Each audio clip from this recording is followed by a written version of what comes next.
What you mean proactive? It's like after, like, no standard or no boundary was set prior to the penalty. You know what I mean? Like, if there's no boundary or standard, like you said, you never said. Basically, they're responding to Lush telling Adam, basically choose between me or WACK. So Rios is asking, like, hey, well, who would you pick if you had to choose between WACK and Lush? I couldn't do this. So how are you going to hold me accountable to some shit? No. You know what I mean? No, that ain't proactive. It is right from retroactive. I'm sorry. I think retroactive. I'm gonna be real. I'm gonna probably have to do some King Solomon shit. And that is, it's like, if you guys can't talk it out, then you're both fired. Ooh. So if Lush and WACK can't talk it out, when WACK is clearly the problem, they're both fired. Adam will go to great lengths to not check WACK100. Adam will go to great lengths to check WACK100, because that right there is wild work. So here you are in this room. I'm gonna lock the door. It's funny. Knock when you're done. I'll be down with that with me and WACK. Just fire us both. Damn, that's Munchie, how much we love you. Sheesh. Okay. No. He would sacrifice himself to get WACK out the paint. No. You're like our martyr. You know why? Because this no jumper is a detriment because of him, and he put out a bad message, and that's why he used his platform. Now, him being WACK100 with the most music industry experience, he talk about no music. Anytime he bring up an artist, oh, which one is that? The young one? Munchie B with his I hate WACK100 rant. The bald head? Oh, is that the girl with the blonde?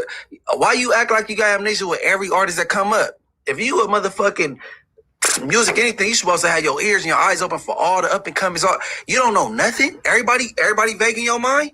All you know about is people who snitching, who's a bitch, and who lost a fight, or who got robbed. That's it. So that's what I'm saying.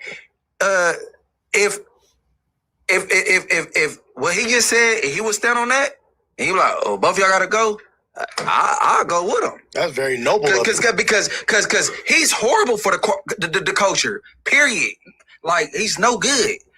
On my daughter's, I would love that. It's kind of crazy to think about.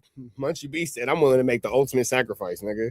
I will get me out of here to get him out of here. Munchie B said, just get rid of everybody. Fuck it. Get rid of me, get rid of him, get rid of all of us. Oh, where he was at when we started the Adam and WACK show. Where was he? Not as hated as he is now, for sure. It's got a lot worse. Because, I think that the whole loose cannon, Big U, whatever, that whole drama definitely created a lot of WACK haters. But at the time, where was he, though? Probably, like, pretty much where is that doing now? What? Like, managing artists. No, but you just said it like it was a comparison, like to where he is now versus where he was. Yeah, you said it like something has changed. Like, what's the difference? I just mean in terms of public perception. Okay. It's like the negativity surrounding WACK was a thing when I started working with him, but it definitely wasn't the fevered pitch that it seems to be now, where everybody clearly just outwardly can't stand this man. It really feels like this Lush thing is just kind of, it's like the next level. So if this had taken place prior to the Adam and WACK show, would you have like Adam regrets hiring WACK? Have propositioned that? Would you have pitched that to him, or you'd have just been like, "This is too much"? I mean, I remember when I hired him, or when we started doing the show together. No, you hired him. No, we have a partnership, but no, you hired him.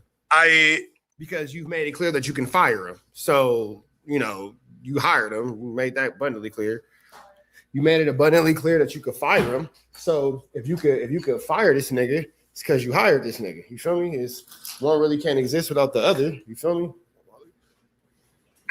Like the first thing I said was like, I don't want to have to deal with any of your street shit. And he liked it all. And yet here you are dealing with nothing but street-ish from WACK. Offended and shit like that.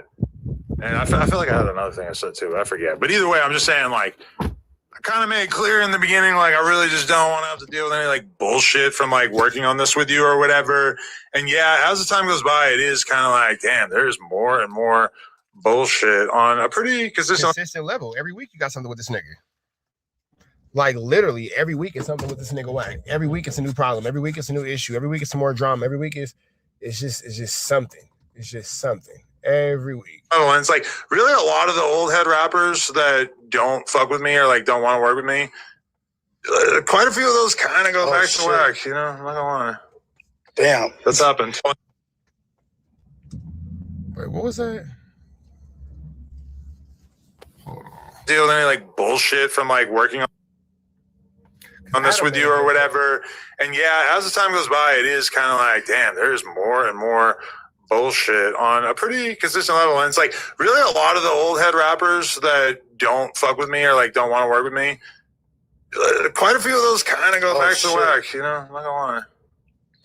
Damn, so Adam has lost a bunch of opportunities because of Wack. There's a lot of dudes coming from different generations who don't want to fuck with Wack. Got it. What's happened? Because if you don't get my thing is if you don't get, like how you said, put them in a room and let them talk it out. If they don't, then fuck them, right? But how's that? I would not actually do that for the record. I would love it. But like if me and Moose got into it and I followed the same suit of like attacking, which I would never do. I'm just saying. No, hypothetically. I would attack your family or women or kids in your family.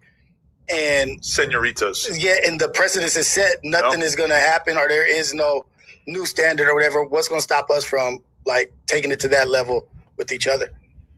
I mean, yeah, and just in general, it's like there are very obvious rules amongst hosts, like don't threaten each other with violence. But none of that applies to Wack. Like, what are you talking about? Wack does whatever he wants to do. It makes it abundantly clear that he's going to do whatever he wants to do. So, you know, when it's all said and done, you know, Wack is always gonna do what he wants to do, but at the same time, ADAM22 has no accountability because ADAM22 let the nigga do whatever, however, whenever, wherever. You feel me? You have Lush defending himself, and then you have Adam saying, "Oh, well, if you guys can't get it together, both you guys are fired." But both of them aren't the problem. Wack's the problem. So I don't understand. Unspoken. Yeah, I guess we haven't like really had to say it, but if you really think about it, it's like he's pretty much the only person who would do that. Because manipulators always take advantage of the unspoken rule. Few exceptions, like, you know, J Hood and Spody or like Flacco challenging Lush to a fight, whatever. But like, you know, Wack is typically the one like saying that he's going to hurt somebody physically, even though he also always kind of say like, I'm not going to do that, you're building or whatever. But it's like that's just the line that shouldn't be crossed with all Lush things. Like, I'm going to beat your ass. Like, get mad at him about his comment. Even though I don't think you're right to be mad about it, do it. Get mad at him about his comment.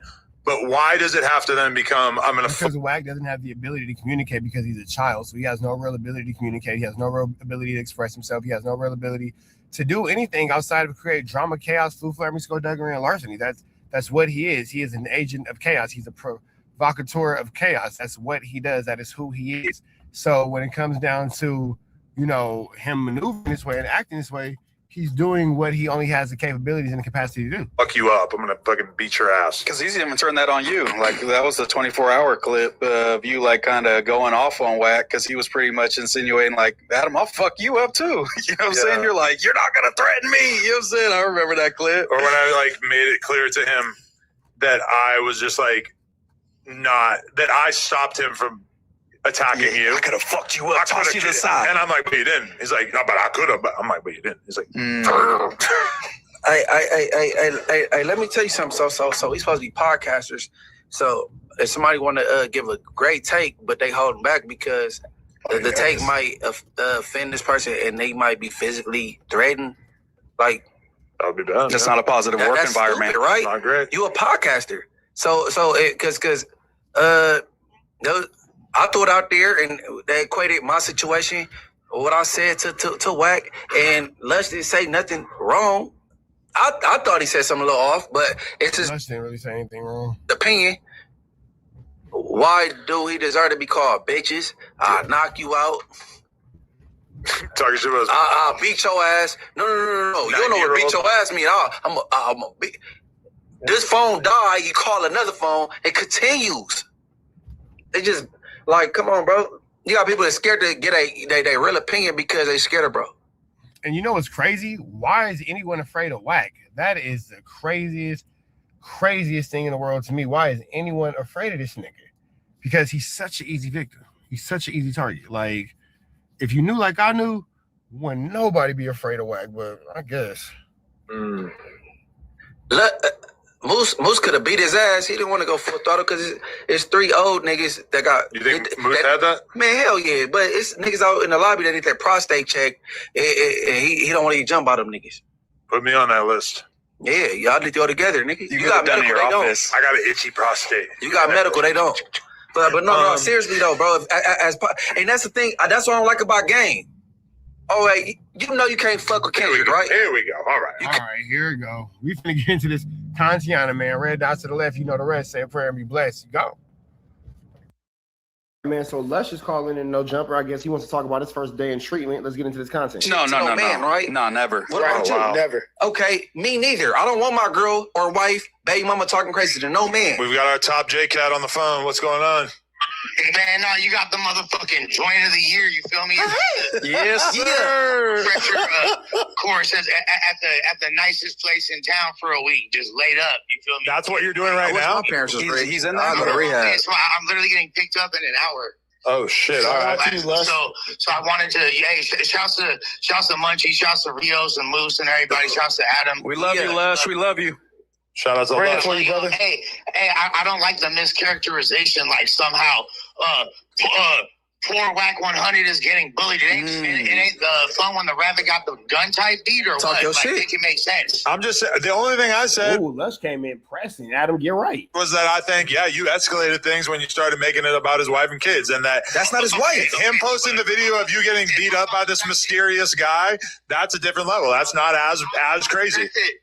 How about the fact we can break down the whole timeline, but I'll just try to keep it succinct at the end of the day. He made way worse threats than that, way worse insults against my loved ones, my mother, my family, people that are still alive, fucking posting pictures of their house saying we're gonna come burn it down, crazy shit, bro. I don't give a fuck. Oh, shit. Fuck R&B. She can suck my cock. Why are you dragging her into it? You know she's a sweetheart, bruh. Yeah, hopefully. Because I don't give a fuck at this point. And I asked you to help me hell of times. Yeah. Oh. Okay. Will you get this guy under control? What is wrong with him? I begged him to leave me alone, and I begged you to get him to leave me alone. Nigga. I think you said like one time in the group chat, like, get this guy under control. Bro, Lush, shut the fuck up. If you're gonna talk, you gotta let me respond. If I think you said one time, like, can you get this guy to leave me alone? And I think I said something like, you gotta fucking fight your own battles. Like, why am I gonna clean this up for you? Which, like, you tell me why that's wrong. Like, why is it my job to make sure that WACK is nice to you? So now that he's fighting his own battle, now you talking about how WACK is a victim, nigga. What you talking about? Well, I mean, you know, it's not about being nice. It's about physically threatening me when all I ever did was pod. I get paid to go over there and give my opinion. That's what I get paid for, literally. I didn't do anything. In fact, you know, because you even said on your own streams how much I've gone out of my way to tiptoe and be nice to him, how I'd give him the shirt on. Oh, yeah, and I totally agree that WACK is tripping for acting as if you fucking deserve anything like negative. Like, I don't think what you said was not a big deal. I'm in total agreement with you on that. It's been WACK for sure. So that's strike one right there is him bullying me despite me just trying to do my job for 2 years straight, calling me a bitch, calling me out my name, doing all this shit. And I'm still like, oh, that's WACK. That's just his character. Right. While everybody in my life is looking at me like, yo, why is this guy talking to you like that? Right. Yeah, and It's okay. and even him exposing that his friend fucked Germ, we were just talking about that. That really, like, Okay, first of all, his friend fucked Germ in 2013 when I was like married. I was with like 8 bitches ago. okay, but even if it's not true, the way he like trotted it out on the podcast, that was pretty. It's pretty cruel, you know. Yeah, in the midst of like me going through a breakup after being like, hey, can we not do this? And he still went ahead and did it. That's fucking strike. But that's a whole other thing. Like, okay, want to make me content. Obviously, it had no legs because it never come to light. And then you don't even know what you're doing by posting videos like that. Because I talked about what was going on in that story. I talked about how motherfuckers had me at gunpoint and it was a whole thing. And that stems from a whole other story. And yeah, the motherfucker in that video knows I did fuck that fool's wife. Who knows what fucking time it is, you feel me? His ex Natasha knows what time it is too. Both prefer my dick. Whatever, it doesn't matter. But this is like one of the reasons why these fools are hella tripping, but it was a lot deeper than that. And I was fucking hemmed up and it wasn't even fucking funny. That's like actually was some crazy ass traumatic shit that brings back. And I've tried to fucking not have put on blast. And this fool trots that out. Why? Because no reason. I didn't even do shit. You feel me? I wasn't I made a point on a podcast, once again, doing my job that he didn't like. And then after the fact, after all this, he's texting me saying, threatening, he's like, oh, we're gonna get down, I'm gonna fuck you up, I'm gonna beat you up. And I'm just like, dude, I don't want any smoke. I don't want any smoke. And he keeps going in and keeps going in, starts insulting my mother, starts insulting my family, making threats. At what point do I fucking not stand up for myself, bro? And then, but Lush is taking things too far. Okay, I guess I probably didn't know that. That is laughable. I didn't know the extent to which if he was like threatening your family or whatever. I still don't understand why you would want to be in a situation where now you have beef with R&B, which had nothing to do with this. But I mean, fuck though, that's the thing. Notice how Adam is just bypassing everything WACK does and just talking about what Lush is doing wrong. So it's not a white or a black thing; it's a WACK thing. Adam is afraid of WACK100. I don't even think she's like him by proxy. She got his face tatted on her back, bro. Ugly ass billboard. That's an ill tat. Why is it okay? That's cool tat. It's okay for him to talk shit about a female that I'm dealing with. Why is that okay? You mean the one that almost died or whatever? It doesn't matter if I'm with her or not. He's been with this bitch for a few years. I was married to a bitch before. What does it fucking matter, bro? Why is it okay to talk about any female that I'm dealing with when I never mentioned her in a disrespectful way ever? But he wants to do entire content about the bitch that I'm getting over from a breakup. Dog, that's okay, but me responding isn't? Make it make sense. But now, because he's like a tough guy in a blood, so do I have to worry about coming back to blood's out of this. Nah, you good. You good, but I mean, what do you think is a fair recourse on my end? Do you think that WACK should be given a 1-week suspension? Do you think he should be fired? I mean, if I really wanted to, but I really don't even want to fucking force hands. I would make it into him or me situation. Because, and not because, and it wouldn't be on some wouldn't be if I leave, then I would still never disrespect Adam, and I would totally understand the decision because I love and value the platform. But at the same time, if I can't fucking do my job, because this asshole, this piece of shit, this fucking coward, feels threatened, he would never lay a hand on you for the record. I would never let him lay a hand on you for the record. Yeah, he do like with me. Yeah. It worked. He does. But everyone wants to talk about Jewish. You're going to see the extent of my Judaism when I literally bust the yarmulke out. I'll own his son's fucking reconstructive misgender surgery when he fucking becomes a bitch. Somehow I don't think that No Jumper is going to be spared in this lawsuit either. Maybe I should get rid of both of you fucks. Lush Reed. I know his son. I know his son. I know his son. A part of the community. I purposely be leaving his son out of it, right? Because them gay niggas have squabbles, bro. I'm not talking about his son. I'm trying to emasculate him. Since these are I'm not homophobic. Me neither. I know the shit that WACK values and thinks is cool and what gets under his skin. He wants to fucking say all this shit. Well, I'm gonna say what the fuck I say, bro. Look. And Nathan made a poll. I better go vote. Lush. We got a poll up. WACK100 or Lush Uno. Hey, you know what it is? B team. That's the real B team. What? Let me know something on Bloods. Yeah. Because ultimately, bro, we already know what the poll's gonna say. We already know it's gonna be super lopsided. We already know motherfuckers don't like him. The poll can say Yuri versus WACK100. Lush is going absolutely barnacles. You feel me? Why would you pick somebody even less popular than you? Because he's saying that's how bad it is. Yeah. Everybody, if you want to talk about popularity and value to the platform, you know that. You just call me irreplaceable. I hate telling you this because you are someone who will often take positive reinforcement and really kind of run with it. But you are currently at 88%. Woo! God, 89. What the fuck? The Dodgers won the World Series. 89, the fucking A's won the World Series. Numbers don't lie, bro. Who else is going to have this sort of baseball? Still him, baby. Let's go. The numbers don't lie. Last one is cold. And guess what? I'm getting bitch-made-ass threats from a fucking 213 number. One of these cowards that hang with him, you feel me? Let me see. Hey, is that bro, WACK number? all of y'all get it wasn't. You can't even touch me if you wanted to. And guess what? Y'all are lucky that I don't fucking press Adam, or not press Adam, but strongly suggest Adam get rid of your whole ass. Because people really. I just said what's in her Hey, Lush had to change it from pressing to a strong suggestion, but it's all good. Lush, you're right. 9, what the fuck? The Dodgers won the World Series. 89, the fucking A's won the World Series. Numbers don't lie, bro. Who else is gonna have this sort of baseball? Still him, baby. Let's go. The That's numbers don't Lush right lie. there. That's Lush Lush. one is cold. And guess what? I'm getting bitch-made ass threats from a fucking 213 number. One of these towers that hang with him. You feel me? Like, Let me see. hey, Is that bro, WACK number? all of y'all get Nah, it millions wasn't. and you can't even touch me if you wanted to. And guess what? Y'all are lucky that I don't fucking press Adam, like, or not press Adam, but like, strongly suggest Adam get rid of your whole ass. Because people really don't like you, and the whole fucking audience would love it if we say that again. I Lush, the whole office will like you, but they ain't gonna admit it. Yeah, bro, the thing is, I'm just like, at the end of the day, like Big Ski is more important to the platform than WACK is. He just contributed more positive things. I'll trade WACK for Big Ski any day. Yeah, get WACK the fuck out of here if we can bring Ski back. I can't get a break. Biggest contribution to hip hop, being a tour manager for a tour, like where there's like multiple R-word allegations. Woo! You're really holding it down for the culture. Oh yeah, you booked a few hotel rooms. Oh, Lush is cooking. This nigga Lush is going absolutely barnacle. From the game, dog.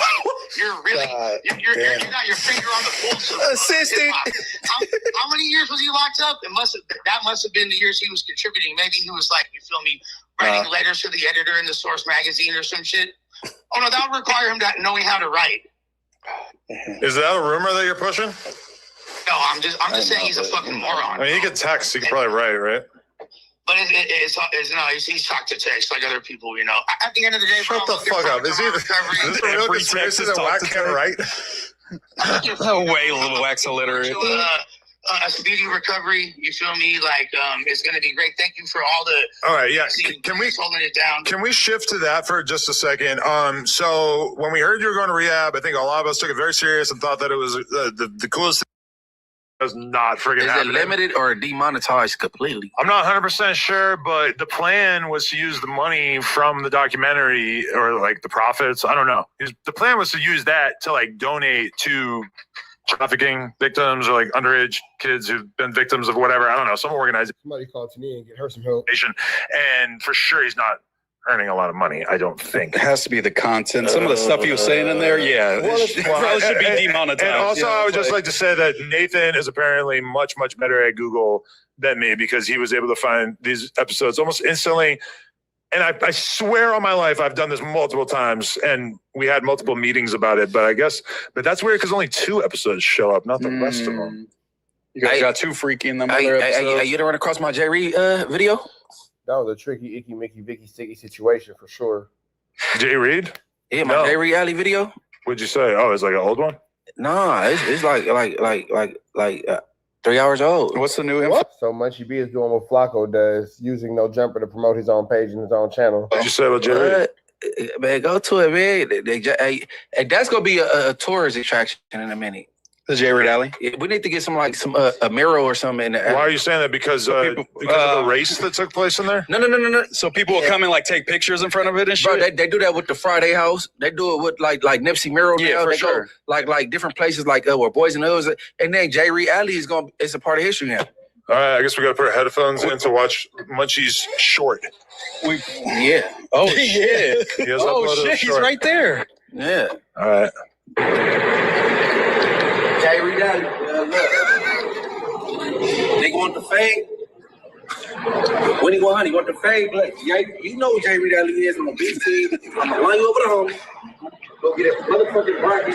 And J. Reed Alley. I'm not going to lie. I'm not feeling the whole line you up with a homie thing. I feel like if Munchie B can talk about WACK and make threats at WACK, Munchie B should be able to handle whatever issues come with dealing with WACK. He's blind. He's not incapable. You can handle him. That's fine. You don't need to have a homie. You can actually handle that yourself. No, I'm serious because people are like, oh, well, WACK's not a threat. So, yes, even in Munchie B's current physical handicap, he should still be able to handle WACK. All this, I need a homie, bro. Handle your own situations, bro. Like, be a man. Handle your own situations. Stop pulling everybody else into it. YouTube, Jolly 2500 for the box ass Facts. beat, ass beat, J. Reed Alley on Family Games. Pull up, nigga like Uggies on 18. J. Reed Alley, pull up. Jerry Daly, let's do it. You were just in the mood to do a little gangbanging today? A little banging, like, you know what I'm saying? A little pull up like Huggies, we can get it bragging. Banging outside the pod studio? Yeah. No, that's Can we put the fucking thing like closer to us? We need a mirror. So hot. I'm just trying to not move at all, go into kind of a hibernation state. You have a long sleeve on. That's crazy. Yeah. Honestly, I am really learning about the power of not having air conditioning over the past couple days in this office. So Adam doesn't seem like he cares too much about what Munchie B's talking about. Yeah, and the newsroom does have AC, so it's cool as hell in there, but it's just up here, it's blazing. blaze on. Okay. You ever So had sex with an Irish female before?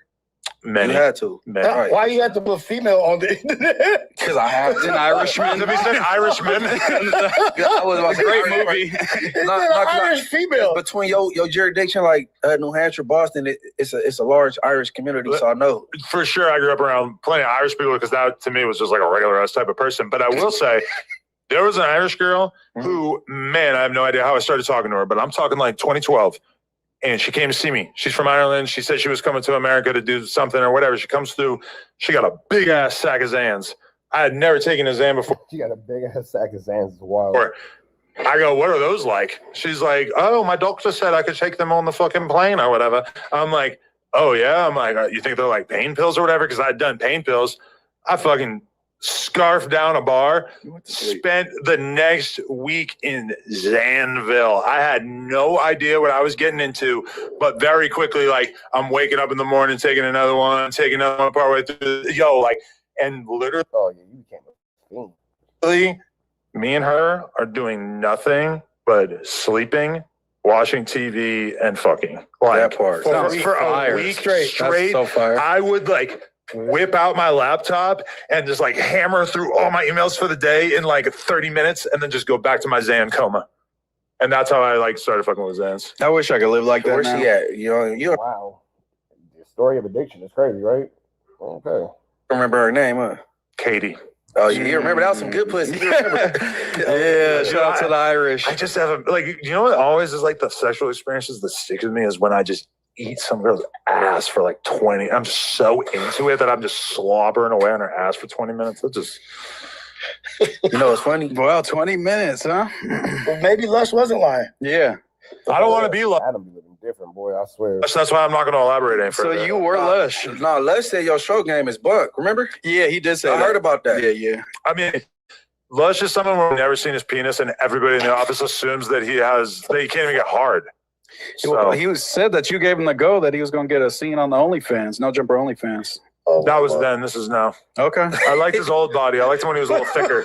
Okay, so When he we was in his need, pinky era, I liked him better. yeah, we need sober Lush so he can get fat. Then he can fuck. So, okay, speaking of Lush, a.k.a. Flush, Where's that? a.k.a. Nick. So, Lush and sober It's in a not week in a rehab, long though. time. It's A detox center, I think they just yeah. like manage the health effects of you like getting off of all this shit. You know, it's not like when they have you in there for months at a time and they Yeah, I think Lush is just trying to get itself together, man. We want to see Lush do better. really like teach you how to live drug free, which is, What he needs. I mean, I think he has done that, but that's probably like realistically more what he needs, right? As soon as you just get clean and detox, they throw you right back in the frying pan. How long do you think Like- until Lush makes a joke about the unreleased Dr. Dre album? Detox. I think you got that handled. I think he's too out of it and That's I think he gonna do embroiled that. in He war. I think I already done The it. detox shit's some white people shit, right? The detox is not white people ish. It's for people who have addiction problems go to get clean. That's what detox is, Munchie B. It's not racially determining. Yeah. Because like it's either you in rehab or you not. Like detox just flush your system, get you clean, and For kick sure. you back out. It's some, I some mean, white people shit. I think the detox center is for people who like believe. Lush is in a detox center. So I guess Munchie B is confusing a detox center with the detoxing. That even though they're all fucked up on drugs, that they have the ability to just stay off it. The willpower. They just need a little kick in the ass and then they'll be Yeah, good. because the actual physical side effects of some drugs can be like really destructive, and you probably should have a doctor kind of watching over you and everything.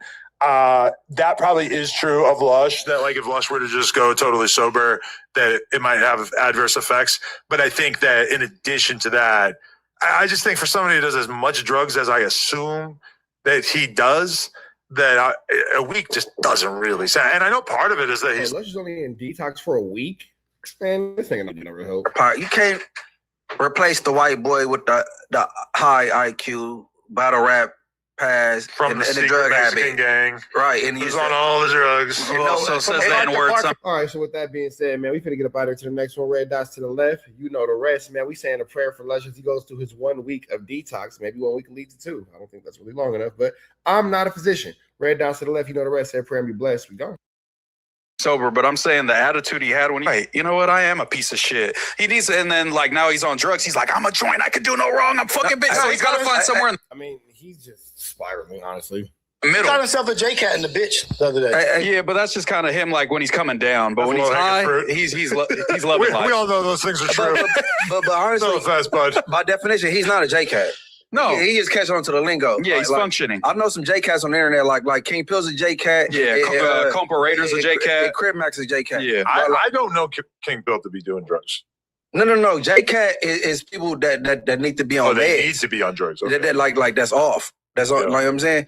He just on dope, but he's not off. You know what I'm saying? I'm talking about Lush. Just a dope yeah, his head. brain capacity is working, but he brings it down with the drugs. Snoopy Badass is a J-Cat. He did sign to death row. On paper. No. Like J-Cat is category J. You know what I'm Okay. saying? Category J, man. All right, here it goes. And that's why they call it J-Cat. But okay, number one, the definition of J-Cat is clearly expanded to include people who just like act crazy, who Yeah. aren't on drugs. Now it's on weirdos. But also like in the prison sense, a J-Cat typically refers to somebody who actually is on drugs, not just somebody who Yeah, they're in category J. probably should be on drugs. No. On prison, it's people that mental health thing. that's off and that need to be on meds and that's off their rocker like Crib Mac, King Pill, Snoopy Badass. Mentally unstable people. Right. You know what I'm saying? They call it J-Cat. Like it's a label Some for people them. are naturally like that. Some people is The drug streets induced, didn't make that but it's up. the same thing. The mental people make that shit up. Top 3 no jumper J-Cats of all time. Like actual hosts. Ooh. Number 1 is Lush. But you'll put him above Oh, no, Crib he's Mac? not mentally unstable. 'Cause So he's I not think a you J-Cat. got to include Crib Mac. He's been on the pod You 100 ain't got to go times. by the literal definition. Like J-Cat definition of the metaverse. And you got to go Crib Mac number first. I mean, And I yeah, also, number I first. feel you like know. Doughboy is underrated on this list because I think he could go neck and neck with Lush. He goes His first month was pretty unhinged. pretty J-Cat-ish. Yeah, it was pretty unhinged. I was a little thrown off. I think if we were to read his psychological review, that a couple of us would probably start crying. Or his manifesto. Yeah, or When he shoots up the or everything office. 420. Once I That's what read he's been everything writing. 420. Yeah, that's what he's That's what writing. he's been writing It's in the really a office. school shooter manifesto. As he's here to talk about him, he's adding it to his manifesto on this day. This is how I'm gonna kill Adam. Top 3 hosts in no order. You got to go Crib Mac, Jalik, Spotter Low. Mm. Wow, that's a great list. You got deep in the bag for that one. Jalik, Spotter Low, Crib Mac. Yeah, we saw Jalik popping pills on camera, so Oh, yeah. Crystal Flights. I never even heard the term Crystal Flight. Crystal Flight's Flight. fire, yeah. Yeah, Crystal she Stairs. got vernacular just out of this world with the No. Crystal Stairs is crazy. Crystal Stairs is wild. Crystal Stairs is wild. Oh, yeah, but before we do the Jalise thing, which really got to do the Jalise thing, You know what I'm saying? we got to continue on the Lush story, and this can just be its own clip. Lush is at war with the WACK100 in a way that I don't think we ever Lush is going crazy on WACK. thought that we would see. This is getting very intense. We've now got new footage of Lush getting knocked out, which I'm not going to play for obvious reasons, but that was a low blow. Lush is taking aim at Wack's wife's body, which I really don't condone. She's a sweet lady. She doesn't deserve to be thrown in this. What's sweet about her? She's a great person, very, very sweet lady. Okay. But then also, even throwing Wack's like allegedly gay son. Wack has told me he does not have a gay son. Lush is taking aim at him. So I mean, it's a wild time. Wax. Not gay, but I wouldn't That's crazy. target him. I wouldn't bother him. I mean, Wack, like Lush is telling Wack that he's going to send his Mexican gangster homies to kill him, to shoot him. No, he didn't say that. Yeah, clarify. No. No? He said if you come bothering me. Ah, Then he said he texting him his address. Well, you pull up. I got something ready for you. He didn't say you go send him. He said I'm ready. Yeah, I see. Yeah, no, he didn't say this go could send start a gang war, And that's Yeah. probably the Or a race truest war. time where it's actually kind of true. You a know? race war. All blacks will kill on behalf of Wack, him. No, they and all No, Mexicans. the hell they won't. will kill on behalf of No. Lush. I'm Team Lush. I don't give a It's fuck. pretty shocking, but it's true. Is That's how the world works. Lush reacting, or did Lush push the envelope? So, I mean, okay, I will be the arbiter of this. I will be the judge, and I will say that Lush, like WAC's reason for freaking out on Lush is retarded. Lush's statement was that WAC talking on Clubhouse about Future in LAX getting chased was sort of similar to Munchie saying the stuff that Definitely similar. he probably regrets saying on a Clubhouse call or whatever, basically saying that those two situations were weirdly similar, which is such an obvious point. Yeah. That's the first thing I thought of too. I'd That argue it. Wack and Munchie are ops, hate each other, and that these two situations are so similar that it's mind-blowing. Now, do I actually think that Wack committed a crime? Based on what he said, not really. It sounds like he jogged after Future and like had a maybe kind of aggressive conversation with him. All right, go ahead. I'm just saying. I'll let you land. Go ahead. But okay, and to the fact that he might know who somebody who committed a crime is, which he could be saying that for trolling purposes. I didn't take it to be totally serious, you know. All I'm saying is that Wack getting that mad at Lush for that is fucking stupid. And especially at a time where Lush is announcing to the world that he's going to go to rehab because he's a terrible drug addict and he's got worse over the past couple of years. And now he's in a really, really bad spot, which I don't think he was like suffering from drug-induced psychosis when he said that thing about Wack, but he clearly is in a really bad space right now. He clearly needs people who care about him to be there for him, to offer their assistance, to tell him that he needs to get help. And why? But then Wag is carrying out this like mega petty grievance where then he's leaking a video of Lush getting his ass beat 10 years ago or whatever it was when he still had hair, which is kind of shocking to see. Decade. And Wag is like leaking that as an effort to humiliate him when the last thing that he needs right now is anybody like triggering him into having like further mental outbreaks, you know? Yeah, he was talking about was having, you know, those type of thoughts. So anyone that's just like saying, hey, kick the bucket, why don't you? You know, do us all a favor. Yeah, now I can see how Lush would take that away and look at Wack like, bro, I'm kind of at my lowest. And you're just, you know, championing my demise. And you're Wack. You're a fucking street dude, a big, scary guy who could probably fight good. And you're talking about a dude who could probably get knocked out by your daughter and also like clearly is in like the worst mental condition that you could ever imagine. Like if there was ever a time to take it easy on somebody and not be a fucking bully, maybe it would be this, right? And do you think he went after Lush the hardest because it's one of those Lush instances where they kind of pick Lush, even though everyone's kind of saying the same thing and jump out the window on him? Well, I do believe that Wack is like very, very upset about Lush saying that. That being said, I don't think he has any right to be upset about it, but I do believe that he's really, really upset about it, even though you could probably right now on YouTube find like 100 other people who said the same thing, because that was one of the first things that popped into my head too, and I would assume many other people's. But to your point, remember you said, But see, here's the thing too. Man, Wack, you ain't gonna do nothing to Lush. Plot twist, Wack and Lush get into a fade and Lush whoop Wack out. like sometimes you said, like you referenced like Joe Budden or whatever, that sometimes you lash out at the people closest to you that you trust or whatever. And I'm not playing devil's advocate. I'm really asking, do they not get along? No, they're friendly, but it seems like Lush usually holds water for Wack. Like whenever there's a conversation, Lush is kind of defending Wack and standing on business and kind of be like, you know what, I can see it this way where Wack is, you know, makes him seem reasonable. So he's like, bro, I wasn't even really getting at you crazy. I was quoting other people when I said police shit. I wasn't even saying you did police shit. So this is not the straw that broke the camel's back. No. Well, okay, but think about this. Lush glazes Wack to no end. He'll never, he usually will not say anything bad about Wack. And then Wack, unprovoked, pops onto the news and says, hey, my friend is fucking your ex-girlfriend who, by the way, broke up with you like a week ago, which is like, you know, pretty mean. Let's say that is true. I mean, would you do that to somebody that you respect? If I knew that Moose had just gone through a tough breakup and I respect him, I'm going to walk in the room and say like, bro, you know who's fucking your girl, your ex, bro? Like, really rub it in. I'm going to call him. Like, Lush was about to cry that day. I'm not going to lie. Yeah, like, I was looking at Lush. I'm like, oh, this ain't even funny. I don't know how my boy's actually hurt. I don't know if that shit is true, but it's just like, what the fuck is this that you like want to treat Lush like this? Like at some point, this has to stop. Wack is looking for an out. He can't talk too much. He be crazy. He can't talk to Adam crazy. He can't talk to anybody else crazy. So Lush is just his whipping boy. Like, I'm not going to just let you fucking bully him forever. Yeah. But Lush has kind of made it so now Wack's previous behavior kind of looks justified now because Lush has said all this horrible shit. Stood up for himself? Yeah, but his all way of came at the end. But his way of standing up for Lush is standing up for himself, bro. You can't say nothing about Lush standing up for himself. That's out.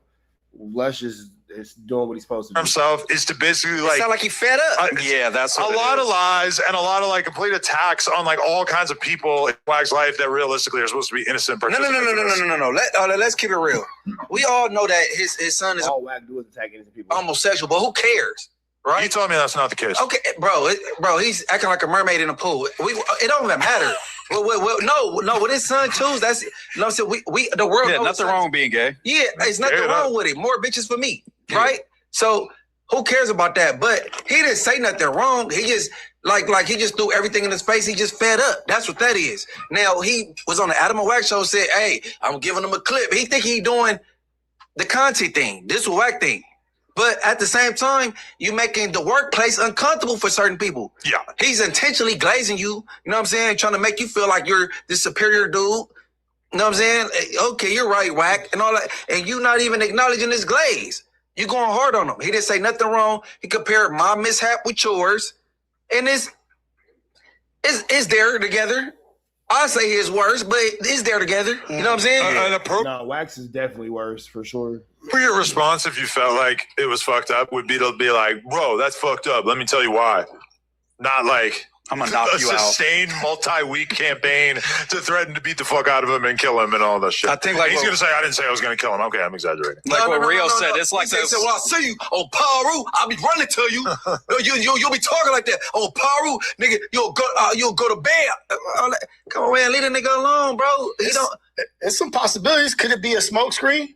Could it be a distraction from the other shit? You know That's what I thought. Why? What, from the jack off shit? No, I'm saying from the even the future story. It seems like this is the headline. This is taking precedent amongst all those conversations. Now it's Wack versus Lush war is the main conversation, and not this big co-conspirator thing. Yeah, because think about it. You go after the person who's closest to you. He goes after a no jumper host. There are 100 YouTubers right now who are basically running anti-Wack channels. And they're doing streams together. They're sending man. You talking to me? It's all good. The StreamYard link. They're fucking on there, man. Why did you make that voice like that when you said that? To mock them, because to be honest, this is kind of pathetic to run an entire channel about Wack. But I'm not saying people can't make content about it. The channel is crazy. Some people, it just seems like they're just experiencing some sort of psychosis. Not you. I don't think so. Just because his content invites that, the way he does content is like building this base that wants to see you fall. So as soon as you slip, they're gonna jump. Adam is doing too much to help Wack out, man. Let's get real with it. On your back and try to see you fall. It's like that's just what he's cultivated. Yeah, I do almost feel like I've never seen a no jumper host that had more haters ever. Even J Hood was like, "Damn, I didn't know that everybody hated Unk." When he got like 1,000 DMs. J Hood, he just staying loyal. No, for sure. I'm not blaming him. I'm saying like he even had the realization. No. J Hood had a prison since fall. He seen all this shit. He acting oblivious. Oh, okay. You know what I'm saying? He had a prison. He had a phone this whole time. I mean, jail. But yeah, I think it's like what Rio said. It's like the straw that broke the camel's back. Like Lush has been like, okay, you've been violating me. I still glaze you. You violate me. All right, this is the last fucking time you're gonna do it. I'm gonna call the bluff and throw everything that everyone says about you in your face, and we gonna do it. I guess like. And the thing is like if his way of getting at Lush was just to talk hella shit to him and be mean to him, like that would be one thing. But it just goes beyond that. And so you mean to tell me that we can't make videos about Wack, but Wack can make videos over and over and over where he lies about people? Nigga, please. Hell no. We gonna run this down. Reason it's like threatening physical violence, which is like obviously that is over the line. And obviously Lush is now in the wrong too because he fucking. No, he not in the wrong. How you in the wrong for finally speaking up after been calling bitches and busters and I'll knock you out after all this time? It's been going on for like a year and a half. He been verbally abused and he wrong because he finally spoke up. I do agree that it was fair for him to freak out. Everybody proud of Lush at this point. Right. There's a lot of people definitely that are loving this for sure. Loving to see this. But there's definitely an extent to which Lush went too far to the point where it's just like WACK has every right to be super mad at Lush now. Hey, hold on. Let me ask you something, bro. No, but would you agree with that? WACK has every right to be really mad at Lush right now, regardless of what Lush did, what WACK did to start this whole exchange. WACK was saying, use a bitch, use a hoe, I'm gonna leak this video, you're getting beat up. Sure, that's one thing. But when you do a whole thing up against his wife and his kids, you've taken it to another extent, which that's what he wanted to do. He wanted to amp it up to the point where it was gonna be no take-backsies, I guess. Much like the hall pass. I'm lawyered up for Lush today, right? Same. Now listen. Johnny Cockring. Yeah, Johnny Brockring, right?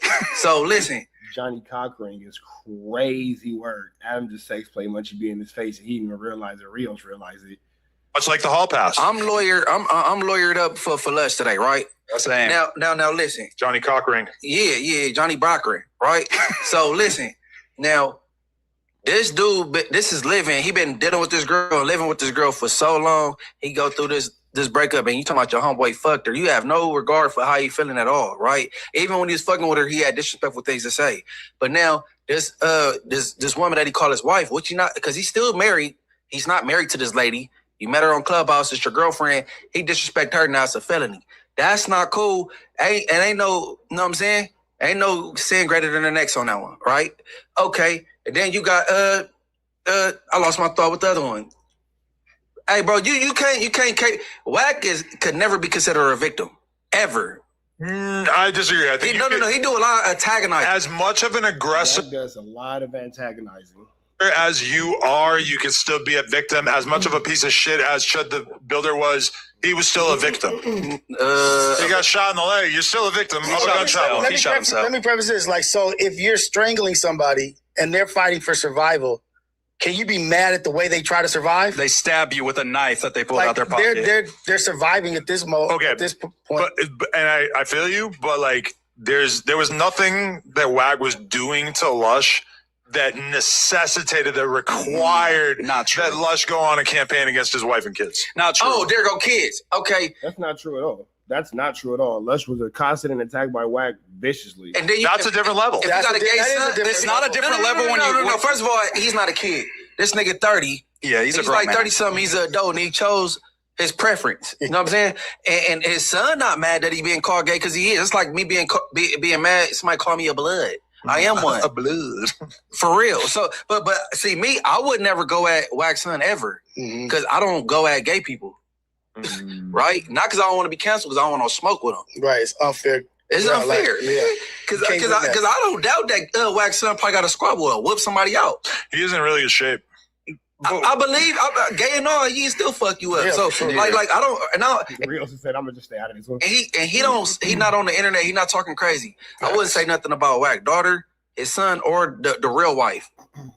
But R&B, I would target. Right. No, for real, because I mean, she do be in the mix. And she curse people out. Okay, if I knew that she'd be in the mix talking trash, that R&B was talking crazy about Lush too, then okay. No, fine. I heard she was just talking crazy to Spotty Face. I did see that. I didn't click on it, but like bro, a real nigga. She filmed that here. If it was something you wouldn't let Lena, you'd be like, Lena, kick back, right? For sure. You don't want your wife in that type of shit. Lena and Spotty. Hold on, because you married, or you just gotta. I just got. Bro. Okay, y'all serious though? Y'all locked in? Yeah. All right, if it's you don't want your girl speaking out and talking shit. No. You're gonna tell your girl to shut up. Don't get involved in that. Stop going back and forth with niggas. You don't go back and forth with no niggas. Man, right? No, never. What about you? Wow. Never. Okay, me neither. I don't want my girl or wife, baby mama talking crazy to no man. We've got our top J-Cat on the phone. What's going on? Man, no, you got the motherfucking joint of the year. You feel me? Take Ray J down. It was capped though, right? No, that was pretty real. And it was pretty easy, right? Yeah, he handled Ray J pretty. Munchie B doesn't know what's going on. That's cap, right? No, it actually happened. Oh, then he handled pretty easy, right? Okay, so any reason to disprove or discredit something? We're starting out today's negative Nancy with Munchie B. That's just what I say. You guys are like, oh, Rich Trapper, you don't like Munchie B? No, he just has no real information. Oh, the Ray J and Sauce Walker fight, it was cap, right? No, it really happened. Oh, well, he won easy, right? He just has no information. He's just very ill-informed about topics that are clearly on the board. But let's continue on with the Contiana. Maybe if Dre the Virgo wasn't too busy just, snatching my content to send to him instead of actually doing research and scamming Munchie B, he would know something. But, whatever. easily. I'm not going. I mean, but what did we expect from the? He's handicapped. That is not Or power. he's got some kind of disability. Yeah, Sauce Walker had like a bicep tear, I think he said, from like when he first got to AB and Dean's house. He hurt himself a little bit, I think. So he might not have been operating at full strength. I might have to be around Sauce Walker because I might go to the Ray J and what's his name, Orlando Brown You fight. might have a fight on your hands, bro. Yeah? Yeah, Probably yeah. not. You Probably not going to do that, yeah. Oh yeah, you do. I forgot ADAM22. You might have to get down with Sauce Walker because you was talking trash. Sauce Walker might get up on you. His baby mama, right? You guys got to get in each other's face and like build up a fight or No, something. I think Sauce Walker really ain't feeling the Grand Mason. No, yeah, for sure. I didn't hear it, but Wack told me he was talking hella shit about me last night because Wack and Blueface went on stream with Sauce Walker at AB and Dean's. I was trying to find it in the stream, but I couldn't find when they were I didn't talking see about the clip. Yeah, but I mean, it's out there somewhere. You were talking about Ray J has a disability, not Sauce. He You talking about Ray J He's dying. like sick. He said he has a bicep tear. Sauce Walker. Don't Ray J got like a Man, that heart might be tear? fake, because how did he like fight? heart issue? Yeah. He was It can't be bleeding that out bad. his eyes. He If fought. you want to box, Once you don't believe nothing is true. The fight's fake. No, it was real, but it really happened. Okay, but Ray J lost.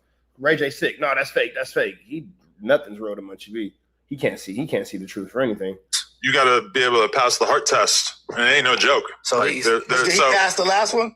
Yeah, because he fought already for Yeah. Brandrest in Vegas. So, I mean, he must be doing okay, which that kind of makes me feel like, because I think it's two things at once. He is experiencing some health issues, but then he's also Ray J, and he's a streamer now. So he's just trolling like crazy. So it's like, if he has a heart issue that's like a 2 on a scale of 1 to 10, for sure he's going to act like it's an 8 You're gonna make it everything that it needs to be. because Pushing it. They told me I got 2 months to live instead of, hey, you got to start watching what you eat, you know, kind of thing. I'm pretty sure that that's what's going Let's on. hope that's what's happening because we don't want to see Ray J die. That No, would be we terrible. can't- We can't do that. Especially not in the boxing ring. It's inevitable. We must. Well, I mean, okay, everybody we don't has to, have but not early. Yeah. Not early. Not It's definitely inevitable. too early. You better use that one wish. Trying to avoid that. He said one wish. You better use it. Yeah, man. Shout out to Ray J. But there was no like backlash. Is Loose Man wearing a turtleneck in the middle of a Burbank summer?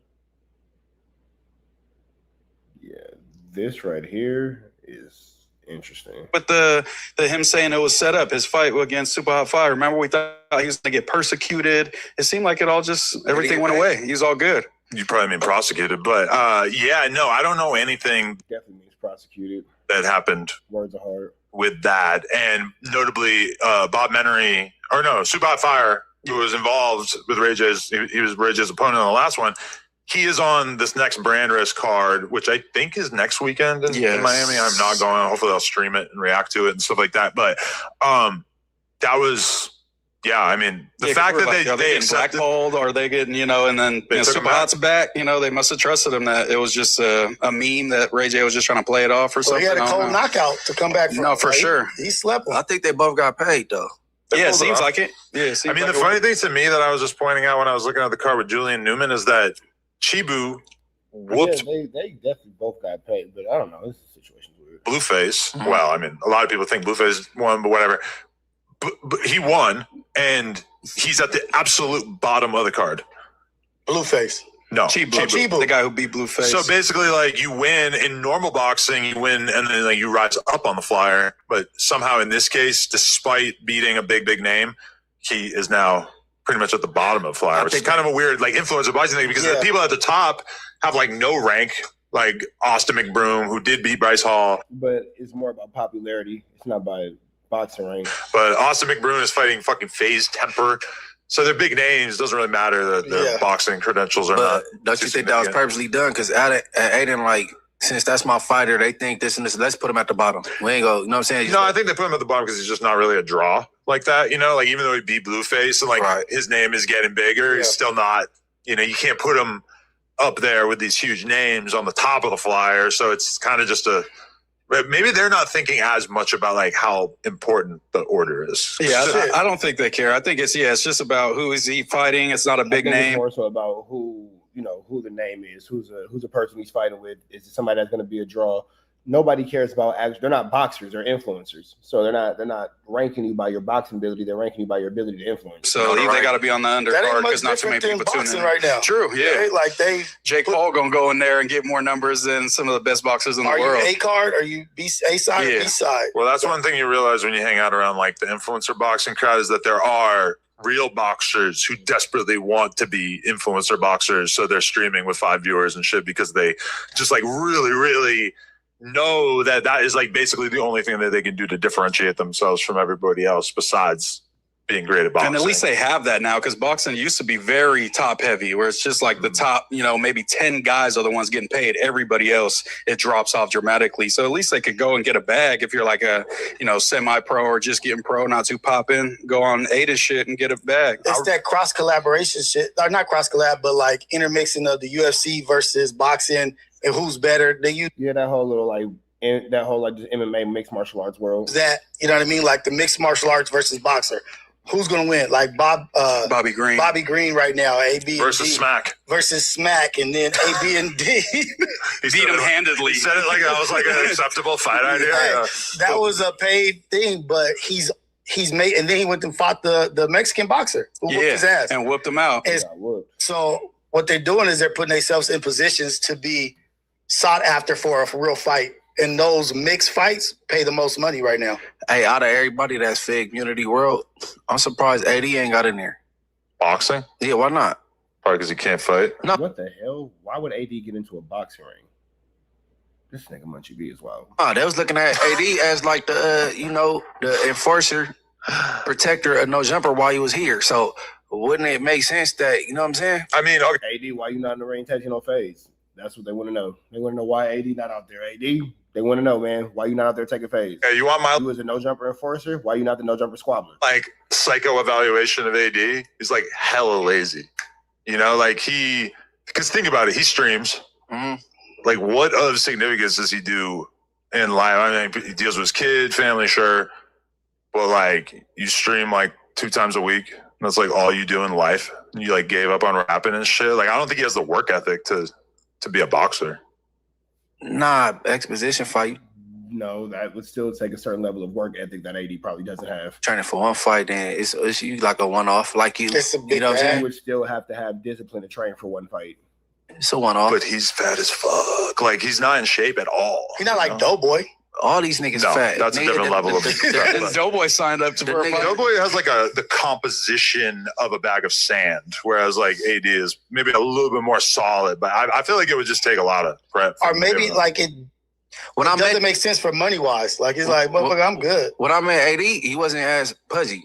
No, I was just watching 607. 16 shot him spitting in Flacco's face, and AD's like breaking it up, and he's crazy. It's probably a 100-pound difference. But hey, motherfuckers be eating. How does he not get on Ozempic? Oh, AD. Everybody don't want to take the elevator. Some niggas take the stairs. But he ain't doing that either. He just sitting on the couch. Because that shit is scary like that. You never know what the real end result is of the new shit. You know what I mean? Like you see these guys, they look sucked up like they got AIDS. If you lose weight too fast in general, you can look a little. That Ozempic thing looks weird. Yeah, like face is all sucked in, like no muscle mass. It's like damn. Or when the body gets super skinny and their head stays the same. Like, I mean, when you look at it so far, ADAM22 has taken a fade. It was ugly. It was sloppy. But, I don't know, man. ADAM22 has got out there. A Fat Joe. Y'all count the Jason Love fight as a fight? Fact, even Jonah Hill kind of has that, where it's like that. Yeah. Okay, did you guys discuss the ring throwing? Was that her real wedding ring, or was it a prop ring? That's what I want to know. Drake assumed it was a prop ring. It was not a prop ring. That was her real wedding ring. She tossed across the floor, and you felt no way about that. No, I felt a way about that. I was not. Damn, Adam, your wife threw a ring away for Drake? Ugly. Super stoked on that one. I'm totally real.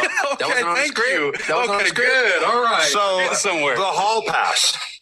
It wasn't my idea. She thought it up. Yeah. She asked me, "Is it okay if I print out a hall pass and give it to him? It's a troll. It's not real. That's funny. But I'm going to do this during the thing because you got to give it to Lena." There was a lot of girls on that 20 versus 1 who got like close to no camera time. Okay. And she went into it with a plan, multiple things. I'm going to throw this fucking ring. And I'm going to bring the hall pass, all that kind of stuff. She had a few other things that didn't make the cut. But you got to give it to her because I think her clips are pretty much like the most viral ones besides maybe the goth girl making Drake bark like a dog, which that was smart. Like, think of something funny for him to do instead of you doing something funny and having him react to it. But I mean, honestly, I was just really happy for her in general because what people don't maybe comprehend or understand is that Drake really took a liking to her, I think, and they ended up like hanging out a lot afterwards. Okay. As part of the whole crew or whatever. They were going to the club. Nigga, your wife was all up under Drake getting bankrolls on the table watching local cable, my nigga. She was watching TNT in Toronto. Whatever the OVO lounge club thing. And it really, you know, one thing that I've always kind of thought about Drake is that I feel like, and this is going to sound like a horrible insult towards him from a lot of people's perspectives, but I've always watched him in interviews and stuff and thought, I feel like he and I would get along. I almost feel like he and I have sort of similar personalities. Yeah, like Taste and Lena, obviously. At least part of that might be the fact that he has this very mixed identity where he's half black, half Jewish. No, what you mix with? And I am Yeah, nigga, what you mix with? fully white. Okay. French, But Canadian. clearly kind of conflicted in a way where I've like extremely been drawn towards black culture throughout my life. Beige. And so the fact that Drake seemed to like appreciate Nigga, because you're drawn to black culture, mean that you're around. Nigga, please stop. my wife and what she brings to the table, to me personally, was like, oh, you know, that makes sense. Like me and Drake are the same dude. Obviously, not she would the take same, a liking to but it. I was like, he thought that she was dope for the same reason that I think she's And dope. she thinks he's dope for the same reason she thinks you're dope. No, probably different reasons. Oh, okay. She probably thinks that him being the Hottest rapper in the world. But it's not about Lena. the biggest rapper. It's about y'all two being similar. You and Drake. I just think that explains a little bit to me that he and I both seem to like appreciate her personality. So if he wasn't vibing with Lena, you'd be like, damn, maybe I was wrong. You know, maybe we aren't as similar as I thought. Well, I'm not gonna lie, like that is like the worry when your girl goes into this sort of environment, because I've never really been like she's done porn scenes down the fucking street or whatever, and that's like whatever, but the idea of her, like, she doesn't do rap things. She's wading in deep waters in this event. You know, like, I know rappers. I know how disrespectful rappers are. Now, granted, Drake is kind of, like, on a completely different level rap-wise. I'm not saying that, like, Drake and his crew are moving the same way that, like, a lot of rappers I've been around throughout Like my life famous are moving. Dex 20v1 is going to go. Exactly. I doubt that, you know, just because Q50 is snorting a perk doesn't mean Drake's going to be... Lena isn't Janet, you know, she could handle it. Even that, the idea of Lena being around someone snorting a perk, immediately my brain is like, oh, fuck no. Like, that's my fucking mother and my child. Like, I got to protect her. Wait, what? What? When it comes to the perk, you gotta protect her. I don't want her around illicit drugs or anything like that. No. What about illicit dick? That's fine. Yeah, oh God, like yeah, you worried about the wrong thing. You ain't trying to worry about her sniffing a perk or swallowing a perk. She's trying to make sure she ain't swallowing something else. Work, because that's all dudes I know and trust. You trust Drake? That Drake would not hit. Whoa, that's a different question. Oh, Yeah, so That's a different question. Do I trust Jason Love? Yeah. Do you trust Drake? Yeah. Well, more I trust her. Okay. right. To where if he did make an advance, she would turn it down. I think so. Although she said that there wasn't any energy like that, you know. Man, she threw her wedding ring, bro. Throw it. Tossed it. I feel like he'd probably keep it pretty professional. So I'm like, Could I hear if he made an advance, the percentage of confidence you got that she would turn it down is at what? I'm gonna have to get back to you. That's a great question. That is a good. I mean, yeah, because you started off by saying, you know, would she cheat? And, you know, you made it clear that you had to question her about cheating. So, you know, I don't know. You feel me? If you got to question her if she would cheat, that's kind of shows a lot. You feel me? Question. that is a Munchie. great Munchie, question. Potter of the month. Potter of the month. That's a great fucking question.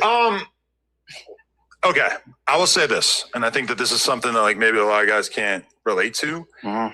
In my time with my wife, I don't think she's ever lied to me about anything, except one time there was a thing that I tried to call her out on, and she lied for like a split second. And I swear to God, I saw like her brain malfunction in that moment. And she immediately had to blurt out the truth after lying to me for a split second. Somebody told me she slept with somebody back in the day, like before I knew her. But she kept it real though. Yeah, and she had never She was gonna lie about sleeping with house phone. mentioned it to me. And I said, I'm like a person like anonymously basically like hit me up and told me this, which get famous guys. It's really fun. But and I was like, you fucked blank? So, right. And she goes, no. Yeah. She just like couldn't lie to me. And throughout my life, and I see people saying that I'm lying. Sure. Cool. Say whatever you want. I don't really like think she could lie to me. Like when she comes back from the trip and she's like, it was a great time and she's telling me about it or whatever, like my brain is not capable of like comprehending that she could also be hiding. Tonight, Munchie on the new. She was like. Now, here's the thing, Adam. What if all that was a throw off? What if Lena's been playing the coldest long game ever, and that was just a throw off because she knew she was building up to a moment like this? Is she attracted to these guys? Some of them? Sure. Did I know going into the Jason Love scene that she thought that Jason Love was hot and that it was going to be fun to get fucked by this giant linebacker looking ass motherfucker? Sure. I get that. But never in our time having her step outside of the marriage for content, has it ever felt like she like wanted to do this so bad just because she wanted to fuck this guy? So it would be pretty shocking for me if she was just like, hey, I actually do want a hall pass because I just really, really, really want to fuck this one guy. Because that would be a whole new energy. That would be a whole never seen before. That would be a paradigm shift. Because like Damn. Nigga, Lena with the Uno Reverso. guys that she has like called hot to me over the years, honestly, and we have the kind of relationship where like I'll say a girl's hot, she can say a guy's hot, whatever. But it's almost always like actors or like singers, like very unattainable type guys. Or she'll say like, oh, so-and-so's boyfriend is a hot guy or whatever, but she never like, it's never like, oh my God, I would like to fuck that guy. That would be a very strange paradigm shift. But don't you think with Lena, she can attain all these people if she really wanted to? Like if she reached out to most of these actors and singers, they probably DM in back, of course. But I think that from Lena's perspective, think about it. Drake wanting to fuck you is pretty easy, right? Like presumably Drake is probably like infinity girls. Chamberlain No, numbers. not easy, because he not trying to fuck everybody though. Right, but like, But I think Lena. think about how many girls he might have fucked 1,000 girls, couple thousand girls. But like from Lena's perspective, she's like, oh, he thought that her and Monica were dope enough that like he wanted to like hang out with them, like fucking shooting videos or whatever they were doing afterwards, just talking about like ideas for videos, shit like that, you know. I think that like from her perspective, that's like way cooler than like, oh, I'm trying to fuck you. I see. Like that, I see that, but it's just like the Drake is like the exception. You know what I mean? Like top 1% or whatever. Like he's the guy, and like the temptation is the fear there. Like, damn, I'm putting crack in front of a crackhead and trusting them not to blow pipe. Hey, but look, Wait. But you think Trusting your wife not to blow pipe while you're referencing her weekend with Drake is crazy. my wife is, I'm just going to get offended. You calling my wife a crackhead? A dickhead is pretty much what he's calling her. You think you're calling my wife a crackhead? No, but you're saying that Lena the drug. Lena's desire for black cock is equivalent to the way that a crackhead feels about crack. Because let's be real, most of us, I assume, have never done crack, but you see the motherfucker sitting under the bridge. To be fun. It seems fucked up. Like, is it like Lena the drug. Yes. And he's the addict. Yes. You know what I'm saying? And you putting the drug in front of the addict, of course he go hit the poke. And you talking about how many that he has, then the thirst are the level of what he can obtain or consume. Like, isn't that like putting drugs in front of a drug addict? And that's why, you know, you are a little bit on edge when your wife is at the Drake In front of Lush, you feel me? video shoot for a couple of days. Hey, he's a sniper. And they're hanging out till 6 in the morning. Whoa. Wait, what the fuck? And you look, you know, What do you look at? What you were look you at gonna your say? phone and maybe she didn't respond. Yo! And you're like, Lena. Damn. well, Would she? Could she? You know, you're not a man. You're not a human being if you're not at least like looking at your phone a little bit more than you might be otherwise. Because then you start thinking like, oh, I revere this guy. I put him on top of a fucking pedestal, and now he's taking my girl. And this is the thing, is that Lena is like a rap fan. She likes fucking Drake, okay? Like, she likes like mainstream rap. Like you with pop music and Taylor Swift. Exactly. I like Olivia Rodrigo because I know like 5 Olivia Rodrigo songs, and I like Taylor Swift because that's like the one girl singer that I actually really listen to. You like her because your wife like her, bro. Be honest, bro. I would never have listened to her if it wasn't for my wife. Yeah, for sure. But like, Lena for sure like would not really like understand how big Drake is if it wasn't for like being married to me and understand like me talking to her about the rap game, because she just doesn't really have that level of interest in rap. But give you the heads up, like he compare Drake to like a tiger. You know, a tiger be kind of slow, like looking at his prey. So like the first link up, he not trying to like, because he not thirsty, bro. This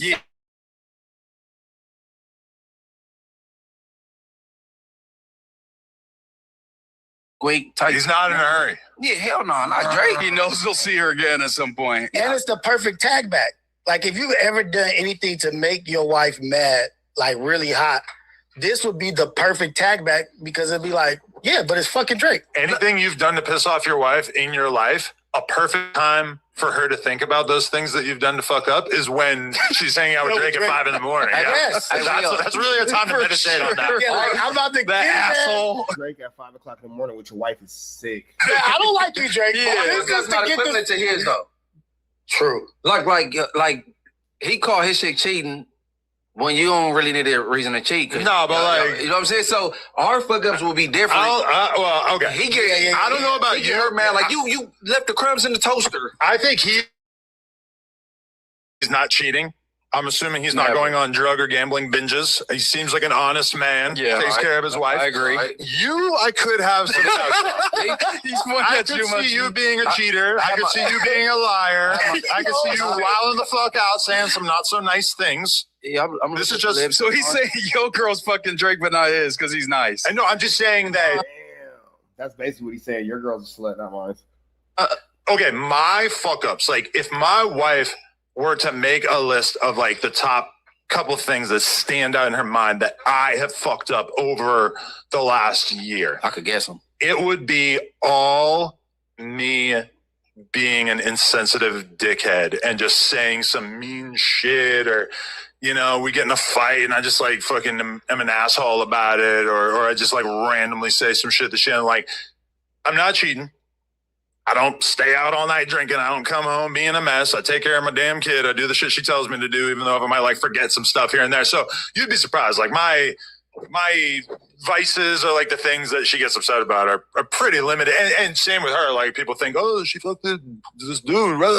But like the things I've been mad at her about in the last couple of years, you guys would be like envious in terms of like, whoa, that sounds like a pretty good relationship. Not you guys, but that's what I said. I think your shit like real misdemeanor. Like, oh, you misplaced the remote again. Yeah.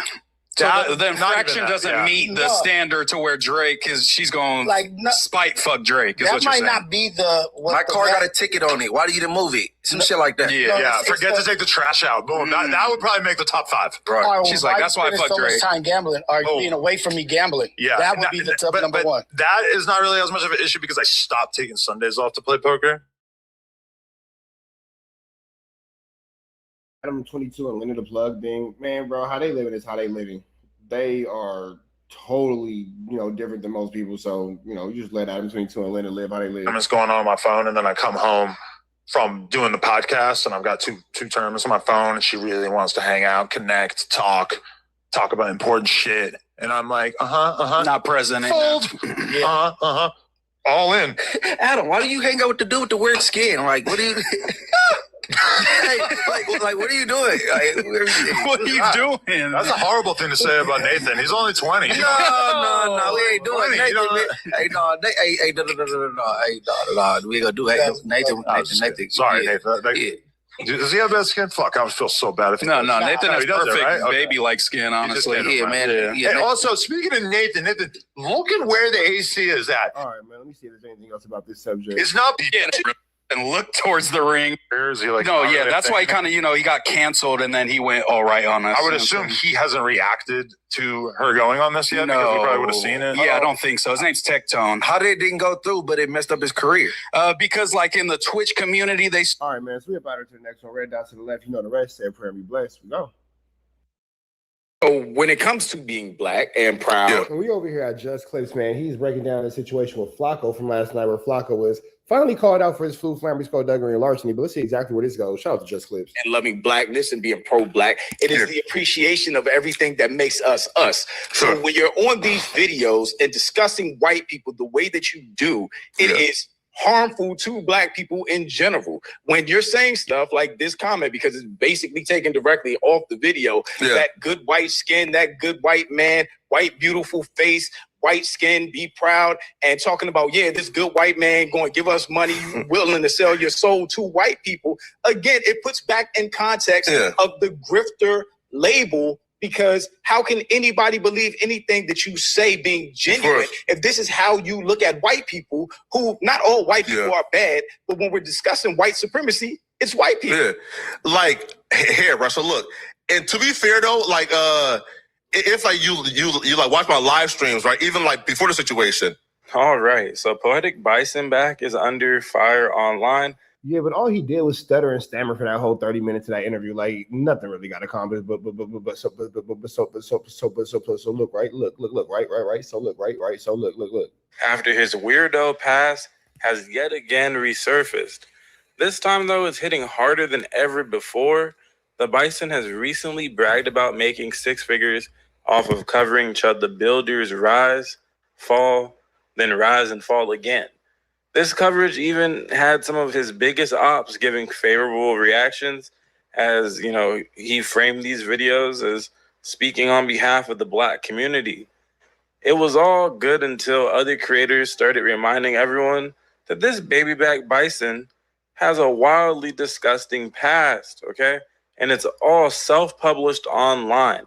Poetic Bison has been gargling and choking on caucus cocks for a handful of years before randomly noticing that the money play shifted over into being against conservatives and white nationalists. And now Flacco's going against them because he's following the money trail. That's all, and that's it, and that's all. You feel me? Chud the Builder became his perfect subject to cover because he was basically on a crash out tour of his own. It was obvious that Chud was on a speed run to end up either dead or in jail, which is exactly what Flacco wanted. If anything, I think he was mad about Chud getting locked up, as death is far more profitable to a grave robber content creator like the Bison back, okay? But now that brings us to present day, where over the course of some months, Point and Shoot has been picking his shots like an elite sniper, landing perfectly placed headshots on the Bison. He exposed the Bison's 2-page YouTube growth ebook bullshit, as well as several other shady things about him. And this time around, the research went far beyond some comment section laughs. Now everyone is eating roasted bison, all right? No Jumper even played a video. No Jumper even knows that like Flacco's flu flammers. Like everybody knows at this point that Flacco's just full of shit. Critical of the Bison on air the other day. Now, I guess after a failed apology, Flacco decided to have a conversation with Jew Almighty. I hope I said the J-U correctly. But so this guy, he's really been politely putting belt to ass on the Bison over the last few days. I'm not going to go through the other videos that led to this like face-to-face conversation they had over Discord or some type of video chatting app. But nonetheless, let's get into it. At what's considered anti-black. That was not my personal intentions. You feel me? Right? At the time, bro, again, I truly felt like I meant well. I truly felt like I had the answers when, bro, I don't got the answers, right?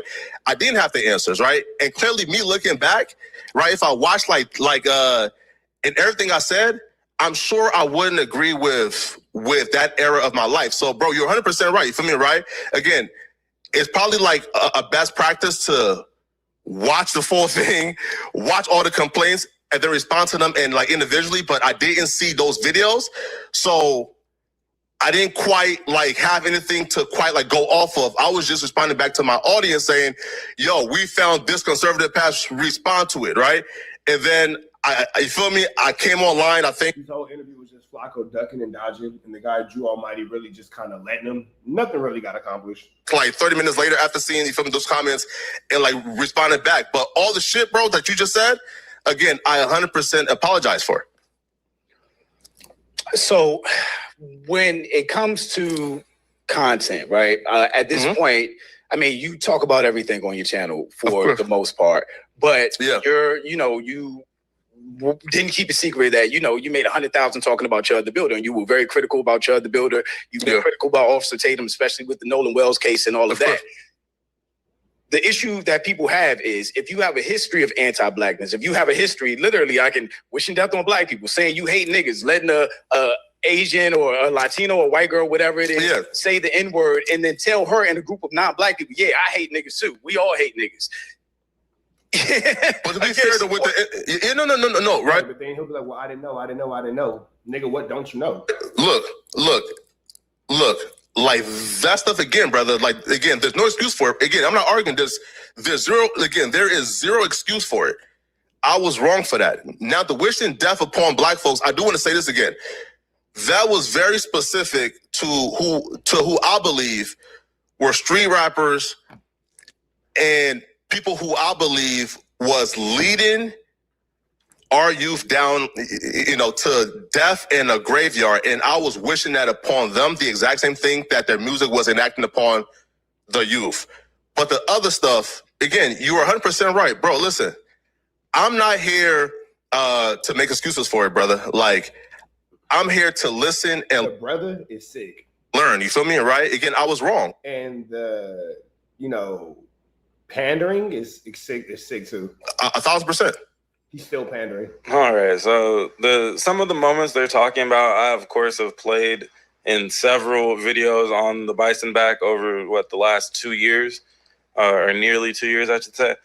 But the first thing that comes to mind after hearing that kind of beginning part of this exchange, this damn near feels like we're watching Poetic Bison in the afterlife answering to God. And I'm not trying to be blasphemous and say that J.U. Almighty is a godlike figure by any means, you know, just a normal guy. No, we get the reference. Who has a pretty successful channel. But just the vibe is like he's in court, but it's like for his anxiety level, for the Bison's anxiety level, this is life or death. Like, you became a millionaire off of you know, your opinion, off of broadcasting your opinion to the YouTube streets, essentially, right? And in the Bison's mind, everything hangs in the balance now. He might have to go back to writing Dr. Umar Johnson. All right, man, I'm gonna let y'all catch the rest on Just Clips, man. But we up out here to the next one. Y'all know the deal, man. Red dots to the left. You know the rest. Say a prayer and be blessed. We gone. County, man, you got Charleston White calling WACK100 about his most recent arrest. Let's jump into this County. Let's go. You know, when the nigga read that paperwork, they can say, "I was just a natural." No, man.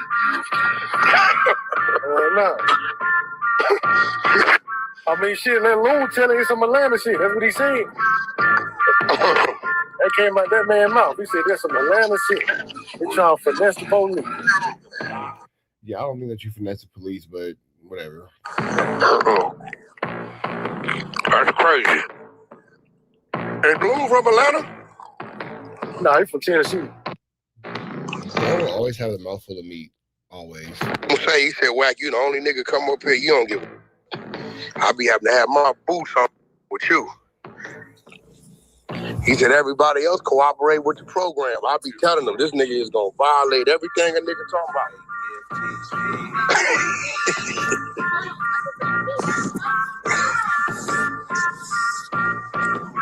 Loon, it is what it is. And I told Loon, I said, "Nigga, I know y'all remember.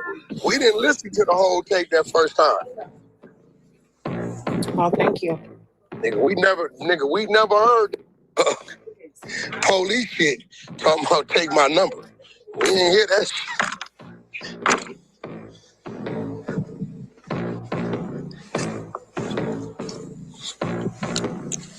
But again, this is how the world is rocking.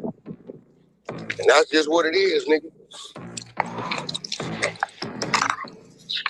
That's what it is. Yo, Wack, that Charleston White shit wasn't no clickbait? He really in the jail? I don't know. I'm a Texas nigga. I seen it. We couldn't pull him up nowhere. They didn't say where he went to jail at. Oh shit, that's what I was supposed to do. My bad, y'all. He was like in Collins County in Texas, so no, they didn't do their due diligence. That's what the Carmelo Anthony case was. Wherever that was in Texas, Carmelo Anthony, that county, that's where it's supposed to got arrested. Looked like he had a illegal gun, no driver's license. What was crazy, I'm like, I thought the nigga had 2 ounces. And some weed. That's 2 ounces. Yeah, 2 ounces of weed with the gun, so you know he's fucked. I thought he had a gun license, so the much as he flashed guns. That's what I was saying. You can't have that weed. Yeah, you can't have weed. Yeah, people be thinking when you smoke weed, you are negating that gun license. You can't have gun license, yeah. You can't have a firearm and drugs at the same time. That's what make it unlawful. Got you. That's probably everywhere though. Yeah, that's a federal crime. Yeah, so he can't possess it. He gonna lose his firearm and all that licensing and shit. All these people that be smoking, going to dispensaries and all of that shit, doing all that, they're not supposed to possess firearms. Like you buying weed from a dispensary and then you saying you got a legal firearm. Yeah, you can't be commissioned of a firearm while you have substances with you in Texas. Kind of contradicting the whole point. Not necessarily. It's more if you have the card. It don't matter. That don't trump federal law. That's just state law. It's a federal crime. Your state card don't mean shit. You're right. You're right. Well, I mean, Brock, you're right. I know. You're so right. I 100% know. I'm in it. I know. Can't have both. If you high, you can't operate a gun. Thank you, Ross. That's what I'm saying, bro. That's correct, bro. But it's motherfuckers out here that have when you buy, you can't operate with both of them. It's illegal. You can't. Yeah, it's contradicting. Yeah, if you can't have weed in the gun. When you buy in a weapon, it asks you, do you use illegal substances such as marijuana? You have to check no. If you check yes, you can't buy it. So that's where that negates it. If you ever been through a gun buying process, you can check it, nigga. Google it. Let Charleston out. He just called me. He just got out right now. Did they give his glass eye back? But he ain't got nothing but misdemeanors. Say his gun was locked in the glove box, his girl was driving, and the weed was in his pocket. So I guess he got 2 misdemeanors. He just literally, just stepping out. We can start with a couple bottles right there. Just got out. Nigga called me talking about, did I miss your R&B birthday party? This nigga crazy. This nigga say, man, I told them niggas, man, WACK100, the only motherfucker had me going crazy on the internet. He said, man, I was plotting on that nigga for 3 years. He said, I was fucked up the first year and a half because I had him paying for a dumbass gangbanger. Then I realized then the nigga got me with the pastor and the church shit. And I'm watching this nigga and watching this nigga. I couldn't realize, man, I can't be beefing with this nigga. I got to have a relationship with this nigga right here. And then what? I walked in an event. 4 niggas come over there, security, walked me to a table, sat me down. This nigga Wack could give you a whole synopsis of a story that never happened, won't he? I said, who hosting the event? He said, oh, this is WACK100 event. He said, no, it ain't. He said, yeah, nothing but sports is WACK100. It just don't say WACK100. He sent us to get you when he seen you. He be out in a minute. He in the back in the meeting. I come out, you sitting with 4 old Jewish motherfuckers. I come over there, you introduce this nigga's the owner of this nigga's the this or that. I'm Googling these names and I'm wondering how the This gangbanger nigga sitting with these people. Then I realized, oh, this nigga ain't no guy. I said, Charleston, listen, man. When I came into this media space, I know this ain't the streets. You treat this media space like the streets, you going to the penitentiary. Because the media space is dominated by non-street. Oh, you're lying about a conversation in an interaction you had with Charleston White. I was trying to figure out where we're going with this. Okay, you're lying about another interaction. Got it. People. Now the streets hustle then slow down, and they coming into the media space. He said, nigga, I thought I missed R&B birthday party. He said, nigga, send me a shoe size so I can go get a go-yard person and some red bottoms. Nigga, because I need to do some business. I need your help. He said, nah. Not Charleston White getting R&B the most expensive thing she's ever had. Going back to Houston. What did he say? He going back a couple days? He said, I'm going back to Houston in a couple days. I hope the nigga take the bait. If any of them niggas go playing with that nigga, they going underneath the jail. How'd they stupid ass? Bro, this is what he done did. He didn't put 100 niggas around him without nobody being around him. He didn't told him, nigga, I'm going to the feds. So now you gotta either believe him or don't believe him.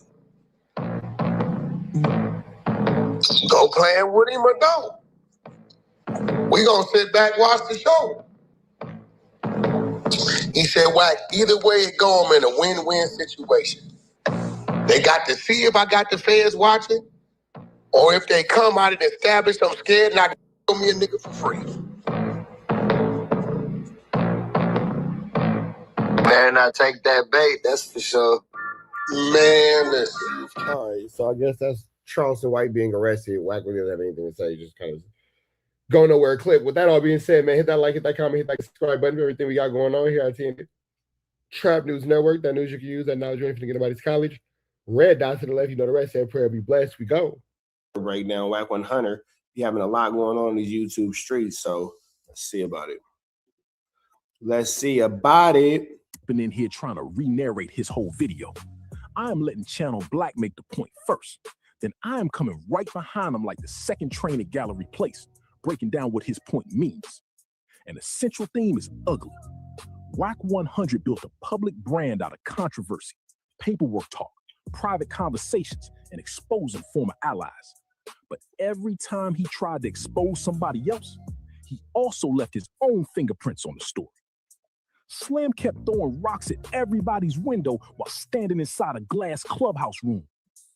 Now remember, this video contains serious allegations. We are going to say according to Channel Black, according to the clip, and allegedly where we need to. But the contradictions, the public statements, and the chain reaction, oh, we can absolutely talk about that. Let's get into it. See a rat, Yeah, right? I made 800 off them pictures. Nigga, you Nipsey's a rat, right? LA County prosecutors are laying out their case against the man charged in the killing of Grammy Award-winning rapper Nipsey Hussle. During opening statements, they told the jury the shooting was premeditated. Holder was once considered a friend of Hussle's, but grew upset when Hussle, whose real name was Ermias Ashkadam, accused him of being a snitch that day. I don't remember that. Nipsey's a rat, right? Nipsey's a rat, right? Nipsey's a rat, right? Big U came to Pyro, set my mother game room in my backyard, right?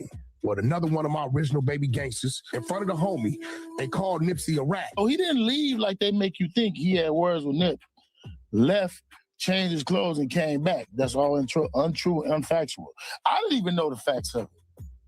On Sunday at about 3:20 in the afternoon, that Mr. Holder walked up on multiple occasions and engaged in a conversation with Nipsey. He left and then came back and subsequently came back armed with a handgun. She was on 6th Ave with 100 cars. We got all the streets black. We waiting on UK to come out the house. Everybody phone blowing up. Nip got hit. Nip got hit. We flying up there. We fly up there and we see the same. A while back, right? He FaceTimed me that he was like, Nipsey just got killed. I'm like, 6-0. I didn't hear that. So I hang up with him. I called Nipsey and I'm like, Nipsey. This was the stupidest lie in our internet. This man right here talked himself to an indictment. You got Big U calling you, FaceTime, telling you this, right? Yeah. Do you have I got calling Nip after that? Of course. We received a cease and desist from Big U about some of your claims and Loose Cannon's claims, I guess, on this podcast. I made it 41 years into this life before I had involvement, conversation with federal agents. She said the feds were interested in one thing and one thing only that the feds wanted was the cease and desist from Big U to No Jumper, asking us to take down the episode in which Loose Cannon first made the explosive statement. And that was obviously, at this point, we know it was just a lie. Statements that suggested. But that was an effed up lie that put Loose Cannon in a real indictment. That CB, what up? Big U had previous knowledge. Say it. Say, Nipsey a rat, Yeah, right? I made 800 off them pictures. Nigga, you Nipsey the rat, right? Eric Holder was in the right, and he did what he was supposed to do. LA County prosecutors are laying out their case against the man charged in the killing of Grammy award-winning rapper Nipsey Hussle. During opening statements, they told the jury the shooting was premeditated. Nipsey's a rat, right? Academics, did I not? I don't remember that. Nipsey's a rat, right? Holder was once considered a friend of Hussle's, but grew upset when Hussle, whose real name was Ermias Ashkadam, accused him of being a snitch that day. I said the man ain't a snitch. The man who mouth it came out of, I always believe. So he didn't leave like they make you think. He had words with Nip. Left, changed his clothes, and came back. That's all untrue and unfactual. I didn't even know the facts of it. Yeah, I'm not sure. Yeah, you know what I'm saying? I wonder if Loose Cannon still gave a sweetie to the feds. Wow. On Sunday at about 3:20 in the afternoon, that Mr. Holder walked up on multiple occasions and engaged in a conversation with Nipsey. He left and then came back. What are we going for? The nigga who killed Nipsey, his shit was documented? What was that? What do you mean? Remember the guy who killed Nipsey Hussle? He's not a snitch. Oh, he was never a snitch? Never. Ain't no paperwork. What's the narrative going around that he's snitch? I don't know. That's what y'all talking about. How would WACK know if anybody else is a snitch? What about yourself? Some paperwork on him? You seen it? That's what I'm saying. You seen it? So why they call it? Have you seen it? Why they label? I mean, that was legendary. Who's to say that Nipsey didn't make a mistake? Yo, Wack, you heard of my You do know there's more than one shitty from that neighborhood, right? Pictures of my face. They thought I had got out of jail and killed when they first heard it was shitty. You get what I'm saying?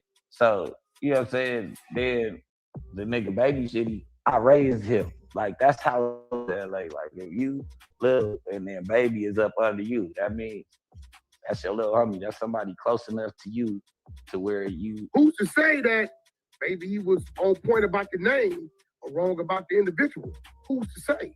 So I didn't know that. Now WACK is trying to say that it was Break Baby. Of course. That was mistaken for being a snitch and not Eric Holder, and Nip got it wrong. You don't know that because the world don't know that. It ain't for the world to know. I don't remember that. Nipsey's a rat, right? Nipsey's a rat, right? Nipsey's a rat, right? Before we can understand what is going on as of today in 2000. Now, Channel Black gets to the Loose Cannon and No Jumper section, and this is where the math starts doing jumping jacks. According to the video, WACK brings Loose Cannon to No Jumper. Loose makes serious claims about jumping jacks, nigga. This math is doing cartwheels. A Big U. Big U sends a cease and desist, and later Adam says federal agents wanted that exact letter. Slim. Think about that sequence. WACK calls it content. Loose calls it exposure. Big U calls the lawyer. Then the government allegedly calls for the paperwork created by the argument. That is not regular podcast smoke. That is content turning into an investigative breadcrumb. Mo thought he was making clips. The clip allegedly started filing itself. And Channel Black's bigger point lands. WACK keeps acting like he is outside the case. No, WACK's inside the case. WACK's tied all the way up into this case. While constantly helping create the public record around the case. You cannot keep bringing witnesses, rivals, former proteges, and allegations to microphones, then act shocked when official people press play. 25. We need to first look back at these and he shows it over and over and over again. This open source reporting that WACK100 is constantly done. Character by the name of Hassan Campbell and WACK100, the internet beef that would start almost 4 years ago, but in some ways help expose information about Big U, some of the same information in the RICO indictment against Big U, Loose Cannon, Break Baby, and other Rolling 60 Crip associates. Boom. So I signed Nipsey to Unique Music, to my label, to Unique Music. So I signed him to it was signed to a 10-year production contract, which started in 2009, which would end 2019. Crazy. Hello. But I ain't tripping off of that because, it is what it is.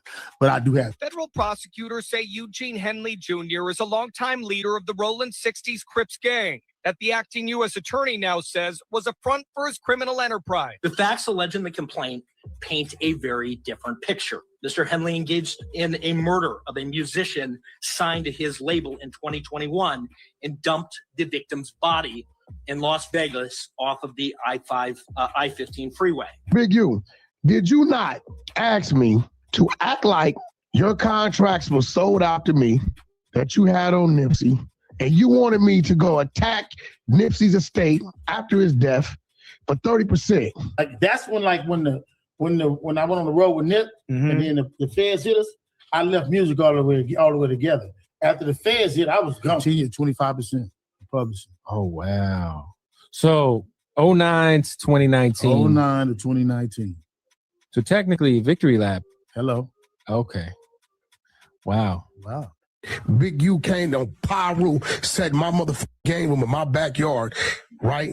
With another one of my original baby gangsters, right? Who just walked off 20 years in front of the homie. They called. WACK is gonna give up everything, man. Like WACK gonna give up the who, what, when, where, why, and how for sure. Nipsey a rat. We both looking at him crazy. What are you talking about? Some paperwork? Nah. We actually was on 6 hours with 100 cars. We got all the streets blocked. We waiting on UK to come out the house. Everybody phone blowing up. Nip got hit. Nip got hit. We flying up there. We fly up there and we see the same. Today, his killer, Eric Holder Jr., was sentenced to 60 years to life. Close friend of Hustle, who made a victim impact statement, talked to reporters. He didn't give Nipsey no mercy, so the 60 years, that was a great outcome. Information exposed by Hassan Campbell as a result of his internet beef with WACK100 would years later, in 2025, play a part in Big U's downfall. Kitty Khan, the ledge gun man, right? When it comes to the rules of engagement of gangbanging, he did what he was supposed to do when another gangbanger calls you a snitch. Supposed to handle your business. And can't nobody say that's wrong. Because it's crazy. WACK100's been being called snitches by gang members for a while, and he hasn't handled any business. Was part of the Nipsey Hustle movement getting this first multi-million-dollar deal. Me and Gang, Big U came to me. We did that. And you got a man who died and no radio hit and no fucking platinum plaques. Nipsey's never been on a fucking world tour. Why? He did not die an A-list artist. Let's fucking be real. Y'all talking about he was a legend. Stop saying a legend. People call Game a legend all the time. Or these actions fueled by hidden jealousy, greed, or something deeper? What definitely fueled by hatred. Forces were at play behind the scenes? And how did a simple beef between Hassan Campbell and WACK100 ignite a chain of reaction that would unravel dark secrets behind Nipsey Hussle's downfall? Fuck WACK, fuck Gang, fuck Big U. That's a great combination of what? So if I find something where you disrespect the game, what's the WACK? Big U gonna handle his own. If you on this radar, that's another issue you got, because that's 10 times me. That's on you, right? But if I find something, dog, that you disrespect the game with Nipsey, I'm gonna take that personal. Fuck me. Because that's that nigga's friend, bro. So now Big U 10 times you. That's not Big U, bro. Big U is the biggest kind of snake you can find, bro. That's not what you were saying. What you saying to me on the phone? What you mean, my nigga? Big U is definitely 10 times. Hey, listen, bro. That's my brother for one. We can be behind the scenes. I want to talking on the internet. Yeah, because you know, nigga, you didn't want it. You didn't want it. You did not want it. I want it now, nigga. You didn't want it. I want it now. You didn't want it. You wasn't bringing it. What you mean? No, I disrespected you 5-6 times, nigga. Oh, you disrespect? Because what I seen it in your eyes. I seen a bitch in your eyes. I seen a in your eyes, nigga. The online feud between Hassan Campbell and WACK100 set off a domino effect that exposed secrets and shattered alliances. Their initial clash led to shocking revelations, leading to WACK100 and Big U's close to 20-year relationship turned into a heated beef that would, in the process, expose even more damaging information, whether it's poetic justice or just irony. Just as a lot of damaging information came from Hassan clashing with WACK100, the subsequent beef with Big U and WACK100 Definitely poetic justice at its finest. would ironically expose Big U more than it would WACK100. Hey, nigga, put that on 6 so you ain't send me Nipsey work. And there ain't in my phone right now. Put that on 6 so you ain't got to check this out, little man. From Hassan Campbell leaking a clip of WACK100 claiming to sell guns to Big U. Don't believe how when they went to war, guess who they had to come see to get their tools, bro? Big you all up. Whack. Crip niggas gotta come see. Who just a year later. Whoa. Whoa. Whoa. All right. Wack is submitting some crazy things, man. And that's in a private conversation. Interesting. WACK100 bringing Big U's former prodigy, Loose Cannon, No Jumper, who exposed Big U's alleged dealings, including serial numbers and gun allegations. Adam and Wack show. So last night, I get a call from this Crip dude. You know me, Adam. If I get some information or some content, this content I can't present. You gotta present. What kind of shit are you saying that Big U does? Talking about like street shit? Yeah, they're like street shit. Seen the nigga get like 20 guns. He's selling them to the homies, but I'm like, why are you writing down the serial number? And we about to go do something, hop out on something, and give you a gun that's empty. Wait. Ooh. This nigga crazy. He really going. He ain't know we talking. When he hit him, he told Loose Cannon. Hey, hold on. What was that?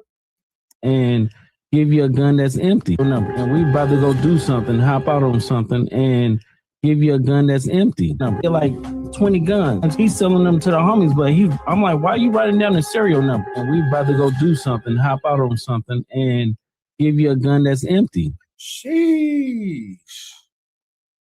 Sheesh. Now that's a quote of Loose Cannon saying Wack gave him a gun that's empty. I've been looking for that quote. There it is. There it is. Man. Wait. Ooh. This nigga crazy. He really going. He ain't know we talking. When he hit him, he told Loose Cannon one time to get me. What's up, cuz? Neighborhood, Loose Cannon. Wack, it's like you talking about let's get down. Nigga, you bitch. Nigga, you don't want to get down with the low, nigga. And you could put that on power roof. You don't want to get down, nigga, with the low, nigga. No, you staring death in his eyes, nigga. Oh, let me call Big U. Let me do this. Yes, nigga, he don't fuck with you. He don't fuck with rats. WACK100 even exposing Big U's secret contracts concerning the late great Nipsey Hussle's estate. And even in that same interview, Loose Cannon making the chilling claim that Big U called him 30 minutes before Nipsey Hussle's murder, informing him of Nipsey's death. He FaceTimed me that he was like, Nipsey just got killed. I'm like, 6 I didn't hear that. So I hang up with him. I called Nipsey and I'm like, Nipsey, what's up? He was like, oh, what's up with it? Nipsey answered. You got Big U calling you, FaceTime telling you this, right? Yeah. Do you have you calling Nip after that? Of course. Over which Big U would send ADAM22 and No Jumper a cease and desist order, leading to the interview getting taken down.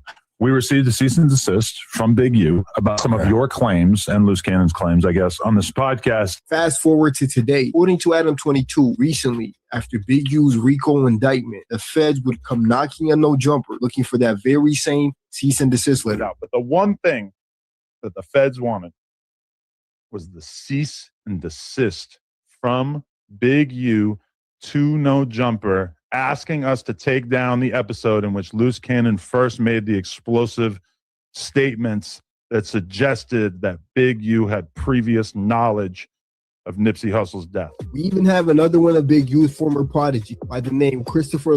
Then Channel Black walks us through Wack's rise.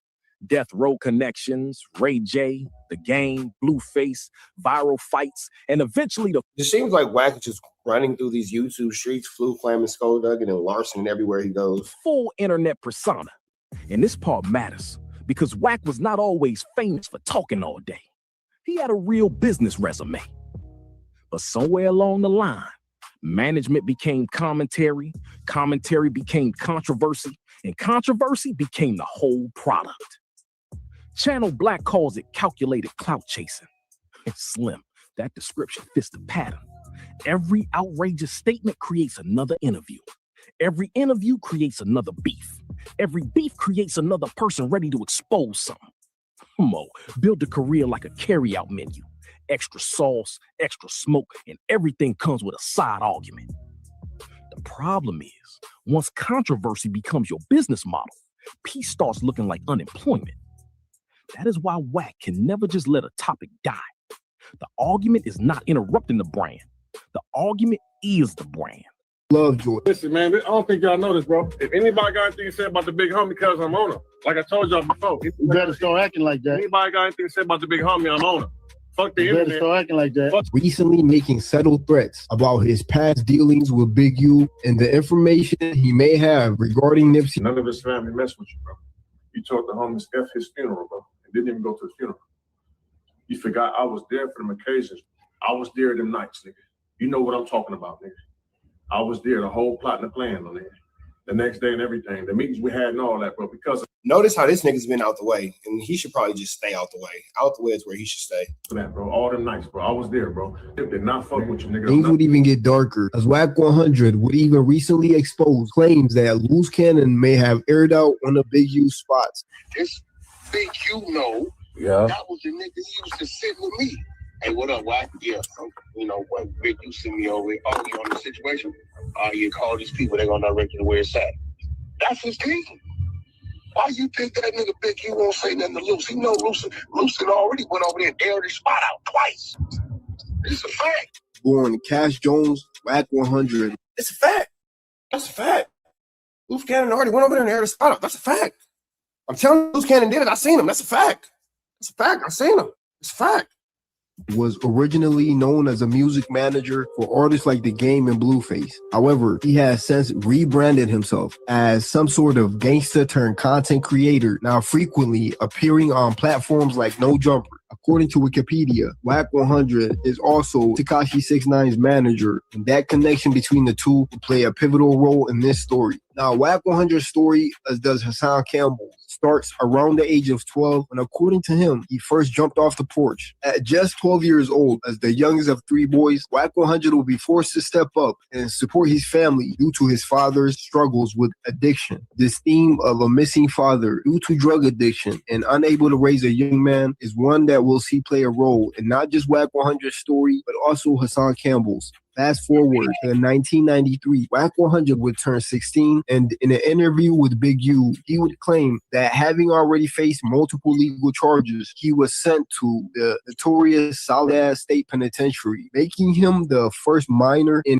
And that was a lie. That actually wasn't true. I actually broke that down in my last video. You guys can check that out where I actually showed you guys that actually wasn't true at all. In California history to be sentenced to an adult facility. I've been to the penitentiary. I was the first minor in the state of California. They sent me to prison at 16 years old. I was in Soledad State Penitentiary. So to go through all that, survive all these gang wars, they sentenced me to state prison. So when I get to Delano to the reception, I barely got a mustache. I ain't got no goatee, nothing, right? But I'm a YA baby, so I'm a firecracker, right? Right. So I jump up, tell them where I'm from. I'm the only one in there from the red side, right? Whether that point is true or not, a YouTuber by the name of Gunner Collective would claim to have witnessed WACK100 knocking people out while they were in YA, which is. But that's crazy because Gunner Collective came from a PC yard. So, yeah, there's that. Real talk. The juvenile detention system in California. He was a big old brother, man. He was knocking fools out. That's a fact. I won't sit here and lie. He was dropping motherfuckers, right? Honestly, Gunner Collective is probably not the most reputable source. Was he dropping 32 of them like Big U? Nah. Now, WACK100's journey into the music industry started at a young age. Upon his release in 1998, WACK quickly found himself working security for Death Row Records, despite Suge Knight's presence, whose name is synonymous with Death Row. WACK100's real connection came through former Compton police officer turned Death Row head of security, Reggie Wright, who would take Is that something that you guys would trust? Police officer turned head of Death Row Security? over and run Death Row when Suge Knight went to jail. 2001, Suge gets out of prison. Now, Reggie ends up putting you and Suge on the phone together. Exactly. And then that's what starts the relationship? Start our relationship. Yeah, yo, man, you need to meet this dude. He's smart. He's a rider. He got his own business going on. right? You got a trucking company, and Suge like shit, keep him around. I see you when I come home. This would explain WACK100's loyalty to Reggie Wright over Suge Knight and how he maneuvered his way into the industry. While most people assumed Suge Knight was his path into hip-hop, it appears that his mentor is more likely Reggie Wright. Reggie Wright was a heavyset dude before he lost that way. God damn. From his interviews and what we know publicly, WACK100 Yep, Gunna's the dude that be with Dubs. 2 PCs on a 50-50 yard. Go on to play the role. 2 50-50s in the same yard. So if, that's what I'm saying. So if Gunna watch Wack knock stuff out, then that means that WACK100 on a 50-50 yard.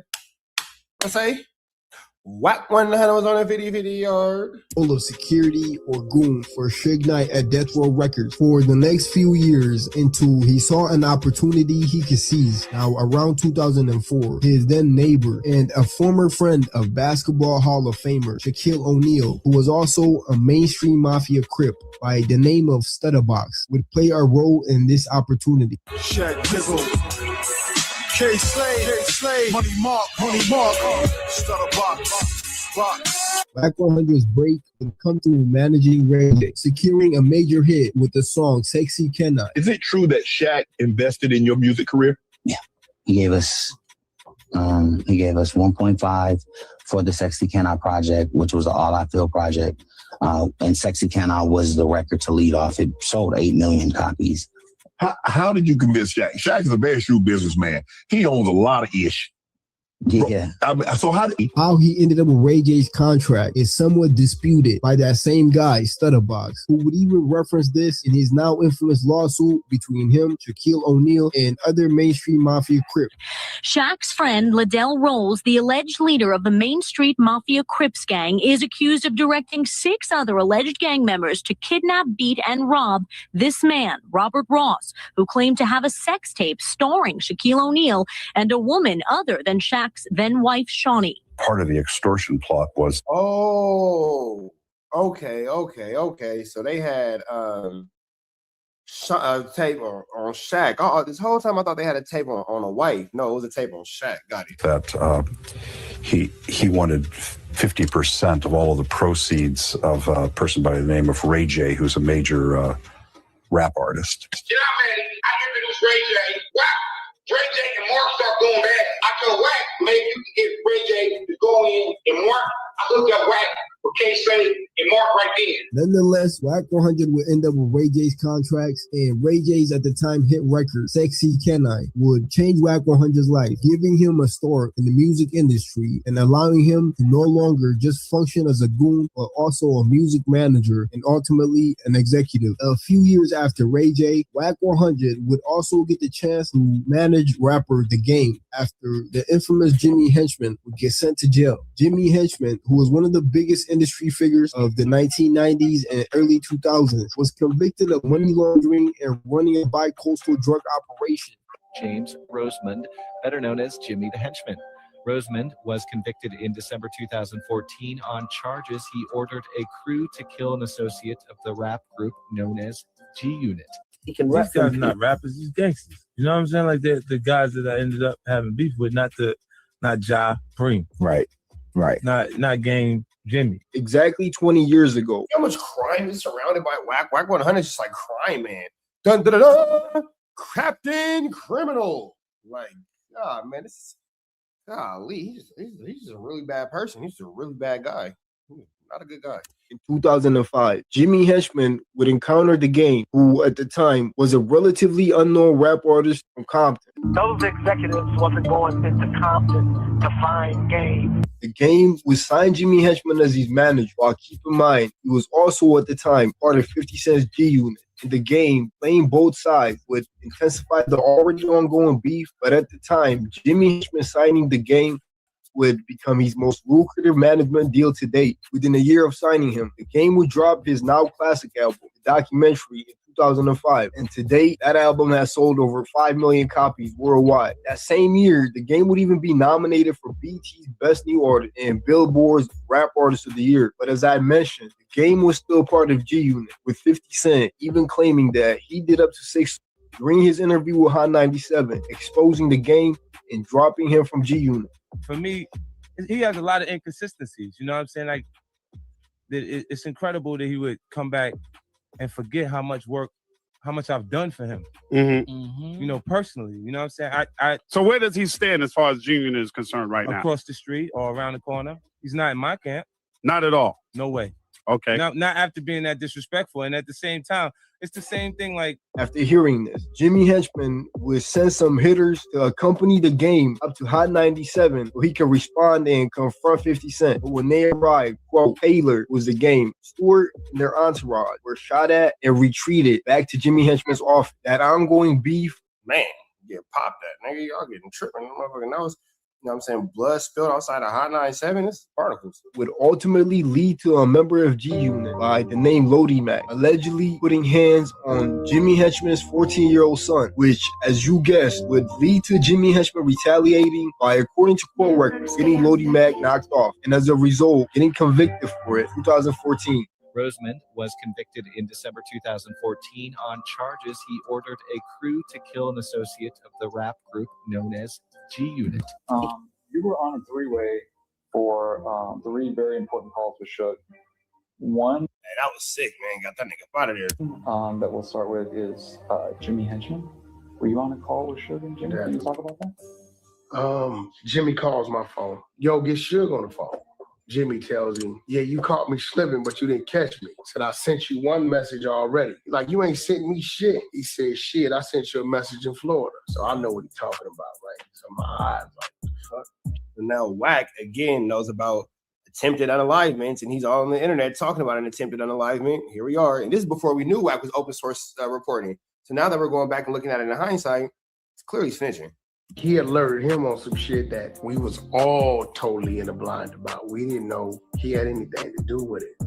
So, and that's just what that was. But that definitely happened on my phone. It definitely happened on my phone. How indicty is that? How indicty is that? Extremely indicty. Infamous hip-hop figure behind beefs from Tupac to 50 Cent was convicted in federal court over drug trafficking, firearm violations, and other financial crimes associated with his position as the head of a multi-million-dollar transnational cocaine-selling organization. But before going to jail, the Game was one of the artists Jimmy Henchman had on his roster. Funny enough, in this interview with Vlad TV, the Game would claim that the feds actually threatened him with jail time if he did not snitch on Jimmy Henchman. And then that same year, Jimmy was arrested. And shit, WACK would have did it. Ultimately, he got life plus 20. Yeah.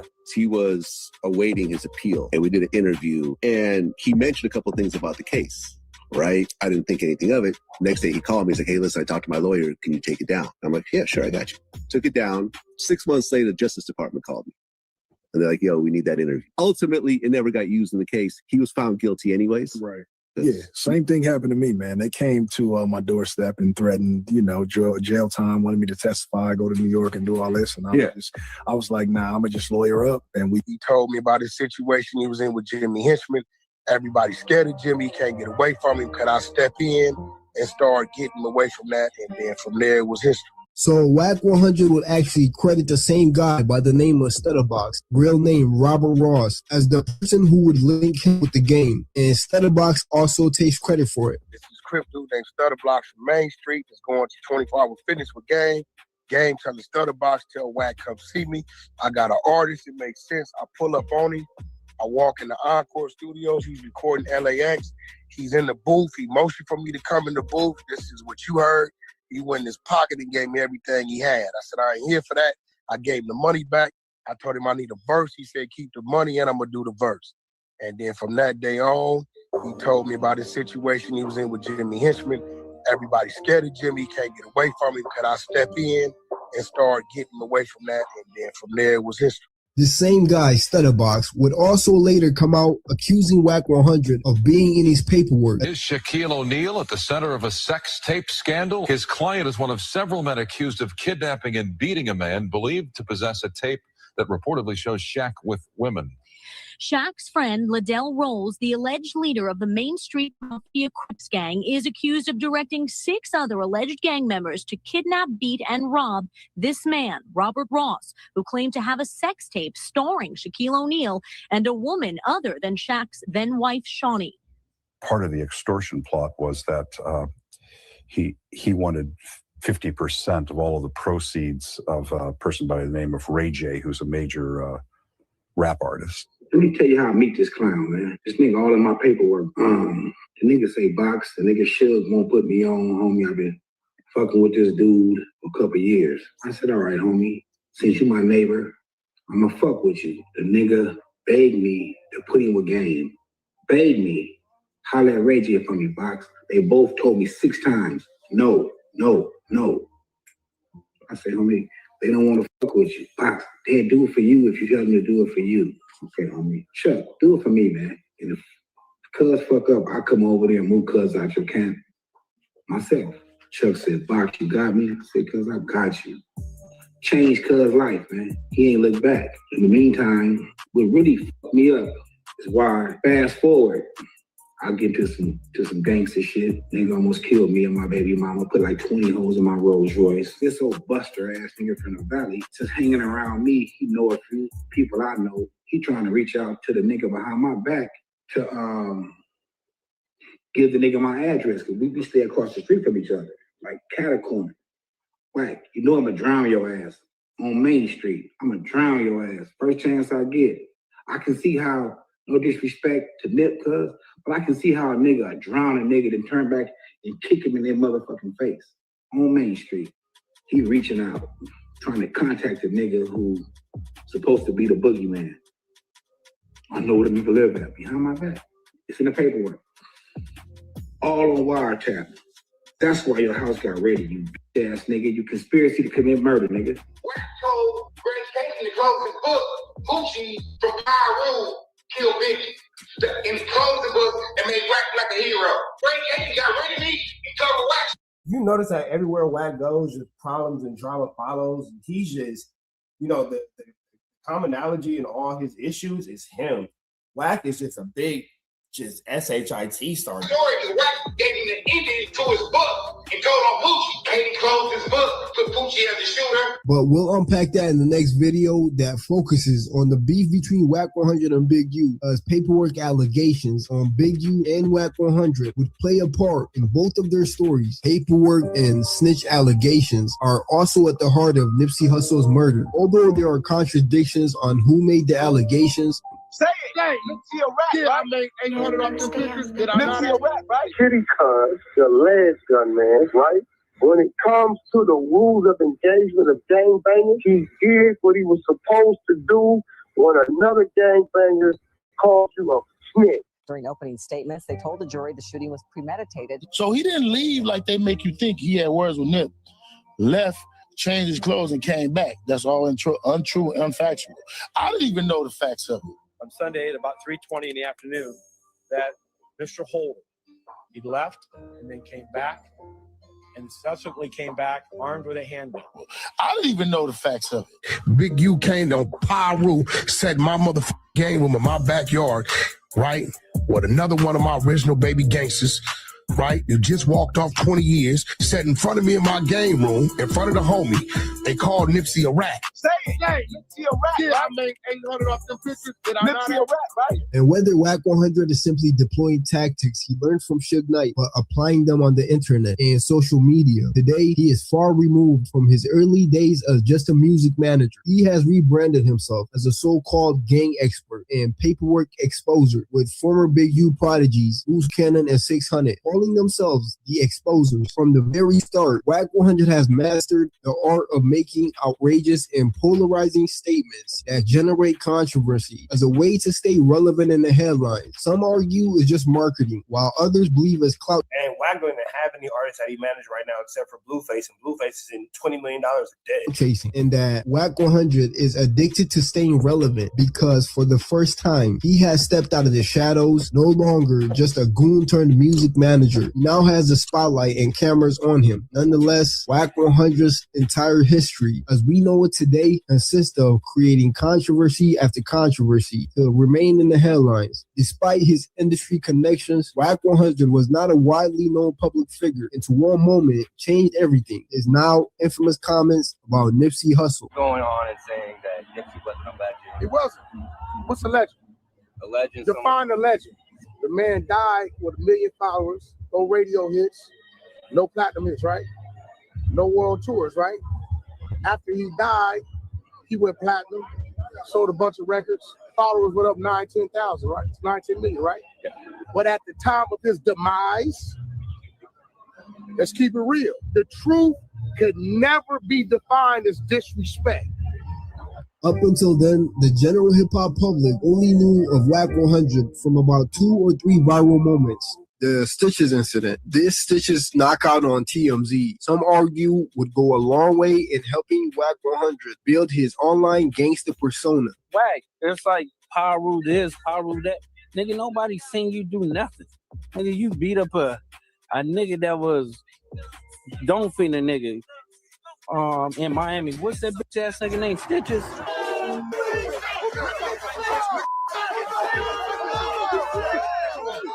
Then can you really mention the situation with Stitches without, talking about, everything else that WACK100 has going on? Like, can you really mention, anything about this whole situation without talking about, J-Rock knocking him out? Can you talk about that without talking about Nip putting hands on Wack at the Platinum Motorsports? Can you talk about that without talking about how the game's little homie whooped on him at the Draco show? Can you talk about that without talking about how he's running from FaZe from Jay Diggs?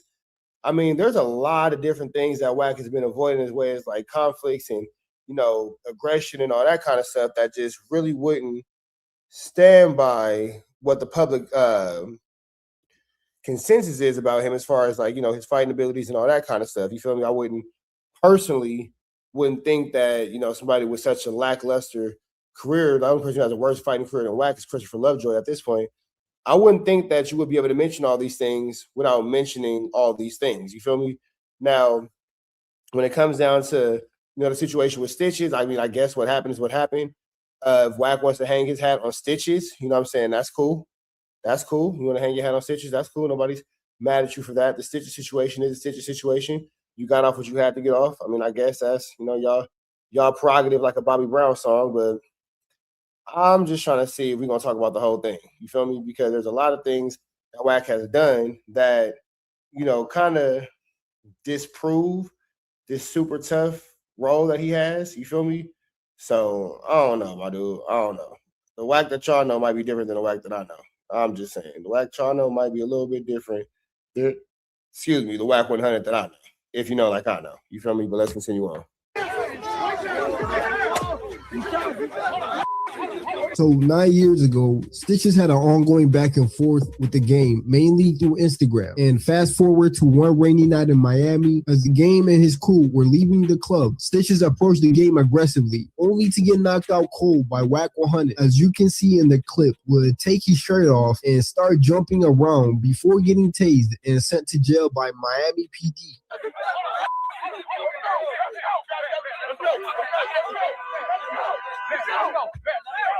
Ironically, in this No Jumper video, while discussing Hassan Campbell to ADAM22, WACK100 claims that Stitches was still calling him to this day. He been texting me. About what? He texted me. Stitches texted me. Today was a crazy text day. Well, Stitches texted me to FaceTime and show him firing an automatic weapon. Want to see it? I got it on FaceTime.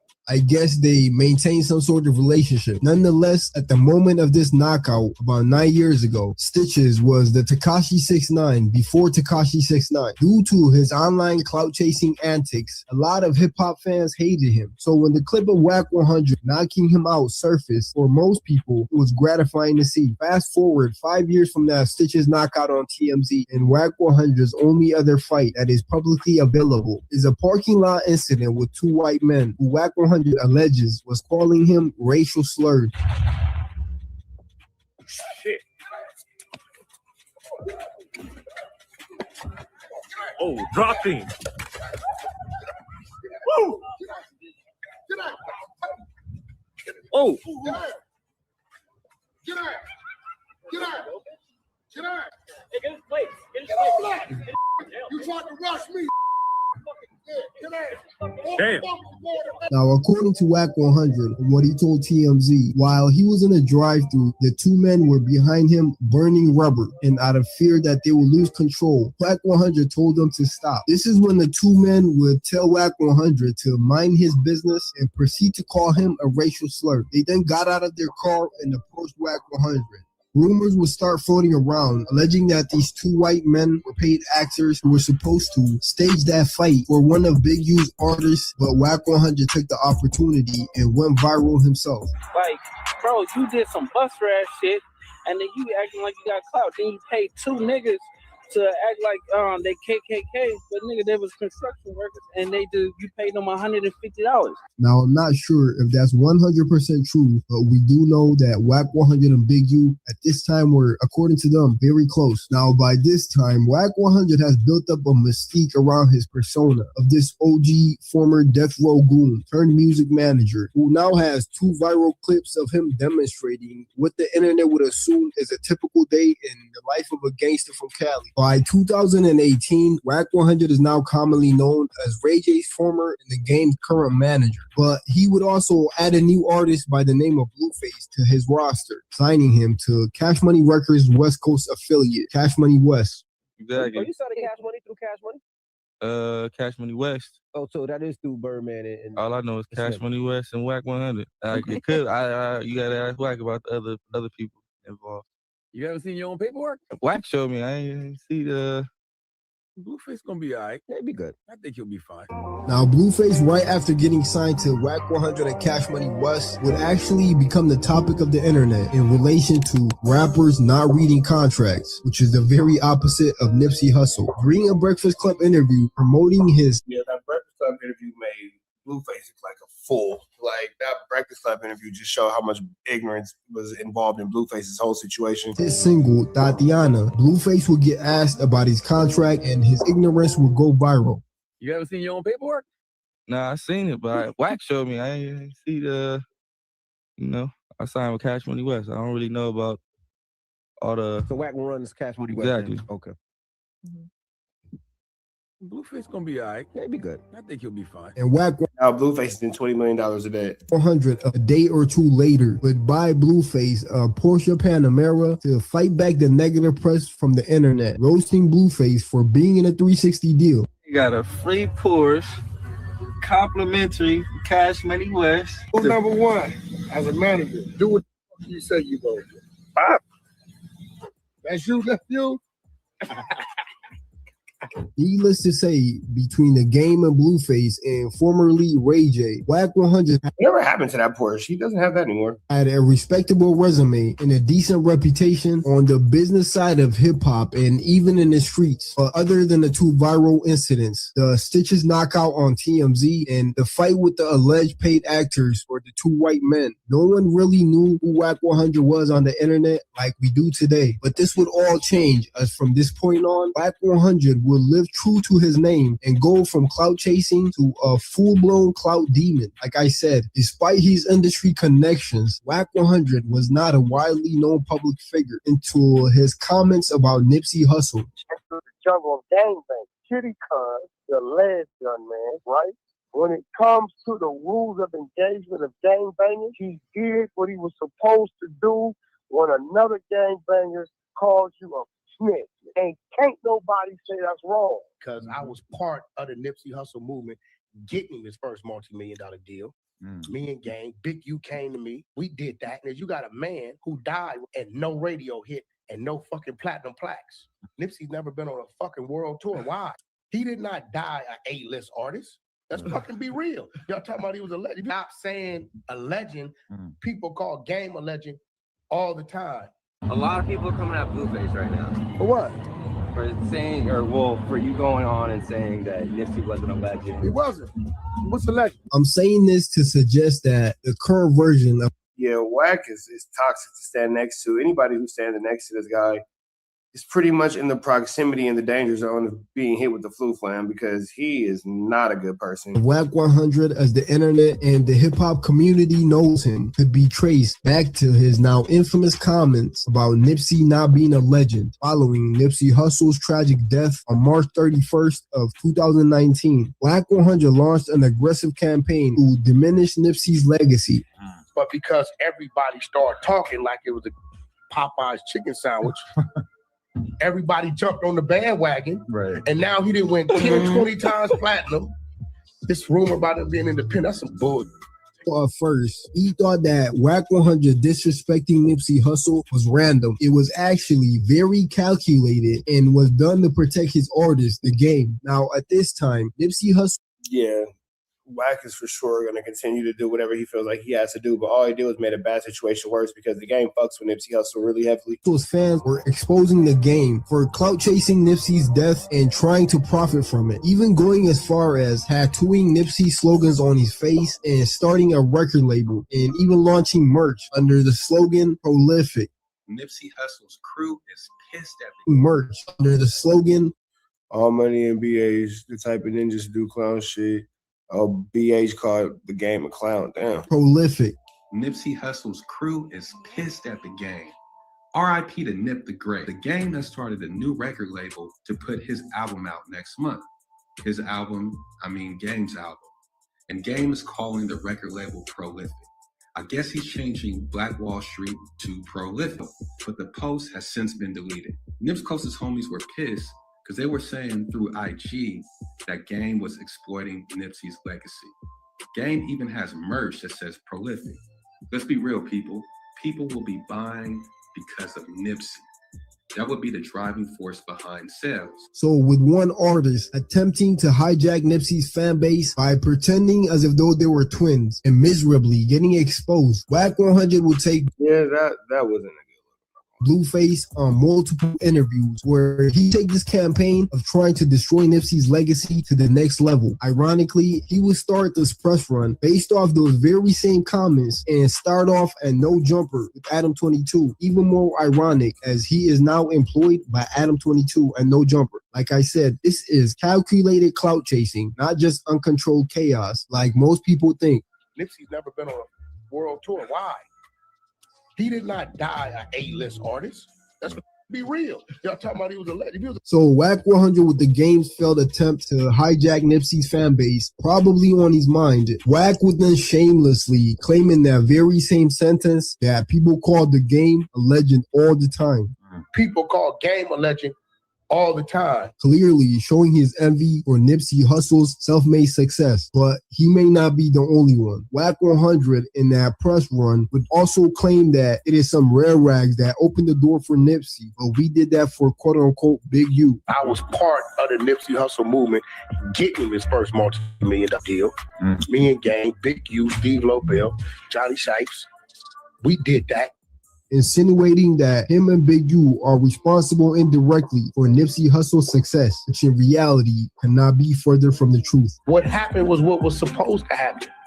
Keep in mind, these comments down the road would implicate Big U and bring a lot of these things are going to bring Big U down, especially like this No Jumper interview that they keep mentioning. Him into the beef. WACK100 and his associates would fuel speculation about circumstances surrounding Nipsey's death, suggesting ulterior motives beyond the mainstream story of a simple dispute over snitch allegations. As you can guess, WACK100 wouldn't stop there. For some reason, he was on a mission to completely tarnish Nipsey's legacy. He would take things to the next level by claiming that he had a gay sex tape of Nipsey Hussle. I've been on the phone call with Wack. Wack told me the same thing about Nipsey. What he told me is that, hey, listen, there's some footage that exists of some very interesting stuff happening with Nipsey. What do you think about WACK100 and some of the Nipsey comments? He was talking about a tape that he's seen before. Yeah, see, I didn't see the video that Wack is talking about, but I do have a photo. Nobody's seen the video Wack is talking about. That someone sent me. Nipsey got gay shit on him, bro. Also on my mom. We got all the footage. Wow. I got it on my text message. I'll show you when I see it. Yeah, nothing has ever came out. Reason in part why the casual observer may not know why this would shock the hip-hop community as it did is because WACK100 and everybody knew about Nipsey Hussle's stance against homosexuality and its promotion in hip-hop. Now, what happened with the LGBT community? They were set tripping on you at one point when you... You know, man, Nipsey would famously even get called out in 2018 for what the alphabet community claimed was a homophobic Instagram message. Now, Nipsey would post a photo of a room full of black young men all dressed in tuxedos, and Nipsey would rightfully express how powerful that image is by captioning it, quote unquote, demonstration speaks louder than conversation. They're going to feed us every image of our men and boys. But this one, he wrote, no hyper-violent, no homosexual, no abandoned, just strong black men and young men. Respect to my big homie at Big U for leading with love and intelligence. God is with us. Who can go against us? I made a critique on the media, and I was really speaking toward what my homeboy Big U did. Well, really, there's nothing wrong with what he said, because what's wrong with the picture having no hyperviolence or all the things that he said? For the kids. Mm-hmm. And the image of, you know, somebody that came from prison, that came from gang culture, what the image gets portrayed as around that type of individual and what this person's actually doing. Me personally, I judge things off of intention. We are human. We gonna make mistakes, but I gauge somebody's intention. Mm-hmm. What was you trying to say? No man or woman looking at the powerful intent behind Nipsey's message should have an issue with that message. If you do, it's also very telling of who you are as a person. Funny enough, as you've noticed, the picture that Nipsey reposted is from Big U, from what looks like a Nation of Islam event. Even in the gay community, Channel Black's Nipsey section? Yeah, see, I don't think there's anything wrong with that. I'm not seeing a problem with that. If anybody can see a problem with it, let me know in the comments, because I can't really see what's wrong with that. Is the ugliest part, because this is where controversy crosses into attacking a dead man's legacy. The video argues that WAC's Not a Legend campaign and the alleged tape claims were not random. They were designed to create shock, protect other interests, or keep attention around WAC in the game. We cannot confirm every motive Channel Black suggests, but we can judge the public behavior. Leans in. WAC repeatedly used Nipsey's name, career, death, alleged private material, and street reputation as content after Nipsey could no longer answer. Slim, that ain't keeping it real. That is shadowboxing a memorial. And Channel Black makes a strong point about calculation. WAC knew exactly which claims would outrage Nipsey supporters and dominate headlines. Mo did not accidentally step on the third rail. He brought a lawn chair and sat on it. Whatever private disputes existed, this man is an agent of chaos. Turning a dead man's name into a permanent engagement strategy is foul. Trying to cancel Nipsey Hussle or standing up and speaking what most of us feel about how hyper homosexuality is promoted in the hip-hop community. Even in his follow-up comments to the backlash, Nipsey would highlight his intent and message as quote-unquote, I don't look down on gay people, but there is an agenda. I'm saying all of this to say WACK100 running with the narrative that he had a gay sex tape on Nipsey. He knew because of Nipsey's character and his brand that specific claim would shock people, allowing him to maximize the clout chasing. For the record, according to sources close to the woman in the actual alleged video, the woman who happens to be Nipsey's first baby mother by the name of China. The video is of Nipsey and one of his homeboys running a train on the said woman way before she happened to get pregnant.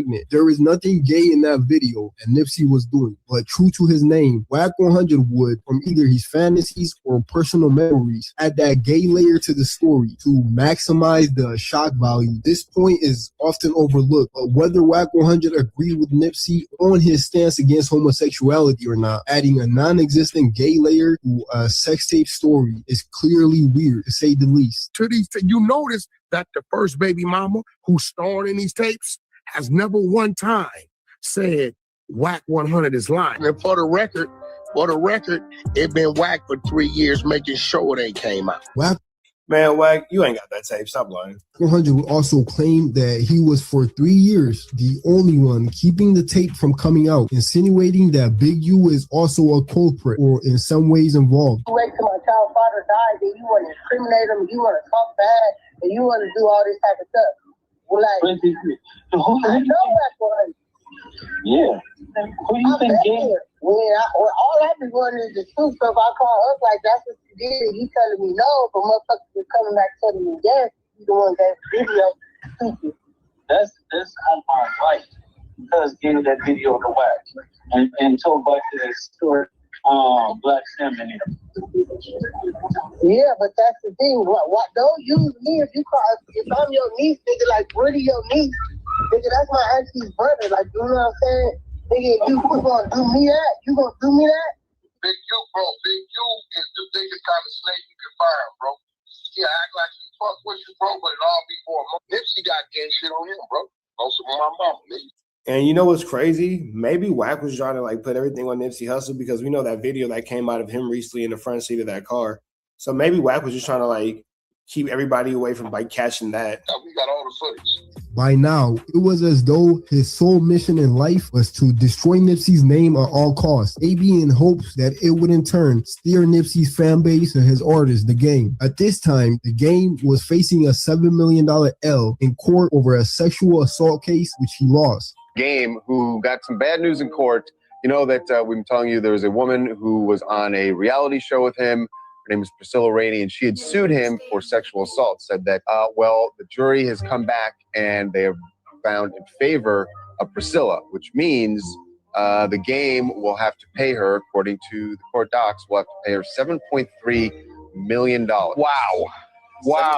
And Nipsey's demise, they saw as an opportunity to restart The Game's dead music career and recoup some of this L. Or maybe WACK100 felt like because Damn, that's an evil-spirited person. Wack gotta do better, bro. That's a really evil-spirited man. claims was saving the tape from coming out, he imagines he was somehow responsible for Nipsey's career and felt owed something. 100 in The Game in this Nipsey Hussle situation. So here's how I feel about it. I feel like him and Game is greaseballs, shiesty, conniving, wicked, backstab, snakes. And I feel like they're using this situation to promote Game's new album that's coming out. You know, Game is he's in debt. He allegedly owes $7 million. Him and Game is trying to capitalize off of Nipsey's debts. The reason the world found out that WACK100 and Big U had some Nipsey Hussle sex tape, which they were potentially holding over Nipsey while he was alive and now over his estate after he's passing, is only because a YouTuber by the name of Hassan Campbell would record a phone call with WACK100 and release it to the world forever, changing both of their lives, or at least on the internet. At one point last year, you did a podcast with Tekashi and WACK100. Right. Why did academics put the three of you together? Hassan Campbell exposing WACK100 and Big U for allegedly extorting Nipsey Hussle with a rumored gay sex tape was just the beginning. You said that there's a gay sex tape and shit like that. Yo, Vlad, one thing you better not never do is question what come out of my mouth, right? And it didn't come out. This one, we're questioning what you put in your mouth after that video you in the front seat, but no videos yet to come out. And my man Charlie Brown said a whole real statement right here. Got a whole phone full of dudes, just phone full of males. He just has a lot of male meat, but his business, man, his business. Out of my mouth. Hassan Campbell recorded the conversation and released it. That's where it came out. It's only because of me that the damn tape still ain't came out today. Why did you do that? Because you set Oscar De La Hoya up. You sit up there. You got a sex tape on Nipsey Hussle. All right, let's go. You lied, nigga. So you didn't call him. That was me and you on the phone, nigga. You didn't call Big U on the freeway. You didn't call. All right, we'll see. Listen to me, bro. Me and Big U ain't talked on the phone. You called Big U on the phone. Damn near a year and a half. Lying. I was on the phone. What I'm you saying. told me to mute my phone. You even know that. Keep in mind, at this point, WACK100 and Big U were still on good terms, claiming that they've been running together for 17 plus years. Two brothers, two special people today, and two institutionalized brothers. That's extremely institutionalized. A true standoff for the streets. The one and only Big U and WACK 100, Bloods and Crips. But Hassan's revelations didn't stop with Nipsey. His infamous tape also implicated WACK 100 in alleged extortions involving former world champion boxer Oscar De La Hoya. Ooh, hold that out. Oh, you prove this ain't nobody gonna get on Hold that out, nigga. no more. Listen, I extorted De La Hoya. I blackmailed De La Hoya. Them pictures is up, nigga. I said it on my first podcast. But you talk about nobody gonna try. Hey, bro. I said it on my first podcast. I make 800. Exclusive boxing champ Oscar De La Hoya at the center of an extortion plot. The two women then demanded. That's true. That's true. Now, I can't help that this comes on the heels of my video 5 times WACK 100 got caught admitting crimes on camera, but it's true, man. We're watching the flu flam. We all see the same flu flams afoot. $2 to prevent the tape from being released. The former couple contacted authorities. A spokesperson for the FBI said, "We cannot confirm or deny the existence of an investigation, but..." I said it. What do you mean? The pictures is up. The video ain't up. And even crazier, Kanye West and Kim Kardashian over a second Kim and Ray J sex tape, which never saw the light of day, potentially due to the alleged extortion. Ray J's manager is claiming he has a sex tape. We got part 2 on the laptop, ain't never been seen. Yeah, that was more graphic and better than the first one. That he got from Ray J, the sex tape. Kim Kardashian went on the internet crying. He still manages the game. Ray J, he got the tape from Ray J because the tape is with Kim Kardashian and Ray J. Ray J, he manages him too. So now, Kim Kardashian says one of her kids see an advertisement for the new tape. She starts crying. She calls Kanye. Next thing you know, Kanye's making a song with Game. So wait. Let's piece this together. Slow down. Yeah. Let's piece this together. The Game reportedly got a song out of it, Easy. He was once a star from around the way. Which, keep in mind, is owned by WACK 100, and Kanye may have even gifted 2 chromed out Maybachs to the Game recently after the 2025 Grammys. My life was never easy.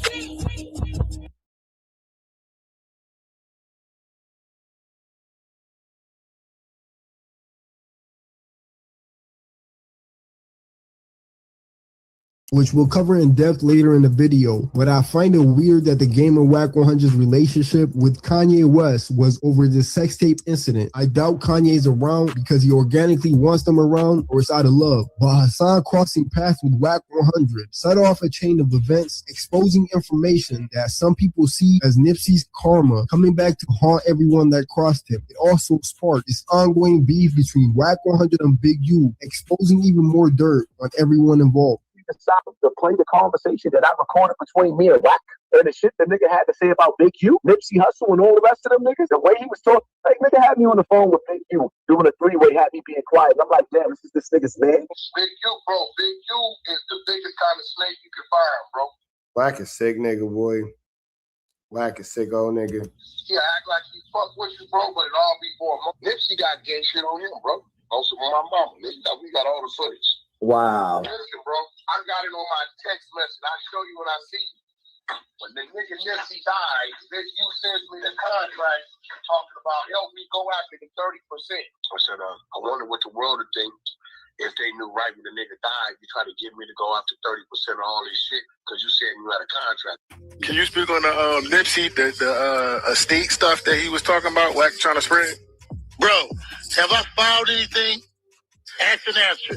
Let me say this, though. I ain't never seen a tape of Nipsey doing no sexual act ever in my whole entire life. I ain't seen one, ain't had one. Our first time talking to China was 2 days ago when China called me hysterical, talking about they recorded her on the phone. I have never seen a tape of Nipsey. Secondly, if he was having sex with a dude and another girl, I done that when I was younger. When I was a kid, nigga, we never get in the room with. So, I mean.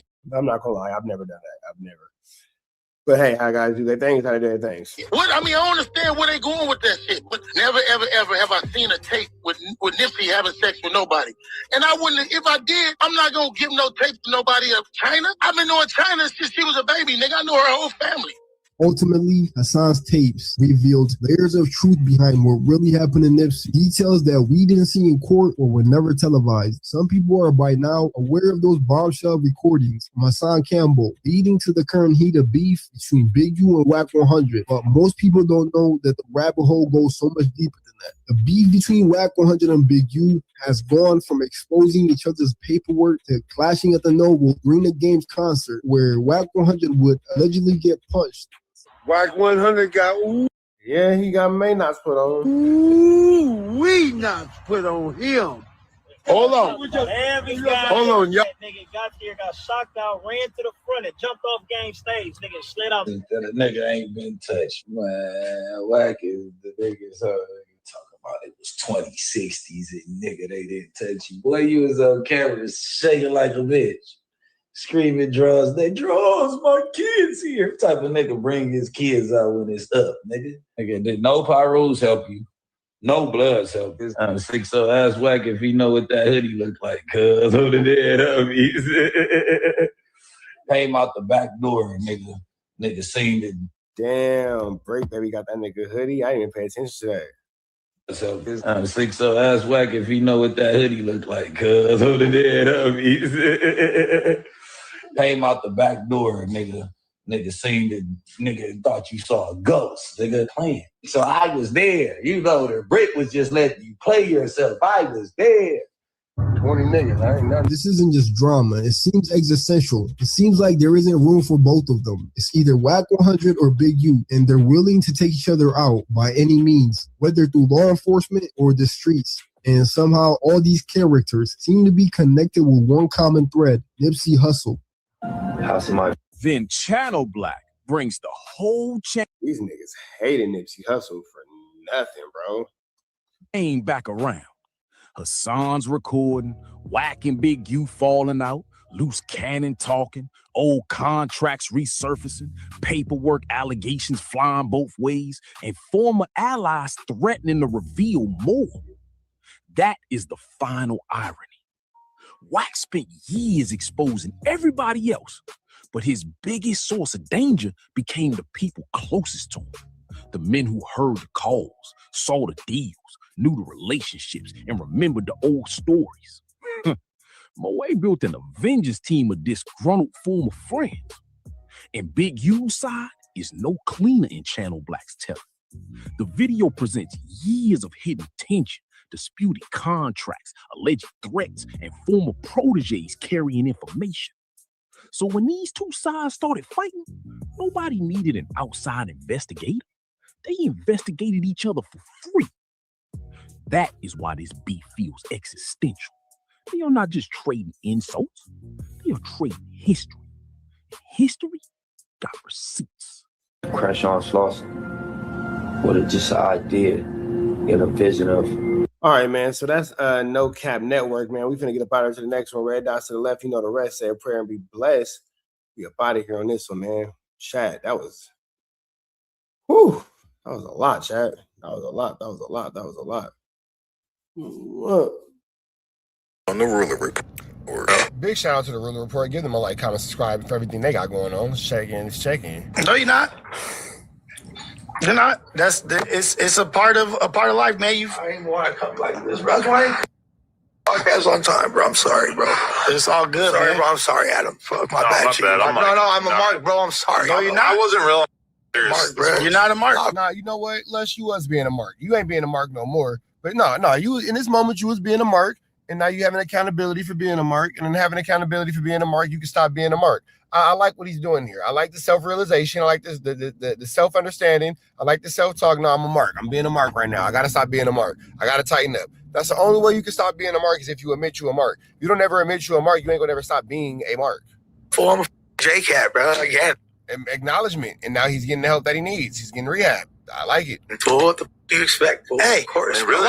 Everybody here isn't perfect. Bro. We all got our own issues. Every person at this table has major issues, dude. I'm so flyer that all they're talking about, but check game full. Just like you're just wearing. You think, dude? Duh. When it's time to get dope, I take off. Big shout out to the Ruler Report. Give him a like, comment, subscribe for everything he got going on.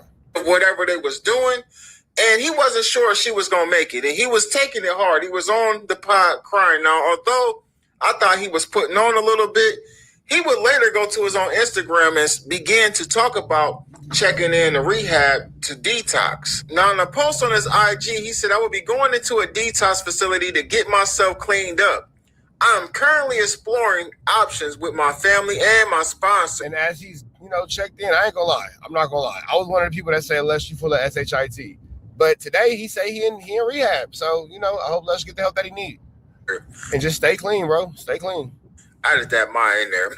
Shouts to the fans, my family, and friends for the support. This decision was made so I can not only survive, but thrive and be of maximum usefulness to my team and, of course, No Jumper. Much love to the Ugly Boy Inc. This only going to make us stronger. Much love to the team at No Jumper. I will keep everyone updated. Shit's been crazy for a while now. If it wasn't for the UAB homies, I'd probably for sure be dead. Lush 5.0 loading. It's obvious that Lush has some addiction issues going on, and it's been going on for quite some time. Lush is our favorite fiend. He's lost so much weight since the last time he was on No Jumper before he got fired that, it's only evident to those of us who've been watching No Jumper that this dude is strung out on something. This ain't me taking no shot at Lush. This is just Lush is the unky junkie. My own personal observation. There's something going on. He need though, so hey. With him, Lush has a chemical dependency problem. We know this, right? And with that being said, he posted this and was open about it. Now, some people said that Lush was looking for attention by going online, telling everybody that he's going to detox. But one individual particularly took to Instagram to actually take shots at Lush. Now, WACK100 will hop in the comments and say, at Lush, one, there's a shortage of trees, and trees provide oxygen, so go ahead and kick the bucket. We need the extra air. One more wild night of 8 different drugs should do it. I promise we'll... Damn. I didn't know Wack said all that in the comments. That explains why Lush is going off today on Instagram. Make a couple clips out of you. Hurry up. He would also just respond to a whole bunch of different people. He would say to Jess West official and say he needs another fix. Drop that off so we can get him out of here. He would also respond to Gorilla Hebrew and tell Gorilla Hebrew he's from the other side. He needs to go. He's in the way. He would at Tam and say, you don't like this clown. We discussed this, remember? He would at I am Doughboy and say, you can't love a stranger. Get the F out of here. Too many fake people. You can care less. At Bootleg Kev and say, nah, he's in the way. We got enough snakes in the world. Now, in addition to this, WACK100 would actually find a video of Lush apparently getting slapped. Now, I don't know where Wack... The video of Lush getting smacked was a situation where Lush had slept with these dudes' wives, and they were upset. WACK100 found this video or how he got his hands on it, but he would post it on his Instagram. There you go. There we go. All right. Hey, Freddie, this is what happens when people lie to us. Freddie, this is the beginning of it. You ready? Sorry. That's just the beginning, Freddie. It's just begun. All right, get up. We got work to do. Now, although I took the portion out where the physical altercation actually happened, I think you guys understand that Lush actually got the spit knocked out of him. He was on the ground. I don't know what happened. I don't know what took place. They said it was Armenians. He got accosted, but let's keep going. Indians or something like that. I really don't know. All I know is WACK100 posted this and Lush responded to it. Now, he made several different responses, but I believe that the most important response is the one we about to play right now.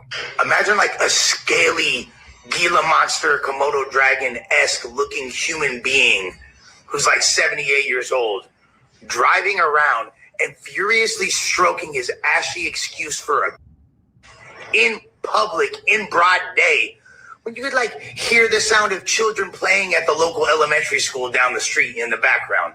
Imagine that. Is this a person who you want to watch on podcasts? Now, Lush, he would bring that situation up where WACK100 was allegedly in the car doing whatever it was that he was doing. Y'all remember the video? Wack would go on later to say that the video was AI. Okay, whatever, Wack. Now, whatever, Jack. Now, with that being said, though, Lush would also begin to say some other things that people on the internet have been saying. And, you know, I'm not going to lie, I was surprised that Lush went this route with WACK100, but I think with Wack wishing death on Lush, the gloves was off. Yeah, man, you don't start talking about a junkie in their recovery. Oh, ass Wack, the old man is threatening me. But he not doing shit to Jay Diggs. He ain't do shit to Ant. He ain't do shit to Compton Rick Rock. He ain't do shit to all these people that have time and energy, but he want to try to pick on me. Wack, I promise you, if you even think about touching me, whatever happens is going to happen. But the main thing that's going to happen is that you are going to be sued. That's my favorite line. Think about touching me, well, whatever happens is going to happen. But after that, I'ma tell. Everything in your entire life that you think you own. They're going to be repoing the BBL out of R&B's ass by the time I'm done with you. You want to see? I'll show you the epitome. You ain't touching shit. You ain't never harmed a fly. Shut up.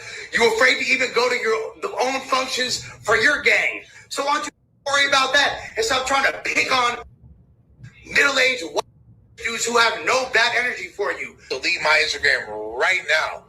If Wack could have more shooters step into the streets of Los Angeles right now than I can, I bet you can. I bet you can. Where the shooters at? Where the your shooters at? I bet you'll have to call the police or some shit.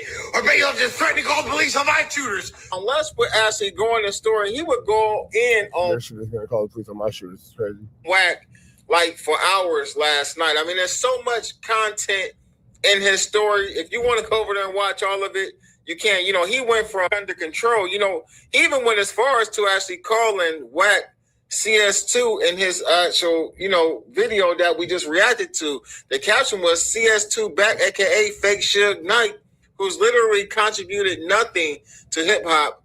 Get a life, loser. Stop threatening me. You are beyond pathetic. I mean, this thing, I ain't gonna lie to y'all, I'm a little surprised. Lush got hella disrespectful when it comes to Wack. Now, Lush said, man, I'm tired of the disrespect. Lush finally dropped his nuts on, man, said, I ain't taking this no more. We're not gonna take it. We're not gonna take it. We're not gonna take it anymore. Face ass. We know there was going to be a response from WACK100. Lush is a dope fiend, nigga. If I catch him, I'ma smash him.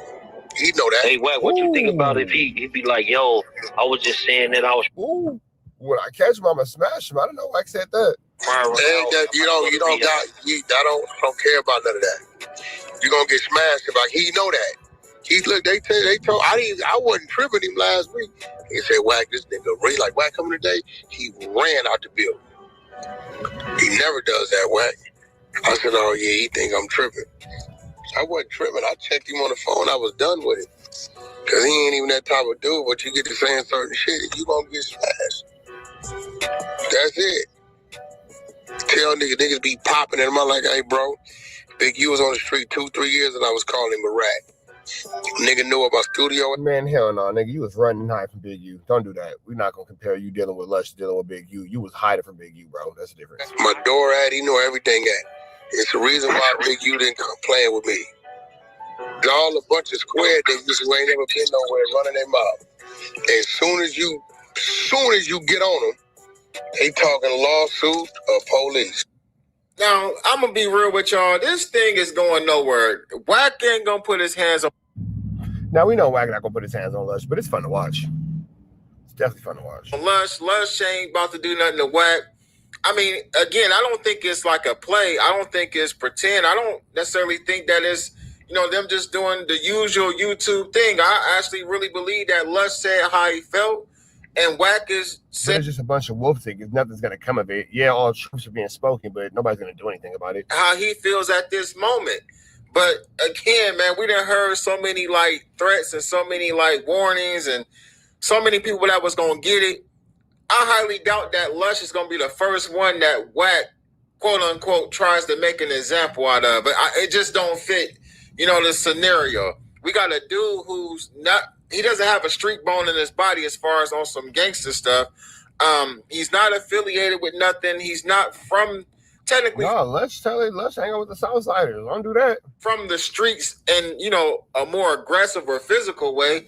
You know, he's played around in the streets with the things that he does recreationally and whatever else he has going on with the battle rap scene and the crews or whatever that the clique that he's associated with. But beyond that, Lush is not that type of guy. He's not built like that. He definitely disrespected WACK, and he definitely brought R&B's name up. You know, and normally that's a trigger for WACK100 when people get to disrespecting this woman. Yeah, he don't like when people talk about R&B. Don't be talking bad about R&B.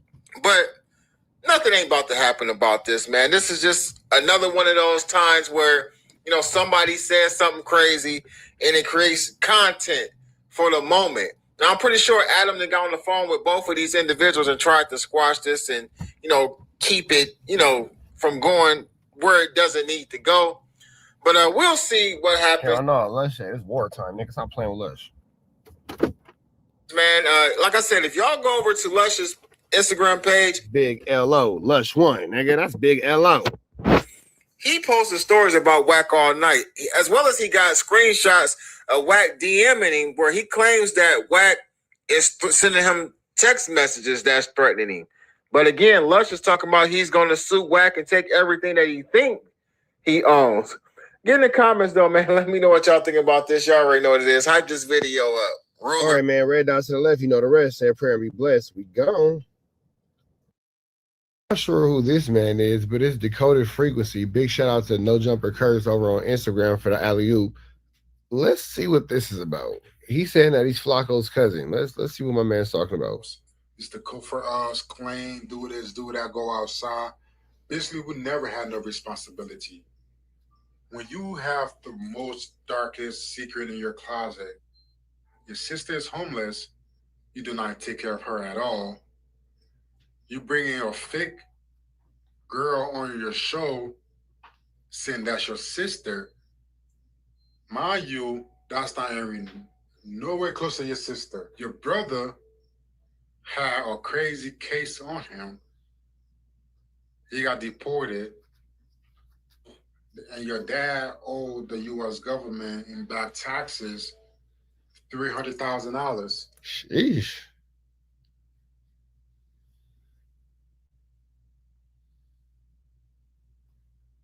Flacco, is this your cousin? Because this nigga, he coming in hot. What, Flacco, this your people in them? Your partner in them?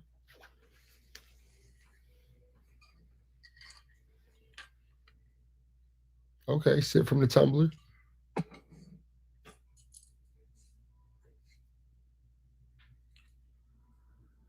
I'm not sure if you guys can see this, but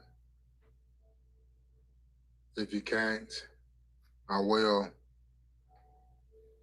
install it somewhere in the video for clarity.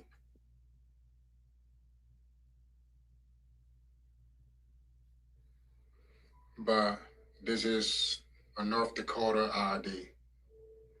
I could not find mine, but I have my wife, North Dakota ID. Okay. As you notice, the last name. You can't see it.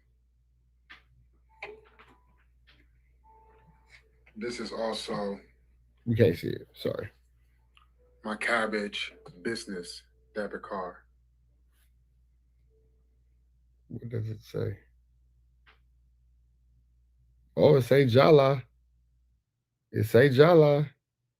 Okay, we going somewhere with this. It say Jala la la la la la la. I just cover it up because you already know some scammers out there. It's 2026, you never know. Some Jalas. So I'm kind of cover a few things out, but as you can see the last name. So, but if you can. Yeah, it say Jala. It say Jala. Now see this clearly, I will put it somewhere into the video so you can see it. Damn, Flacco, why you piss your cousin off, nigga? Because My little cousin, Poetic Flacco,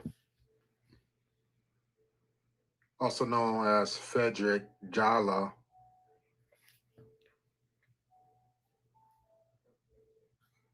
been in the headline today.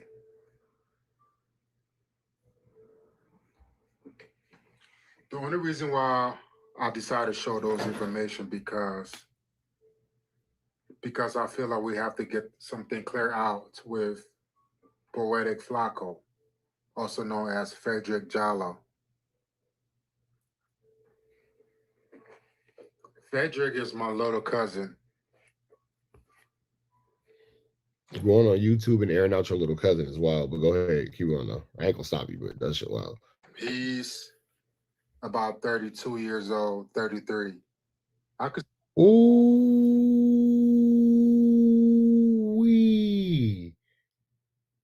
What the hell is going on between the sheets in my home? I told y'all that nigga was like 32, 33. I said it, bro. I said it. Let's all right, let's keep going. Say 32, about to be 33. He's not 28. He's not 26. He's not 27. He's 32, going to be 33. Frederick and myself grew up in the same household, pissed in the same bed, share the same underwear. Like I'm literally telling you. Wait, why the hell was y'all niggas pissing in the bed? That's gross, but okay. That's disgusting, but go ahead. Frederick is not from North Dakota. He's from Philly. I don't know why he claimed North Dakota, but he's not from North Dakota. He never been to North Dakota. He's a Philly nigga. I'm assuming the only reason why he said he's from North Dakota instead of Philly, because I feel like a lot of niggas from Philly kick him out of town after his brother sexual assault case. Yeesh. Now everything here is alleged, man. We're gonna just say everything here is alleged. These are all rumors and undocumented truths, but damn it, his last name is Jala.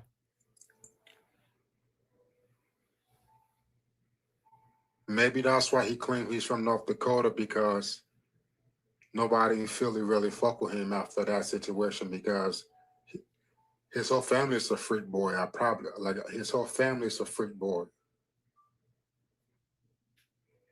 We all used to be in Philly. Our family had when I tell you our family had like a whole 6-block radius of all Africans.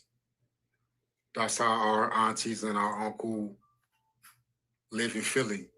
Because when we got to Philly, it was all our aunties and uncles and relatives. We all live in the same neighborhood. I lived probably 4 doors down from Frederick. I remember at the age of 7, 8, every Saturday, used to get up, go straight down to their house, skateboard, roller skate all day. From there, we went to the park, Fentwood Park in Philly. Damn, he being specific. Bentwood Park in Philly. Okay. We used to live on DuPont, around DuPont in Philly, in DuPont. Not far from Darby. And that's what everybody say he's from, Darby, Pennsylvania. You from Darby, you know what goes on in Darby. So,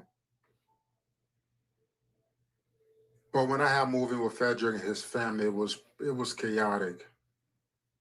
Chaotic. His dad wasn't a really serious kind of person. He's my uncle. I'm not here to talk bad about my uncle, but you have to understand it was like 5 kids. He's my uncle. I'm not here to talk bad about my uncle. But at the time, it was like 5 young kids living in a house with an adult man who really didn't care about his kids at all. That's how it was. Frederick dad didn't really care about him or the family. His dad used Sheesh, this is getting extra deep, man. to leave the house and have us just run around, act wild. That's how we was. We used to leave the house around 9 a.m. in the morning, don't come back home until 10 p.m. And his dad would never once say, hey, where were you guys?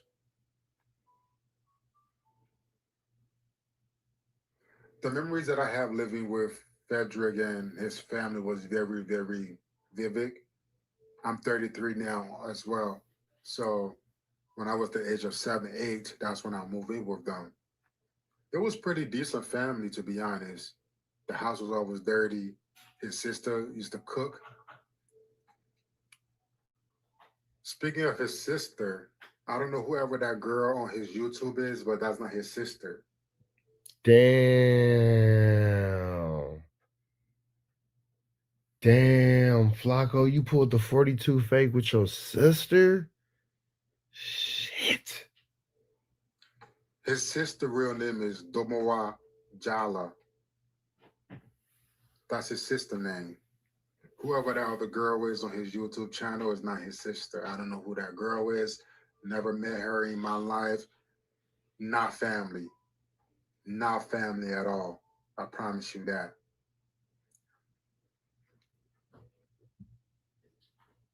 The 42 sister fake out as well.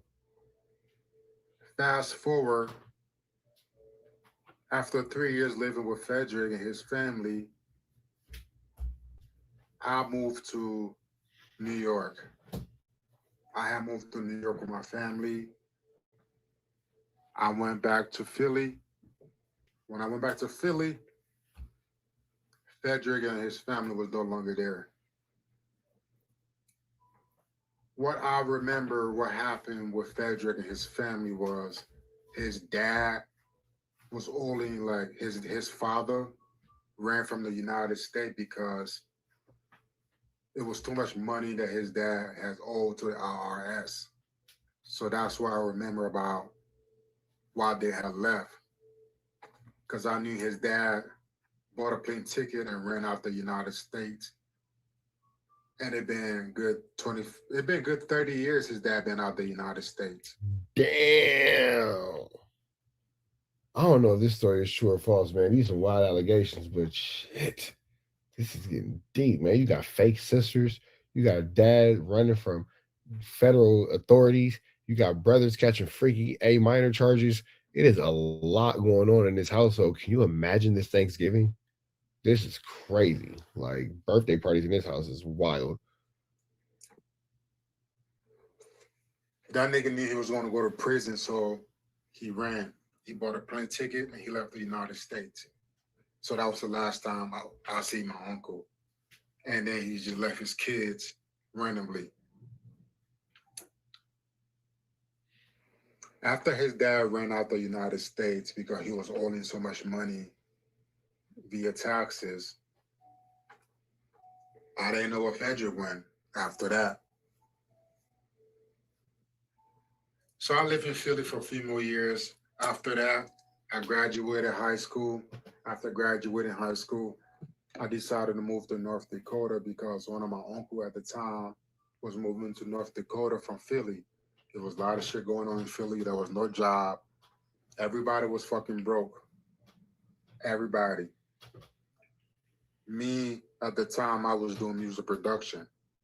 Going back from New York, going to I wonder if this has anything to do with that dude that they say was Flacco's cousin that lost his life. God bless the dude. So I was pretty stable. I used to do music production. I used to do beats. So I used to travel a lot.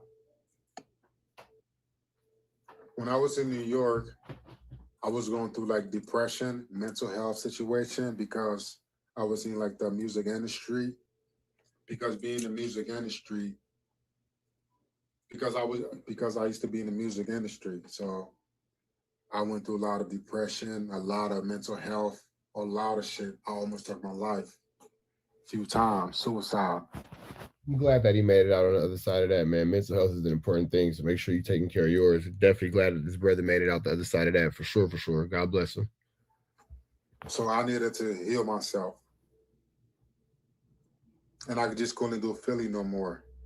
Because remember, I used to go back and forth from Philly to New York doing music production, and it was just a headache. One of our uncles was moving to North Dakota. So I decided to move to North Dakota as well. After I moved to North Dakota, surprisingly to my knowledge, Frederick, real sister, his older sister, was living in North Dakota as well. So one day when I came home after like a long day of work at the studio, I came home and there go Frederick's sister in our living room. I wasn't aware that she was already living in North Dakota because the last time I seen Frederick and his family when I was 8, 9 years old. Because after that situation, I had lived with them for like 3 years. After that 3 years living with them, I had moved out. When I had moved out, we no longer had kept in touch. When I got back to Philly, I didn't know where it was. So the last time I seen his family was when I was a kid. So it was kind of surprising when I got home that day, out of nowhere, there go Frederick, older sister, in my living room. It was a beautiful moment because she's the one who raised me, honestly. Because she was. Sounds like he has love for her. Sounds like he's not, like, honestly, nothing that he's saying is really seeming like he's disrespecting. It doesn't really sound like he's going crazy. He just says that, talking about his experience, but nothing really sounds like I don't hear like nothing. I don't know. It's wild. Because I was kind of confused too. Like, why was she in North Dakota in the first place? Because for me, honestly, I was kind of confused why she was in North Dakota in the first place because I wasn't expecting her to be in North Dakota, honestly. I was expecting her to be somewhere in New York, Philly, Baltimore. But somehow she ended up in North Dakota. So it was kind of awesome. She ended up staying at our condo for about a week. After a week of staying to our condo, we have realized that she was homeless. So she's being family. We had allowed her to move in with us. That was a fucking mistake. She was so irritating, combative, just argumentative the whole time she was living with us. That didn't last too long.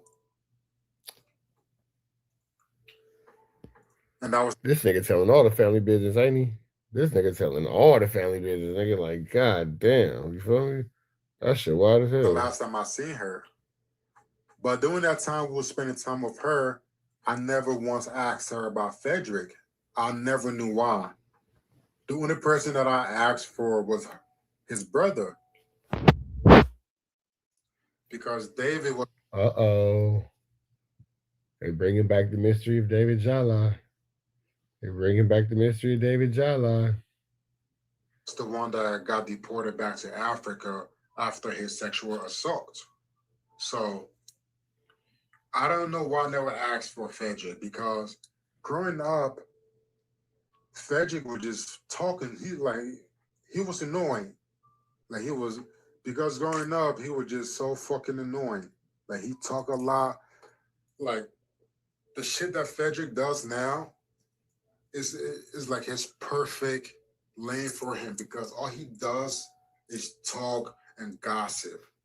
Even as a child, all he did was just talk and gossip. it was kind of weird because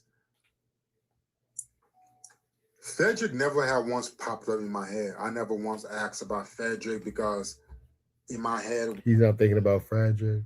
was That nigga's over Frederick. Frederick is probably somewhere yapping. I always knew Frederick was somewhere yapping. So, and I always knew Frederick would end up somewhere yapping because all he did was just yap and just gossip and just talk bunch of stupid shit. And it's a perfect lane for him. Like what he does now is a perfect lane because growing up, we grew up in a gutter.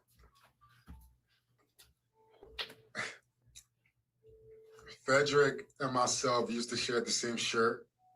Because I remember going to church, we used to like rotate shirts, rotate pants sometimes.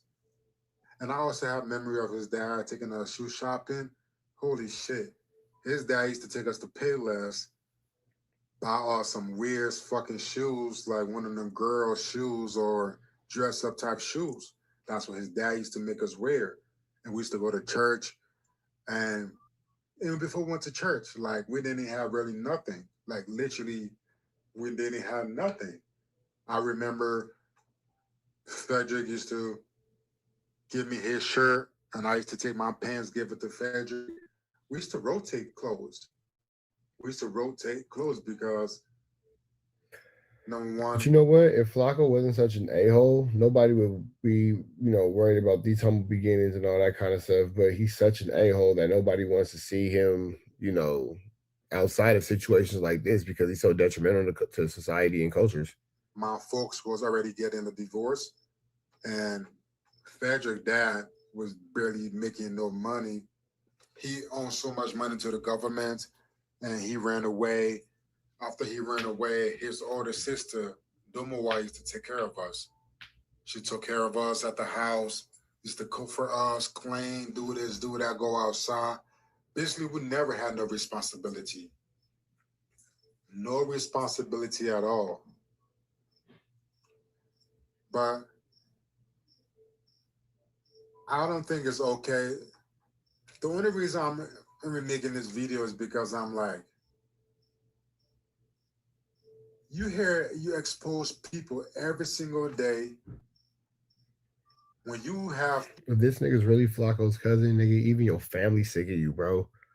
That is sick. The most darkest secret in your closet. Your sister is homeless. You do not take care of her at all. You bring in a fake girl on your show saying that's your sister. Mind you, that's not even nowhere close to your sister. Your brother had a crazy case on him. He got deported.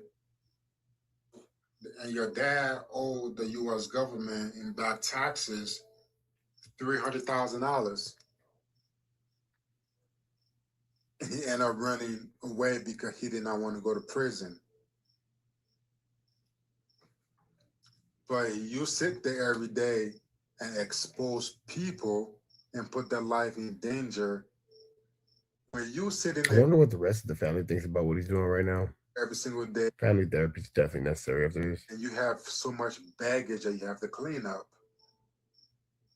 I think that's where my frustration comes from because it's not okay, it's not fair exposing all these people when your closet is so dark.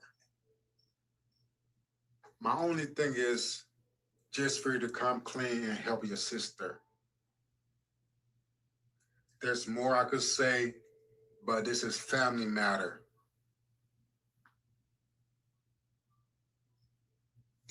I'm sure you're going to make a respond video of this and expose me as well. Please do. But at this current time, I want you to be truthful. Stop lying because you lost so much. Like, just stop lying, bro. And for me... Damn, Flacco.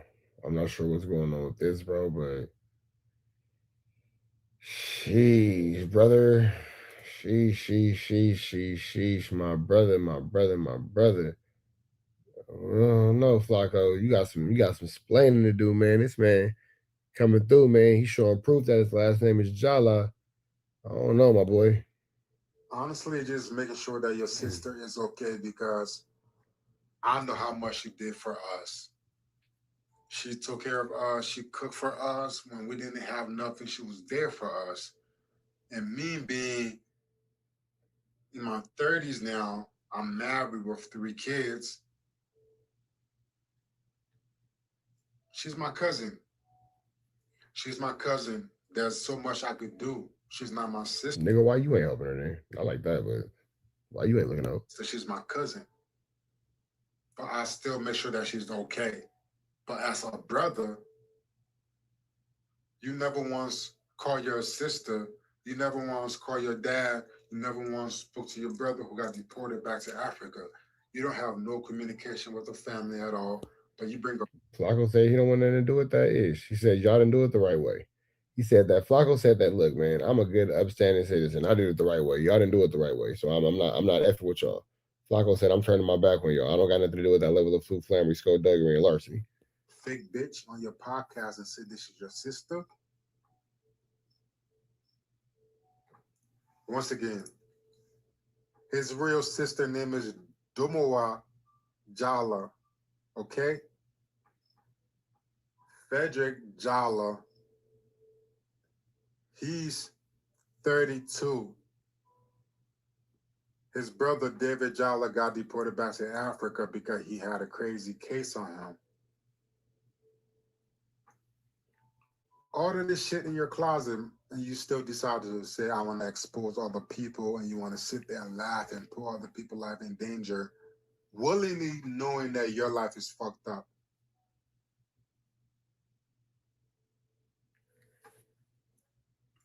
For me, that's my rant for today. I just want him to be more. Yeesh, what a rant it was. Goodness gracious. Responsible. Take accountability for every fucking lies he tells. Like, he's a big liar. But yeah, that we do know. Like, that nigga could lie. Since I've been knowing that nigga, he been lying. Like, Frederick is a liar. Like, all he does is lie. And I don't know how he haven't got exposed yet. I don't know. He's a big ass liar. Everything he does is a front. Everything he does is fake. He got some weird cases. Frederick got some weird cases. I'm not here. Whoa. Okay. To talk about his cases. I'm here to talk about why he's not helping his sister. Number one, I'm here to say, why are you bringing fake people on your podcast and say this is your family when it's not your family members? Those are far from your family members. Your sister live in North Dakota, homeless. Sheesh. Yeah. Once again, I just want him to take accountability of certain things. The lies, the people. Look, man, we're gonna let my man wrap it up, but sheesh, man, Flacco, I don't know what you got going on, brother, but you might want to holler at your folks because they say they got some things going on. Red down to the left, you know the rest. Say a prayer, be blessed. Go. He hurts. It's not worth it. The clicking and talking and yapping, it's not worth it. So that's my rant for today. My name is 808. It's not the normal content I would record on my channel, but I've been seeing a lot of shit going on today and yesterday. And I just think it's time to speak about certain things, certain cases, and certain people. So yeah, if this resonates with you, like, comment, and subscribe. I have an update for you if he decides to respond. Grace and gratitude. Flacco debating Jew Almighty. Let's jump into this content, man. Big shout out to Jew Almighty. If you're new to his channel, hit him with a like, comment, subscribe. Let's jump into this content. Let's get into it. Let's go. As he calls out Flacco on his flu flammery, skullduggery, and an awful lot of larceny. Black community, a lot of glazing white supremacy, and Trump, and Nick Fuentes, and the Proud Boys, and all of that. He didn't include all of that in his video, but he just kind of addressed it and they're referencing the point and shoot video about Poetic Flacco on a surface level, which made me then do a deeper dive into the point and shoot videos, which I'm gonna just be honest with you, as a Black American that loves Black people, that's raising Black babies, that love Black women, was very disturbing to see you just blatantly disrespect Black people in the Black community. I mean, it was kind of like egregious. You talk shit about the Black community. You refer to us as Negroes nonstop, which is crazy because I haven't heard Negroes since white people was yelling that shit in the 1960s. You know, you wish death on Black people nonstop. You said you hate niggas. You were glazing a racist white dude that was saying the N-word and saying he's a really Sheesh. This is harsh to listen to. white boy ever. Nick Fuentes or no, not Nick Fuentes. It's crazy, two of them, but not Nick Fuentes. It was the other another white guy. I can show you the clip. And then it was, I mean, it goes on. You wrote in a comment section calling Black people pookies and talking about us standing in welfare lines or Section 8 lines, just straight anti-Black disrespect, which, again, is disturbing for a lot of people that know you now, that see you now, and you're super pro-Black, super supporting the Black community against people like Officer Tatum and Candace Owens and all these people when you literally sounded like that. He was literally on that exact same bandwagon, but Flacco and a band of other African content creators have put together this little movement to make money off of African-American pain and trauma. So that's kind of what they have going on right now. 6 months, a year ago, it's very disturbing for a lot of people in my community and out there just in general. So I guess real quick, just to finish setting the stage.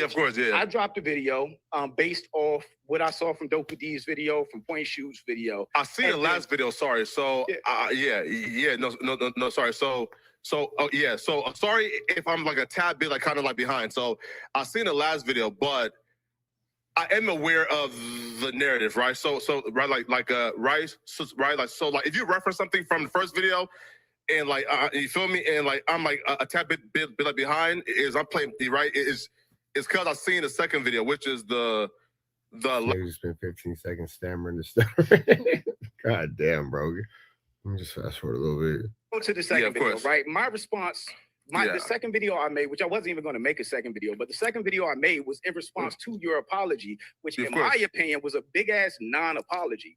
You addressed being a conservative. You apologized for people being offended by some vague things that they may have been offended by. But in fact, the criticisms of you, Flacco, were for you being anti-Black, you shitting on the Black community, you aligning with white supremacists like Nick Fuentes, Trump, the fucking Proud Boys, you glazing Trump, who is the most unlike president in modern American history, which makes it look even crazier because it seems like you switched up when it stopped being cool to be MAGA.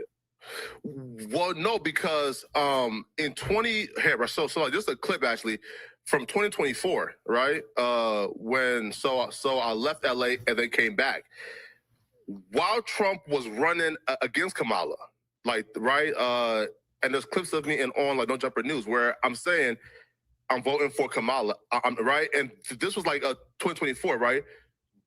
But bro, no, there are no clips of that. So so that one, and then that's just a blatant lie. Like, you don't even sound like you're telling the truth. God, and then the second one, which is like the with the death of porn rappers.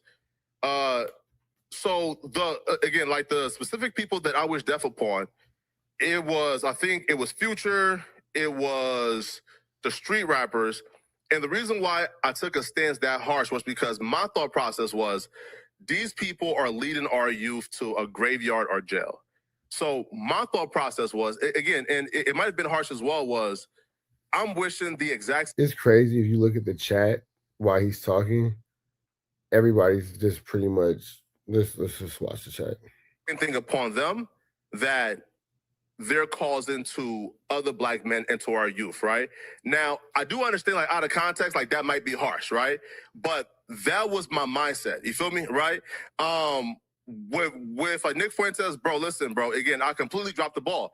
The Nick Fuentes stuff, I think, was like 2022, 2023, right?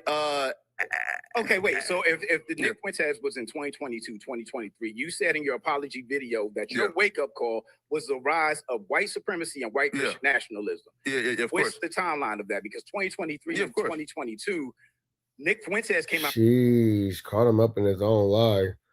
And then here goes the 2,500 for the box comment. The comments is crazy. 2017. Yeah, of course. The Groypers was out in 2017. The fucking insurrection, January 6th, was 2021. Yeah, of course. Yeah, of course. Stephen Miller got exposed for having white supremacist emails on his server or database in 2015, 2016. And that expose came out in 2019, which means you were fully aware that white supremacy was on the rise, that white nationalism was on the rise. No, right? But, right? And that's where I take accountability to my brother. Was again, bro, like even if you watch that, like if you watch that Nick Fuentes stuff, like you can clearly hear it again, bro. Like again, I was like completely like uneducated, ain't really know what's going on. With the Nick Fuentes stuff, again, I dropped the ball. This is fake accountability. This is fake accountability. You knew what you were saying. You're just trying to continue to profit off of black trauma and black hate as far as American blacks are concerned. And it's really a disgusting thing. And it doesn't help the stereotype when black Americans, speak on relationships with native African blacks, I guess is what you would call them. Blacks from Africa, however you would describe that. All completely. They be saying like FBA, NDA, all these little letters and all that kind of stuff. You know what I'm talking about? It'd be like something that the woke niggas be saying in my comments, like when I be talking about how black people shouldn't have to apologize for disrespect. You'd be like, that's right, Trap, you are proud. A, B, C, D, E, F, G. And like, it's all these numbers and letters. Like, it's gang banging, it's rainbow communities. Now it's the woke niggas. Everybody got numbers and letters. All I know is right and wrong is wrong. Because, again, I heard about Nick Fuentes, I think in 2022 when he did, like, I think like Albert and Preach, when he did like Fresh and Fit, and during that interview, right? I asked those questions of, hey, are you racist? Hey, do you say the N-word, blah, blah, right? And he did a very great job at evading and concealing his intentions. I dropped the ball. I should have been, again, more educated. I didn't know who Stephen Miller was in 2019. Again, there's no excuse. I dropped the ball and I was wrong. I was uneducated about a bunch of this shit, my brother, right? And that's on me for speaking on shit that I was unaware of, right? Like I dropped the ball, right? And I do apologize for that. But right hand of God. The whole my brother. No, nigga. No. Hey, to all the woke niggas, all the grind rising like a biscuit niggas, y'all gonna go for this? Y'all just gonna let him in here? Like, because if the woke niggas let him in, all hope is lost. All hope is lost. Bro, I did not know who Stephen Miller was. Don't make the same mistake the game members made, bro. In 2019. I heard about in Nick Fuentes when he did the whole with Albert and Preach, with the Aiden Ross, with that whole little I think circuit, right? So again, that's my fault for speaking on shit that I was uneducated of. But again, bro, sincerely, like they didn't know who these people was in 2019 or 2022. So the problem for a lot of people, is these people. I'm just going to speak specifically about Nick Fuentes. I can talk specifically about Nick Fuentes. He has been attacking the black community and shitting on the black community since his arrival in 2017. You can literally just put in Nick Fuentes' name on Twitter in 2 seconds and his video will come up of him telling white people to avoid black people at all costs, and white people have every justification to be racist against us. So it's hard for anybody to believe that you were unaware of who these people were. But even if we take that at face value. Wait, right? Sorry. Bro, and during that interview, right? Bro, again, I'll take my L. I tried. He ran circles around me. He ran circles around us. I genuinely tried to pin him on these things. And But what about your actions and your words? Because all you did was echo what he said. So I'm not really sure what's the difference. He ran circles around us, right? And he even like and there was an audio like that dropped, I think yesterday or so, right? Where and he said, yo, I conceal certain like opinions of mine to try to blend into like the mainstream more, right? And we went for it. We came and unprepared, and he ran circles around us. But if you watch that full-length interview, bro, I did try to ask like about those things. And at every turn, he was lying, being deceptive. Now looking back, he was lying, being deceptive, and damn near denied everything. Like how you're lying and being deceptive and damn near denying everything? Kind of like the same thing. Right? So trust me, my brother. Again, I understand. I was wrong 1,000%, right? Again, bro, like there's no excuse and there's nothing that I could give right now to justify that, right? All I can say, brother, is I had my wake-up call. I realized my faults and I try to do better at some point. But that's no excuse for that era. Because again, bro, I was again drastically uneducated. Watch the whole watch the full shit. And you will see me ask those questions and hit run laps, you know? Okay, so if that's the case with the white supremacy, you had to be aware of who the Proud Boys were. Because they did the whole Charlottesville thing, 2020, something like that. You had to be aware of who the Proud Boys were, that they are fully anti-black. They're just a different version of neo-Nazis in the KKK. And you said you support them and you fuck with them because they don't hide their politics, which is insane to say. That's like saying, yeah, I fuck with the KKK because they wear their sheets in public. Yeah. No, right. And again, man, and that's the uneducated. It's crazy because you're looking at the comments and everything is just, him just, I was just uneducated. This is the person who you've been allowing to say is so smart, And, I can accept you admitting to grifting and pandering and changing, but if you don't admit to you grifted and pandering, you're probably not gonna change. Exactly. And he's like, I'm uneducated. I don't know. And this is the guy who all these super game banged out LA podcasters allowed you guys to think he was so smart. Well, then you guys are just idiots because throughout all these eras, you guys followed Flacco, and he's now saying that he was uneducated and he was an idiot. So that would make you even slower than he is. Let's look at the comments some more. Naive version, right? It's like when people say, yo, I fuck with Trump because he is a known racist who makes it be known, right? It's like kind of like you feel me? It's like the devil that you know is better than the angel, right? Again, that's me being naive and saying, yo, these people are open and proud with their racism. I prefer this type and over this. But again, that's the naive me, not fully understanding what that entails and what that means. And again, and that was a fucked up thing to say. And I was 1,000% wrong. Bro, listen, bro, I'm not running away from my personal accountability. If you're not running away from your personal accountability, then why didn't you address that in your apology video, your non-apology video, where you didn't apologize for shit for real? You literally turned the conversation from genuine criticism about the things you could have addressed, which was super disappointing to most people. For anybody that still had faith in you, you turned it from that to make it a whole conversation about conservatism when the criticism was never about you being a conservative or any other black person being a conservative. Because he has no accountability. For the record. Yeah, of course. Nobody conservative, nobody black that's a conservative is anti-black. I get people may not agree with conservatism with black people, but that's like 20%. It's not a rarity to know black conservatives. So that's never the criticism. The criticism is aligning with Trump, glazing Trump the way you did. You literally, in the video I used, you literally were smiling from ear to ear, glazing him while he was disrespectful to black journalists. What was her name? Rachel Scott, I think. While he was disrespecting her on stage at a black event. Yeah, right. Facts. So here, right. So okay. So let me address the first thing you said. You said with the apology, right? So right. So yeah, right. So look. So I didn't see your first initial video, right? Where again, I'm sure you probably put and all those clips in. So in my apology, I think I said, yo, I'm responding back to, there was a few comments in my comment section and in like my live, right, where they say, yo, Flacco, we discovered your... These comments are crazy. Like, again, just no one really believes the things that he's saying at all. A conservative patch like that. So that's what I was... The people have spoken. I'm glad that no one's really falling for this Flu, Flammery, skullduggery, and larceny. I'm glad nobody's really falling for any more of his scams and his schemes, because it's really plain to see that he's really disingenuous with all this.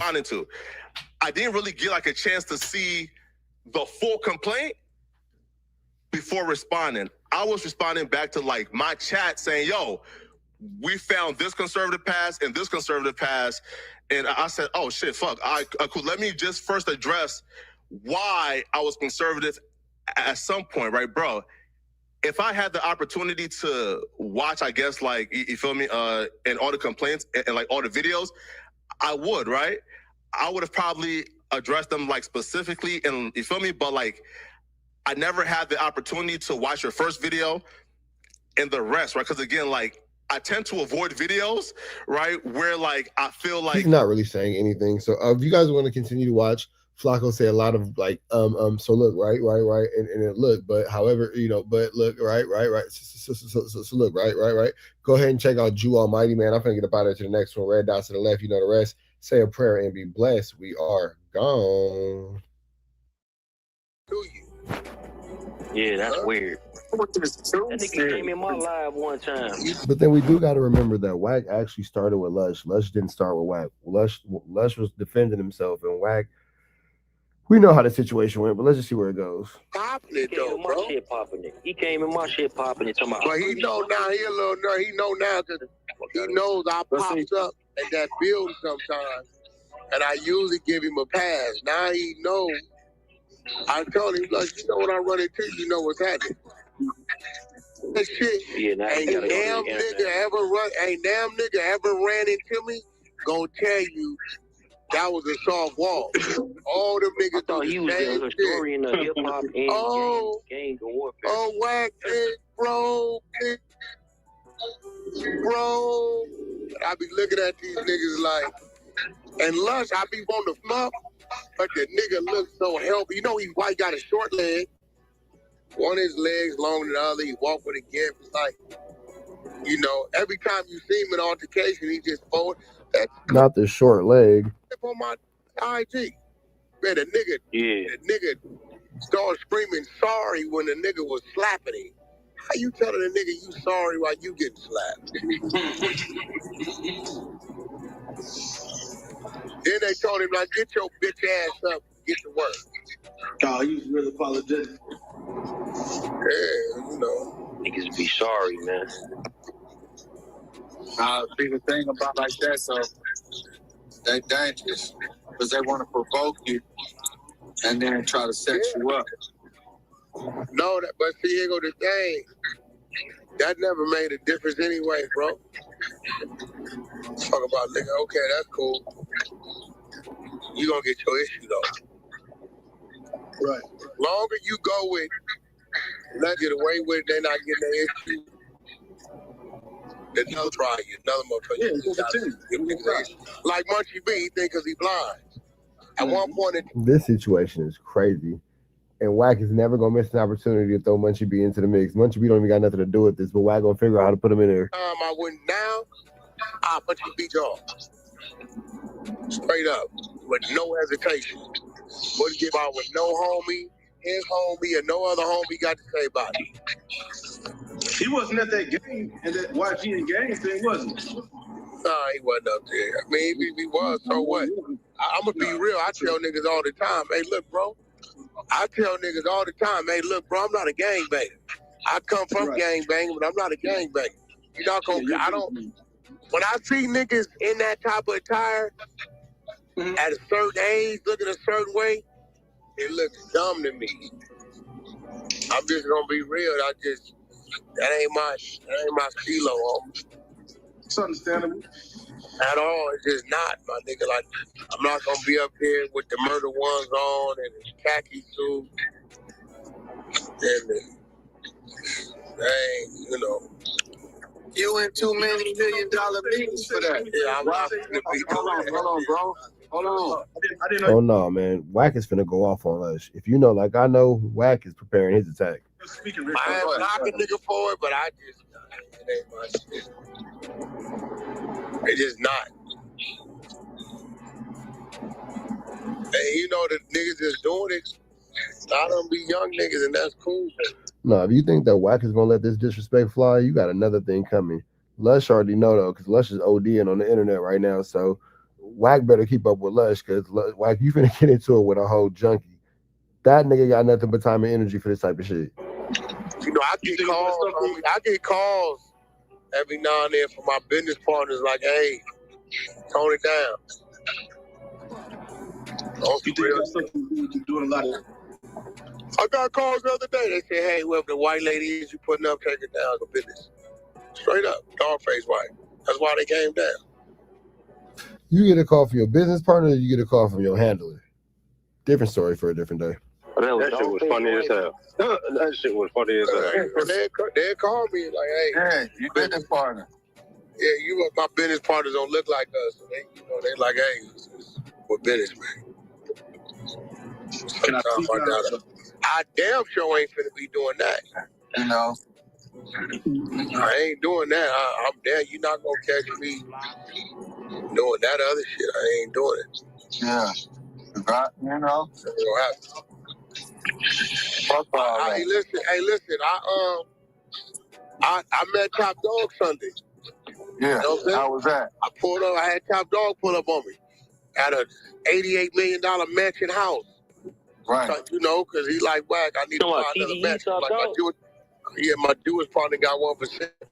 Okay, so bro said he about to get Lush about the way. He going the executive route. Okay, what does this have to do with Lush? Probably nothing, but let's see where it goes. Right on Sunset, worth like 88. He'll give it to you for like 65, 70. Want to put? Let me see it. Meet me over there. That's two real bloods. We pulled up over there. You know, hey, Wack walking through the spot. You know your way around this motherfucker. You know what I'm saying? So yeah, I run into my homies. We be on different type of shit. It don't be that type of shit. I'm sorry, it don't. Now we both had on. He had on a gray T-shirt. I had on a black T-shirt. He had on Jordans. I had on Jordans. He had on sweats. I had on sweats. We going how we going. It's a Sunday and we chilling, but we not meeting at the park, my nigga, or on the block. I mean, shit, it's about elevation. And then I'll be telling niggas, I'm like, bro, let me ask you something. You telling me I'm supposed to be somewhere where you live at? What's your tax bracket you in, nigga? What you got going on? When I was your age, I wasn't over there. I pulled up to when I left Top Dog, my little homie, I seen him promoting, barbecuing at our park. He selling dinners. Wack come by, support them, come pick up 4 plates for the family. I'll be there. So Wack went to the park in his hood without making a video? I don't know about that one. 30 minutes. I'm in my little undercover. I pull up, jump out, everybody's statues. 2, 3 homies. Wack, what up, my nigga? What's up, dog? You good? Yeah. I said, boy, these niggas don't know what you up to. That's why I tell niggas, man, I don't know what niggas is thinking. All the killers in jail are dead. Or they retired. Ain't nobody out here looking for me. No, that is a very true statement. You think if they was looking for me, they'd have been looking for me. I ain't hard to find. Man, shit, at the end of the day. Reading niggas on the internet. I ain't never seen in my life. Niggas be talking on there. I'll be like, bro, I don't know these niggas. Niggas don't know me. Lush is a dope fiend, nigga. If I catch him, I'ma smash him. He know that. Hey, Wack, what you think about if he be like, yo, I was just saying that I was spiraling. I don't care about none of that. You're gonna get smashed. Like he know that. They told I wasn't tripping him last week. He said, Wack, this nigga really like Wack coming today. He ran out the building. He never does that, Wack. I said, oh yeah, he think I'm tripping. I wasn't tripping. I checked him on the phone. I was done with it. Cause he ain't even that type of dude, but you get to saying certain shit, you gonna get smashed. That's it. Tell niggas be popping at him. I'm like, hey bro, Big U was on the street 2-3 years and I was calling him a rat. Nigga knew about studio. Nothing about Big U's paperwork has yet to confirm that he's told on anyone. Just throwing that out there. Door at, he knew everything at. It's the reason why Big U didn't come playing with me. He know where it's gonna lead to on the spot. Wasn't worth it to him. Y'all get popping. I don't know you niggas, but if you want to come pull up on me, come pull up on me and check it out. Ain't a problem. All you gotta do is check it out. I ain't got this. You gotta give up something to get something. Yeah, I ain't got this far being soft. You ain't never heard of a nigga taking nothing, none of that. You ain't heard a nigga that did a date with me in jail with a bad report card, none of that. It's all a bunch of square niggas who ain't never been nowhere running their mouth. As soon as you get on them, they talking lawsuit or police. Every last one of them.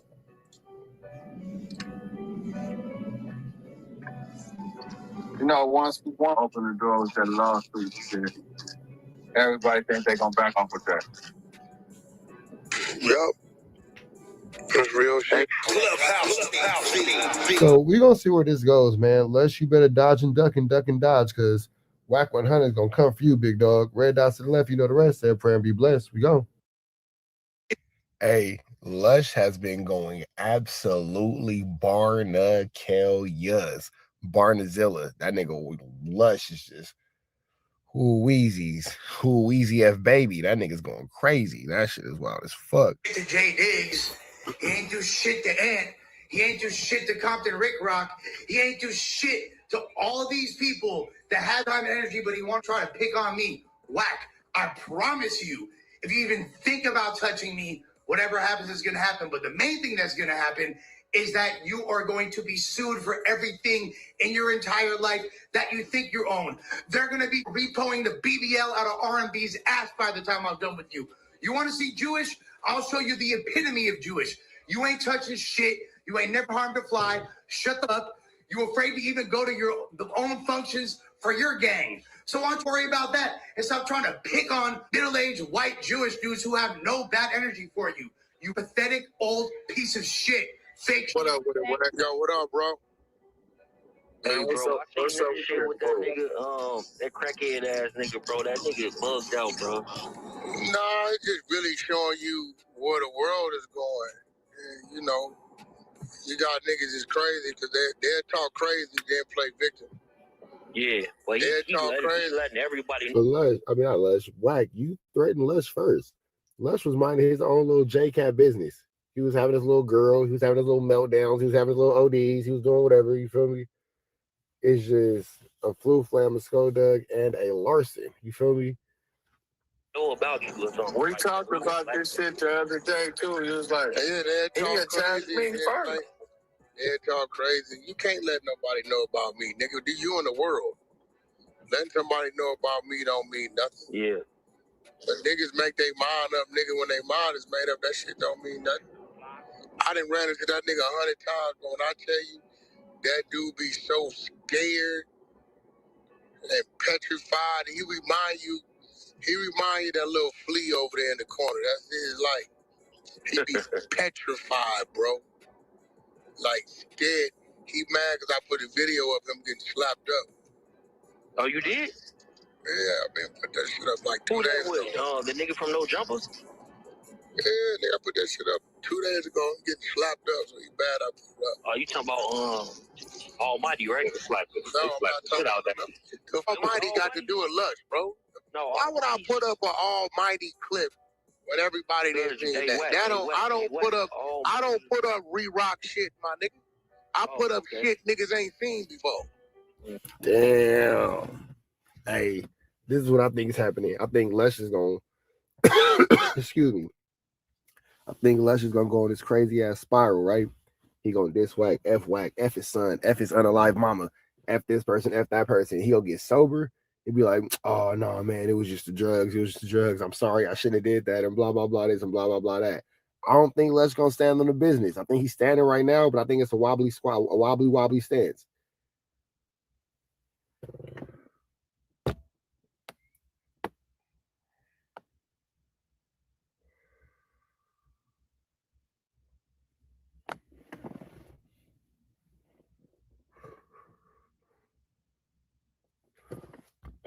Oh my nigga, everybody seen Almighty did drop the little nigga. He ain't him up. That's the problem. Niggas ain't getting stuff no more. Getting fast. Hey, you know when niggas is the streets is slowed down. Gangsters is killing gangsters. Shooters is killing shooters. They ain't doing nothing to the little square niggas running their mouth. I'm telling you. It was unheard of to see so many square niggas run their mouth like this. So I mean, Wack, would you follow the Square Ninja? It's unheard of. It ain't been. You know, and like then I think they really feel like I'm gonna sue you. Call the police. That shit don't mean nothing, bro. That didn't. Bro, since when a civilian telling us they gonna call the police on us means something? Like It don't be it's different. but like Lush is a dude. Now he know. Look, I when I went in there Thursday, they said Wack Lush ran up out this mother. I said for what? He like, yo, Wack coming today. He said, I gotta hurry up and leave. I guess after I called in that day, right? But y'all watched him that day run my name. I called in, and then he got to talk about Wack's bullying me. Nah, nigga, what you mean, nigga? But nigga, if you know a nigga if you scared of a nigga, you don't talk crazy. Hey, yeah, that is kind of true though. Like, Lush, if you think that you spooked this nigga, you gotta leave this man alone, fool. You gotta leave him alone. You don't play with a nigga name. Like, I don't want to hear that shit. You playing victim shit. But you know, like I told him, look, Lush, I run into you all the time. Next time I run into you, I'm gonna show you what it is. See, I've never. Look, when I came in here, I be quiet while you was running your mouth. Push that knife. Always pop. Whoa, language, Wack. What is going on, sir? Why are you being so aggressive with the language, man? I'm gonna have to edit that out, brother. You're just going, goodness gracious, sir. Absolutely barbaric. Lush has you so upset that you are cursing out this random lady. Bro, where are your morals? Where are your values? Where's your coof? You feel me? Where's that little thing about you that makes you the gentleman WACK100? The gentleman's whack, if you will. You are just, goodness gracious, the language is just barbaric here. Check up when you was running your mouth. That's another thing. Like, I don't play that shit on my side of the app. Gotta know they place, bro. That's the problem. Niggas be letting people get away with shit. All of us and let people get away with shit and whoop-de-whoop. If the smashing get to going on, know they lame. Yeah, got to. I'm telling you, like, it's getting to a point. I told R&B, I'm like, damn, I got rappers coming into town. Like, Wack, if we get a feature from these niggas and these niggas, now they're like, hey, Wack, you think you can call and see if they can stream with me? Everything's watered down. Yeah. Wack. Well, streaming makes it watered down, or is that just a change in development of the culture? I don't think that that's watered down. I think that that's just more so, the way the culture is going. But all right. Yeah, you think I'm like, damn, nigga, you calling me to stream with a nigga? You don't want no verse or nothing? Man, we just want to go stream. Facts. It's crazy. The lanes you have a nigga like Lush popping it. He popping it, though, bro. He popping it, and then he'll say, I'm going to call the police and sue you.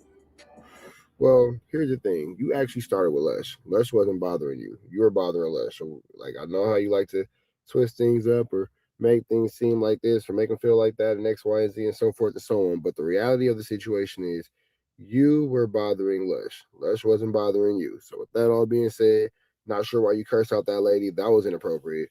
That was extremely inappropriate. But red dots to the left, you know the rest. Say a prayer and please, please, please be blessed. We go. Hemmed me up and fucking slapped me 10 years ago. Like, all right, fool. Like, cool story. I wasn't jacking off in a car, being a sexual deviant in fucking literally broad daylight, masturbating in public in your vehicle. That's like a way more damning video. That's like significantly more disturbing on all levels. Let's be honest, bro. Like, what video would you rather have? Some fools like ran up on you with straps and fucking slapped you because you fucked on their bitches? Or like you get caught driving outside in broad day masturbating in a car? What's worse? What's worse in any capacity, bro? What's worse? We know. And just like to even bring up some shit like this or like, bro, like, I'm just trying to fucking get healthy, dog. Before that, by the way, yesterday when on my little like, oh, I'm going to rehab post, this fool want to hop in the comments and be like, oh, I hope you overdose and die. And then he's responding to Bootleg Kev and Tim and Doughboy and Jesse's like writing in the response. Like, bro, it's like if I wasn't smarter, I would think you was smoked out, because that's like a really smoked out thing to do. I don't know if that's as a result of you just being like old and senile or thinking like, oh, nephew, what's cool nowadays? What are the kids gonna do? They're gonna think this is cool, nephew. Bro, like, just keep like ruining the fun, keep being annoying, keep like, all right, Wack, fucking cool guy, bro. You're really awesome to have around. People really enjoy your presence. It's like, dude, like I'm like probably one of the only people that actually be at No Jumper that still respected him and treat him a certain way and like show love to him. And then it's like, that's out the window. It doesn't make me really want to be on a good level or have a rapport with somebody that, for what, bro? Like, this shit didn't make him look cool. Didn't make him look cool at all. And it's like, all right, like nobody at No Jumper really like me. Whatever. I'm pretty much off that. That shit is weird, but all those guys in the video, they know, bro. Like, you want to keep doing weird shit, trying to get attention. It's not your first time. Like, it's all good, bro. It's all good. We can see the video of Lola sucking on my dick. I have another one of her masturbating, playing.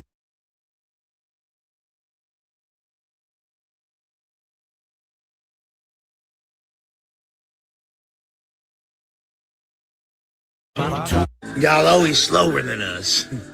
Hey, Wack, your son just got a train wreck on him at a gay party, at a gay orgy. Your gay son got a train run on him. Hey, Wack, R&B's old Backpage ads are getting posted shortly. These pathetic old fucking clowns are threatening my mother, bro. Watch this. Watch this. Watch this. Watch this. Hey, I never thought I'd get a chance to cloud up on you, you pathetic parasite. Hey, at least a hip-hop legend's gonna fucking level up over somebody that never did anything for the culture. Hey, Wack, what's wrong with your DNA that made you have a gay son, bro? Like, what's wrong? Is there something wrong? It's like if you smoke crack during pregnancy, the kid becomes like a crack baby, right? He's born addicted to drugs. If you suck dick before you conceive the kid, does he turn out gay? Is that what happened with you? Fucking gallons of semen. More semen in your fucking stomach than Lil' Kim, apparently. Shit, that's why your son the same way. Ooh, High and Ace are not happy about this. Ooh, Mr. Jones, not a good decision. It's all good. Moisha's going to have a little conversation. I'm really looking forward to treatment tomorrow. Everything is going great. Prayers up. You feel me? Got the legal situation tomorrow. We going up, baby. It's a beautiful thing. Much love to each and every one of y'all. I'm genuinely humbled to be in the presence of so many great supportive fans. I love y'all. Hey, genuine question. Do all of y'all wonder why all the other people in that video, the people that was like trying to put hands on me over a decade ago, those people, why they ain't said shit since Wack leaked that footage? Because everything I said about them is true. And my relationship with them is true. And they know it's in their best interest not to. That's why. Cadillac Ron, none of y'all princesses even pump a milliliter of fear in my soul. Baby, I love you. Love you too, dude. I miss y'all fools around the tree. That's right. You need the police to go shoot us! You need the police! You need the police! You're way too nice to everybody. I've been playing on a real even playing field this whole time. It's not an even playing field. None of y'all can fuck with me. None of y'all. Nobody. Not never. You have no idea. I've been trying to be chill. I've been trying to be so nice to all you fucking assholes. You pieces of shit this whole time. No, we're not playing fair no more. Watch this. Why Wack like fits in trying to like dick ride this current iteration of what No Jumper is, what he thinks, what he wants to be, the direction he wants to guide in. He don't want music to be a part of it because he don't give a fuck about music. He's got no part of it. He's openly said that. Like, listen to like Wax takes. Like, I think the most. I think the most like he spoke on music. We saw Cardi B. Me and R&B was really fucking with Cardi B's new album. That was like his big take on hip hop in the past couple years. He don't know shit. He ain't really contributed to shit. It was all just little extortions and little side things and just trying to get money off of it. But he don't really give a fuck. He's not contributing to it whatsoever. So of course, why does he want No Jumper to go in a hip hop direction? He would rather just talk about, hey, this guy got in a fade in YA in 1977. And that's like the entirety of what he thinks No Jumper should be. Bro, get this guy the fuck out of here, please. And my apologies to the LAPD and the FBI. I didn't mean to be coming out. You're one of your main agents as of late in your urban department or whatever the fuck you want to call it. I didn't mean to come at him so sideways, but you got to get him under control. You feel me? You got to get your little guy under control because he's starting to bark up the wrong motherfucking tree. You feel me? You need to stick to those levels instead of like he got too comfortable, and I think he got a little confused about what or who I was. But you know, all of his colleagues, all the officers, all the fucking federal agents, get him under control, please. Thank you. Imagine having allegations on your name of grooming 8-year-old girls. Yeah, so okay, I'm not gonna lie.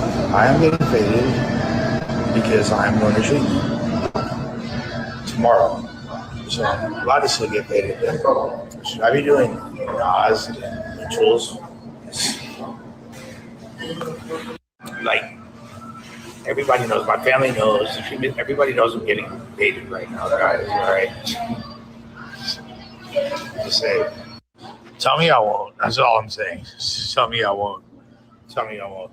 I supposedly had already stopped that drug, but I get to do it because I'm going into treatment tomorrow. So I can really do whatever I want right now. And this is like, it's going to get me to sleep. I got court tomorrow, so I'm going to be too crazy.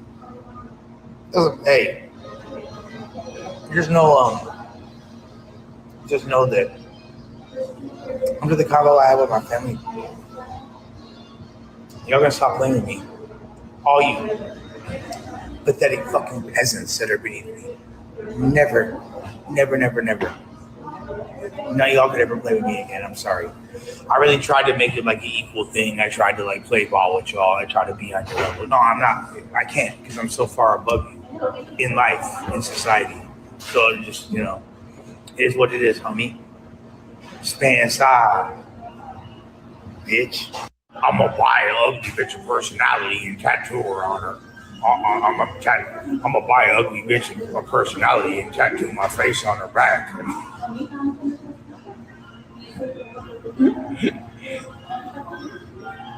Can't unsuck all those dicks on me. I ain't never felt safer in my life. I ain't never felt less fear of a human being than you. There's nothing you can or ever will do to me or anyone you know in any capacity. You don't have the ability to do it and you won't. So shut the fuck up and sit down, dude. This is the one time you're outclassed, and I'm glad to be the person to do it to you.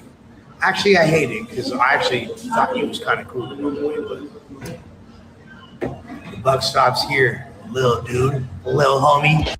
I'm outside in public at the fucking Winchell's on Hoover and 7th Street, right by my crib in MacArthur Park. WACK100 is not going to do a motherfucking thing. He's actually a wolf ticket selling, pathetic old man, for sure. I'm by myself, money on me, and no weapons and no protection. He is not going to do a motherfucking thing. I'm going to walk back to my crib safely, and nothing's going to happen to me ever in any capacity. What he needs to do is stop texting me like the old confused man that he is. I don't know if he thinks this is like Backpage and he's going to find R&B on there or something, but I don't know. You know, it's funny, like Waxman in my inbox, like in my text for the past couple of days, like now he's like straight melting down. Like it's pathetic to see someone that's literally like over 18, much less 72 years old, behaving in such a manner. But he, and far be it from me to extol the virtues of maturity, but this dude is so fried. I tried for a long time to be cool, man. For all the. Also now, ho-ass Wack is threatening me. Ho-ass Wack, the old man is. Also now, ho-ass Wack is threatening me. Ho-ass Wack, the old man is. Oh my goodness. Now, ho-ass Wack is threatening me. Ho-ass Wack, the old man is threatening me. But he not fucking doing shit to Jay Diggs. He ain't do shit to Ant. He ain't do shit to Compton Rick Rock. He ain't do shit to all of these people that had fucking time and energy, but he want to fucking try to pick on me. Wack, I promise you, if you even think about touching me, whatever happens is going to happen. But the main thing that's going to happen is that you are going to be sued for everything in your entire life that you think you own. They're going to be fucking repoing the BBL out of R&B's ass by the time I'm done with you.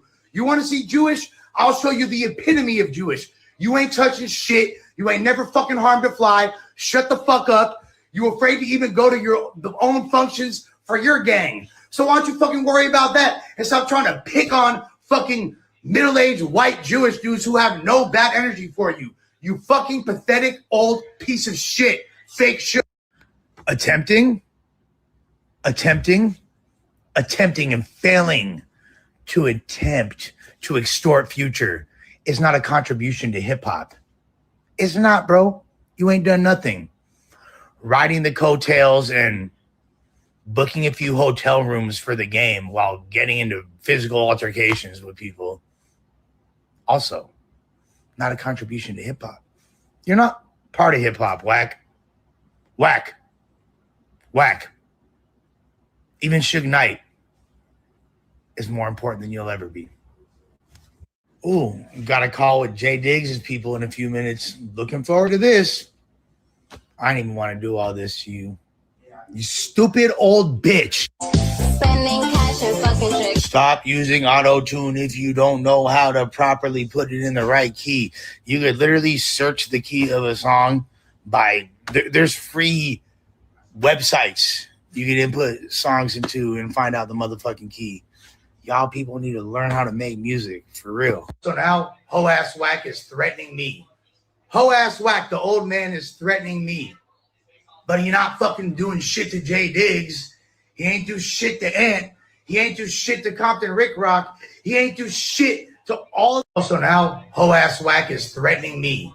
Ho-ass Wack, the old man is threatening me. But he not fucking doing shit to Jay Diggs. He ain't do shit to Ant. He ain't do shit to Compton Rick Rock. He ain't do shit to all these people that had fucking time and energy, but he want to fucking try to pick on me. Wack, I promise you, if you even think about touching me, whatever happens is going to happen. But the main thing that's going to happen is that you are going to be sued for everything in your entire life that you think you own. They're going to be fucking repoing the BBL out of R&B's ass by the time I'm done with you. You want to see Jewish? I'll show you the epitome of Jewish. You ain't touching shit. You ain't never fucking harmed a fly. Shut the fuck up. You afraid to even go to your own functions for your gang. So why don't you fucking worry about that and stop trying to pick on fucking middle-aged white Jewish dudes who have no bad energy for you. You fucking pathetic old piece of shit. Fake shit. Gained almost 1,000 followers off this bullshit. But hey, thank you. I appreciate it. Y'all saw my new followers. I ain't tripping. You feel me? Hey, be here for a long time and a good time. You feel me? Treat yourself. Don't cheat yourself, baby. All right. So like I've been telling y'all, tomorrow we got court. As soon as I'm done with court, going straight into detox. So prayers up. Wish me well. This is beautiful. Got an amazing opportunity with this detox. They picking me up. You feel me? It's the nicest. I'm going to the best detox in all of Los Angeles. You feel me? I ain't going to say too much. But yeah, shouts to everybody holding me down. Shouts to ugly ass boy. Shouts to motherfucking no jumper. You know what it is. You feel me? The joint. It's coming straight from the joint. The most important motherfucker over there. Don't forget it. Stupid. Being a tour manager for tours where there's multiple allegations of sexual abuse is not a contribution to hip hop. Mr. Jones, Senor Jones, viva la raza. punching on stitches. That's how most people even heard of you. You feel me? Maybe you just got out of YA before then when you were like 92 years old or some shit. I forget. But punching on stitches is not a contribution to hip hop. Grifting off of ADAM22 success and contributing nothing but falsified, sensationalized, fake little storylines and attacking more prominent figures than yourself, also not a contribution to hip hop culture in any capacity. So I just want to make something clear. You feel me? This dude Wack, beyond the many levels of disrespect he's always showed me, if I'm being fully honest, and I've always showed him a great deal of respect. It's almost like reminds me of that Doughboy and Kyle incident where Doughboy was all like, I didn't call you a bitch. You called me a bitch. I ain't call you a bitch. That's kind of how I feel. Like I didn't disrespect. I didn't do it. This dude's always kind of like played with me and shown me disrespect for no fucking reason. And I kind of just let it slide because it's like his persona and his character on the show. And no one really takes him seriously. He's just kind of like this mean, loud old man that talks shit. And like, okay, cool. But I let a lot of shit slide as a man. And then just like was all right, whatever. He tried to disrespect me, tried to like do a bunch of play with me in so many ways. I let it go, whatever. And then when he just wouldn't let go this last time, and I kept saying like, Wack, he's texting me. I'm saying like, Wack, I don't got no smoke for you. Like whatever you think I said, like I apologize for. He's like, nah, we got beef. We gonna have to fight. Hey, if it's that serious and you're gonna just be coming at me like this, regardless, I'm gonna give you a fucking reason to. So now you're gonna see what it feels like to really be mad at me. Because you have no reason to be mad at me. I didn't do shit to you to begin with, but I'm going to give you one now since you already made it clear that you have this animosity that you want to take to another level. So, hey, you feel me? I told you multiple times, I don't want to play ball. I don't want no smoke. Why? And you're like, you were insistent, bro. You were demanding it. So here we go. That being said, Wack, you are not going to touch me. Nobody's going to touch me on your behalf, and you ain't going to do shit, period. What you're going to do is leave me the fuck alone and go back to acting like a fucking some like iteration of what being an adult is in your world. You feel me? Whatever the fuck that is. Because all you're doing is making yourself look worse. All you're doing is making me look better. I don't know if this is like some like reverse psychology, reverse Uno card to make me somehow cloud up, because all you're doing is making me look better than you, bro. And I never even wanted to do that. But you know what I'm saying? Piece of shit human being you are. Stop acting like it. Be better. We see the results of your karma. All right? Now, ho-ass Wack is threatening me. Ho-ass Wack, the old man, is threatening me. Yeah, you stupid bitch. I'm getting fucking sober again. Guess what? My family already loved me and they're more in my good graces than ever. And guess what? Ain't nobody touching me ever. I will own your life. You stupid bitch. You can grind your whole life and not be worth 1/50th of what the fucking power I encapsulate. Find out the hard way, stupid. For all the exposés you do, expose that, dumb. Hey, if you covering up R-word allegations for your homeboy, what that make you?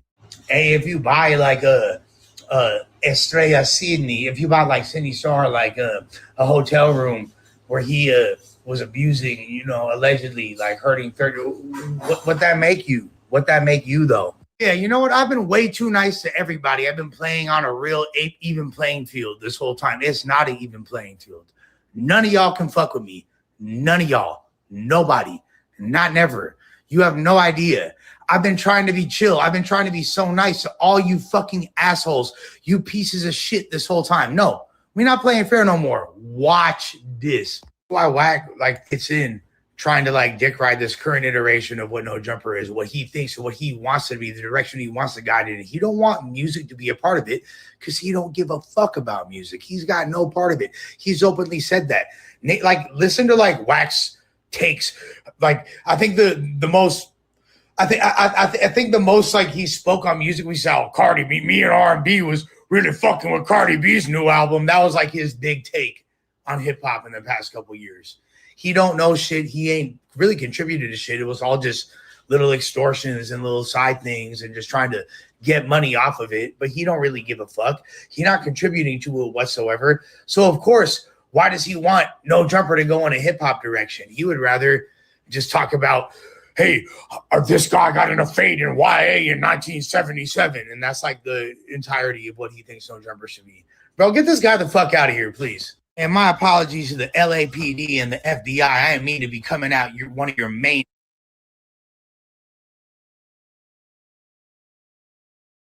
agents as of late in your urban department or whatever the fuck you want to call it. I didn't mean to come at him so sideways, but you got to get him under control. You feel me? You got to get your little guy under control because he's starting to bark up the wrong motherfucking tree. You feel me? You need to stick to those levels instead of he got too comfortable, and I think he got a little confused about what or who I was. But all of his colleagues, all the officers, all the fucking federal agents, get him under control, please. Thank you. Imagine having allegations on your name of grooming 8-year-old girls. Yeah, so okay, I'm not gonna lie. I am getting faded because I am going to treatment tomorrow. So I'm allowed to still get faded. Everybody knows, my family knows, everybody knows I'm getting faded right now, guys, all right? To say, I supposedly had already stopped that drug, but I get to do it because I'm going into treatment tomorrow. I'm gonna buy an ugly bitch of personality and tattoo her on her. I'm gonna buy an ugly. I ain't never felt safer in my life. I ain't never felt less fear of a human being than you. There's nothing you can or ever will do to me or anyone you know in any capacity. You don't have the ability to do it, and you won't. So shut the fuck up and sit down, dude. This is the one time you're outclassed, and I'm glad to be the person to do it to you. Actually, I hate it because I actually thought he was kind of cool at one point, but the buck stops here, little dude, little homie. I'm outside in public at the fucking Winchell's on Hoover and 7th Street, right by my crib in MacArthur Park. WACK100 is not going to do a motherfucking thing. He's actually a wolf ticket selling, pathetic old man, for sure. I'm by myself, money on me, and no weapons and no protection. He's not going to do a motherfucking thing. I'm going to walk back to my crib safely, and nothing's going to happen to me ever in any capacity. What he needs to do is stop texting me like the old confused man that he is. I don't know if he thinks this is Backpage and he's going to find R&B on there or something, but I don't know. It's funny, Wax's been in my inbox, in my text for the past couple of days. Now he's straight melting down. It's pathetic to see someone that's literally over 18, much less 72 years old, behaving in such a manner. But he, and far be it for me to extol the virtues of maturity, but this dude is so fried. I tried for a long time to be cool, man. For for the people that actually fuck with him, that fuck with me too, y'all know damn well I tried my best to be civil and understanding, but I'm not a bitch. You're not gonna treat me like a bitch, period. That's it. But I want to make a coffee table book of all the screenshots with the fucking text message correspondence of these fake excuses for a threat that he's trying to I don't know who the fuck that was carrying. Maybe in the 1970s that would have been intimidating. Wack, get a fucking life, old man. It's beyond pathetic at this point.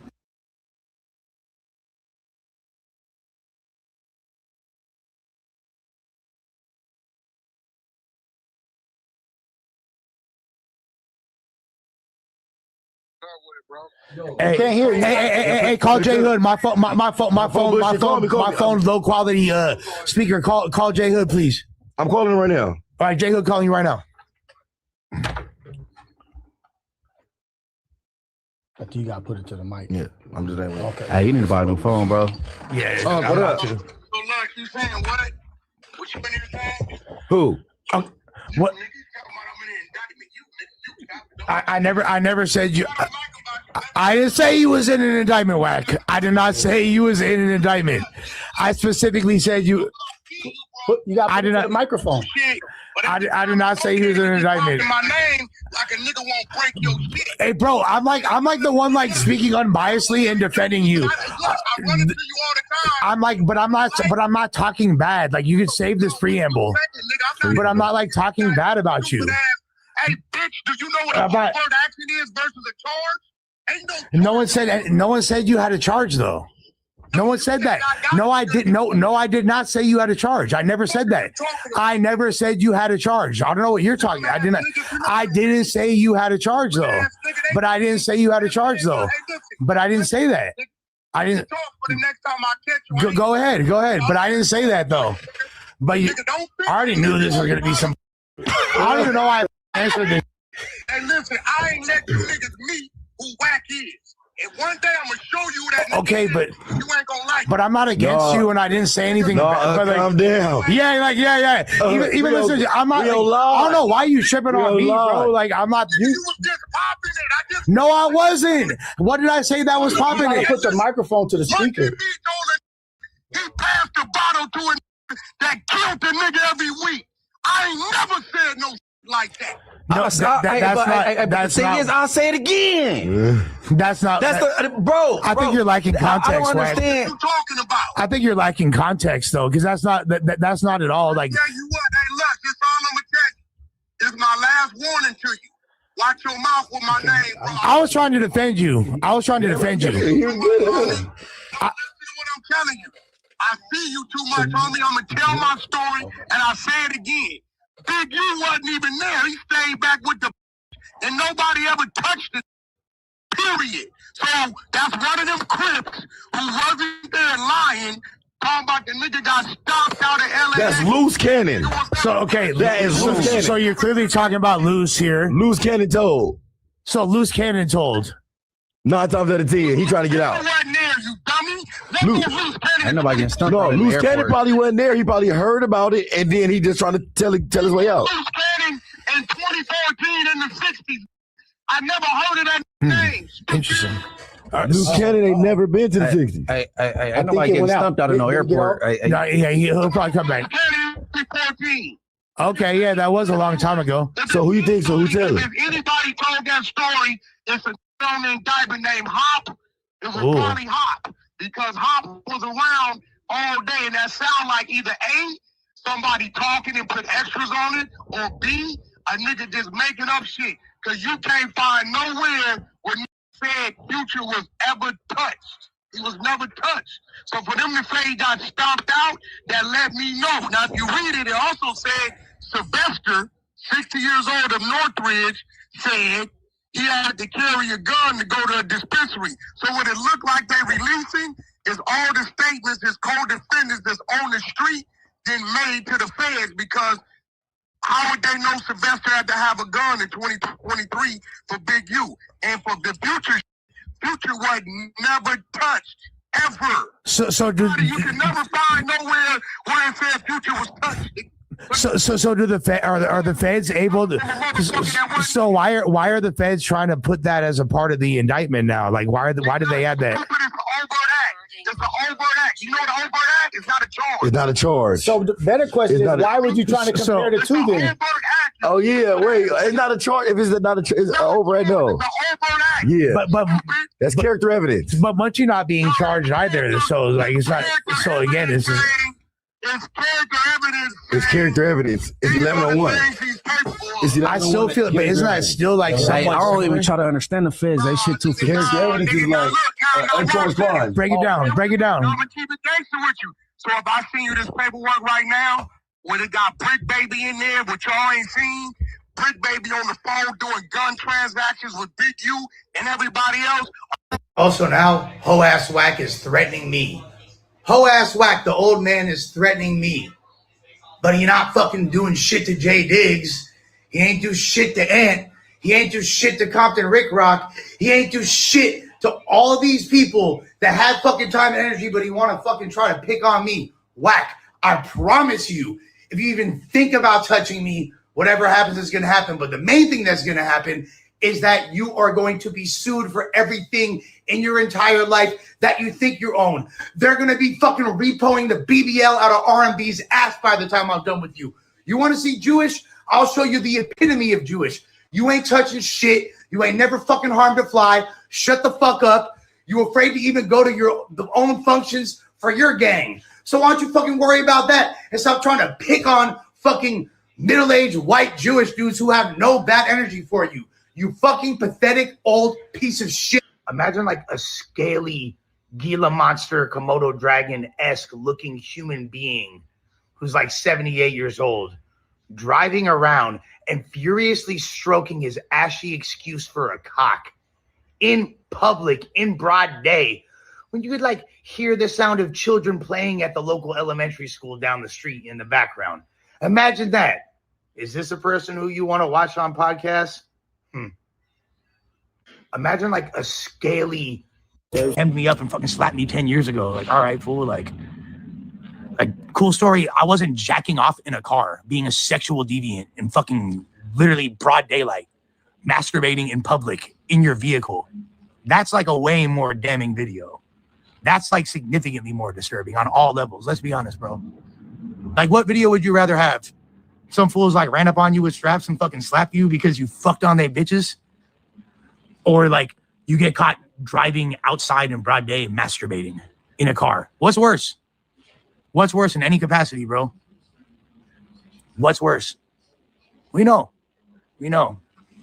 And just like to even bring up some shit like this or like, bro, like, I'm just trying to fucking get healthy, dog. Before that, by the way, yesterday when on my little like, oh, I'm going to rehab post, this fool want to hop in the comments and be like, oh, I hope you overdose and die. And he's responding to Bootleg Kev and Tim and Doughboy and Jesse's like writing in the response. Like, bro, it's like if I wasn't smarter, I would think you was smoked out, because that's like a really smoked out thing to do. I don't know if that's as a result of you just being like old and senile or thinking like, oh, nephew, what's cool nowadays? What are the kids gonna do? Think that they're gonna think this is cool, nephew? Bro, like, just keep like ruining the fun, keep being annoying, keep like, all right, Wack, fucking cool guy, bro. You're really awesome to have around. People really enjoy your presence. It's like, dude, like I'm like probably one of the only people that actually be at No Jumper that still respected him and treat him a certain way and like show love to him. And it's like, that's out the window. It doesn't make me really want to be on a good level or have a rapport with somebody that, for what, bro? Like, this shit didn't make him look cool. Didn't make him look cool at all. And it's like, all right, like nobody at No Jumper really like, whatever. I'm pretty much off that. That shit is weird, but all those guys in the video, they know, bro. Like, you want to keep doing weird shit, trying to get attention. It's not your first time. Like, it's all good, bro. It's all good. We can see the video of Lola sucking on my dick. I have another one of her masturbating, playing. Hey, can't hear you. Hey, call J Hood. My phone's low quality speaker. Call J Hood, please. I'm calling him right now. All right, J Hood, come right now. I think you gotta put it to the mic. Yeah, I'm just saying. Okay. Hey, you need to buy a new phone, bro. Yeah. Oh, what up? So, Lush, you saying what? What you been here saying? Who? What? I never said you. I didn't say you was in an indictment, Wack. I did not say you was in an indictment. I specifically said you. You got to put it to the microphone. I did not say he was in an indictment. My name like a nigga won't break your shit. Hey, bro, I'm like the one like speaking unbiasedly and defending you. I run into you all the time. I'm like, but I'm not talking bad. Like, you could save this preamble, but I'm not like talking bad about you. Hey, bitch, do you know what a word action is versus a charge? Ain't No one said you had a charge though. No one said that. No, I didn't. No, I did not say you had a charge. I never said that. I never said you had a charge. I don't know what you're talking about. I didn't say you had a charge though. But I didn't say you had a charge though. But I didn't say that. I didn't. Go ahead. But I didn't say that though. But I already knew this was gonna be some. I don't even know why I answered this. Hey, listen, I ain't let you niggas meet who Wack is. And one day I'm gonna show you that. Okay, but you ain't gonna like. But I'm not against you, and I didn't say anything. But like, calm down. Yeah. Even listen, I'm not. Like, I don't know why you tripping on me, bro. Like I'm not. You was just popping it. No, I wasn't. What did I say that was popping it? Put the microphone to the speaker. He passed the bottle to a that killed the nigga every week. I ain't never said no like that. No, that's not. I'll say it again. That's not. Bro. I think you're lacking context. I don't understand. What you talking about? I think you're lacking context though, because that's not at all like. Tell you what, hey, look, this all I'm gonna tell you. This is my last warning to you. Watch your mouth with my name, bro. I was trying to defend you. You're good. Listen to what I'm telling you. I see you too much, homie. I'm gonna tell my story, and I say it again. Big U wasn't even there. He stayed back with the and nobody ever touched it. Period. So that's one of them Crips who wasn't there lying. Talking about the nigga got stopped out of LA. That's loose cannon. So okay, that is loose cannon. So you're clearly talking about loose here. Loose cannon told. So loose cannon told. 9 times out of 10, he trying to get out. Wasn't there, you dummy. Loose cannon. Ain't nobody getting stumped. No, loose cannon probably wasn't there. He probably heard about it, and then he just trying to tell his way out. Loose cannon in 2014 in the 60s. I never heard of that name. Interesting. Loose cannon ain't never been to the 60s. Ain't nobody getting stumped out of no airport. No, he'll probably come back. 2014. Okay, yeah, that was a long time ago. So who you think? So who tell it? If anybody told that story, it's a on the indictment named Hop. It was Bonnie Hop because Hop was around all day, and that sound like either A, somebody talking and put extras on it, or B, a nigga just making up shit. Cause you can't find nowhere where said Future was ever touched. He was never touched. So for them to say he got stomped out, that let me know. Now if you read it, it also said Sylvester, 60 years old of Northridge, said he had to carry a gun to go to a dispensary. So what it looked like they releasing is all the statements his co-defendants that's on the street then made to the feds, because how would they know Sylvester had to have a gun in 2023 for Big U? And for the Future was never touched, ever. So you can never find nowhere where it said Future was touched. So do are the feds able to? So why are the feds trying to put that as a part of the indictment now? Like why did they add that? It's an overt act. You know the overt act? It's not a charge. It's not a charge. So the better question is, why would you try to compare the two then? Oh yeah, wait, it's not a charge. If it's not a, it's over at no. Yeah, but that's character evidence. But Munchie not being charged either, so like it's not. So again, it's just. It's character evidence. It's character evidence. It's 1101. I still feel, but isn't that still like somewhat? I don't even try to understand the feds. They shit too. Character evidence is like uncharged crime. Break it down. Break it down. I'm gonna keep it gangster with you. So if I send you this paperwork right now, where it got Brick Baby in there, which y'all ain't seen, Brick Baby on the phone doing gun transactions with Big U and everybody else. Also now, Ho Ass Wack is threatening me. Ho Ass Wack, the old man, is threatening me. But he not fucking doing shit to Jay Diggs. He ain't do shit to Ant. He ain't do shit to Compton Rick Rock. He ain't do shit to all these people that had fucking time and energy, but he want to fucking try to pick on me. Wack, I promise you, if you even think about touching me, whatever happens is going to happen. But the main thing that's going to happen is that you are going to be sued for everything in your entire life that you think you own. They're going to be fucking repoing the BBL out of R&B's ass by the time I'm done with you. You want to see Jewish? I'll show you the epitome of Jewish. You ain't touching shit. You ain't never fucking harmed a fly. Shut the fuck up. You afraid to even go to your own functions for your gang. So why don't you fucking worry about that and stop trying to pick on fucking middle-aged white Jewish dudes who have no bad energy for you. You fucking pathetic old piece of shit. Imagine like a scaly Gila monster, Komodo dragon-esque looking human being who's like 78 years old, driving around and furiously stroking his ashy excuse for a cock in public, in broad day, when you could like hear the sound of children playing at the local elementary school down the street in the background. Imagine that. Is this a person who you want to watch on podcasts? Imagine like a scaly hemmed me up and fucking slapped me 10 years ago. Like, all right, fool. Like, cool story. I wasn't jacking off in a car, being a sexual deviant in fucking literally broad daylight, masturbating in public in your vehicle. That's like a way more damning video. That's like significantly more disturbing on all levels. Let's be honest, bro. Like, what video would you rather have? Some fools like ran up on you with straps and fucking slapped you because you fucked on their bitches? Or like you get caught driving outside in broad day masturbating in a car? What's worse?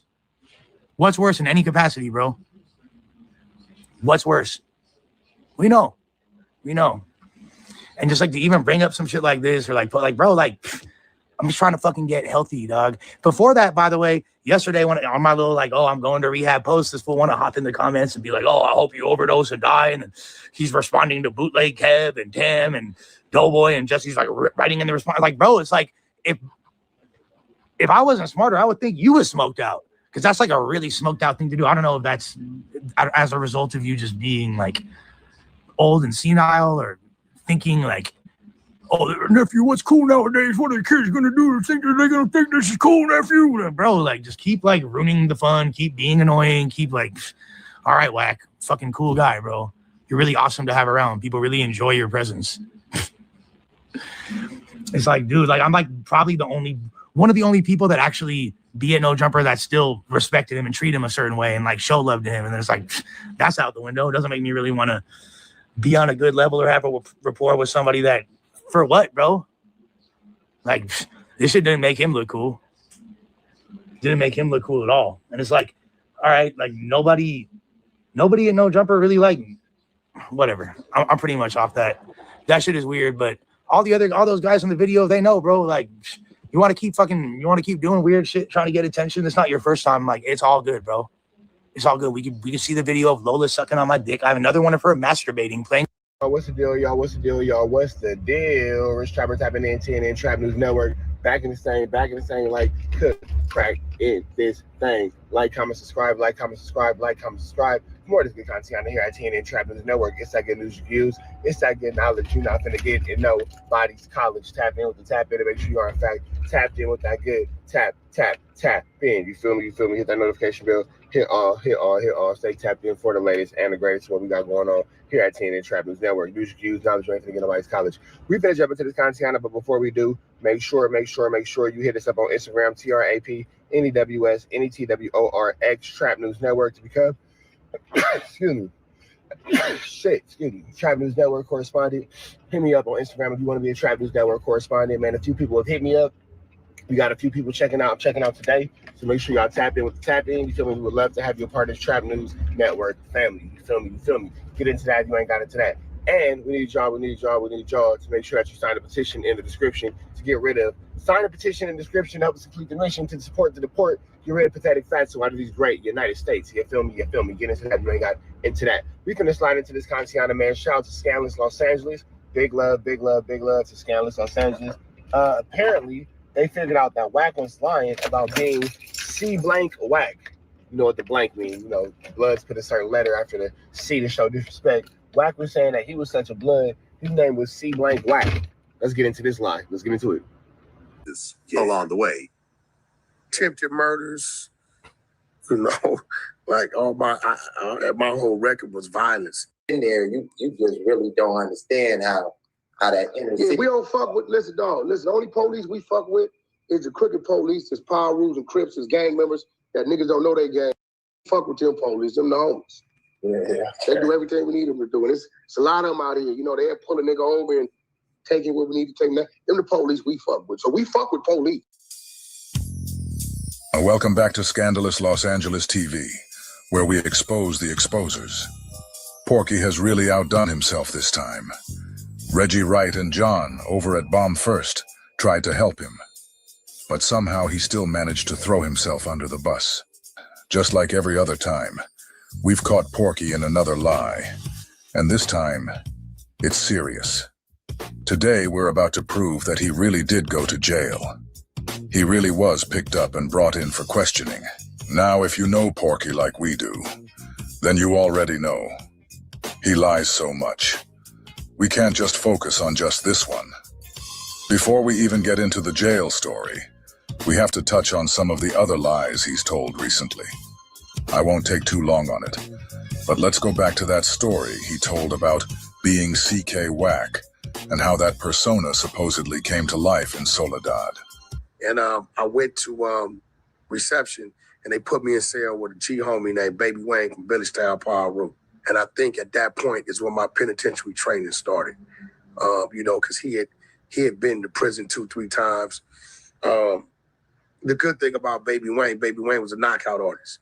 And when you were a young Power Room in the cell with a G homie, you're gonna fight at least 3-4 times a week just because.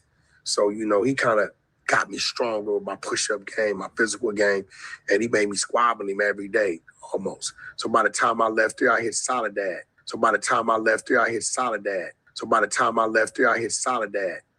And Soledad was really, that was the birth. That was the birth of CK WACK. When I hit that yard.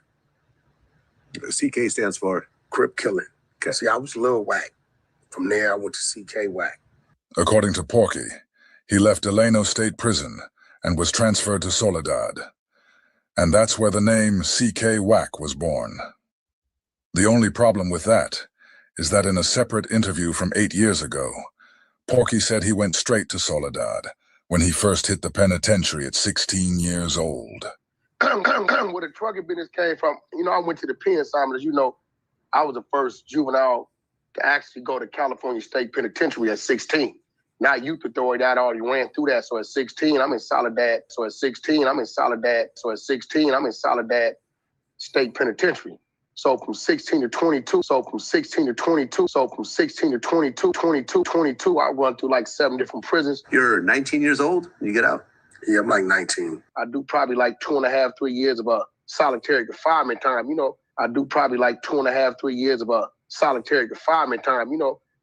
Porky just claimed he was the first minor in the California prison system, being sent to Soledad at just 16 years old. But now, listen to this old interview with Vlad. In this one, Porky clearly says he went to Delano at 16, and that Delano was his first prison. So, which one is it? Soledad or Delano? The prison bus came to Central Juvenile Hall, pulled into Central Juvenile Hall when they left LA County Jail and picked me up from Central Juvenile Hall and took me straight to Delano State Penitentiary. Now you see right here, look, let me show you. The first one, it was admitted offender with new AOJ. That's adult offender juvenile. Okay. So this is your first entrance into the system. That's your first entrance into the system. He went to North Kern State Prison, NKSP. Now you got to see, he likes to play games. So you got to understand, North Kern State Prison is Delano, okay? That's old Delano. They have a new Delano, which is a level 4, okay? The prison bus. Now, it's going to be a lie on top of a lie on top of a mistruth on top of a mistruth, mistruth on top of a flu flam on top of a skulldug on top of a larceny. Because all this Ninja Wack gonna do is lie. That boy gonna lie like a rug, boy. I swear to God. So you was the first minor to be in the California Department of Corrections, huh? You was the first one. Let me get into my Trap GPT. Y'all know Trap GPT be keeping me right.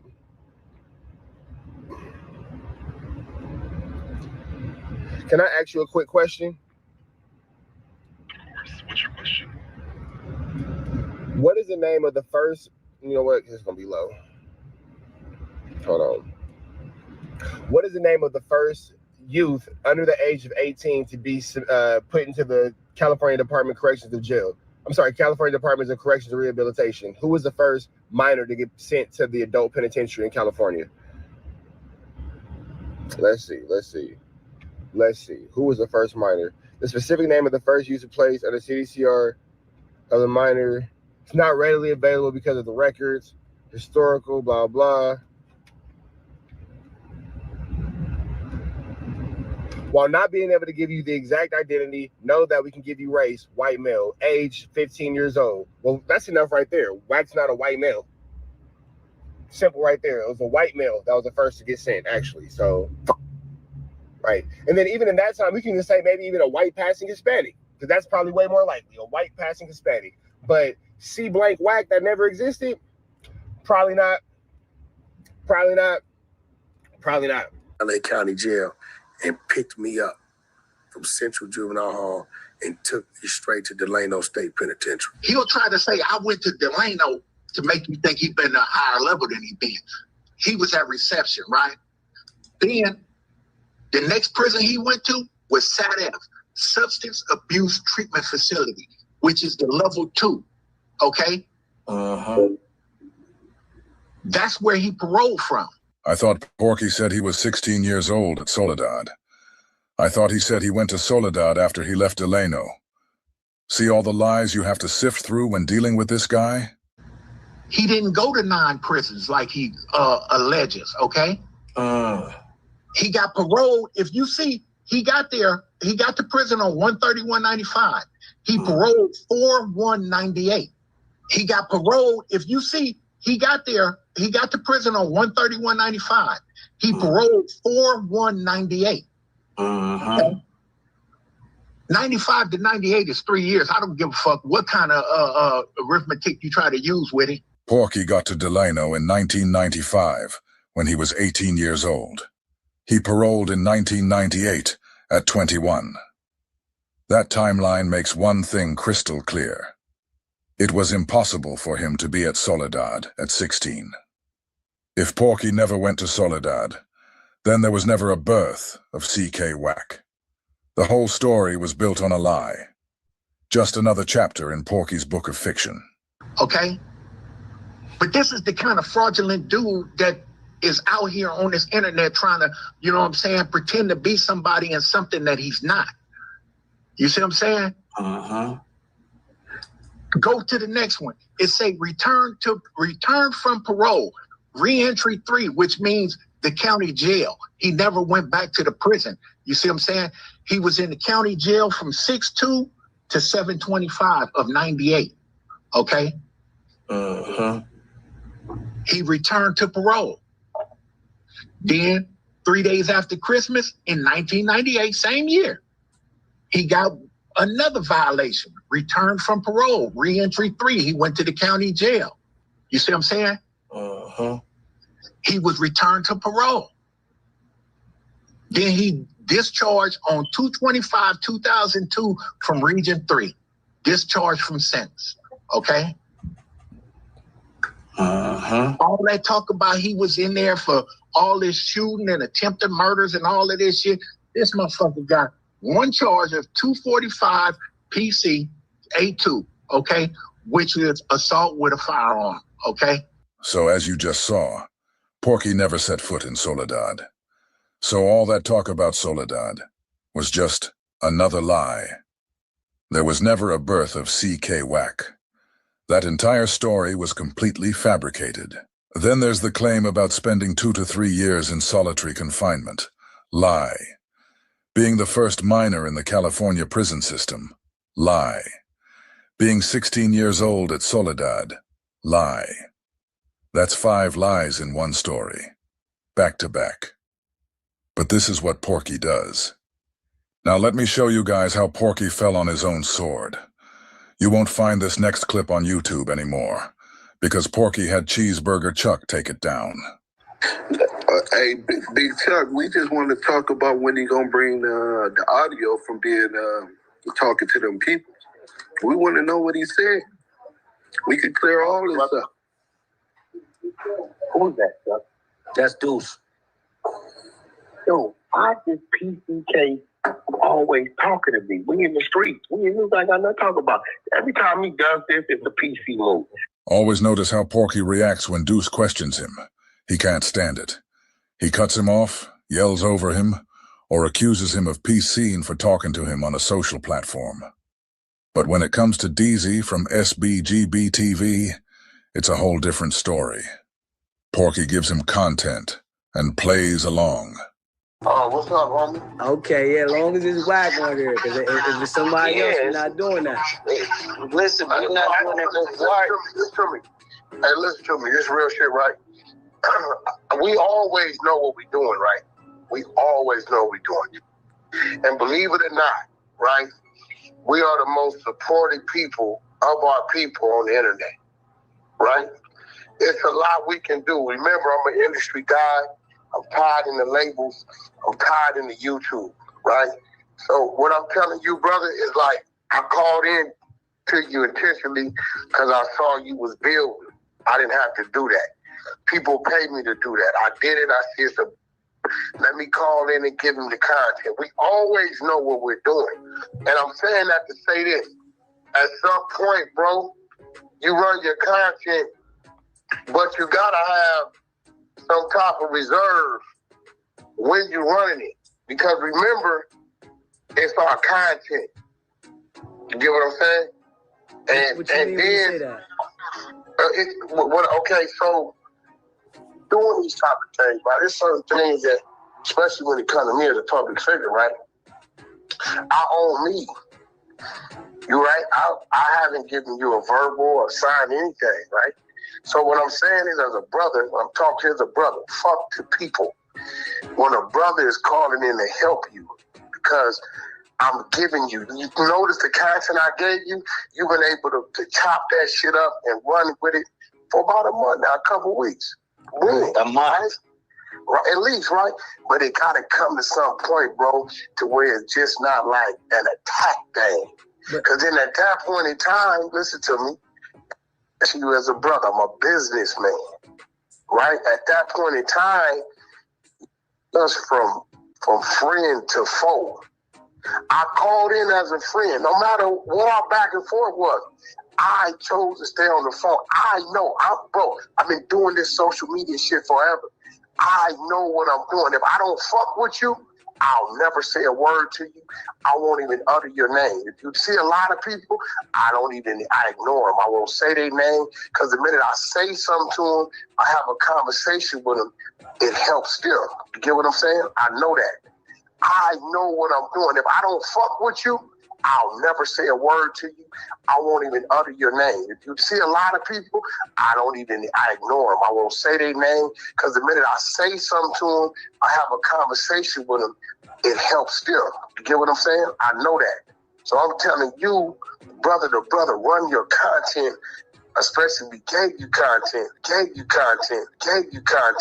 Listen, me and you have nothing to talk about. It's established. Chuck, this is what you call a PC move. Bro, stop talking. Why you keep warning the people? Leave our shit in the street. Listen, every time you do this, you saying fuck your neighborhood because you on some PC shit. It's in the street, bro. Leave it where it's at. Me and you don't talk like this. We leave it in the street, in the darkness. Why is everywhere? You're not in the street, bro. You're not in the street. Stop it.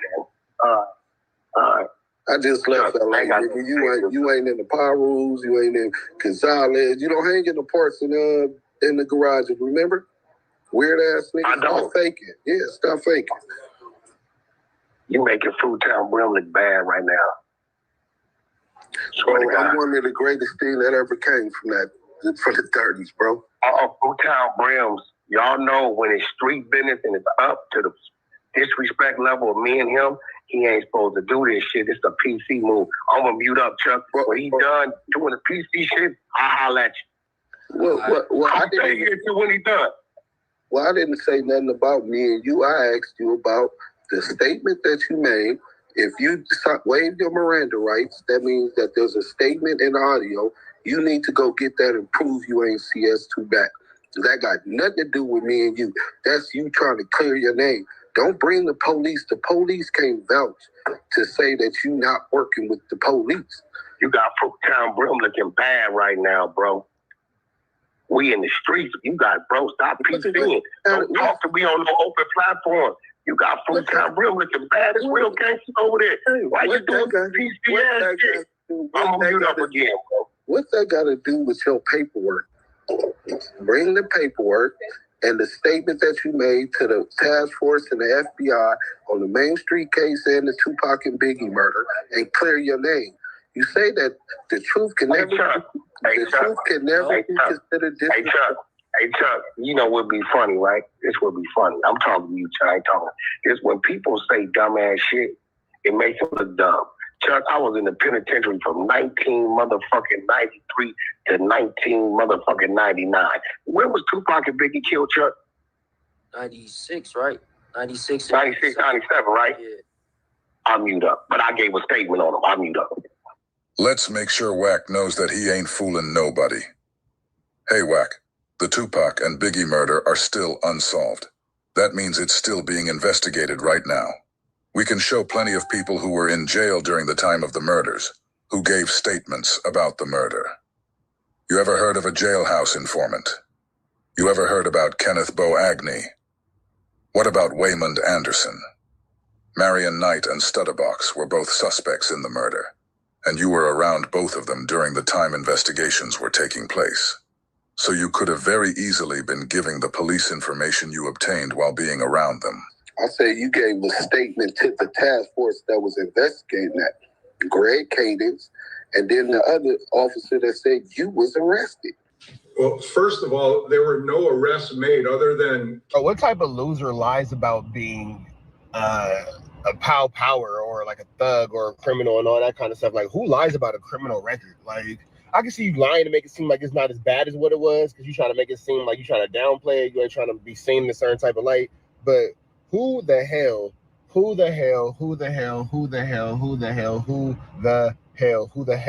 lies about, I went to this pen, I went to that pen, and blah, blah, blah. And you on the streets. I can see if you was in the penitentiary and you didn't have nothing but that. Nigga, you're on the streets, bro. You can go to the park, you can go to the beach, you can go to the movies, you can go to the mall, you can go have lunch. You can just sit in your house and not be in jail.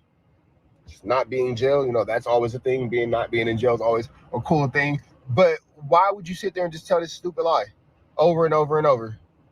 It's incredible to me. Wack is an idiot. And then they have paperwork. They can see you. You know they can see you, right? And then you got picked up for the Biggie and Tupac murder and all that kind of stuff. And you're the only person that got arrested for that. So you've been telling, you've been snitching. You know what I'm saying? Now you want people to take it down, and all the videos of you online are taken down and all that kind of stuff because these cases are coming out. You're contradicting yourself, and every time Wack will tell a lie in 2005, and then in 2006 tell a new lie, and then when you can't, when he has to get contradicted from his lie in 2005 to not match one in 2006. My bad. I'm looking at this white lady walk past, and she is cheeking. Then you got the person taking down your life in 2005. But like, why do everybody got to clean their social media platforms and scrub their social media platforms consistently? Because you're a liar. The hell is going on here? So they said you was arrested. Well, first of all, there were no arrests made other than Cash Jones. Chuck, if I'm in the penitentiary from 1993 to 1999, what the fuck could I give a statement on, Chuck? Listen, you admitted that Greg Cadence, that you went to got the fruit down rims looking bad. But, you are saying some of the dumbest shit. With Death Row, though, like in 2001. 2001. 2001. Okay. This guy, he don't know because he wasn't around. Stop making the brims look bad, bro. Leave our shit in the street. It's already up. Chill out. Leave it in Madison, Wisconsin. You in Madison, Wisconsin. Stop talking to me, bro. Why are you talking to me when it's on? You're doing a PC move. The truth hurts. All we're talking about is your paperwork. Stop spinning. Stop deflecting. When is you going to bring on you to provide the paperwork? From the 60s. I don't have no paperwork, bro. I don't have paperwork. I was never arrested, question nothing. I don't have paperwork. I was never arrested, question nothing. I don't have paperwork. I was never arrested, question nothing. Wack just claimed he has no paperwork because he was never arrested or even questioned. But you guys heard it straight from former Los Angeles Sheriff Michael Cowett. The only person who got arrested was Porky. Reggie and John deleted the clip, so don't bother looking for it on YouTube. Porky swore up and down that he was never brought in for questioning. Remember that. It's on you to provide the paperwork. PK Wack, Lil Wack, WACK100, or the Wack Boy, or the Wack Boy, or the Wack Boy. Put that on Fruit Down Brim. Look, or the Wack Boy. Put that on Fruit Down Brim. Put that on Fruit Down Brim. Yes, I told. On Fruitown Grill, you CS2 back. On Fruitown Grill, you CS2 back, a.k.a. the I'm going to go get to work. All right, guys. Now that we've heard all that, and we've heard Porky himself say he was never arrested or questioned, let me show you how he actually threw himself under the bus. But before we get to that, I need to show you how Bomb first cut out another one of Detective Michael Coette's key statements in his interview. Do you know how she even came to play in the information?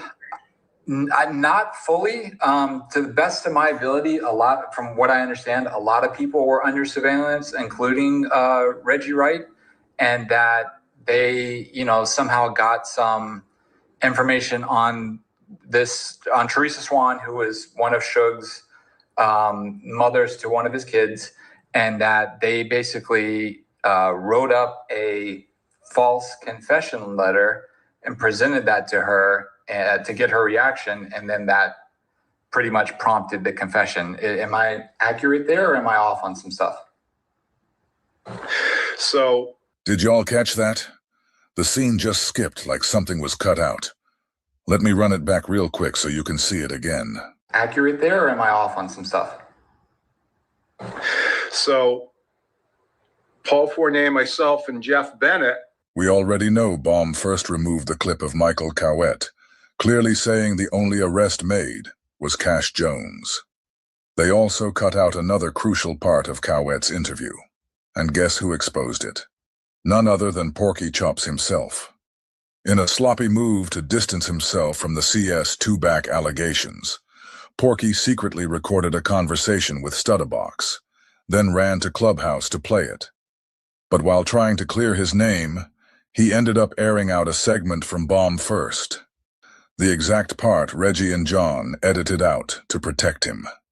Now, this next clip gonna make even more sense to y'all, right? You heard him say, I told the police, if y'all looking at WACK for doing anything illegal with them trucks, he ain't, which is a lie, because ain't no way they gonna spend $300,000-$400,000 watching my trucks if a nigga tell them that. Right? Play the next clip. Play that clip. Are you talking about Teresa Swan? Yes. Teresa Swan was. Do you know how she even came to play in the information?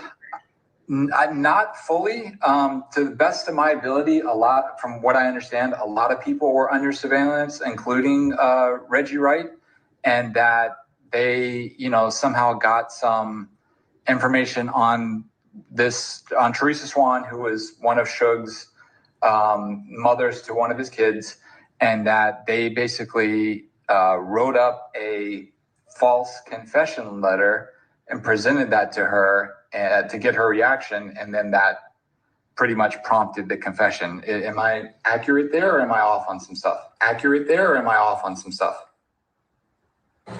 So, accurate there, or am I off on some stuff?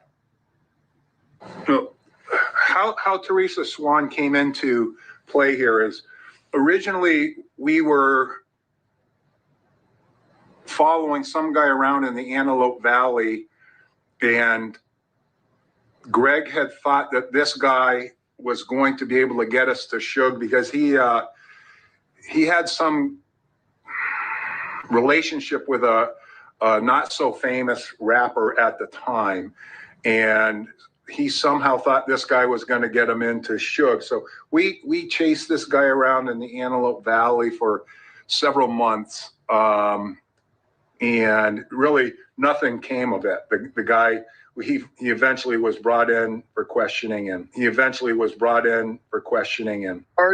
paperwork. I was never arrested, questioned, nothing. He eventually was brought in for questioning, and saying you don't have any paperwork, and then the cop who arrested you saying the only one brought up on questioning is you, is crazy.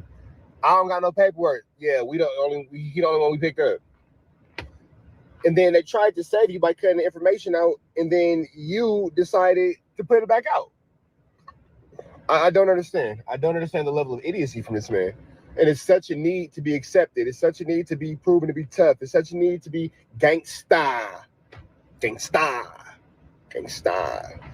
that you just completely embarrass yourself. You humiliate yourself. You disrespect yourself. You show your own snitchosaurus rex, your own snitchiashis. You know what I'm saying? Like, the snitchiashi is crazy.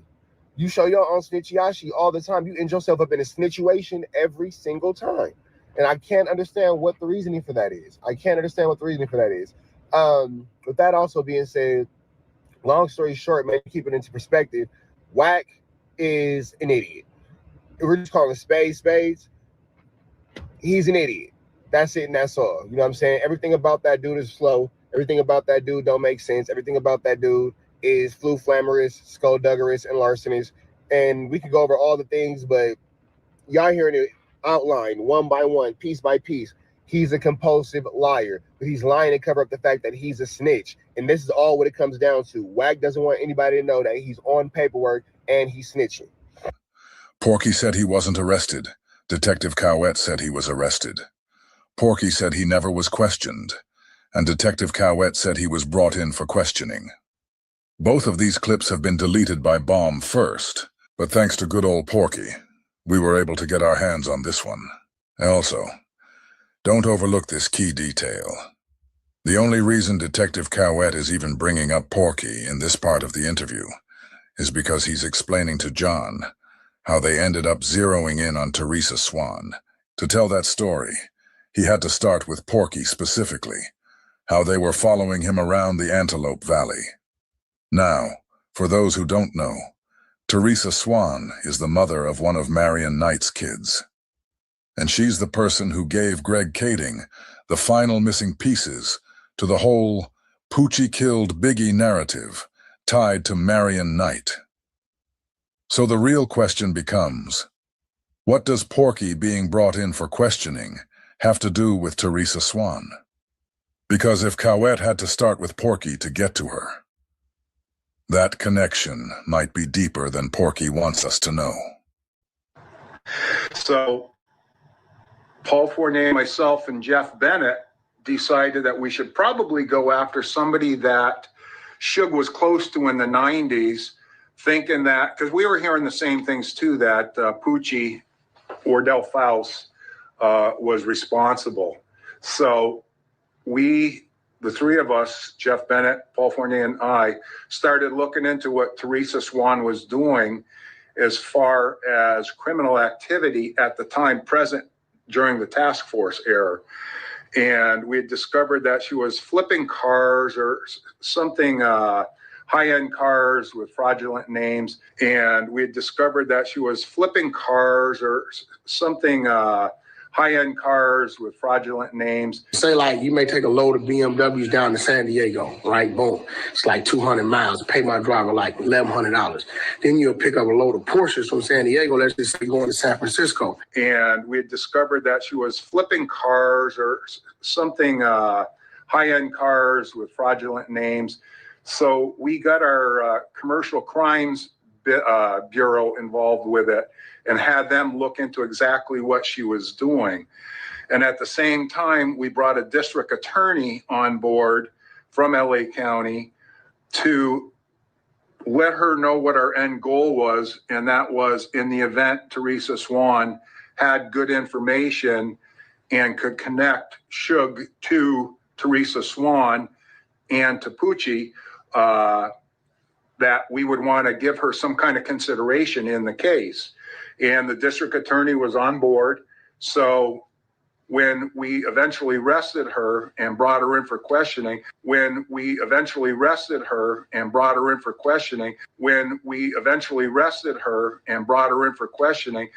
According to Detective Cowett, Teresa Swan was arrested and brought in for questioning, just like he said Porky was. Now think about everybody whose name was changed in Greg Kading's movie. Think about the fact that Teresa Swan's real name is Tammy Hawkins. It was very clear that she was more than willing to talk and was, I believe, being truthful with how the murder of Biggie happened and how it was paid for through the monies of Suge. So, and then Greg came on board and just like he said Porky was. Now think about everybody whose name was changed in Greg Kading's movie. Think about the fact that Teresa Swan's real name is Tammy Hawkins. It was very clear that she was more than willing to talk and was, I believe, being truthful with how the murder of Biggie happened and how it was paid for through the monies of Suge.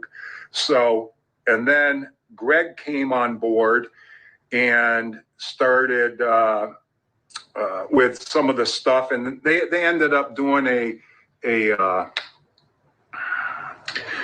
in-camera interview with her to lock in her interview. So I'm not sure I recall the letter with the false statement that you're referring to or not. I was just in with her on the initial arrest and interview process.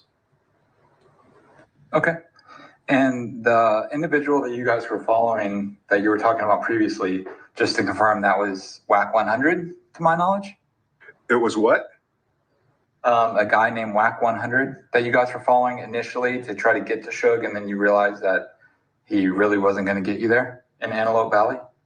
I think that's who it is. I don't recall that name, but yeah, they got to me. It was a waste of time chasing that guy for as long as we did.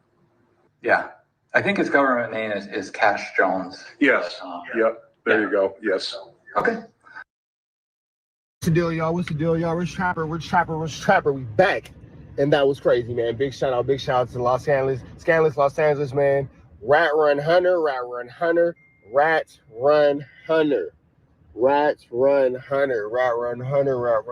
boy.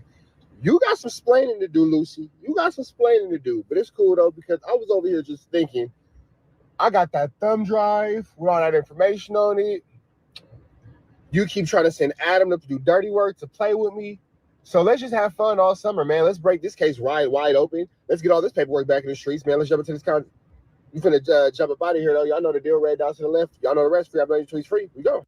What's the deal, y'all? What's the deal? Rich Trapper tapping in TNN Trap News Network. Back in the same, like cook, crack in this thing. Like, comment, subscribe. For more of this good content out here at TNN Trap News Network. It's that good news reviews. It's that good knowledge you're not finna get in nobody's college. Tap in with the tap in to make sure you are in fact tapped in with that good tap in. You feel me? Hit that notification bell. Hit all. Stay tapped in for the latest and the greatest what we got going on here at TNN Trap News Network. News reviews, knowledge you ain't finna get nobody's college. We finna jump into this content, but before we do, make sure you hit us up on Instagram, TRAPNEWS NETWORX Trap News Network to become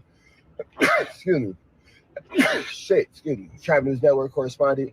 Hit me up on Instagram if you want to be a Trap News Network correspondent, man. A few people have hit me up.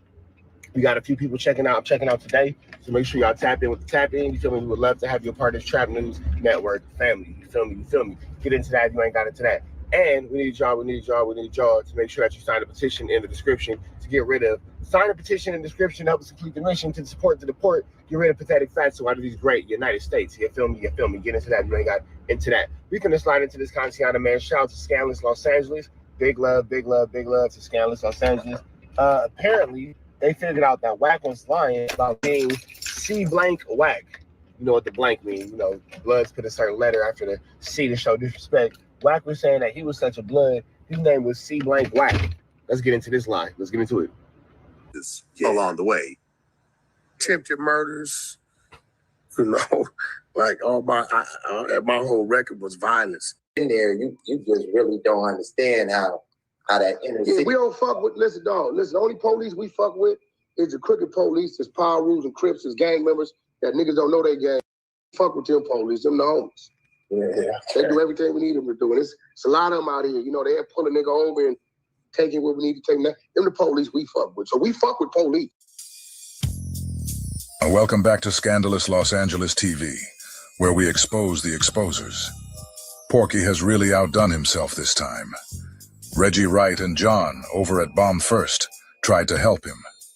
But somehow he still managed to throw himself under the bus. Just like every other time, we've caught Porky in another lie. And this time, it's serious. Today, we're about to prove that he really did go to jail. He really was picked up and brought in for questioning. Now, if you know Porky like we do, then you already know. He lies so much. We can't just focus on just this one. Before we even get into the jail story, we have to touch on some of the other lies he's told recently. I won't take too long on it, but let's go back to that story he told about being CK WACK and how that persona supposedly came to life in Soledad. And I went to reception, and they put me in cell with a G homie named Baby Wayne from Villagetown, Paru. And I think at that point is when my penitentiary training started. Because he had been to prison 2-3 times. The good thing about Baby Wayne was a knockout artist. And when you were a young Paru in the cell with a G homie, you're gonna fight at least 3-4 times a week just because. So, he kind of got me stronger with my push-up game, my physical game, and he made me squabbling him every day, almost. So by the time I left there, I hit Soledad.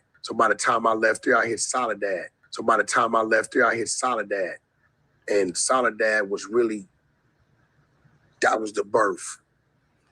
That was the birth of CK WACK.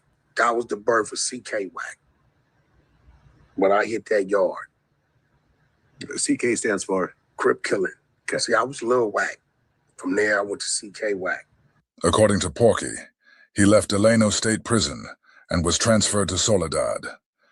And that's where the name CK WACK was born. The only problem with that is that in a separate interview from 8 years ago, Porky said he went straight to Soledad when he first hit the penitentiary at 16 years old. Where the trucking business came from, I went to the pen, Simon. As you know, I was the first juvenile to actually go to California State Penitentiary at 16. Not youth authority, I already ran through that. So at 16, I'm in Soledad. I'm in Soledad State Penitentiary. So from 16 to 22, I run through like 7 different prisons. You're 19 years old when you get out? Yeah, I'm like 19. I do probably like 2.5, 3 years of solitary confinement time.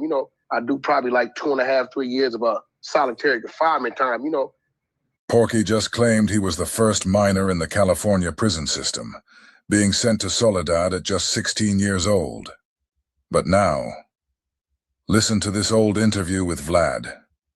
In this one, Porky clearly says he went to Delano at 16, and that Delano was his first prison. So, which one is it? Soledad or Delano? The prison bus came to Central Juvenile Hall, pulled into Central Juvenile Hall when they left LA County Jail and picked me up from Central Juvenile Hall and took me straight to Delano State Penitentiary. Now you see right here, look, let me show you. The first one, it was admitted offender with new AOJ. That's adult offender juvenile. Okay. So this is your first entrance into the system. That's your first entrance into the system. He went to North Kern State Prison, NKSP. Now you got to see, he likes to play games. So you got to understand, North Kern State Prison is Delano, okay? That's old Delano. They have a new Delano, which is a level 4, okay? The prison bus. Now, it's going to be a lie on top of a lie on top of a mistruth on top of a mistruth, mistruth on top of a flu flam on top of a skulldug on top of a larceny. Because all this Ninja Wack gonna do is lie. That boy gonna lie like a rug, boy. I swear to God. So you was the first minor to be in the California Department of Corrections, huh? You was the first one. Let me get into my Trap GPT. Y'all know Trap GPT be keeping me right.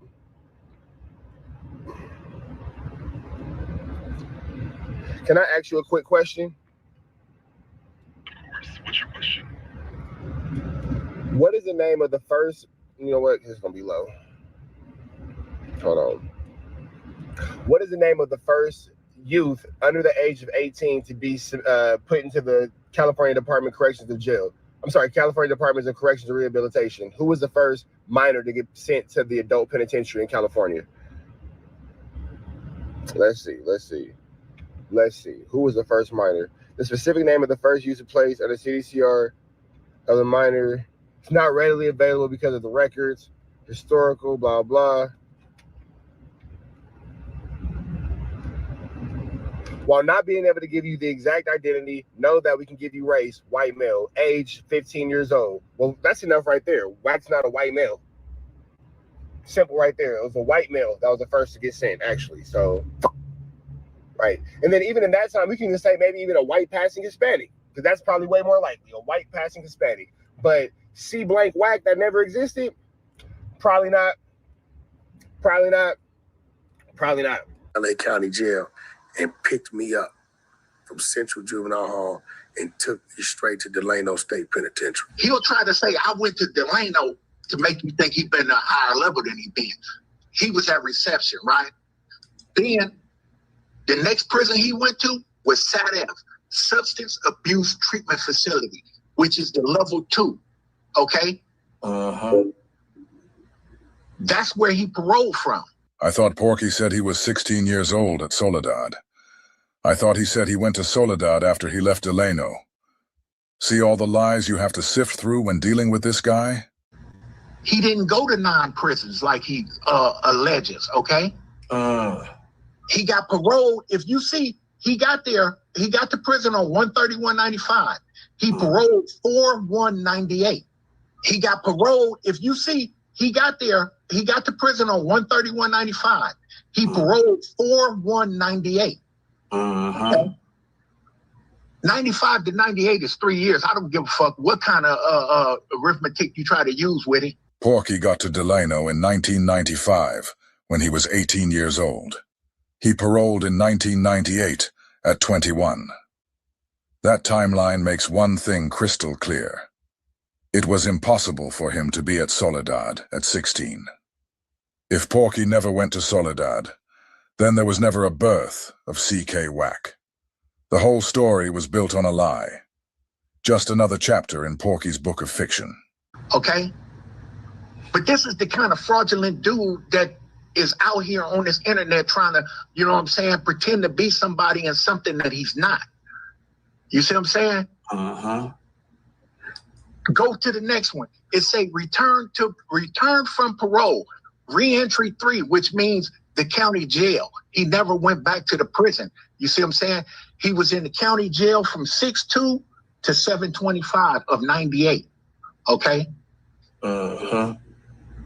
He returned to parole. Then 3 days after Christmas in 1998, same year, he got another violation, returned from parole, re-entry 3. He went to the county jail. You see what I'm saying? He was returned to parole. Then he discharged on 2/25/2002 from Region 3. Discharged from sentence. Okay? All that talk about he was in there for all this shooting and attempted murders and all that shit. This motherfucker got one charge of 245 PC A2, okay? Which is assault with a firearm, okay? So as you just saw, Porky never set foot in Soledad.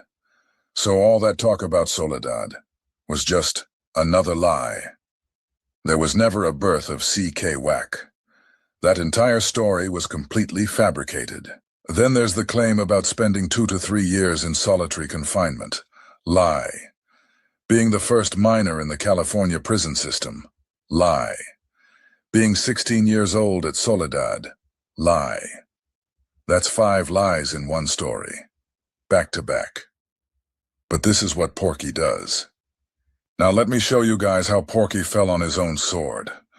You won't find this next clip on YouTube anymore, because Porky had Cheeseburger Chuck take it down. Hey, Big Chuck, we just want to talk about when he gonna bring the audio from being talking to them people. We want to know what he said. We could clear all this up. Who's that, Chuck? That's Deuce. Yo, I just PCK always talking to me. We in the streets. We in this. I got nothing to talk about. Every time he does this, it's a PC move. Always notice how Porky reacts when Deuce questions him. He can't stand it. He cuts him off, yells over him, or accuses him of PCing for talking to him on a social platform. But when it comes to DZ from SBGB TV, it's a whole different story. Porky gives him content and plays along. Oh, what's up, homie? Okay, yeah, as long as it's WACK100, because if it's somebody else, we're not doing that. Listen, we're not doing that. Listen to me. Hey, listen to me. This real shit, right? We always know what we're doing, right? We always know what we're doing. And believe it or not, right? We are the most supported people of our people on the internet, right? It's a lot we can do. Remember, I'm an industry guy. I'm tied in the labels.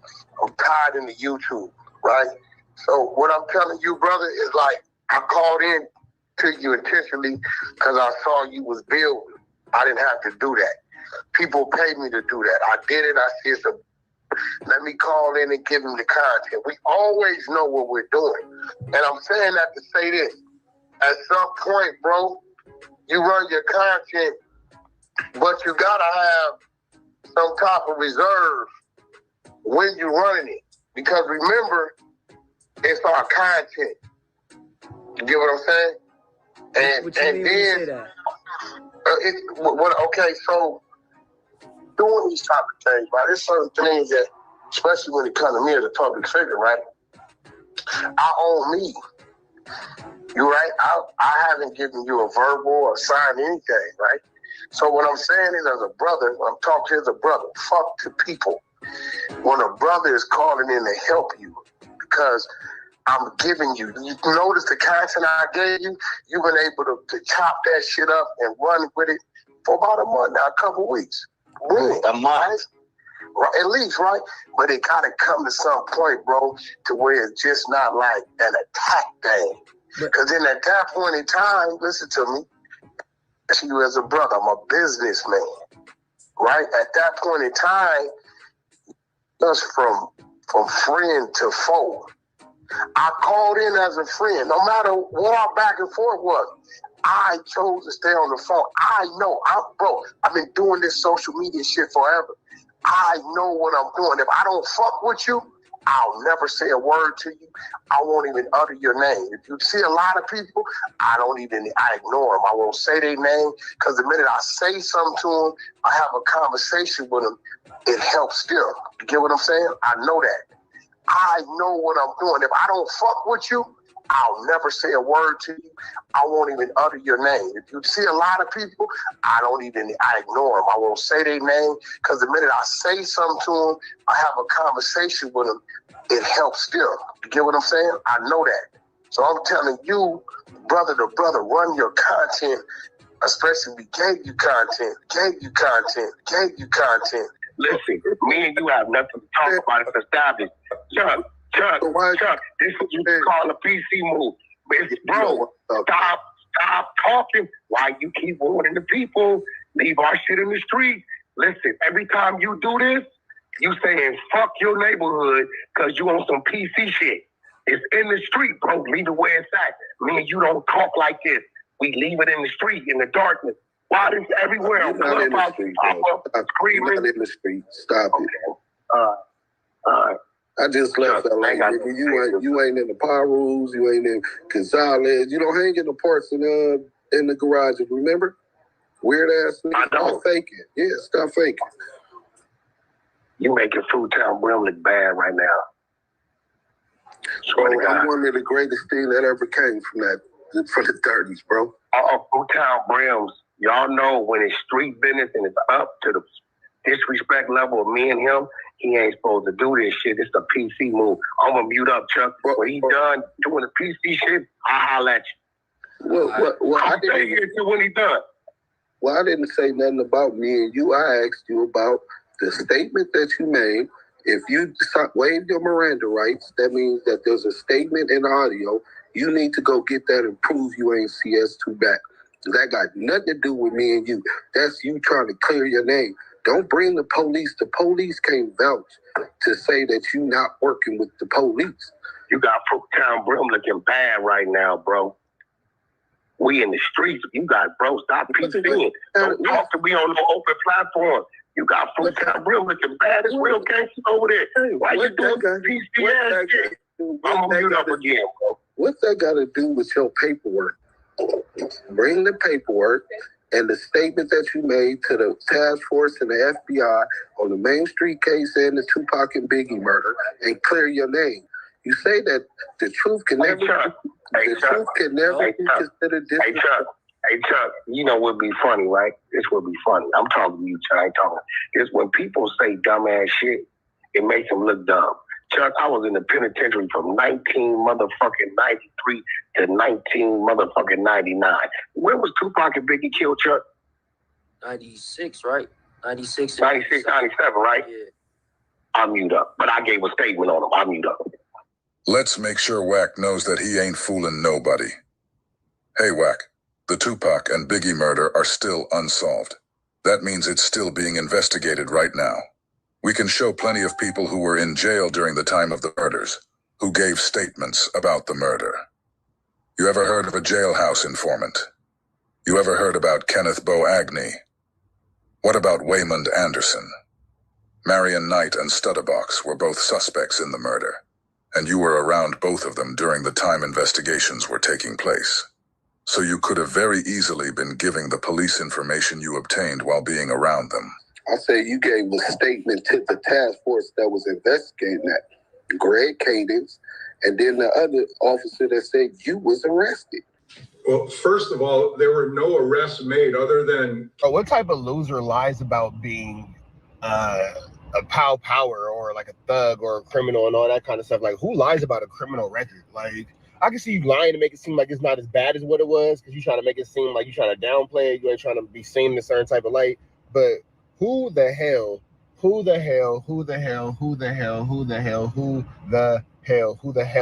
lies about, I went to this pen, I went to that pen, and blah, blah, blah. And you on the streets. I can see you was in the penitentiary and you didn't have nothing but that. Nigga, you're on the streets, bro. You can go to the park, you can go to the beach, you can go to the movies, you can go to the mall, you can go have lunch. You could just sit in your house and not be in jail. Just not being in jail, that's always a thing. Not being in jail is always a cool thing. But why would you sit there and just tell this stupid lie over and over and over? It's incredible to me. Wack is an idiot. And then they have paperwork. They can see you. They can see you, right? And then you got picked up for the Biggie and Tupac murder and all that kind of stuff. And you're the only person that got arrested for that. So you've been telling, you've been snitching. You know what I'm saying? Now you want people to take it down, and all the videos of you online are taken down and all that kind of stuff because these cases are coming out. You're contradicting yourself, and every time Wack will tell a lie in 2005, and then in 2006 tell a new lie, and then when you can't, when he has to get contradicted from his lie in 2005 to not match one in 2006. My bad. I'm looking at this white lady walk past, and she is cheeking. Then you got the person taking down your life in 2005. But like, why do everybody got to clean their social media platforms and scrub their social media platforms consistently? Because you're a liar. The hell is going on here? So they said you was arrested. Well, first of all, there were no arrests made other than Cash Jones. Chuck, if I'm in the penitentiary from 1993 to 1999, what the fuck could I give a statement on, Chuck? Listen, bro, you admitted that Greg Cadence, that you went to got the fruit down rims looking bad. But, you are saying some of the dumbest shit. With Death Row, though, like in 2001. 2001. 2001. Okay. Here's the guy, he don't know because he wasn't around. Stop making the brims look bad, bro. Leave our shit in the street. It's already up. Chill out. Leave it in Madison, Wisconsin. You in Madison, Wisconsin. Listen, stop talking to me, bro. Why are you talking to me when it's on? You're doing a PC move. The truth hurts. All we're talking about is your paperwork. Stop spinning. Stop deflecting. When is you going to bring on you to provide the paperwork? From the 60 I don't have no paperwork, bro. I don't have paperwork. I was never arrested, question nothing. I don't have paperwork. I was never arrested, question nothing. I don't have paperwork. I was never arrested, question nothing. Wack just claimed he has no paperwork because he was never arrested or even questioned.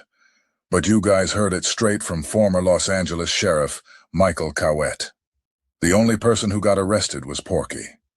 Reggie and John deleted the clip, so don't bother looking for it on YouTube. Porky swore up and down that he was never brought in for questioning. Remember that. It's on you to provide the paperwork. PK Wack, Lil Wack, WACK100, Or the WACK boy. Roy Or the WACK boy. Or the WACK Put that on Fruit Down Brim. Look, this Or the WACK boy. Put that on Fruit Down Brim. Put that on Fruit Down Brim. Yes, I told. On Fruit Down Put that on Fruit Down Brim. CS2 back.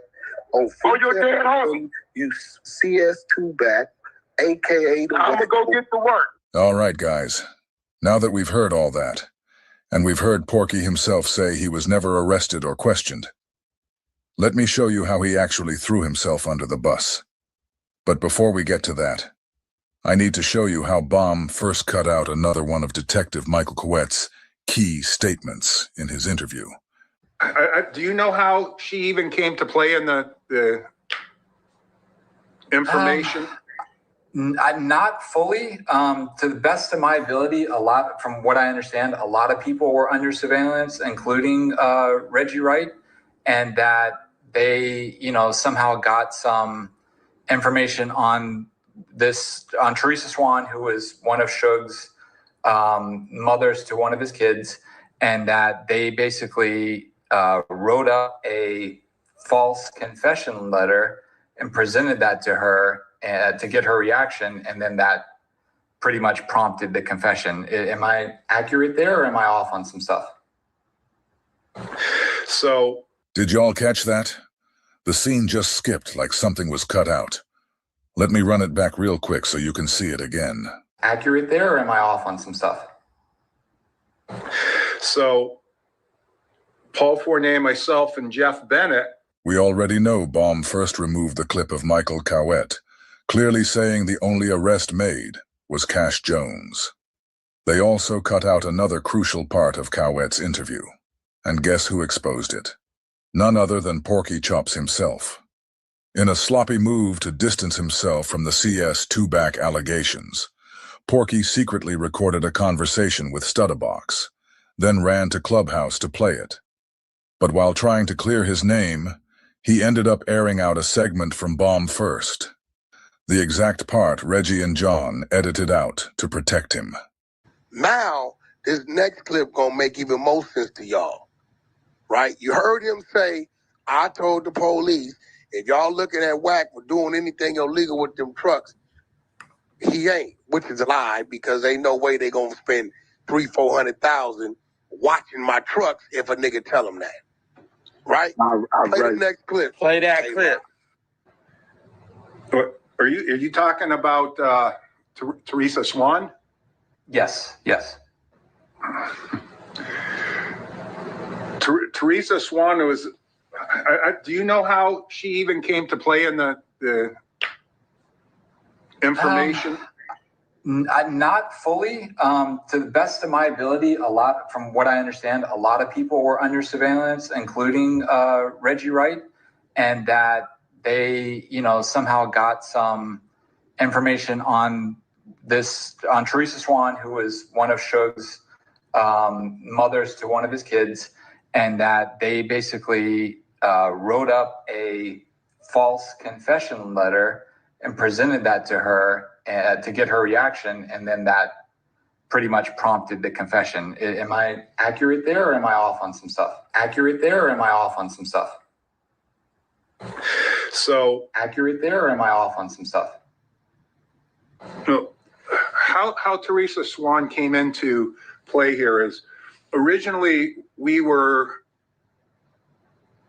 following some guy around in the Antelope Valley, and Greg had thought that this guy was going to be able to get us to Suge because he had some relationship with a not so famous rapper at the time, and he somehow thought this guy was going to get him into Suge. So we chased this guy around in the Antelope Valley for several months, and really nothing came of it. The guy, he eventually was brought in for questioning, and I don't have paperwork. I was never arrested, questioned, nothing. He eventually was brought in for questioning, and saying you don't have any paperwork and then the cop who arrested you saying the only one brought up on questioning is you is crazy. I don't got no paperwork. Yeah, he the only one we picked up. And then they tried to save you by cutting the information out, and then you decided to put it back out. I don't understand. I don't understand the level of idiocy from this man. And it's such a need to be accepted. It's such a need to be proven to be tough. It's such a need to be gangsta. That you just completely embarrass yourself. You humiliate yourself. You disrespect yourself. You show your own snitchosaurus rex, your own snitchiashis. You know what I'm saying? Like, the snitchiashi is crazy. You show your own snitchiashi all the time. You end yourself up in a snitchuation every single time. And I can't understand what the reasoning for that is. With that also being said, long story short, man, you keep it into perspective. WACK is an idiot. If we're just calling spades. He's an idiot. That's it and that's all. You know what I'm saying? Everything about that dude is slow. Everything about that dude don't make sense. Everything about that dude is flamorous, skullduggerous, and larcenous. And we could go over all the things, but y'all hearing it outlined one by one, piece by piece. He's a compulsive liar, but he's lying to cover up the fact that he's a snitch. And this is all what it comes down to. WACK doesn't want anybody to know that he's on paperwork and he's snitching. Porky said he wasn't arrested. Detective Cowett said he was arrested. Porky said he never was questioned, and Detective Cowett said he was brought in for questioning. Both of these clips have been deleted by Bomb first, but thanks to good old Porky, we were able to get our hands on this one. Also, don't overlook this key detail. The only reason Detective Cowett is even bringing up Porky in this part of the interview is because he's explaining to John how they ended up zeroing in on Teresa Swan. To tell that story, he had to start with Porky specifically, how they were following him around the Antelope Valley. Now, for those who don't know, Teresa Swan is the mother of one of Marion Knight's kids.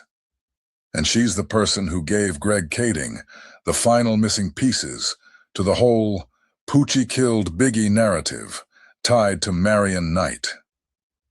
So the real question becomes, what does Porky being brought in for questioning have to do with Teresa Swan? Because if Cowett had to start with Porky to get to her, that connection might be deeper than Porky wants us to know. So Paul Fournier, myself, and Jeff Bennett decided that we should probably go after somebody that Suge was close to in the 90s, thinking that, because we were hearing the same things too, that Poochie Wardell Faust was responsible. So we, the three of us, Jeff Bennett, Paul Fournier, and I, started looking into what Teresa Swan was doing as far as criminal activity at the time present during the task force era. And we had discovered that she was flipping cars or something, high-end cars with fraudulent names. And we had discovered that she was flipping cars or something, high-end cars with fraudulent names. Say like you may take a load of BMWs down to San Diego, right? Boom. It's like 200 miles. Pay my driver like $1,100. Then you'll pick up a load of Porsches from San Diego, let's just say going to San Francisco. And we had discovered that she was flipping cars or something, high-end cars with fraudulent names. So we got our commercial crimes bureau involved with it and had them look into exactly what she was doing. And at the same time, we brought a district attorney on board from LA County to let her know what our end goal was. And that was, in the event Teresa Swan had good information and could connect Suge to Teresa Swan and to Poochie, that we would want to give her some kind of consideration in the case. And the district attorney was on board. So when we eventually arrested her and brought her in for questioning,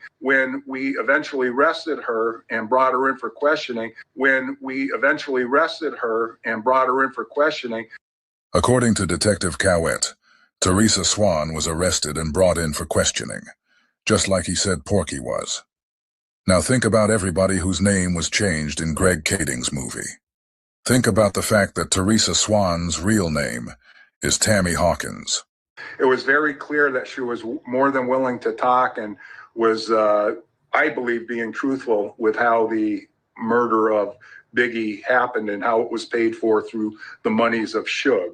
So, and then Greg came on board and... Just like he said Porky was. Now think about everybody whose name was changed in Greg Kading's movie.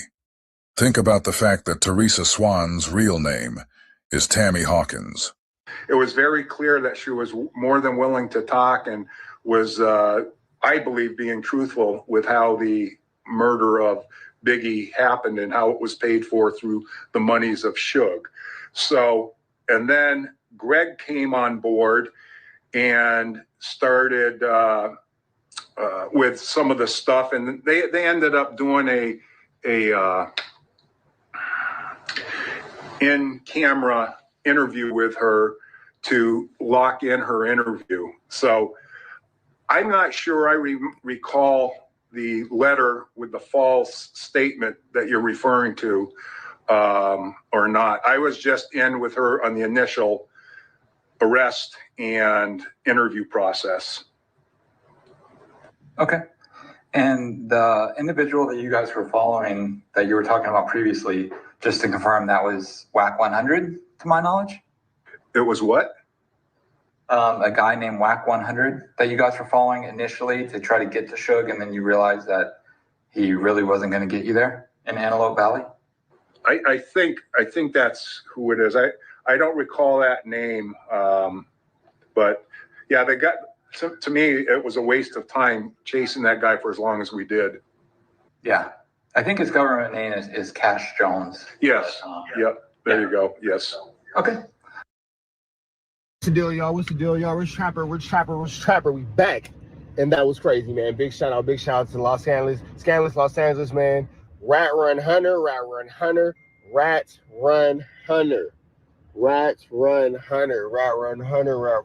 boy. You got some splaining to do, Lucy. You got some splaining to do. But it's cool, though, because I was over here just thinking, I got that thumb drive with all that information on it. You keep trying to send Adam to do dirty work to play with me. So let's just have fun all summer, man. Let's break this case wide open. Let's get all this paperwork back in the streets, man. Let's jump into this con. You finna jump up out of here, though. Y'all know the deal, red down to the left. Y'all know the rest. Grab on tweets free. We go.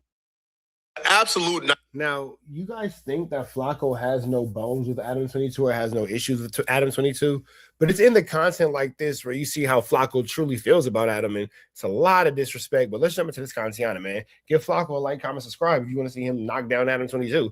Let's get into it. Let's go. Nightmare for ADAM22. Drake was somehow able to convince Adam to give him permission to fly out his wife by herself, after expressing to Adam in the past, about a year or two ago, that he was a big fan of Lena's work, as Adam has said on the podcast previously.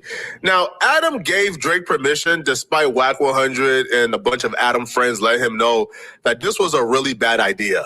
She's in the air headed down there to them wolves she headed to, because I'm telling you right now, I think her alter ego, something gonna happen. Nah, man. I was gonna go, but then she flew out. So, y'all find out where she's going, y'all gonna say, yo, Adam, something's happened. Listen, I was going to go with her, but it was so last minute that I would have had to cancel this podcast. It would have been hard to get a flight. The flight was gonna be like $2,000, and then it would have been paying with my kid. Damn, bro. Drake flew your girl out to a place you can't even afford to go. Eesh. If Drake is the type of guy that I think Drake is, and by all account of things, from every relationship or friendship that have broken down and ended because Drake dealt with their women, a la Drake and Future, they started beefing over a girl. Drake had, for God's sakes, Lil Wayne went to jail and Drake started piping out Lil Wayne's girl. So if Drake is the type of guy we know Drake to be, then I think that's strategic, right? Like, I think Drake presented it last minute so Lena could come by herself because... Yeah, and then I'm going to take your girl to a place where you can't afford to go. So, yeah, there it goes. That's Drake. Now, Adam didn't want to pay $2,000. Bro, I would have paid the $2,000. All right? I would have found a babysitter. All right? I would have paid the $2,000. It's crazy when you could have just had your woman in enough respect for you for her not to even make the mission. paying to go babysit your baby, your girl while she go hang out with Drake is crazy. Your girl wanting to go hang out with another man, no matter who it is crazy. And then you saying, no, I would have paid the $2,000. No way you could have got my girl down there without me. Nigga, how does he have your girl down there, period? You niggas is focusing on the wrong things, bro. For the podcast with WACK100, I would have done whatever it took to be present. Okay, that's what I would have done. Because my kid, like, we didn't know who was going to pick her up tomorrow and stuff, so I'm taking over. I'm dad. But then at a certain point, I'm going to give the kid to the babysitter, and then I'm going to come here and I'm going to stream the thing that we're talking about. So I'm going to stream it. You're going to get to see my reaction live. And it's like one part of this where Adam's wife is making out with another girl and Drake's just standing in between them, bro. Your wife finna put Drake in her mouth. So you're not gonna watch. She got Drake on her tongue. Their stream. You're gonna wait to stream it. I'm gonna sit in my office and watch the stream and react to it live. Yes. Got you. Yeah. I mean, listen, I trust my woman. But Adam, your woman has got kind of prone to, being able to do things, bro. It's not that kind of trip. Hey, if you didn't think it was, you would have asked her, baby, don't cheat on me. The fact that you had to ask her that, you're subconscious and you're a pretty intelligent guy. You know what her reaction was? Telling you some. Her reaction was, I would never cheat on you. I am anti-cheating. I don't cheat. That's what they all say. To be fair, I met Lena. Lena is a sweetheart in person. Yeah, but Lena's job is to, right. There's that. Lena, I'll be real with y'all. When I see Lena on the internet, I don't even recognize her because Lena in person is like a sweetheart. So maybe Flacco, you watching your friend's wife on the internet? Flacco, are you enjoying Lena's content? Wowzers.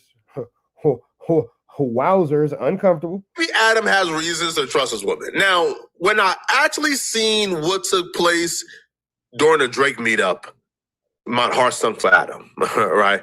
My heart sunk. Because I don't know if this was discussed, because Adam be running plays, right? Like Adam and Lena be running plays, bro. Like we seen with the divorce thing, they be running plays. So I don't know what's real and what's fake when it comes to these two. But Adam couldn't possibly foreshadow what was going to take place when he was doing this podcast. Well, hey, if you are right, then I'll just have to deal with it. But I trust my woman, and I believe in her.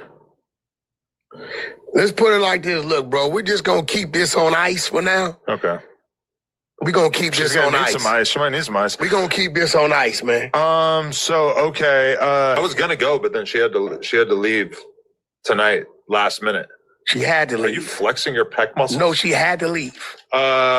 Yes, they like super last minute said they were going to fly her out. She thought she was going to leave tomorrow. I thought I was going to leave tomorrow. And you didn't pay for the ticket? No, I didn't pay for the ticket. You let her get flown out? Flew out? Flown. Nigga, why is she going? Why are you guys making so many different, excuses for this, bro? Like, this is just, okay, it's particles. Out. Listen, Adam is the cheapest millionaire I know. Now, that part of the game, I don't think Adam got any problem with. You want to pay for my girl's flight, you do it. Adam is cheap. Adam himself don't fly first class. Adam tells me he don't ever fly first class. Now, listen, man, I'm not flying first class every time, but, the least that I want to do is let me at least sit somewhere up front to where I get at least extra leg room, or is like a 2-seat, right? I want the 2-seat pairs. Let me sit here and somebody sit here, right? That's not always first class. That's probably, you feel me, a few rows beyond first class, but the least I can is the 2-seater. I can't do no 3-seater. I'm in the middle, somebody is here. I'm too big for that, right? So until I lose weight, I'll have to do the 2-seater because first class. Never did get that weight loss surgery, did he? Never did get that, did he? That's every time to me is a waste of money and it's super expensive and I can't do it because I'm broke. But I could do the 2-seater, okay? But yeah, like WACK bringing up, like Drake actually paid for the ticket. That's the least of Adam worry. Adam is a super cheap man. You didn't boss up and pay for your wife's bro. It's a free ticket. What am I gonna pay for? Are you crazy? Hey, bro. Yeah, hey, I know they were gonna pay the $2,000, but babe, I got it. That's a fact. Never. You already sent her into a situation like she owes them something. Bro, the fact that you had to tell your wife for the first time in your life, please don't cheat on me, let you know this was a bad decision. Hey, listen, I'm just saying, you done did some, and I already know that you really don't care about nothing when it comes to the content. This let me know you don't care about nothing. So that part I didn't know. Like, I didn't know that Adam actually had the conversation with Lena. The fact that you had to tell her don't cheat on you lets you know that she's gonna that she's a goer. Lets you know that she's a goer. Because again, these two be trolling. But if Adam had a conversation saying, "Hey, please don't cheat on me," like that's crazy. Like that's crazy. If that thought even had to cross your mind, the flight is a no-go. That's from my perspective. If I gotta ask, "Hey, please don't cheat on me," babe, the flight is a no-go. I'm straight. If I even gotta think.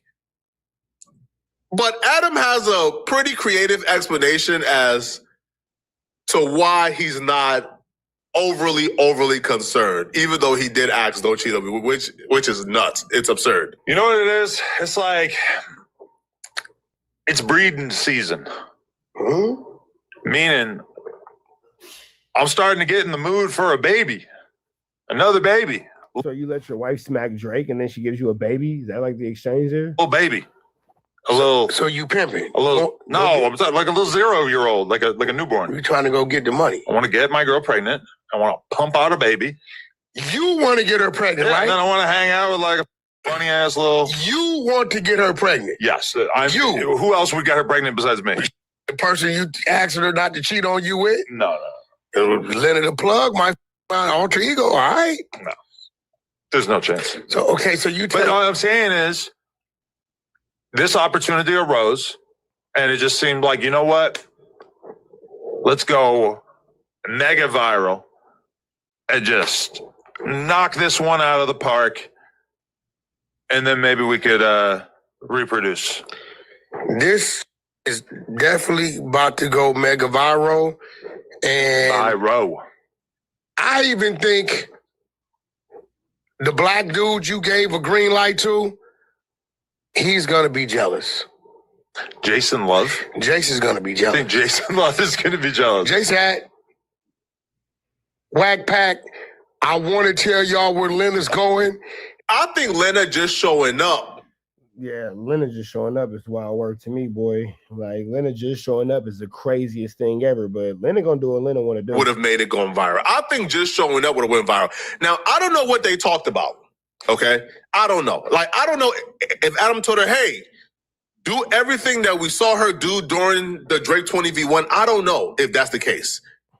But if Adam told her to do all of that, all of the things that she did during the 20v1, then Adam, we got to have a conversation, bro. All right? Because at some point, the money ain't worth it, man. You are a multi-millionaire, bro.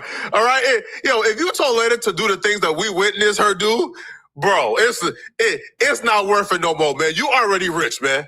All right? And from my perspective, too, like, it's even more surreal because I know these people off camera, and I can tell you, like, off camera, Adam is not the personality y'all think he is, right? Like, Adam is... What personality is he? Because the personality who we think he is causes you to disrespect him and expose him all the time. So we just kind of wonder, what kind of personality is he? Because, Flacco, you are the one who gives us the most dirt on ADAM22, like things like this. You try to hide it behind content. He's not this green, like, in real life. Lena is super, super wholesome and nice in real life. So the fact that they are doing this in Adam word to go viral and for clout, to me, is just not worth it, bro. Like the first lick hit, y'all made what, $15 million, I think, from the Jason Love film. The first lick already hit, man. The second and third, fourth, fifth lick, man, it no longer comes off as a lick. It just comes off as, okay, this is the personality. This is how they are in real life. And I don't think like the lick is worth people really thinking this about you guys. The storm she's headed into, but I can't. But bro, this dude is out of his mind. The 22ster saga unfolds. Another chapter is written. Yeah, you never cease to amaze me. I would have lost this bet. I'm a silly guy. I like to do funny stuff, entertain the audience. That's what we're doing. We're keeping them entertained. That's entertaining them? Dead homies. I mean, hey, if that's what you feel, man, if that's what you think is entertaining, if that's what you think people want to see, if this is what you think people want out of your content, I am no one to tell ADAM22 how he can and how he cannot do his content, man. I'm with whatever he's with, man. If that's what he likes, that's what he likes. You're going to have a hard night tonight, bro. Doing what? How many times you think you're going to call and text her? I'm chill. I'll talk to her a little bit, but I'm not. It's cool. Oh, she's good. She's safe. The way we hear a knock at the door. So I might have a knock at the door. I might call up Redacted. Yeah, I never thought you would do that. I know Adam gave the pass. I know Adam allowed it to happen. I know Adam told her, let's go viral. But this couldn't possibly feel good. Okay? Now, the first time Lena was on camera with Drake, Lena took off her wedding ring and threw it. This couldn't possibly feel good, bro. Like I don't care what you tell. Like, I don't care how crazy the OF goes. This can't possibly feel good. Hello. Wow. Wow, I've had this dream before. Right, like, and she's walking with a purpose. Hi, how are you? What's going on? It's like an extra close hug. That's why. Yeah. This is probably not going to go over well. Hi. How are you? Lena. Nice to find Oh, you. yeah, I recognize you. Hello. So do I. How's everyone? Wow. That was a weirdly long hug. I just like that moment. It's been coming. It's been lingering. What do you do for work? I make porn. Wow. Okay. Yes. Well, we like a confident woman. And That's she's well passionate aware about, of yeah. her job title. Yeah. Well, you have a husband. Why are you here? Wait, hold on. Actually, can someone hold this for me? I can, yeah. Oh, okay. Okay. Okay. All right. Well. All right. Hand in the pockets after hug.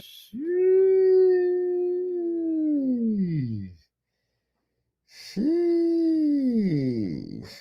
Ugly. On your wife is nasty work, man. Fellas, we know what the hand in the pocket means, man. That hand in the pocket after hugging her, to me, that hand in the pocket would have been all I needed. Whoa. I didn't even realize that. Flacco, you just made it really uncomfortable. Wow. That all being said, we're Pirates in the next one. Red dots to the left, you know the rest. Flacco. You're too excited about that man's. Right. Red dots to the left, you know the rest. Say a prayer and be blessed. We go. Absolute. Now, you guys think that Flacco has no bones with ADAM22 or has no issues with ADAM22, but it's in the content like this where you see how Flacco truly feels about Adam, and it's a lot of disrespect. But let's jump into this content, man. Give Flacco a like, comment, subscribe if you want to see him knock down ADAM22. Let's get into it. Let's go. Nightmare for ADAM22. Drake was somehow able to convince Adam to give him permission to fly out his wife by herself after expressing to Adam in the past, about a year or two ago, that he was a big fan of Lena's work, as Adam has said on the podcast previously. Now, Adam gave Drake permission despite WACK100 and a bunch of Adam friends let him know that this was a really bad idea. She's in the air headed down there to them wolves she headed to.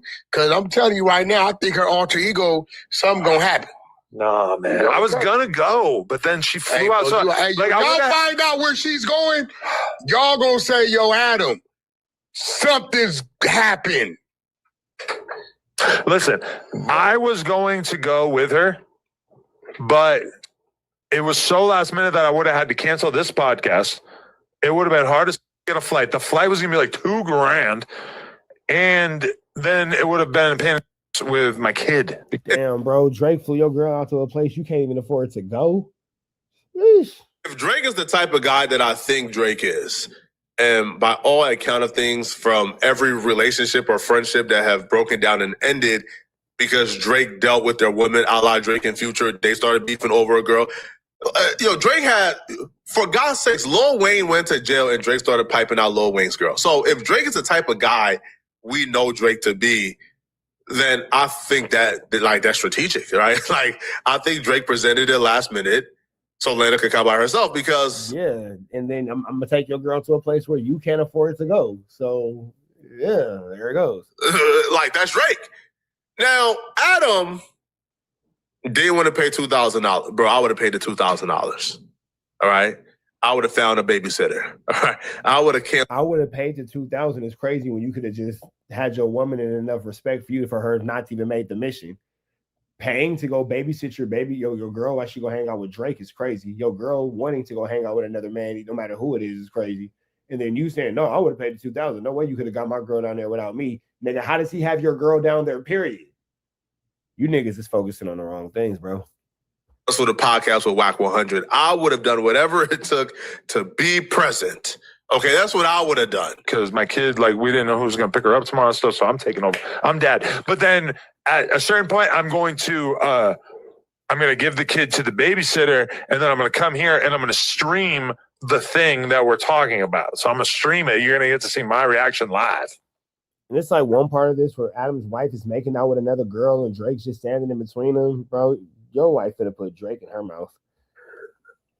So you're not gonna watch. She got Drake on her tongue. Their stream. You're gonna wait to stream it. I'm gonna sit in my office and watch the stream and react to it live. Yes. Got you. Yeah. I mean, listen, I trust my woman. But Adam, your woman has got kind of prone to, being able to do things, bro. It's not that kind of trip. Hey, if you didn't think it was, you would have asked her, baby, don't cheat on me. The fact that you had to ask her that, you're subconscious and you're a pretty intelligent guy. You know what her reaction was? Telling you some. Her reaction was, I would never cheat on you. I am anti-cheating. I don't cheat.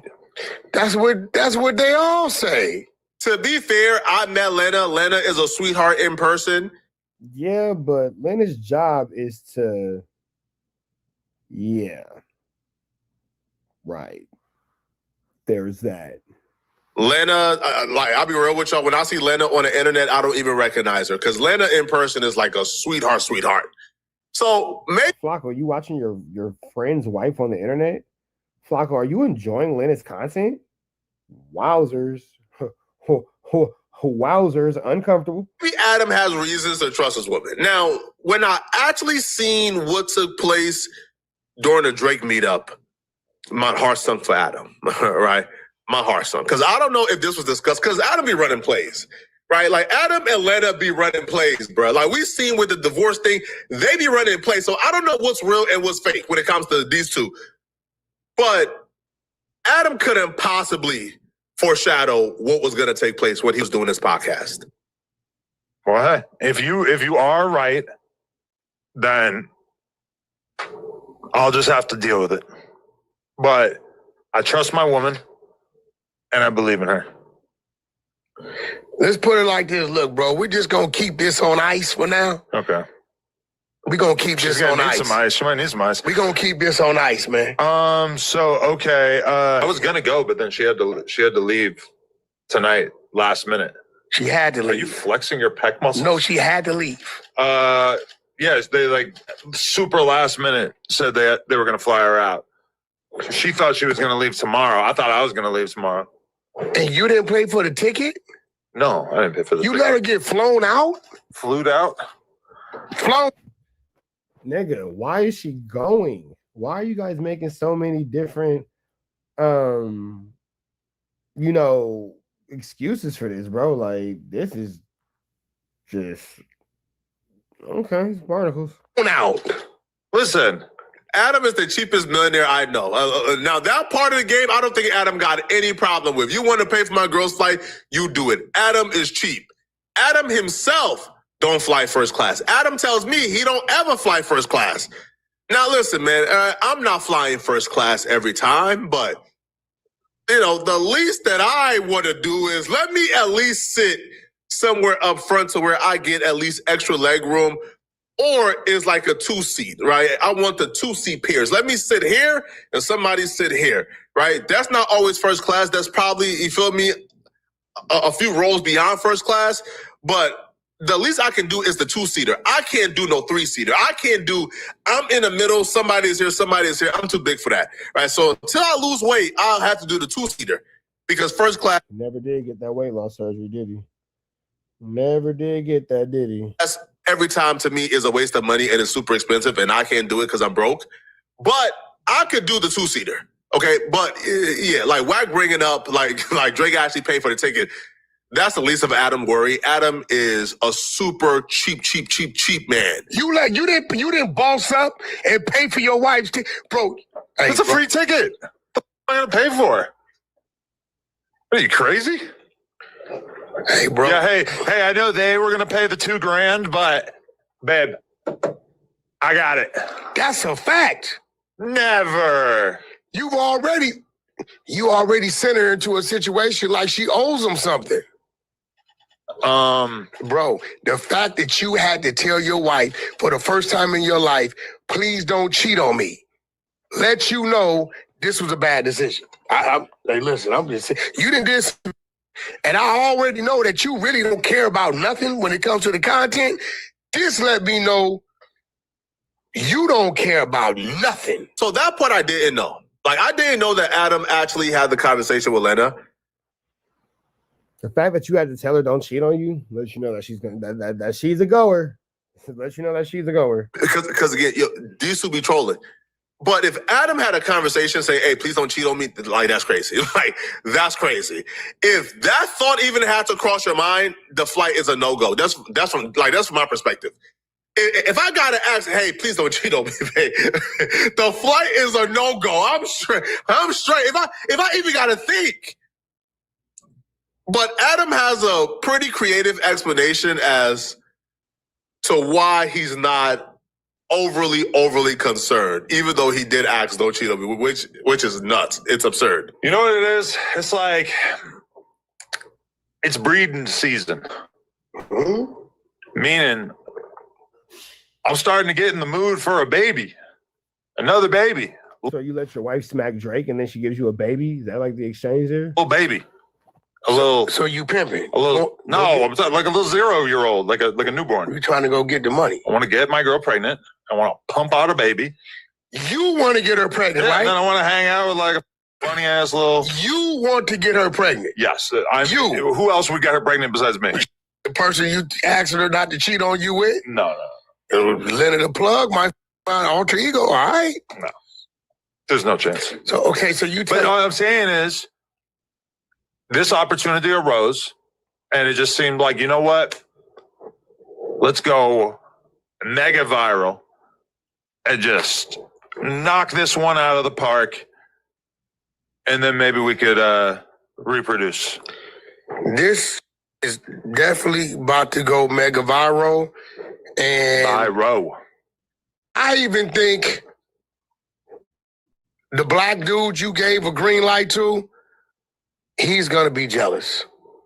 Jason Love? Jason's gonna be jealous. I think Jason Love is gonna be jealous. Jason had Whack Pack. I want to tell y'all where Lena's going. I think Lena just showing up. Yeah, Lena just showing up is wild work to me, boy. Like, Lena just showing up is the craziest thing ever, but Lena gonna do what Lena want to do. Would have made it going viral. I think just showing up would have went viral. Now, I don't know what they talked about, okay? I don't know. Like, I don't know if Adam told her, "Hey, do everything that we saw her do during the Drake 20v1. I don't know if that's the case. But if Adam told her to do all of that, all of the things that she did during the 20v1, then Adam, we got to have a conversation, bro. All right? Because at some point, the money ain't worth it, man. You are a multi-millionaire, bro. All right? If you told Lena to do the things that we witnessed her do, bro, it's not worth it no more, man. You already rich, man. All right? And from my perspective, too, like, it's even more surreal because I know these people off camera, And I can tell you, like, off camera, Adam is not the personality y'all think he is, right? Like, Adam is... What personality is he? Because the personality who we think he is causes you to disrespect him and expose him all the time. So we just kind of wonder, what kind of personality is he? Because, Flacco, you are the one who gives us the most dirt on ADAM22, like things like this. You try to hide it behind content. Not this... He's not this green, like, in real life. Lena is super, super wholesome and nice in real life. So the fact that they are doing this in Adam word to go viral and for clout, to me, is just not worth it, bro. Like the first lick hit, y'all made, what, $15 million, I think, from the Jason Love film? The first lick already hit, man. The second and third, fourth, fifth lick, man, it no longer comes off as a lick. It just comes off as, okay, this is the personality. This is how they are in real life. And I don't think, like, the lick is worth people really thinking this about you guys. The storm she's headed into, but I can't. But, bro, this dude is out of his mind.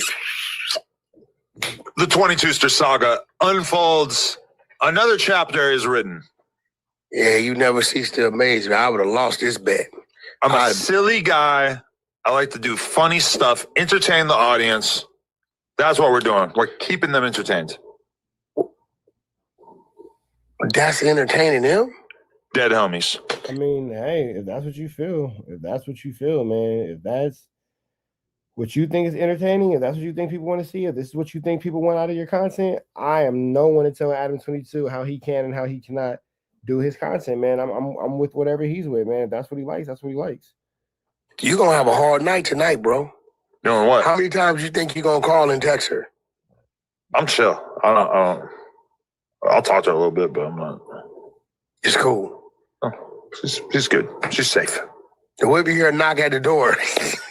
So I might have a knock at the door. I might call up Redacted.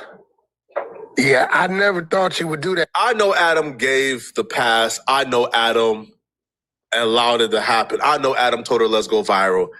But this couldn't possibly feel good, okay? Now, the first time Lena was on camera with Drake, Lena took off her wedding ring and threw it. This couldn't possibly feel good, bro. I don't care what you tell. Like, I don't care how crazy the OF goes.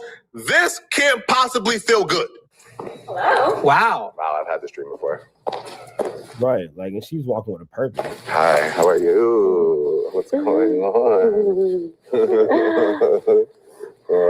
It's like an extra close hug. That's why. Yeah. This is probably not going to go over well. Hi.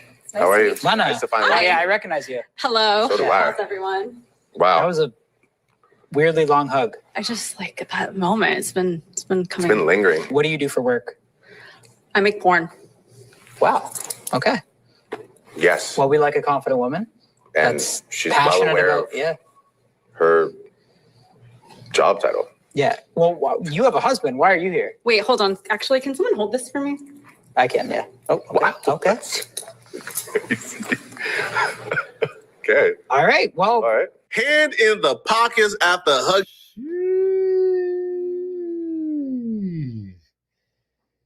Sheesh. Ugly. On your wife is nasty work, man.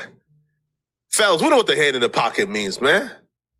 That hand in the pocket after hugging her, to me, that hand in the pocket would have been all I needed. Whoa.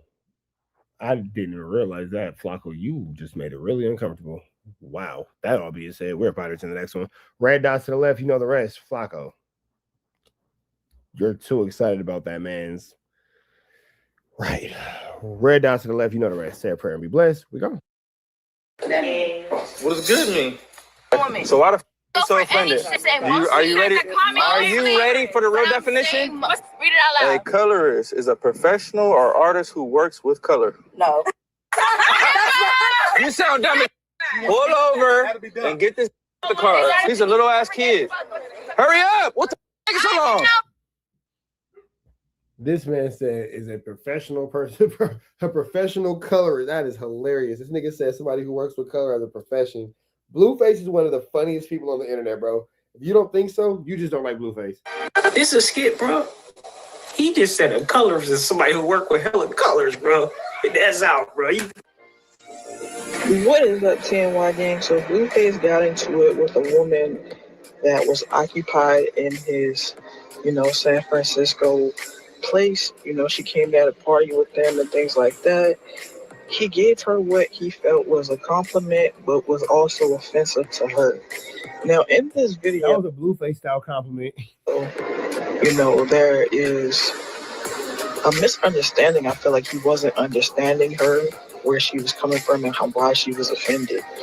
And he gets really grand about the definition of a word, that you'll hear throughout the video.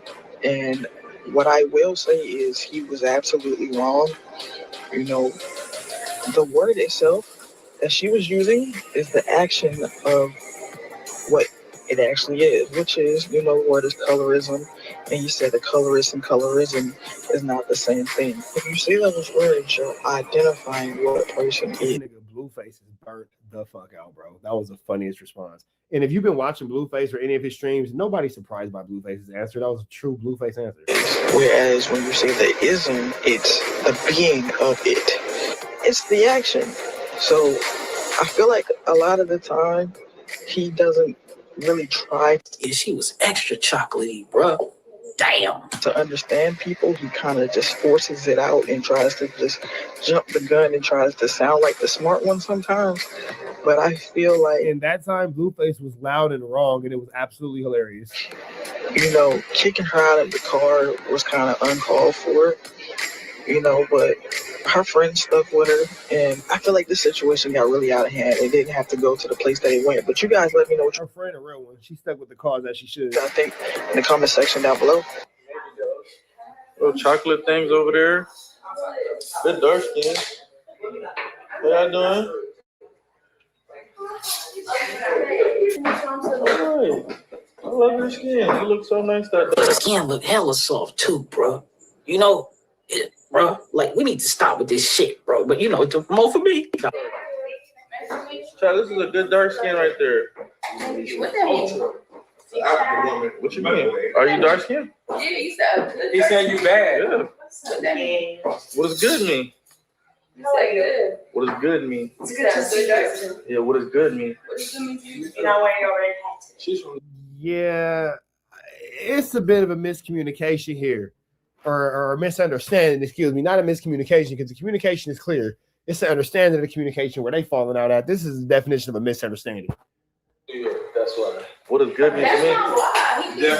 Good means like A's and B's, like you get good grades. Oh, yeah, I get good grades. Okay. So good and dark skin, what does that mean to you? I get good grades, it's dark skin. There you go. Oh, period. Thank you. 1 + 1 = 2. Nice to meet you. I'm about to get ran over. All type of. It was nice to meet you. Nice to meet you. I already told you that. Oh, my fault. Yeah. Have a good night, though. What happened? No. Just keep following and talking. Telling me good night just to get in my car. Like, that don't make sense. Get them get in the car. Get them. No, they good. I'm just saying, why they. Let me get one. We out here. Come on, bro. All right, bro. Appreciate you, gang. See? That's why I said that to you. You saying bye just to get in the car. That don't make sense. What is a Pediasure? God damn, y'all be asking. Who? What does Pediasure do? Pediasure? I don't drink Pediasure right now. Those are Ensure. Pediasure get you right, get you back with them electrolytes, get you back with everything that you miss. You feel me? Is this your car? Why the f you asking my son that it's not in your car? I know y'all young back there, but god damn. I need a good red, dark skin, beautiful dark skin. They irritated blue already, bro. He ready to put their ass out right now, bro. So they get. Why would you say bye to me and get in my car? But But I'm saying, you feel me? It's like you trying to be distracting for no reason. You getting in the car with us. Why would you say bye to me? And go where? And go where? I got you. No, you want to party with us all night. We turn up all night. Yes. Music off. Turn the music off. Nobody said turn the music on. You say you want me to party with you or what? No, we like music. I know you young. Okay. But just think, just put yourself in my body. You shut the up. God damn. Yes. Y'all all just talking for nothing. Shut up. All I'm saying is, Jeez. God, Disney. why would you shake my hand and distract? Oh, why would you say bye and then get in the car? Since I met you, you've been a problem. No, I was trying to help. A beautiful problem. I told you you look nice and you said No, that's not good. what I said. No, why Good for what the, so what, you not dark skinned? Are you dark skinned? I am. But let me Are you ashamed of being dark skinned? Absolutely. So what the you talking about? Let me tell you something. It's a bunch of dark skins in the world that's always told us. Yeah, it sounded crazy, bro. But it's really just LA lingo. Like, oh, I got the like somebody like you go to the movies, right? Get some popcorn. You're like, I got the good popcorn type shit. It's all the same popcorn. Fit type shit. Oh my God. If somebody tell me you look nice for Yeah, I think that was a misunderstanding. I don't think that it was meant to be interpreted the way that she took it at all.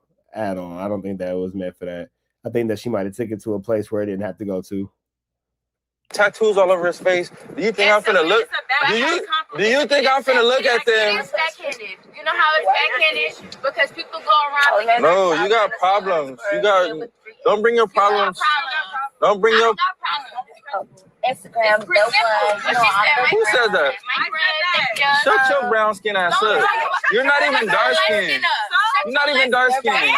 And then on the back end, who the hell is she? Get her out of here. She looks dumb, but whatever. So why are you speaking up for the dark skin? Why are you speaking for the dark skin? That's why I like her, because she vouches for colorist. I'm colorist. It's not colorist. Yes, you are. Because let me tell you something. Saying something that's nice for a dark skin is colorist. Let me ask you a question. They're both trash. These two right here, they're both trash. Like, throw them both away.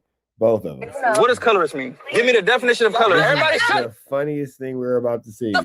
Shut the Yes, y'all don't even know what colorist is. Give me the definition. Turn the music off. Turn the music off. Turn the music off. Turn the music off. Because they about to say some young dumb.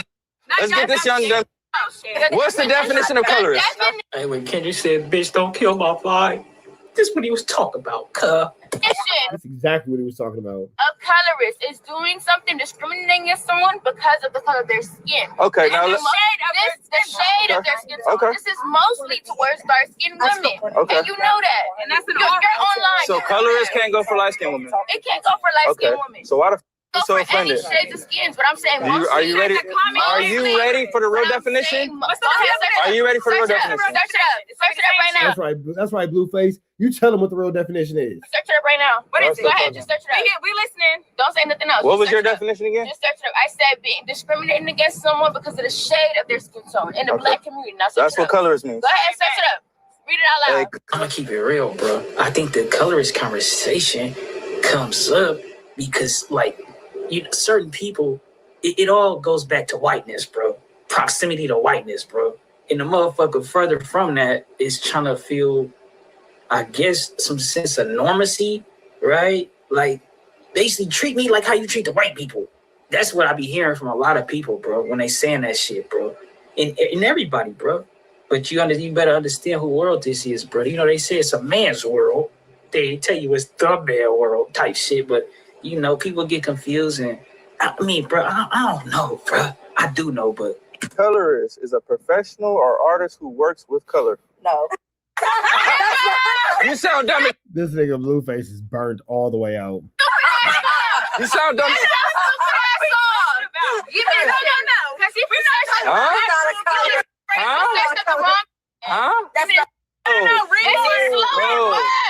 more. Just give it to me because you said something wrong. You're doing dumb purpose. No, you've been lied to your whole life. I'll show up in the definition. And I lived it. I've literally grown up. Because you don't know what colorist is. You're taking colorist and turning it into. It's not colorist. Colorist the same thing. When white people with superior. No, you don't have to be white to be. You have to be white. Black people can't be young. Wait a minute. She's young. She just said only white people can be. Can black people be? You know what? Let me tell you something. Can black people be? No. Black people can only be. Turn the music up. Everybody can. Yeah. Like I say, it all go back to Damn, Blueface is just golly, that was crazy. same thing, bro. You feel me? Motherfucker, like the colorist, right? It's like it's crazy because most people, right, say like it might be an indigenous group and it might be a group that kind of like mixed with other people type shit. Because of proximity to whiteness, they gonna try to shun the group that's like indigenous and still got the indigenous features type shit, right? So, like I say, bro, this conversation all goes back to proximity to whiteness, bro. Motherfuckers really don't. It's a lot of people who don't really love themselves, bro. Facts, bro. Black people can be. Black people can be. Jeez, this is crazy. This is a wild situation.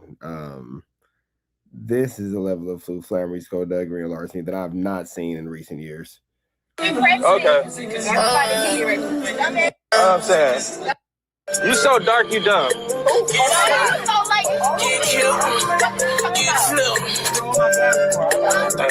don't even know what colorist means. You red, son. Oh, girl right here next to Blueface, she just happy to be in a car. She just happy ain't nobody making fun of her.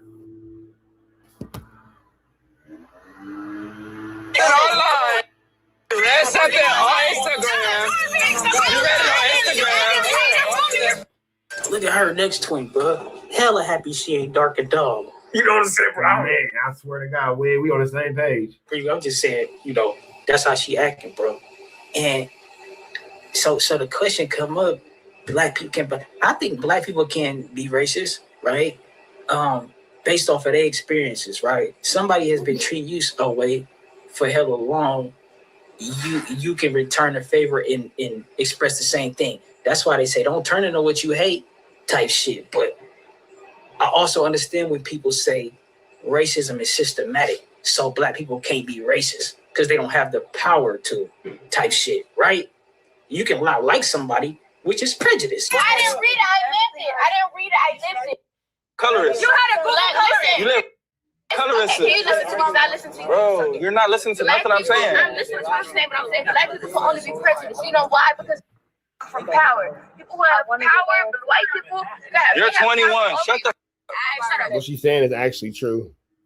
What she's saying is actually 100% true. Blueface is talking about prejudice. She's talking about racism.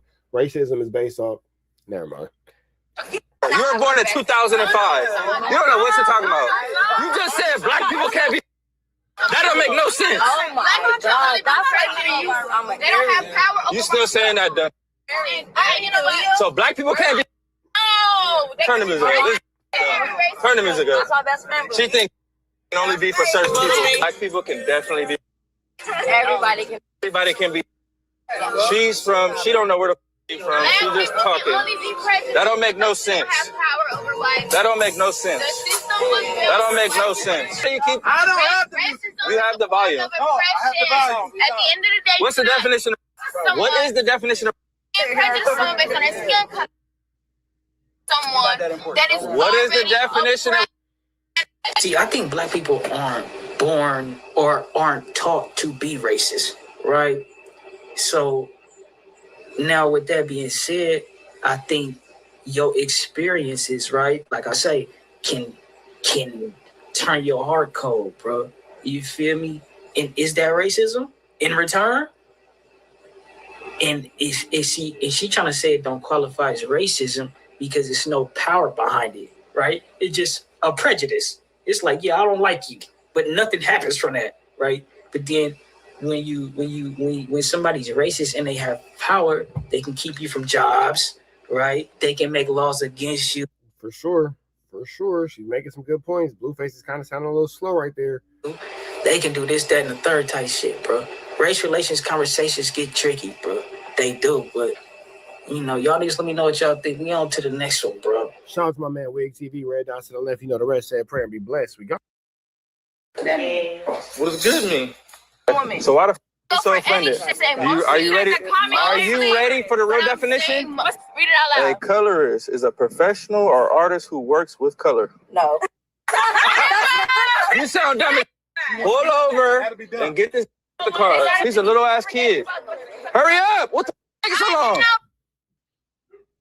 This man said is a professional person, a professional colorist. That is hilarious. This nigga said somebody who works with color as a profession. Blueface is one of the funniest people on the internet, bro. If you don't think so, you just don't like Blueface. This is a skit, bro. He just said a colorist is somebody who work with hella colors, bro. That's out, bro. What is up, TNY gang? So Blueface got into it with a woman that was occupied in his, San Francisco place. She came there to party with them and things like that. He gave her what he felt was a compliment, but was also offensive to her. Now, in this video, that was a Blueface style compliment. There is a misunderstanding. I feel like he wasn't understanding her, where she was coming from and why she was offended. And he gets really grand about the definition of a word, that you'll hear throughout the video. And what I will say is he was absolutely wrong. The word itself that she was using is the action of what it actually is, which is, the word is colorism.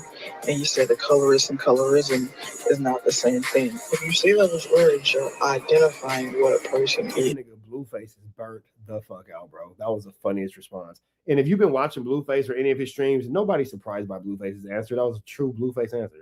Whereas when you say the ism, it's the being of it. It's the action. So I feel like a lot of the time he doesn't really try. Yeah, she was extra chocolatey, bro. Damn. To understand people, he kind of just forces it out and tries to just jump the gun and tries to sound like the smart one sometimes. But I feel like in that time, Blueface was loud and wrong, and it was absolutely hilarious. Kicking her out of the car was kind of uncalled for, but her friend stuck with her, and I feel like this situation got really out of hand. It didn't have to go to the place that it went, but you guys let me know what her friend, a real one. She stuck with the cause as she should. I think in the comment section down below. Little chocolate things over there. Good dark skin. How y'all doing? Alright. I love your skin. You look so nice that day. Your skin look hella soft too, bro. Bro, like we need to stop with this shit, bro. But it's more for me. Child, this is a good dark skin right there.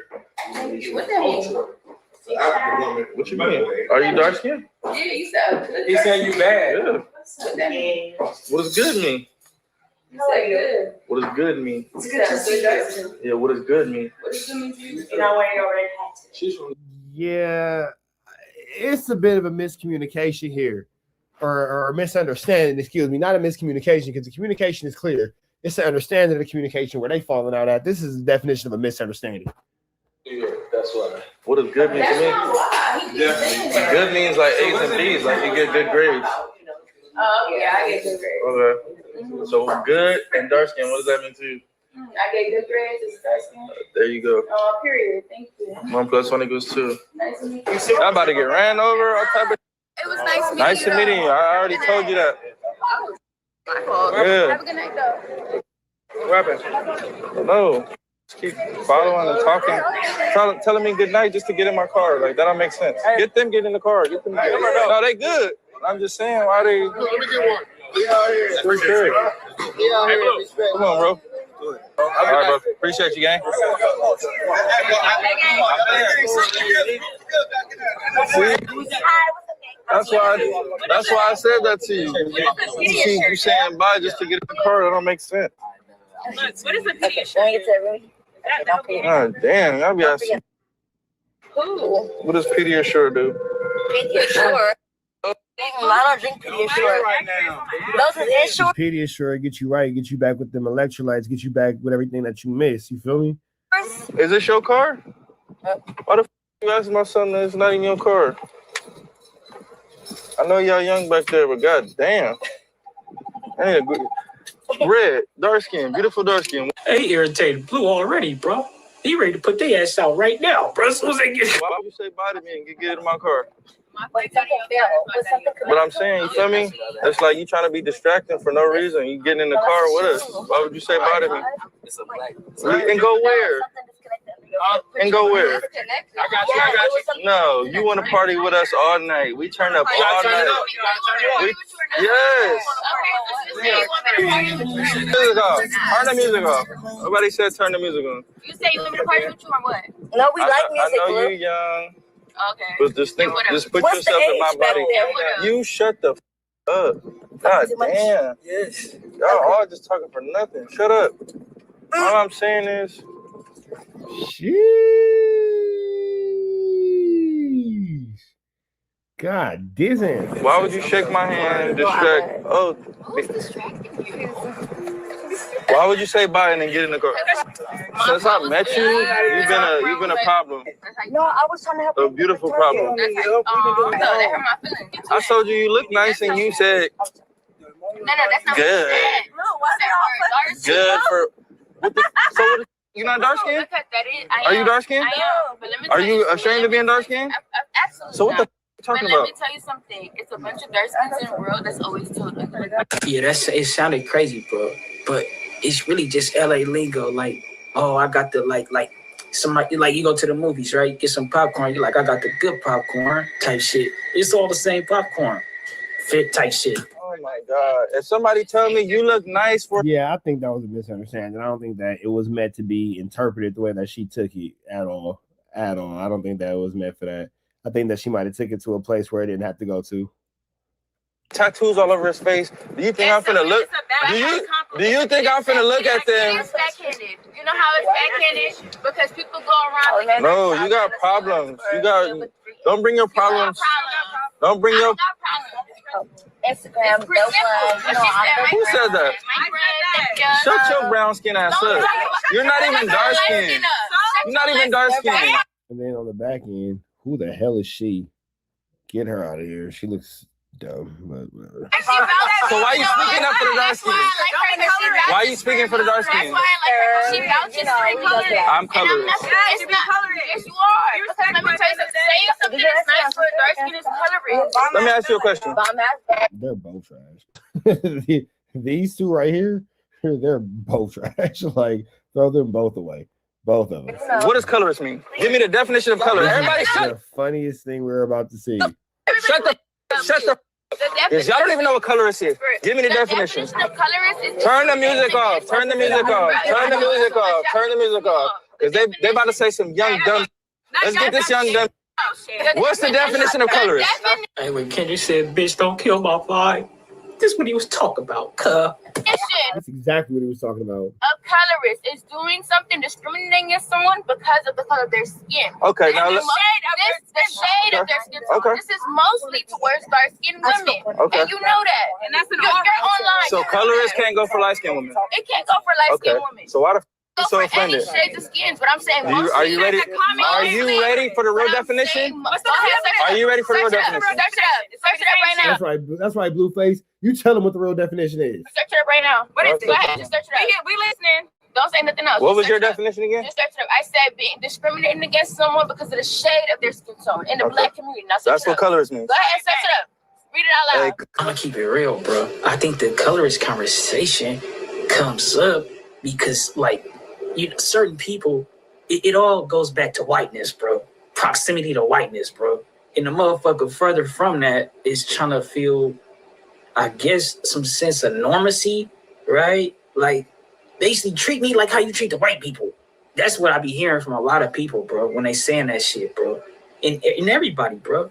But you better understand who world this is, bro. You know, they say it's a man's world. They tell you it's the man world type shit, but you know, people get confused, and I mean, bro, I don't know, bro. I do know, but colorist is a professional or artist who works with color. No. You sound dumb. This nigga Blueface is burnt all the way out. You sound dumb.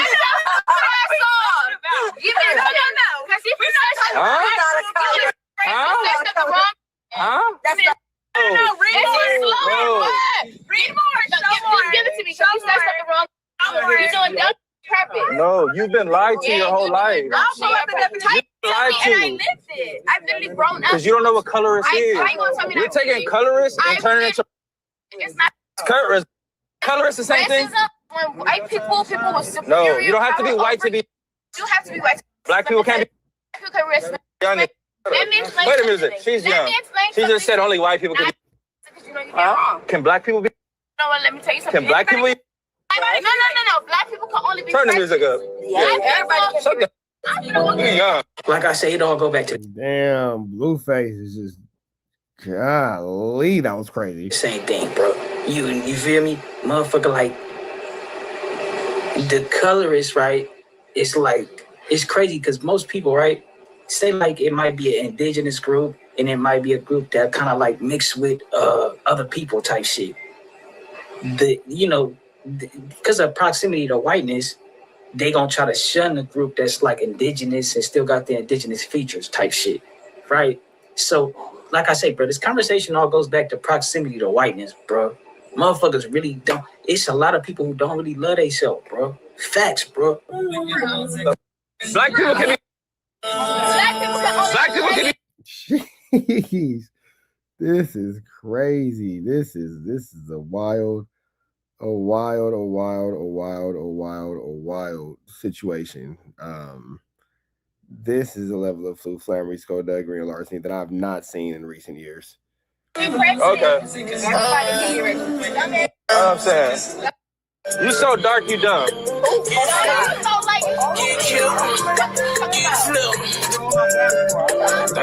don't even know what colorist means. You red, son. Oh, girl right here next to Blueface, she just happy to be in a car. She just happy ain't nobody making fun of her.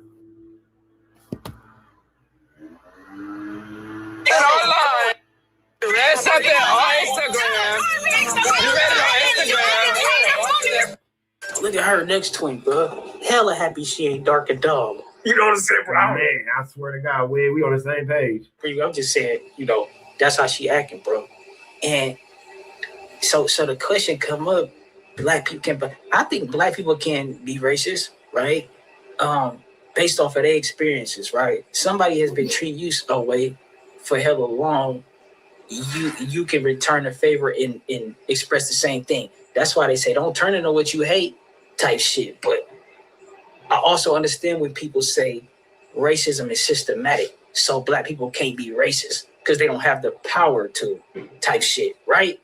You can not like somebody, which is prejudice. I didn't read it. I lived it. Colorist. You had a black.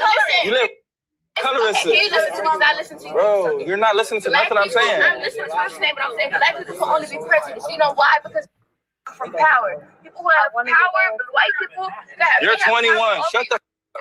What she's saying is actually true. What she's saying is actually 100% true. Blueface is talking about prejudice. She's talking about racism. Racism is based off. Never mind. You were born in 2005. You don't know what you're talking about. You just said black people can't be. That don't make no sense. Oh my God. They don't have power over. You still saying that, dumb. You know what? So black people can't be. Oh, Turn the music up. Turn the music up. That's my best friend. She thinks it can only be for certain people. Black people can definitely be. Everybody can. Everybody can be.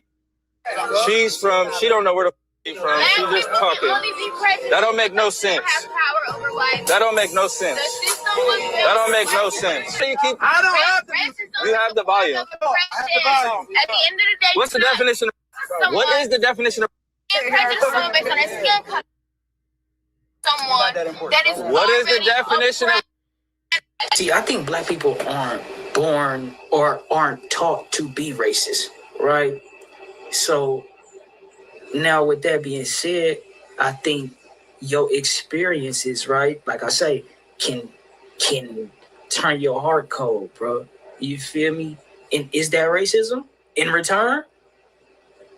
And is she trying to say it don't qualify as racism because there's no power behind it, right? It's just a prejudice. It's like, yeah, I don't like you, but nothing happens from that, right? But then when somebody's racist and they have power, they can keep you from jobs, right? They can make laws against you. For sure. For sure. She's making some good points. Blueface is kind of sounding a little slow right there. They can do this, that, and the third type shit, bro. Race relations conversations get tricky, bro. They do, but you know, y'all just let me know what y'all think. We on to the next one, bro. Shout out to my man Wig TV, red dots to the left. You know the rest. Said pray and be blessed. We go. So we over here with Dallas Global Clips, and Charleston White has seemingly caught himself into a flu flam, man. That's right. Charleston White has gotten arrested. So let's see exactly what's going on here. Coming with some unfortunate breaking news. Charleston White has been arrested again. You know what I'm saying? Hey, for a ninja who's supposed to be on the right side of the law, this nigga get arrested a lot. My boy CW has been arrested again. Now, and there you got him, man. Charleston White. Sell lower level booking. Height 128 inches. Weight 128 pounds. No, height. Wait, 6'9". That nigga's not 6'9". Maybe 69 inches. I guess, because I don't know. I would imagine that nigga 6'9". Weight 128 pounds. Year of birth 1977. Damn, nigga, 87, 97, 07. Jeez, nigga. Charleston White almost 50 years old. He's an older man. All right. Non-Hispanic. Arrest date 8/10. Charleston White got picked up today. Goodness gracious. Now, what does it say where he's locked up at? No, I don't say. Just say Charleston White. Nigga, middle name is Jamone. Not Jerome, but Jamone. You wonder where I'm looking at that is right here. Jamone Lee. Middle name Jamone. All right. At first when I seen this, I thought it was a joke, you know what I'm saying? But okay, that's where he's at. Collin County Judicial Online Search. Damn, Charleston. They done locked up C-Dub. C-Dub. Damn, man. Been arrested in Collin County. Now, Collin County is, you know, I believe this is the same county with Carmelo Anthony. I believe, you know, I don't know what the hell Charleston doing out as Collin County, a long way from Fort Worth, bro. So let's read his charges. Possession of marijuana over 2 ounces. Riding around with that pack, nigga. Riding around, he getting it. He riding around, he getting it. It's mine.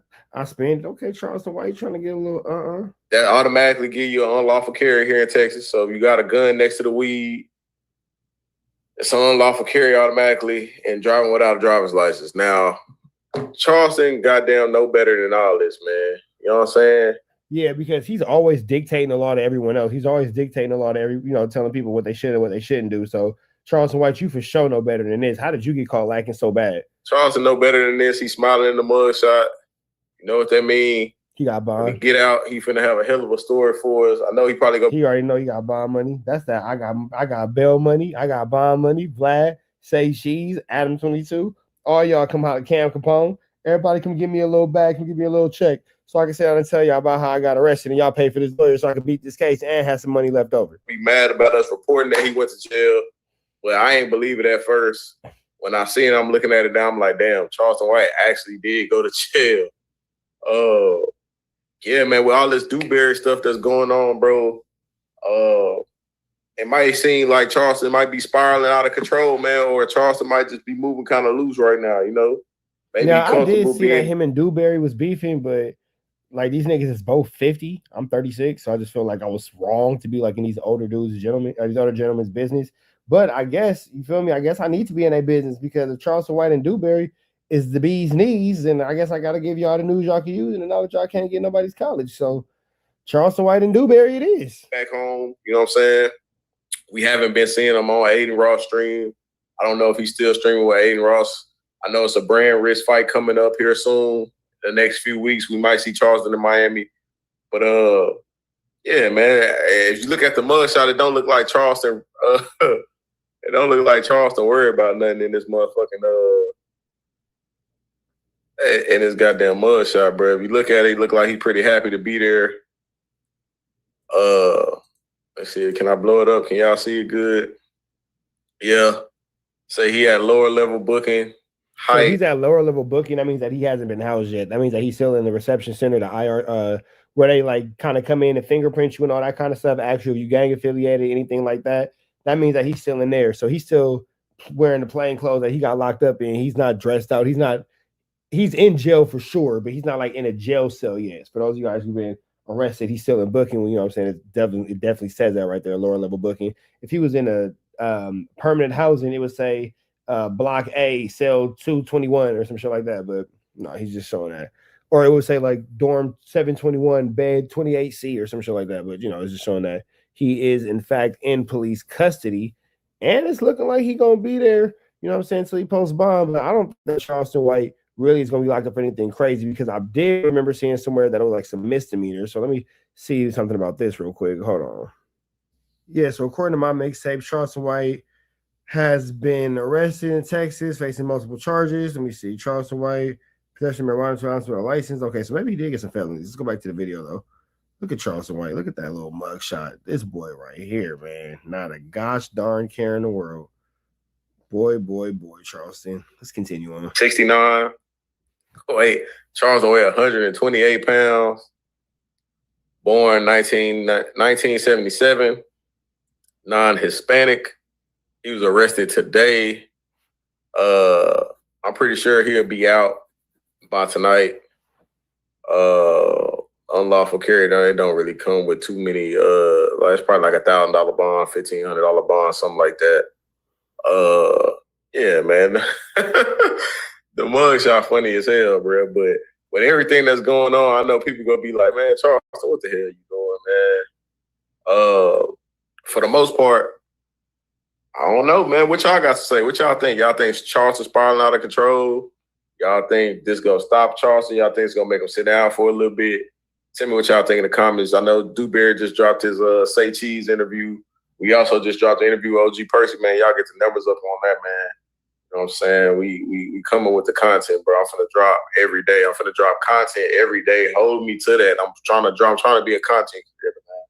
Trying to get in my content bag. You feel me? Hey, man, first thing you got to do is get into the bag. But with that all being said, you got my man Charleston White caught up in a flu flamer, skullduggerous, and extremely larcenous situation. And it just kind of makes you wonder, man, what exactly is Charleston White doing? Sliding around and wondered, like, was his car smelling like Patiotti? Was he running around smelling like that Pinnack? You feel me? What made them stop Charleston White? What was the probable cause? Was it a traffic stop and the car smelled like tree? They did a routine search. Now you got Blick on you. Goodness gracious, man. Charleston White, you would just think that he knows better, considering the fact that he's moving around our internet space. The way that he moves around, Charleston White would be the last person you would ever expect to get caught slipping by the long arm of the law, considering that he uses it so abundantly. That's right, so abundantly to his favor. You know, if ever a situation comes across where somebody's doing something that has wrongdoing or causing harm to Charleston White, he is the first person to tell you, hey, man, I will get the police over here. I will get the police on you. Most famously right now, he's into it with James Prince, where he's telling the police that, hey, James Prince is trying to do this to me. James Prince is trying to do that to me. So you would think that when he's doing these things and moving about how he's moving about, he'd be the last person to get caught slipping with a firearm and 2 ounces of that sticky icky. But with that all being said, man, we finna get up out of here to the next one. Big love to Dallas Global Clips. Red dot to the left. You know the rest. Say a prayer and be blessed. We go. So we over here with Dallas Global Clips. And Charleston White has seemingly caught himself into a flu flam, man. That's right. Charleston White has gotten arrested. So let's see exactly what's going on here. Coming with some unfortunate breaking news. Charleston White has been arrested again. You know what I'm saying? Hey, for a ninja who's supposed to be on the right side of the law, this nigga get arrested a lot. My boy CW has been arrested again. Now, there you got him, man. Charleston White. Cell lower level booking. Height, 128 inches. Weight, 128 pounds. No, height, wait, 6'9". That nigga's not 6'9". Maybe 69 inches, I guess, because I don't know. I wouldn't imagine that nigga 6'9". Weight, 128 pounds. Year of birth, 1977. Damn, nigga, 87, 97, 07. Jeez, nigga, Charleston White almost 50 years old. He's an older man. All right, non-Hispanic. Arrest date 8/10. Charleston White got picked up today. Goodness gracious. Now, what does it say where he's locked up at? No, I don't say. Just say Charleston White. The nigga middle name is Jamone. Not Jerome, but Jamone. You wonder where I'm looking at that is right here. Jamone Lee. Middle name Jamone. All right. At first when I seen this, I thought it was a joke, you know what I'm saying? But okay, that's where he's at. Collin County Judicial Online Search. Damn, Charleston. They done locked up C-Dub. Damn, man. And arrested in Collin County. Now, Collin County is, you know, I believe this is the same county with Carmelo Anthony. I believe, you know, I don't know what the hell Charleston doing out there. Collin County a long way from Fort Worth, bro. So let's read his charges. Possession of marijuana over 2 ounces. Riding around with that pack, nigga. Riding around, he getting it. He ride around, he getting it. It's mine. I spend it. Okay, Charleston, why you trying to get a little That automatically give you an unlawful carry here in Texas. So you got a gun next to the weed.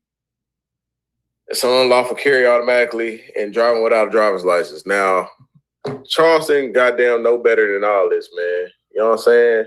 Yeah, because he's always dictating a law to everyone else. He's always dictating a law to telling people what they should and what they shouldn't do. So Charleston White, you for sure know better than this. How did you get caught lacking so bad? Charleston know better than this. He's smiling in the mugshot. You know what that mean? He got bond. When he get out, he finna have a hell of a story for us. I know he probably go. He already know he got bond money. That's that. I got bail money. I got bond money. Vlad, Say She's, ADAM22. All y'all come out, Cam Capone. Everybody come give me a little bag, come give me a little check, so I can sit down and tell y'all about how I got arrested, and y'all pay for this lawyer so I can beat this case and have some money left over. Be mad about us reporting that he went to jail. Well, I ain't believe it at first. When I seen it, I'm looking at it now, I'm like, damn, Charleston White actually did go to jail.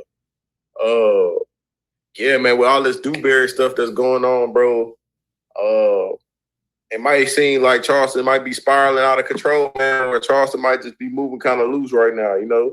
Maybe yeah, I did see that him and Dewberry was beefing, but like these niggas is both 50. I'm 36, so I just feel like I was wrong to be like in these older dudes, these older gentlemen's business. But I guess, you feel me? I guess I need to be in their business because if Charleston White and Dewberry is the bee's knees, then I guess I got to give y'all the news y'all can use and the knowledge y'all can't get nobody's college. So Charleston White and Dewberry it is. Back home, you know what I'm saying? We haven't been seeing him on Aiden Ross stream. I don't know if he's still streaming with Aiden Ross. I know it's a brand risk fight coming up here soon. The next few weeks, we might see Charleston in Miami.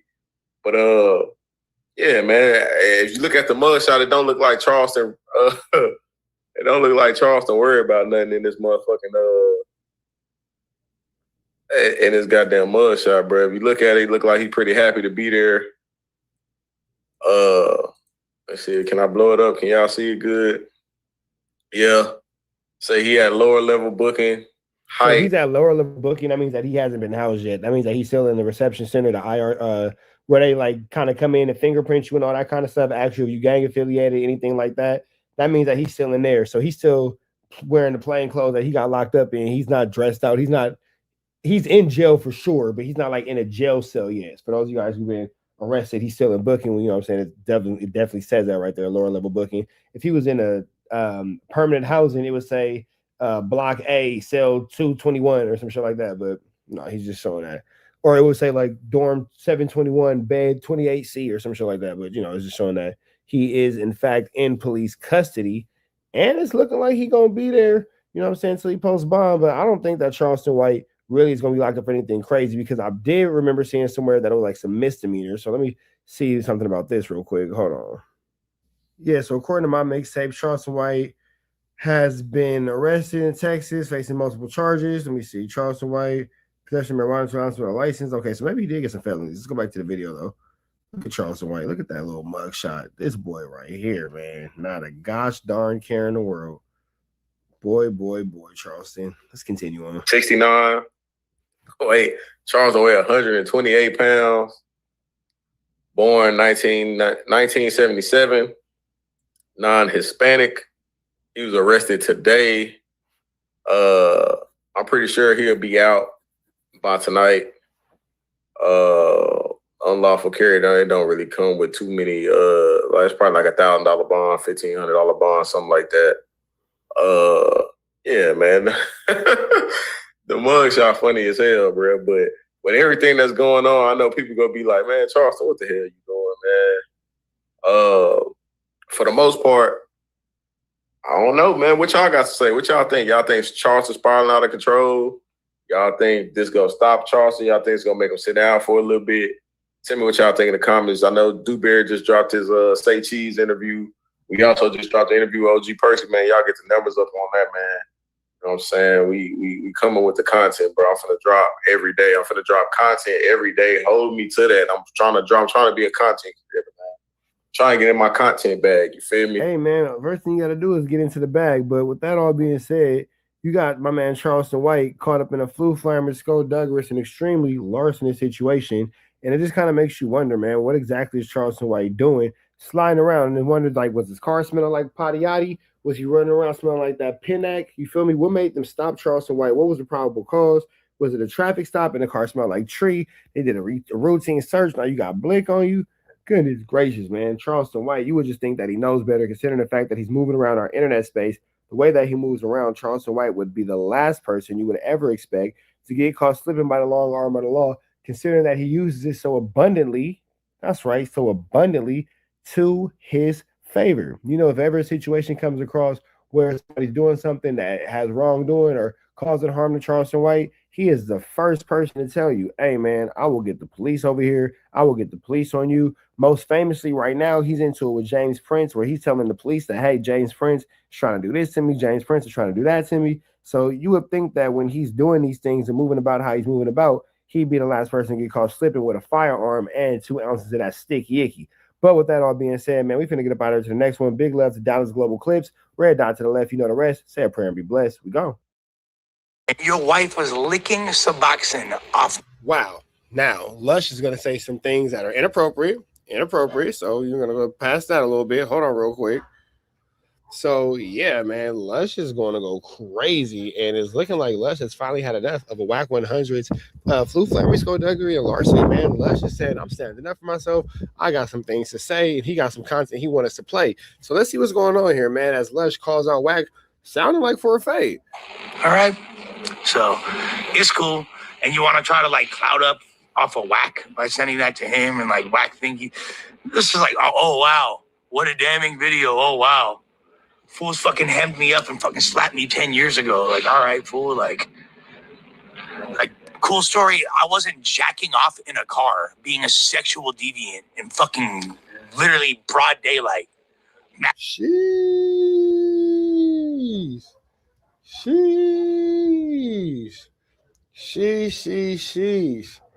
Damn, Lush going crazy. He calling Wack out. Masturbating in public in your vehicle. That's like a way more damning video. That's like significantly more disturbing on all levels. Let's be honest, bro. Like, what video would you rather have? Some fools like ran up on you with straps and fucking slapped you because you fucked on their bitches? Or like you get caught driving outside in broad day masturbating in a car? What's worse? Well, personally, I would prefer neither.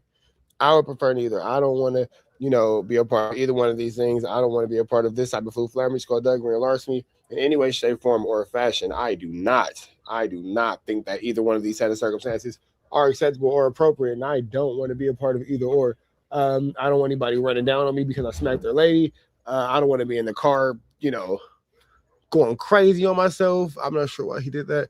But regardless of all things, here we are. What's worse in any capacity, bro? What's worse? But I would say the car. I would say the car. We know. And just like to even bring up some shit like this or like put like, bro, like I'm just trying to fucking get healthy, dog. Before that, by the way, yesterday on my little like, oh, I'm going to rehab post, this fool want to hop in the comments and be like, oh, I hope you overdose and die. And he's responding to Bootleg Kev and Tam and Doughboy and Jesse's like writing in the response. Like, bro, it's like if I wasn't smarter, I would think you was smoked out. Because that's like a really smoked out thing to do. I don't know if that's as a result of you. Honestly, I do think that Wack has a substance abuse problem. He says he doesn't, but I think he does have a substance abuse problem. You just being like old and senile or thinking like, oh, nephew, what's cool nowadays? What are the kids going to do? Think that they're going to think this is cool, nephew? Bro, like, just keep, like, ruining the fun. Keep being annoying. Keep, like, all right, Wack, fucking cool guy, bro. you're really awesome to have around. People really enjoy your presence. That nigga said you're a really cool guy. You're really awesome to have around. People really enjoy your presence. I think that's Lush's way of saying that they don't enjoy having you around. Like, I don't think that they really enjoy your presence. I think he's being facetious. It's like, dude, like I'm like probably one of the only people that actually be at No Jumper that still respected him and treat him a certain way and like show love to him. And then it's like, that's out the window. It doesn't make me really want to be on a good level or have a rapport with somebody that, for what, bro? Like, this shit didn't make him look cool. Didn't make him look cool at all. And it's like, all right, like nobody at No Jumper really like me. Whatever. I'm pretty much off that. That shit is weird, but all the other nobody at No Jumper likes WACK. We all know that nobody really cares for WACK at No Jumper. We know that when it comes to WACK being at No Jumper, you guys just tolerate him because of Adam, and you know you guys all wish that he would leave and never come back. We all know that. Those guys from the video, they know, bro. Like, you want to keep doing weird shit, trying to get attention. That's not your first time. Like, it's all good, bro. It's all good. We can see the video of Lola sucking on my dick. I have another one of her masturbating, playing with her pussy. You feel me? Hey, you feel me? Or we could just, I still got the homie's music video on my page. Everybody look at my YouTube channel if you want to see a video of his bitch busting it down, because it's on there right now. You feel me? Find the thoughtiest bitch in any music video that either me or any of my homies have on my page. Who's acting the freakiest and sluttiest in the video? That's his fucking wife.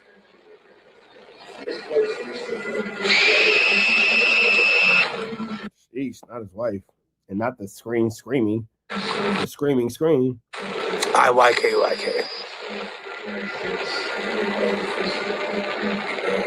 IYK. So, whatevs. I'm really not even trying to think about stupid ass shit like this. I'm really trying to focus on getting clean. Y'all don't even know the type of shit I dealt with. Y'all don't even know the stress. Look, I came back to No Jumper like my first appearance was February of 2020. When I came back, my first appearance like post departure, it's like February of 2024. I think I came back for one other episode and then wound up getting hired back full time in April. And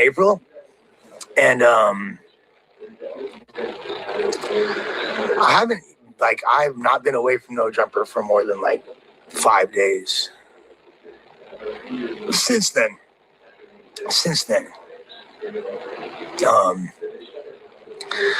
And it's been like all consuming and overwhelming, and it's like I'm really grateful that I got to work so much and been, it's elevated me in certain ways, but I'm fucking exhausted. You didn't use No Jumper for what it was supposed to be used for, bro. You used it to become your detriment. You used it as another like devil's playground. You were just out there slamming, dugging, and larcening, bro. Bro, and look at my face, look at my eyes, bro. Like I can barely sleep. The drugs really did a number on me. And now I can't even believe that I allowed myself to relapse. And now it's like, fuck. Like I could just tell like life really kicked my ass. And I don't think I got much more. I don't know how much longer I could have gone. Like I was losing my fucking mind. Like that's why I was like so emotionally raw and just tripping constantly, fool. Like I really was. But can I get a break? Yeah, no, I felt like Big Ski for sure. But there's so much going on, bro. There's so much I wish I could there's things I can't even speak on yet. And there's so many things that are going on. And I kind of, I do appreciate all of y'all in the chat. Maybe what I'll do is I'll open up like a question and answer thing, because I know that there's so much you want me to touch on, pause, and there's so much you want me to discuss, but like I gotta kind of go with so I want to answer y'all questions. All right, man. So we're gonna get up out of to the next one. This is a whole lot of food, flammy, skullduggery, and larceny. Lush is on his way to rehab. He's cussing out WACK100 on his way out. Apparently, what it looked like. We're gonna get up out of to the next one. Red dots to the left. You know the rest. Say a prayer and please be blessed. We go. So we have DJ Vlad sitting down with WACK100 talking about the Draco the Ruler situation, man. Why WACK feels like YG is on his way out the door to a life sentence. Let's jump into this content. Without no further ado, don't shout to DJ Vlad. Well, do you think that YG will be charged with this murder? Eventually, absolutely, yes. Okay. Do you think he'll be convicted? That all depends on how much information they have to justify the charges. And I'm not saying he will be charged because he did. I just understand these streets, and I've never seen a group that large not fold eventually. Somebody's going to say something. Right. Someone's going to want to lie or the truth. Someone wants to get out of jail free card at some point. These are not a bunch of school kids who are going and getting their master's degree, who are able to stay out of trouble for the rest of their life. Now, do you think that this is going to result in WACK again not being able to be around these dudes? Because, again, you see WACK over and over again going against the grain and going against his constituents and going against his fraternity by having these crazy conversations like this one with DJ Vlad and just blatantly and outwardly being against what, you know, him and his fraternity is supposed to be representing. He's just kind of just like this renegade. Do you think that this will just continue to add to the reasons why WACK100 just can't be around? Lives. At some point, someone's going to beat up their baby mother, or they're going to, get caught with a gun, or get caught in a fight, or caught with some drugs. There you have it. And they're going to be facing 20 years. And they're going to say, well, I got something for you. There you have it. I got something for you. And they can make up. Man, I got partners that have done decades behind a complete lie. Like the actual guy that did it, literally everything he did, put it on the next dude. And it sounded believable because this is really what happened. Right. But they just removed themselves and said it was this dude. Yeah. Like, so when you're dealing with that, right? Yes, I believe eventually, I hope it don't happen, but I believe eventually, I've never seen a group of street dudes like that, and a lot of them probably didn't know each other, just stand tall and nobody not say anything. I haven't seen it. Somebody's going to say something. Well, speaking of YG, he had the verses with Game. I actually wanted to go, but I was flying in. Yeah, Vlad, you probably would have been more welcome than WACK. I'm not going to lie. Vlad probably got in and out, had an enjoyable night. Nothing would have happened to him. WACK, on the other hand, stay away. A particular night, I would have loved to actually see it because my first video project ever was done with Game before you and I ever met. So me and him go way back. We've always been cool with each other. But according to the official scorecard, YG won 19-3. I don't believe Game went to battle, even though we know what a versus is. I believe Game took the position of the elder, the big homie. I believe Game looked at it that this was Compton, Bompton, and I believe Game single-handedly took that situation and made it a celebration because it's a bunch of music that he could have led with. He could have came out swinging hard. You know what I mean? I don't think Game wanted to battle YG. He didn't have any points to prove to YG. You get what I'm saying? YG played the music. Although all these things might be true, it just sounds terrible hearing anything from WACK100, man. I'm sorry. It does, and I could be biased. I could be, looking at the situation from a clouded lens, but it's really hard to hear anything coming from this individual. Really hard to hear it. He was supposed to play, and Game was just matching the energy, not trying to supersede it, although he could have. You know what I mean? You come out one blood. You come out that time.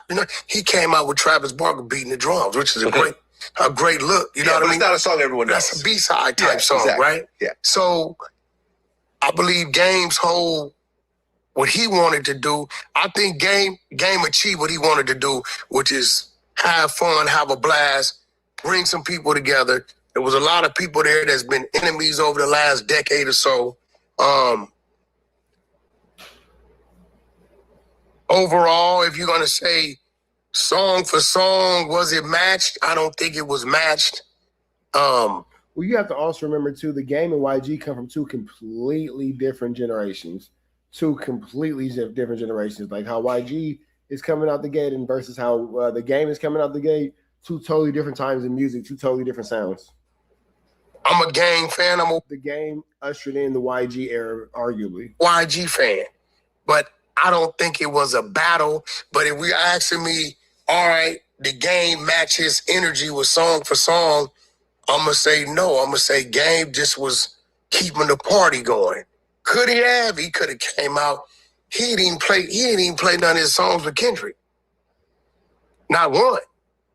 You know what I'm saying? So YG didn't either as well. You know what I mean? But I don't think it was a versus. It was kind of like how Snoop and DMX did their thing. Is WACK kind of alluding to the fact that Drake songs were played? Is WACK kind of like dropping that off? Like, oh, well, they didn't play anything with Kendrick, but you know, them Drake songs played low key. They played that Drake though. You feel me? That Who Do You Love? That 100. You know, that got played though. You get what I'm saying? You know, we was all looking for this East Coast, West Coast battle, and they was in there rocking out. It was just a bunch of great music.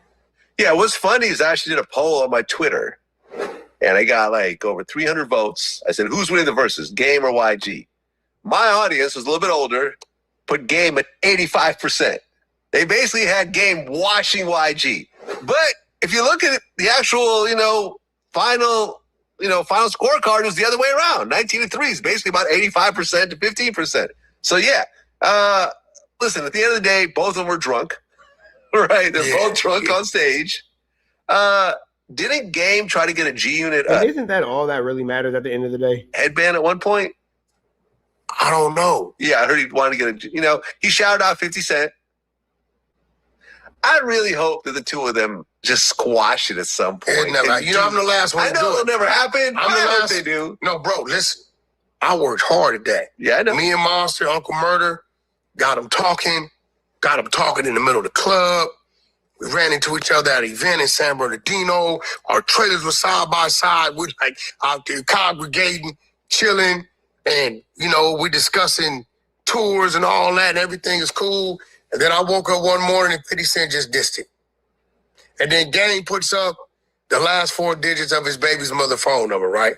So I just think 50, the way he runs his program, once you didn't cross him, he's never going to. I mean, yeah, I can see that. But with that all being said, we're finna get up out of here to the next one, man. Red dots to the left. You know the rest. Say a prayer and be blessed. We are gone. How you feel about WACK100, who can't do any wrong in your eyes, wishing death upon a man as he's going through some of the hardest times of his life? Great question. I mean, I don't agree with it. I don't co-sign it. You know what I'm saying? It's not, it's tough speaking on stuff because it's just like, I don't want to get myself thrown into no shit, but at the same time, me speaking my opinion on it, like, no, I don't think that was I feel like this is a man going through something very serious and real in his life, and I feel like he just needs support right now. Like, you know what I'm saying? So I'm not trying to get in the middle of their politics. Whatever they got going on is whatever they got going on, but no, I don't. Hey, politics. Hey, homie. Hey, what you were saying, though? I'll ball out on your bitch ass. Oh, Paul, what you going to? That's pretty much how it is, man. That's pretty much how it is, Doughboy. You will be sent to bed if you do not answer the questions the way WACK100 wants you to, Doughboy. So make sure that you are being extremely careful when you come into that region. Big. Yo. Paru, I heard you. You was popping it. Don't act like you. Nah. Is there really anything that bad about telling somebody to kill themselves, though? You said what happened? Is there really anything that bad about telling somebody to kill themselves, though? Like, really, it's just words. But yeah, the bad word. Yeah, what is this nigga on, bro? Hey, yo, he came in on time. You say bottle. Man, that nigga's heartless. Fool with I do this every night on my stream. Are you up to Deuce Guard? Yeah. I do this every night on my stream. I might need a cup of that. It's like, I want to get crazy. I'm just saying, all WACK did was tight, and niggas are like, oh my god. It's like, what did he do though? Like, I mean, I know you're biased, Munchie. No, for sure. I get it. For sure. I ain't gonna lie, but I'm saying, no, I'm fair at the same time too. Because I just admitted, I understand why WACK went off on the little Flactu Ball dude now, because It seemed like this might be a what's this thing? Reoccurring thing. A reoccurring thing. Because I didn't understand at first why he went off on the. Oh yeah, the little flock the ball kid. He's a little shit talker for sure. He has a really big mouth. Dude, but you know, not one person at the table feel the dude whack, and you did ask a question. You're joining in the conversation when you could have just set that one out. Right. You know what I'm saying? Then when I seen what he did when he went to a day in LA, I'm like, okay, this just might be your behavior. So I'm not that biased. I could admit to certain things, like, but it's hard to give Wack his credit when he got a pattern of just going off on people. Right. Flock 2 Ball threw a shot at me for no apparent reason. I didn't know he did. Zero reason. I didn't know he did an impression of me over there. He got a whole impression of you on his IG. No. I'm talking about I didn't know he did it over there. Like, but I stopped it too soon. Oh, I only did that part. Like, you know what I'm saying? Yeah, when I reacted, but but they asked him to do the impression of Wack. He said, no, it takes some time.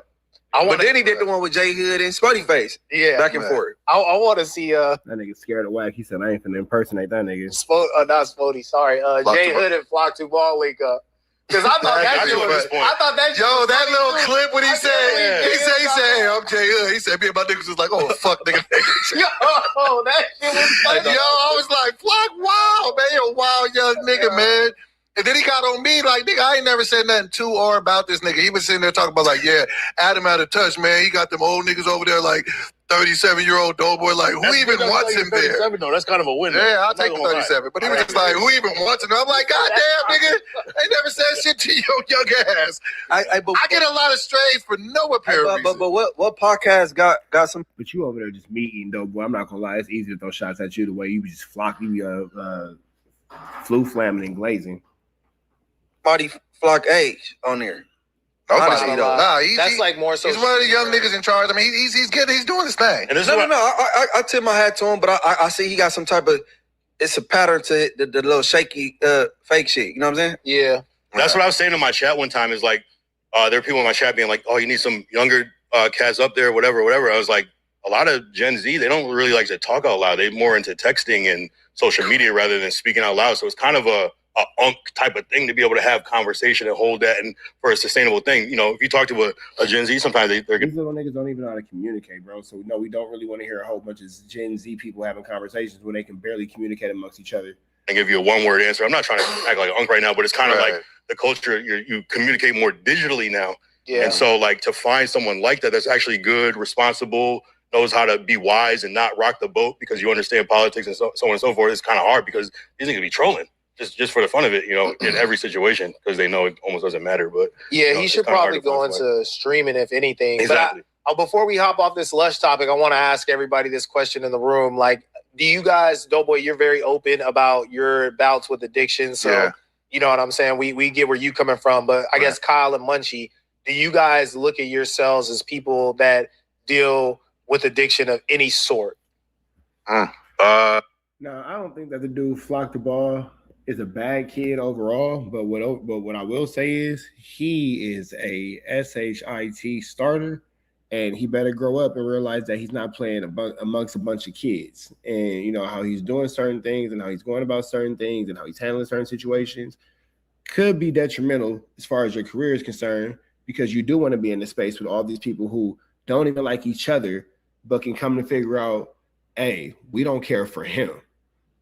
That's a strong situation. When people who don't even like each other realize that they don't also like you, and then they can all say like, yeah, because he's always talking trash, or he's always doing this, or he's always doing that, and I can see this, and I can see that. We just literally listen to this Munchie B say, yeah, I can see how Wack doesn't like him because he does blah, blah, blah this, and blah, blah, blah that, and blah, blah, blah this, and blah, blah, blah that. It's a shaky way to get into this content space. Now, if you feel like you could just go ahead and run it that way, hey, man, run it that way. If you feel like this is what it is, hey, man, show us what it is. That's it. That's it. I have nothing to say about it. I have nothing to complain about. I have no question, comments, or concerns. You run your life up the way you feel necessary. But if you don't really have the capability to run this thing up by yourself, which doesn't really seem like you don't, because, you know, there's still that video of your mom whooping your behind and all that kind of stuff when you was on camera, really cussing you out and all that. So, you know, there's that.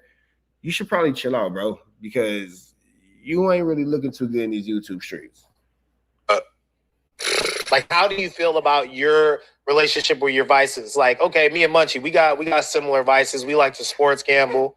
We like to get our drink on every once in a while. And I know that those are my vices. I like my spliff, you know, I like the women, but I feel like it don't control me.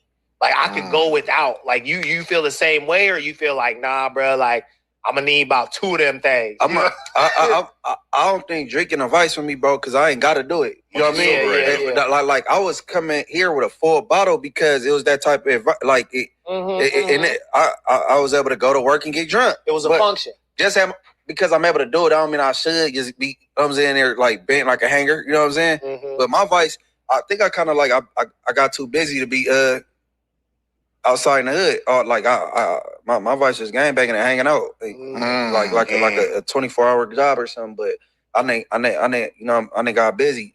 Like, you know what I'm saying? That was, but you know, I still be outside, but it's split in half. You know what I'm saying? Not even half. Is there anything that? Well, it's a positive thing that you went and got busy because there's no real, you know what I'm saying, positive that comes out of, you know, hanging out or gang banging or anything like that. But with that all being said, man, we're finna get up out of here to the next one. I hope everybody's enjoying this content. Go ahead and catch the No Jumper channel if you want to catch this entire podcast. They got a whole bunch of things going on. Red dots to the left. You know the rest. Say a prayer and be blessed. We are gone. Walker and Ray J have been going back and forth for quite some time now. And over this weekend, they were finally back in the same building. And, you know, Sauce got right on Ray J's bumper. As soon as Ray walked into the room, Sauce jumped in the boxing ring and challenged him to a fade. Now, we all know that Sauce Walker and Ray J have not been the best of friends throughout this streaming journey that they've both been on. Make sure y'all show some love to Just Clips. Give him a like, comment, subscribe. Sauce Walker feels like Ray J be disrespecting him, sneak dissing him.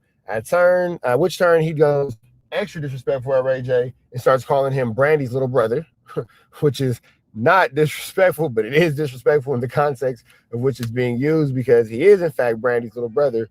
But let Sauce Walker tell it. Ray J has no other, I guess, value or anything to add to the situation outside of being Brandy's little brother. So with that all being said, man, we finna jump into this content and see exactly what's going on.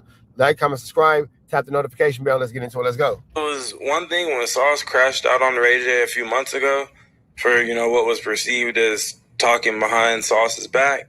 But since then, things have gotten much more tense. We had Sauce Walker turning Ray J into a pack, a.k.a. Brandy's little brother pack. Then he turned that into a song, a diss song, after Ray J was very mad and going on several different live streams and ranting about being turned into a pack for hours on end. So that was the... So again, with that all being said, the conversation of Ray J being Brandy's little brother, it's not disrespectful, but in the context of which Sauce Walker is using it, extremely disrespectful. The core of the back and forth, but it also had the side story of Brandy disowning Ray J before, I believe, the Essence Awards or you know, whatever. I guess Essence magazine is still around, and they had an award show in New Orleans that Ray J was last minute banned from because Brandy thought that Ray J was in on selling the Brandy's little brother pack, and she was mad that her name is attached to it. So since then, Ray has been... Sheesh, I don't know that Brandy banned Ray J from the Essence Fest. That's crazy. That's something I did not know. You know, back in the good graces of his sister. But he's not in the good graces of Sauce Walker because Ray took it to the next level when he was attempting to make his diss record response to Sauce Walker's record. He ended up dissing everyone that Sauce loves, including deceased family members, okay? Mama, and we don't at least exchange. I didn't say that. Put the clip in this shit. Oh, so Ray J brought up Sauce Walker's deceased mother. I did not know that. But is it possible that Sauce Walker's mother was brought up not knowing that she was deceased? He might have just been making a general yo mama joke, and then it turned into him talking about his deceased mother. Is that possible? Is it possible that Ray J was unaware that Sauce Walker's mother was deceased? Is that new information to us? Wait a minute. I said dead too? You said fuck his dead mama, his dead auntie, his dead. You want me to call my daddy? How I know that they died? Man, that nigga 62 years old. That nigga had a heart attack. I said, daddy, he just on the... There ain't no motherfucker just... internet. Why you talking about my motherfucking woman? My friend is gay. There's nothing wrong with that. Me being Brandy's little brother is bigger than Sauce Walker's whole career. His sister's career, his dad's, his mom, and whoever's dead and alive. Okay, so he didn't say F his dead mama. He said whoever's dead and alive and his mom and his dad. So he didn't reference Sauce Walker's mother and being deceased. That's not how she was referenced at all. Now, on the back end, I can see how it could be a sensitive topic for Sauce Walker, and he don't want to hear it. I can understand that for sure. But for being logical about the situation, he did not reference her like, oh, F your dead mom. He said it's bigger than your mom, your dad, your brother, your sister, whoever's dead, whoever's alive. It's a general shot at your family tree and your lineage. It wasn't a shot at your mom. Right? To his dead great-grandmother, to his dead mother. Dead dog. Dead dog. Oh, damn it. Never mind. Sheesh. Okay, well. Never mind. That was a direct shot at the man's deceased mother. So, yep, Ray J, sounds like you got exactly what you're looking for, big dog. I retract everything I said. I am going to shut up now. Doesn't matter. None of those people are even close to comparison of success to what you just said. I don't care about your people just like you don't care about mine. But I love them and I love you, Sauce Walker. Let's put this recorded. So yeah, I want to do a. Oh yeah, and fun fact, Ray J still hasn't finished any of his potential diss records, so he basically dissed Sauce's dead mother for no reason. Especially when you consider Brandy was never disrespected this whole time. Being called Brandy's little brother isn't even something that Sauce started. In context, it is disrespectful saying Brandy's little brother. In context, but Brandy was not disrespected. I agree 100%. Ray J has been called that for years, but one drunken night, he decided to be super disrespectful to Sauce. The disrespect was not forgotten and did not go unchecked. As Ray J returned to LA, he basically had no choice but to catch Sauce's fade on arrival. Ray? Yeah, that's a flu flammer situation for sure. When I was in California, when I was in Texas, Ray J made his own, he made a date. You made a what? You made a date with me. And today is time to dine, nigga. You made a date. And today is time to dine, my nigga. You said, fuck everybody I love. I love you too. You said, fuck everybody I love. You said, fuck yourself. Listen, you know, at that, look. You know. I never said fuck Brandy. I said you're Brandy's little brother. Nah, but that's I never said fuck Brandy. That's the same thing. No, because that's how I said I fuck Brandy. That's how she. I never said Brandy is this and this and that. I would never disrespect your sister. She's a black queen. No, but why you gotta do the moves with that? Because like disrespecting my black queen that's in heaven. So you know what? Matter of fact, that wasn't okay. That was not okay. That wasn't okay. That's not okay. You did that. You were grown man. You said. Yeah, you did say F his dead mom. I tried to combat for you, Mr. J, but you said what you said, my brother, and it was highly disrespectful. You said something as a joke that turned out to be true. You said fucking dead granny, my granny dead. That's why I'm a fucked up retarded baby. I come out of crackhead pussy. My mama dead, granny dead, other granny dead. Only person here, father. So therefore, you said that. So you made a date for us to dance. TSC Club Sauce Walker. Yeah, everything you said, I turned into a Yeah. That was a little baby mama drama. You got some baby mama drama. Ray J, you said a date, big dog. You asked that man to be your homecoming date, and he want to go to the dance, my brother. He want to go to the dance. You feel me? Everything you said, I turned into $1. Now what, you want to make this brand strand call is not okay after you catch this jab to the stomach? It's not okay. It's not okay. He did. Please, I'm sorry. You gave me this thing. Right, get ready, man. You see? I need to get ready. Get ready. Oh, you out there? Get ready, baby. Hey, spare mode. Stall him out.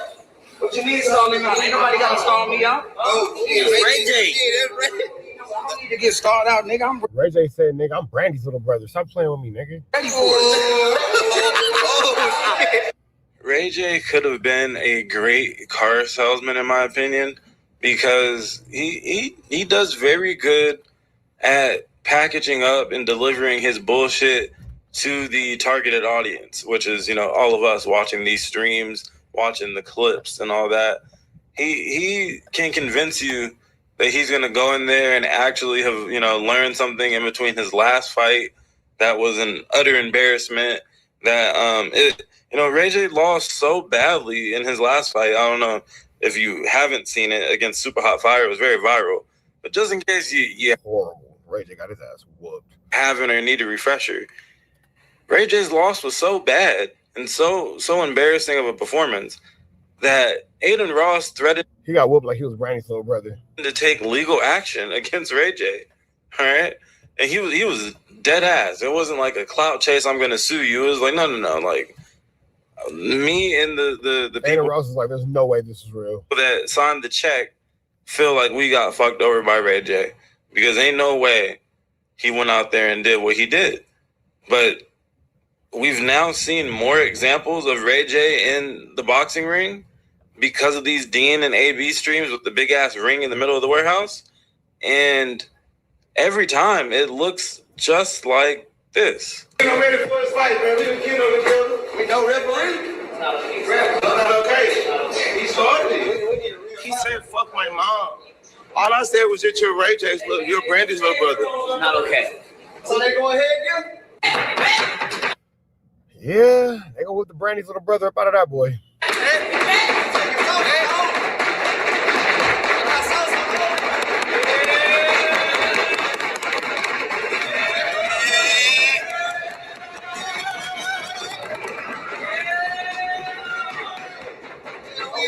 Both fighters ready? Yeah. Go ahead, in the middle. Go ahead, y'all protect yourself at all times. Get back. Both fighters ready? Box. Oh, poor Brandy's little brother. He's finna go left. It's still time to stop this shit. It's still time to stop. Oh, I see the red. Oh, dude. Oh, I see it. Oh, I see it. Oh, I see it. Oh, right in front of you.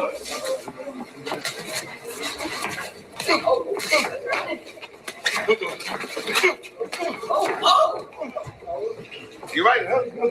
You're right. Oh, baby. Oh, sorry.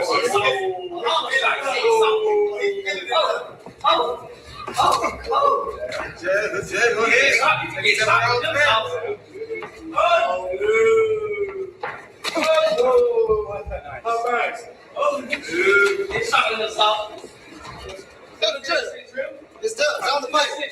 Down the pipe. Come on, Ray J. There you go. There you go, Ray.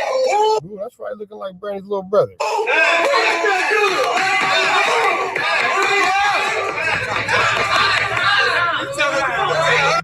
So since it was kind How of you call a timeout in the middle of a round? A fill it out round, at the very worst, you know, Ray J and Sauce Walker split that first round, and they were only supposed to go for one round, but they ended up going for a second.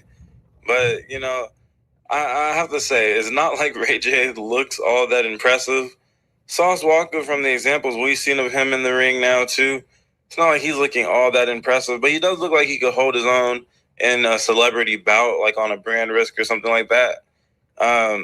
Which I think they are going to make the fight, not for this upcoming brand risk, of course, but somewhere down the pipeline, I think the Cuban Tarzan will be matched up against Sauce Walker. That would be an interesting brand risk bout. But as far as this sparring matchup here, Ray J, you know, he does okay until he's hit. And that last little hit that he got in before the bell, that made Sauce say, okay, I'm going to touch him up a couple times now. Yeah, let me make sure Brandy's little brother understand that we in the fade, because you can't just be letting yourself get touched up by Brandy's little brother without consequence. You feel me? And, you know, much like the Super Hot Fire fight, once he gets touched up, it becomes a totally different Ray J out there. Damn, we Yeah, Ray J can hit, but he can't get hit. He don't know how to take. He don't know how to take it on the chin and keep going. Yeah, okay. You gotta say it. Yeah, I gotta be up high then. I overtrained the other day and fucked my back up. You know what I'm saying? No, we going. We not tripping. We want you to win. Yeah, I'm saying 30 seconds. He can't overtrain. I can't overtrain. Same 1 minute. You get the time, y'all. Go ahead. He can't overtrain. Same 1 minute.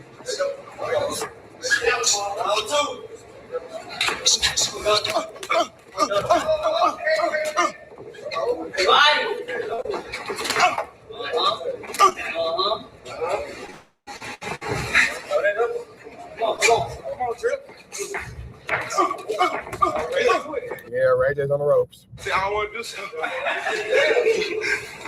See, now, just off of Sauce's aggression alone, Ray J has become a punching bag.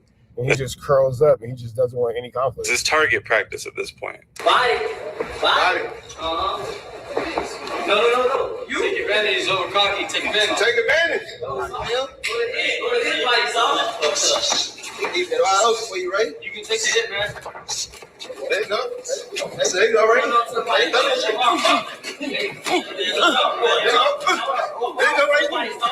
There you go, Ray. There you go. There you go.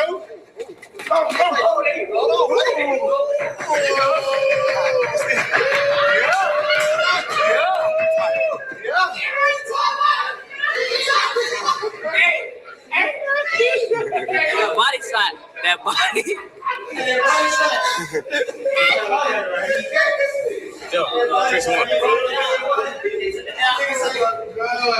That's it. Roll up on that boy.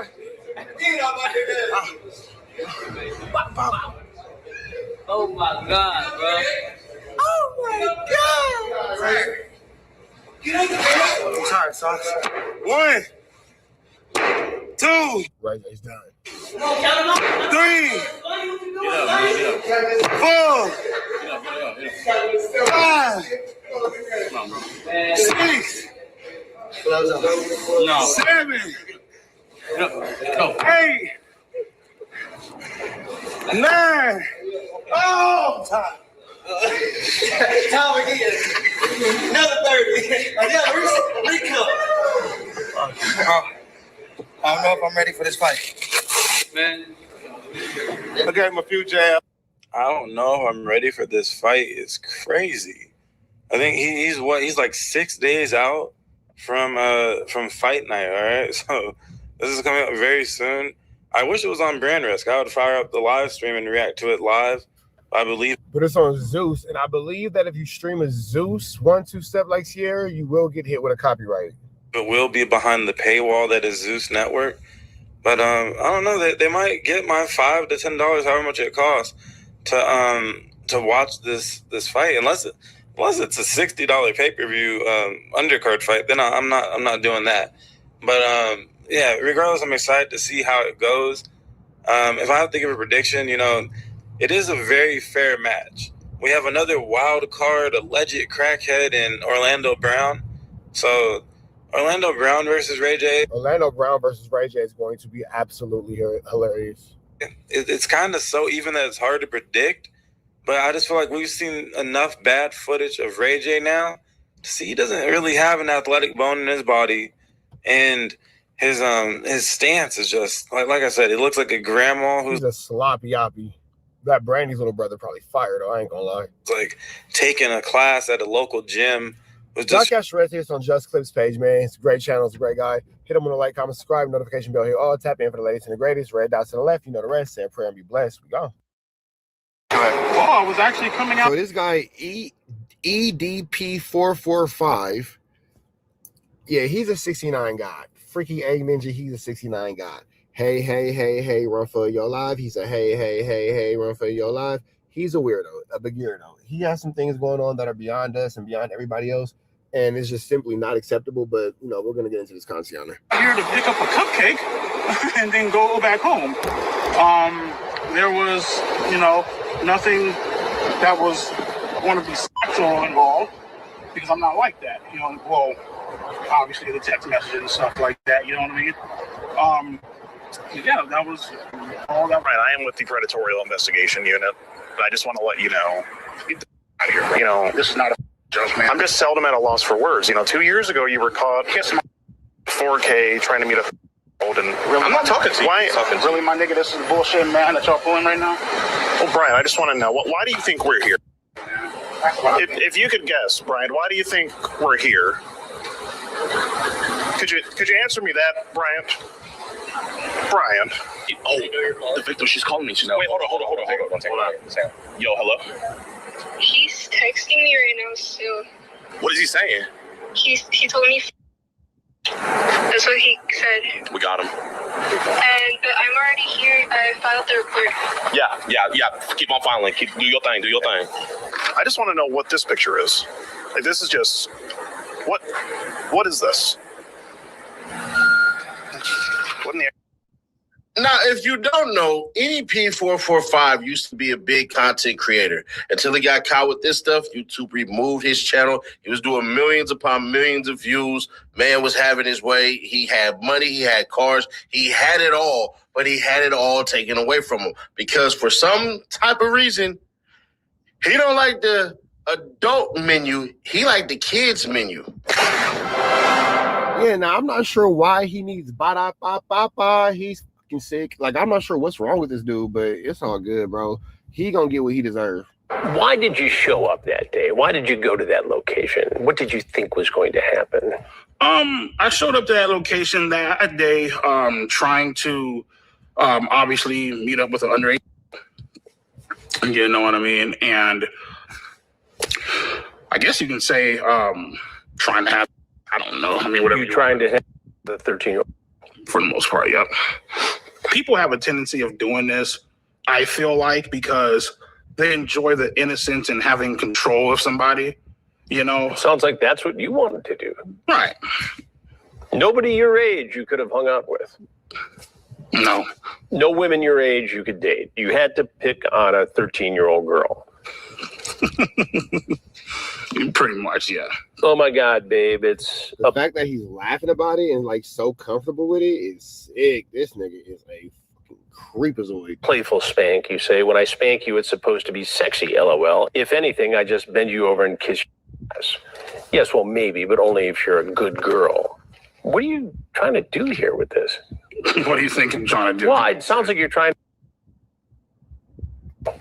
If that's what it looks like, I guess that's what it is, then. I mean, handcuff you, throw you in the back of my car, and bring you back to my dungeon. LOL.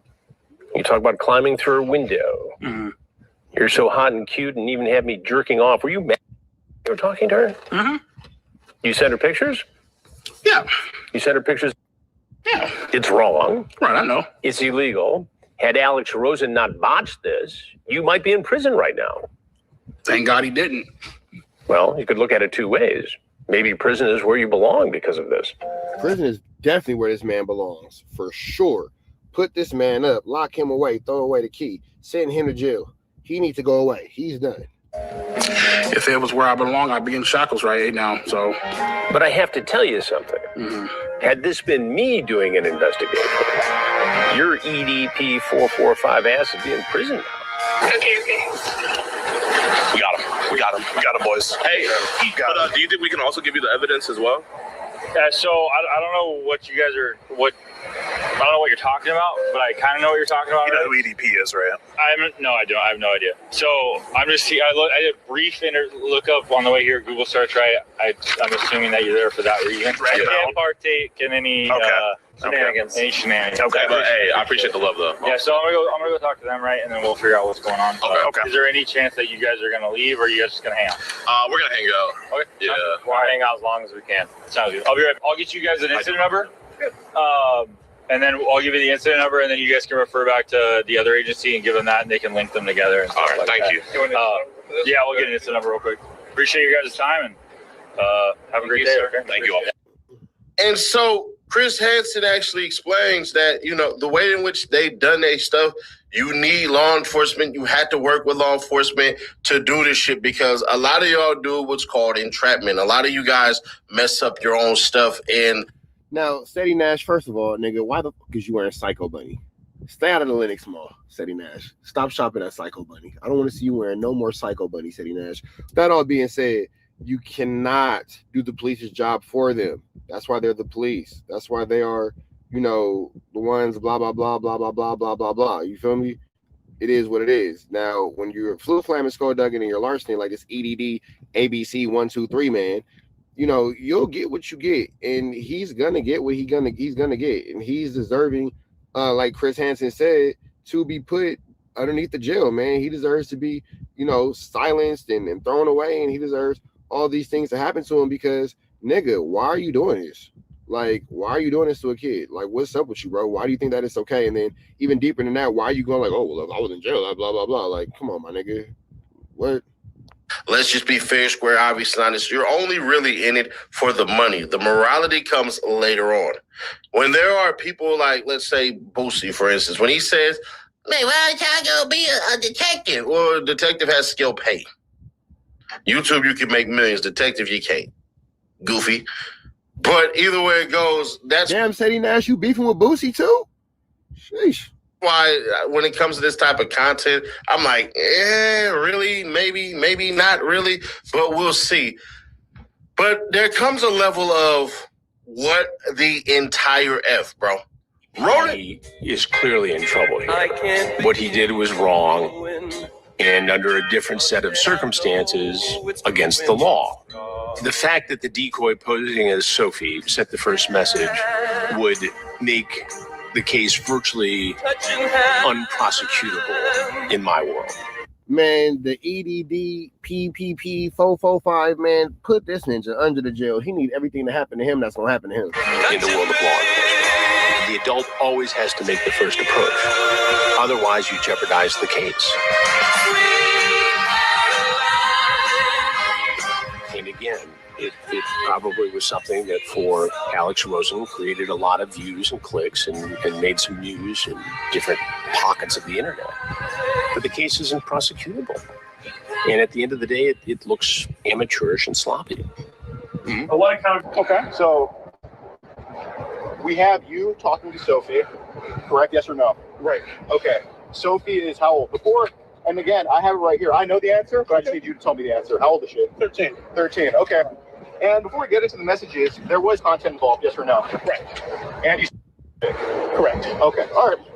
So, again, so what brings you out here today? Say the line! I was actually coming out here to pick up a cupcake and then go back home. Yeah! So this is you texting all this, correct? This is your Instagram, yes or no? Right. Okay, all right. So again, what made you start this conversation? Well, she messaged me, right? And I'm not going to lie to you, man. You know what I mean? Sometimes, you know, a person feels lonely and stuff, and they want the interaction. Okay. You know what I mean?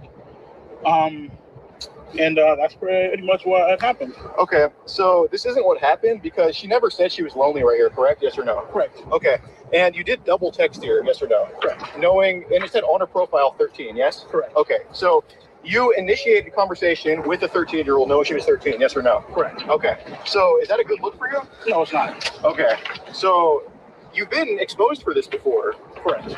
And you called them these other girls, and you know what? I've been following for a long time, and you know what? I said, you know what? He probably made a mistake, and you know, there are some attention-seeking ones, but this is damning. Right. I had to make sure myself. I feel like I was a victim of ADP, but I think I was mainly a victim. This is gonna sound crazy, but mainly a victim of Jadeon, in a way. I feel like for a long time I was his like little puppet.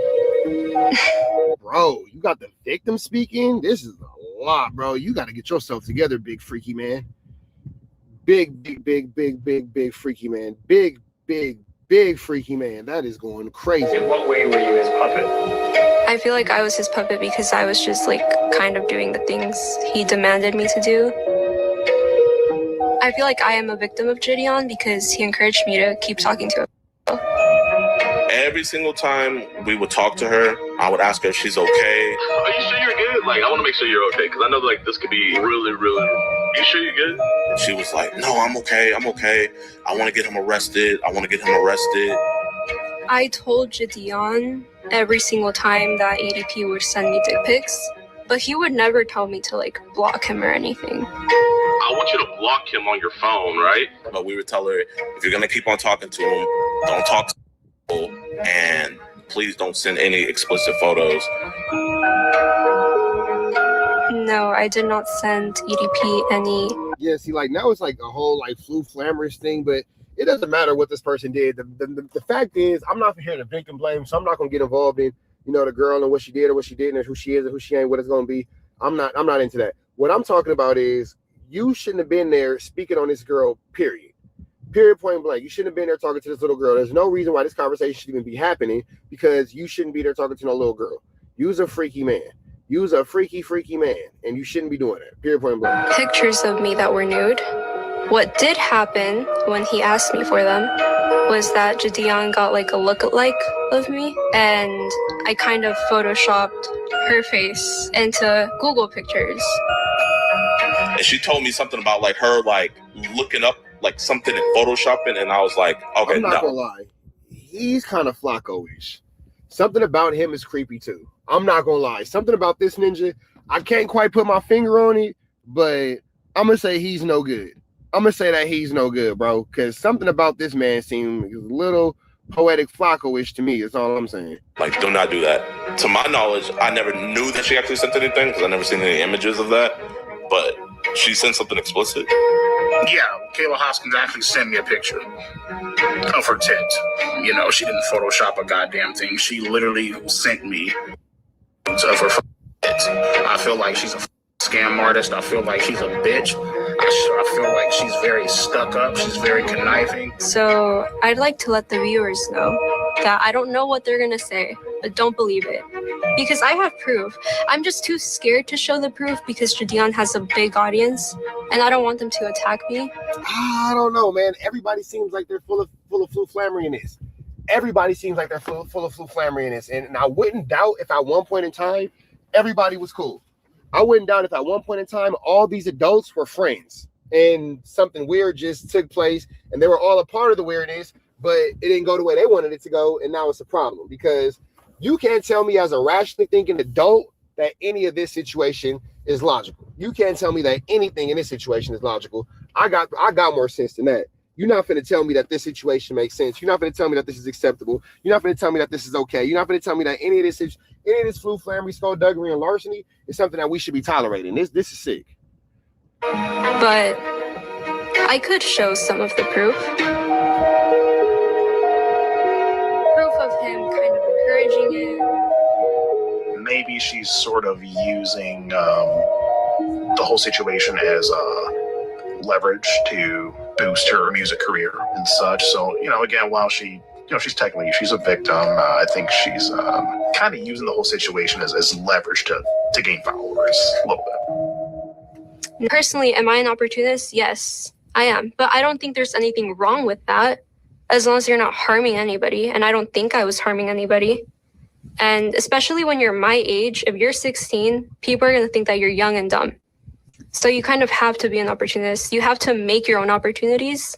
You cannot be waiting for them. Where's this girl's parents? Let's fast forward to this.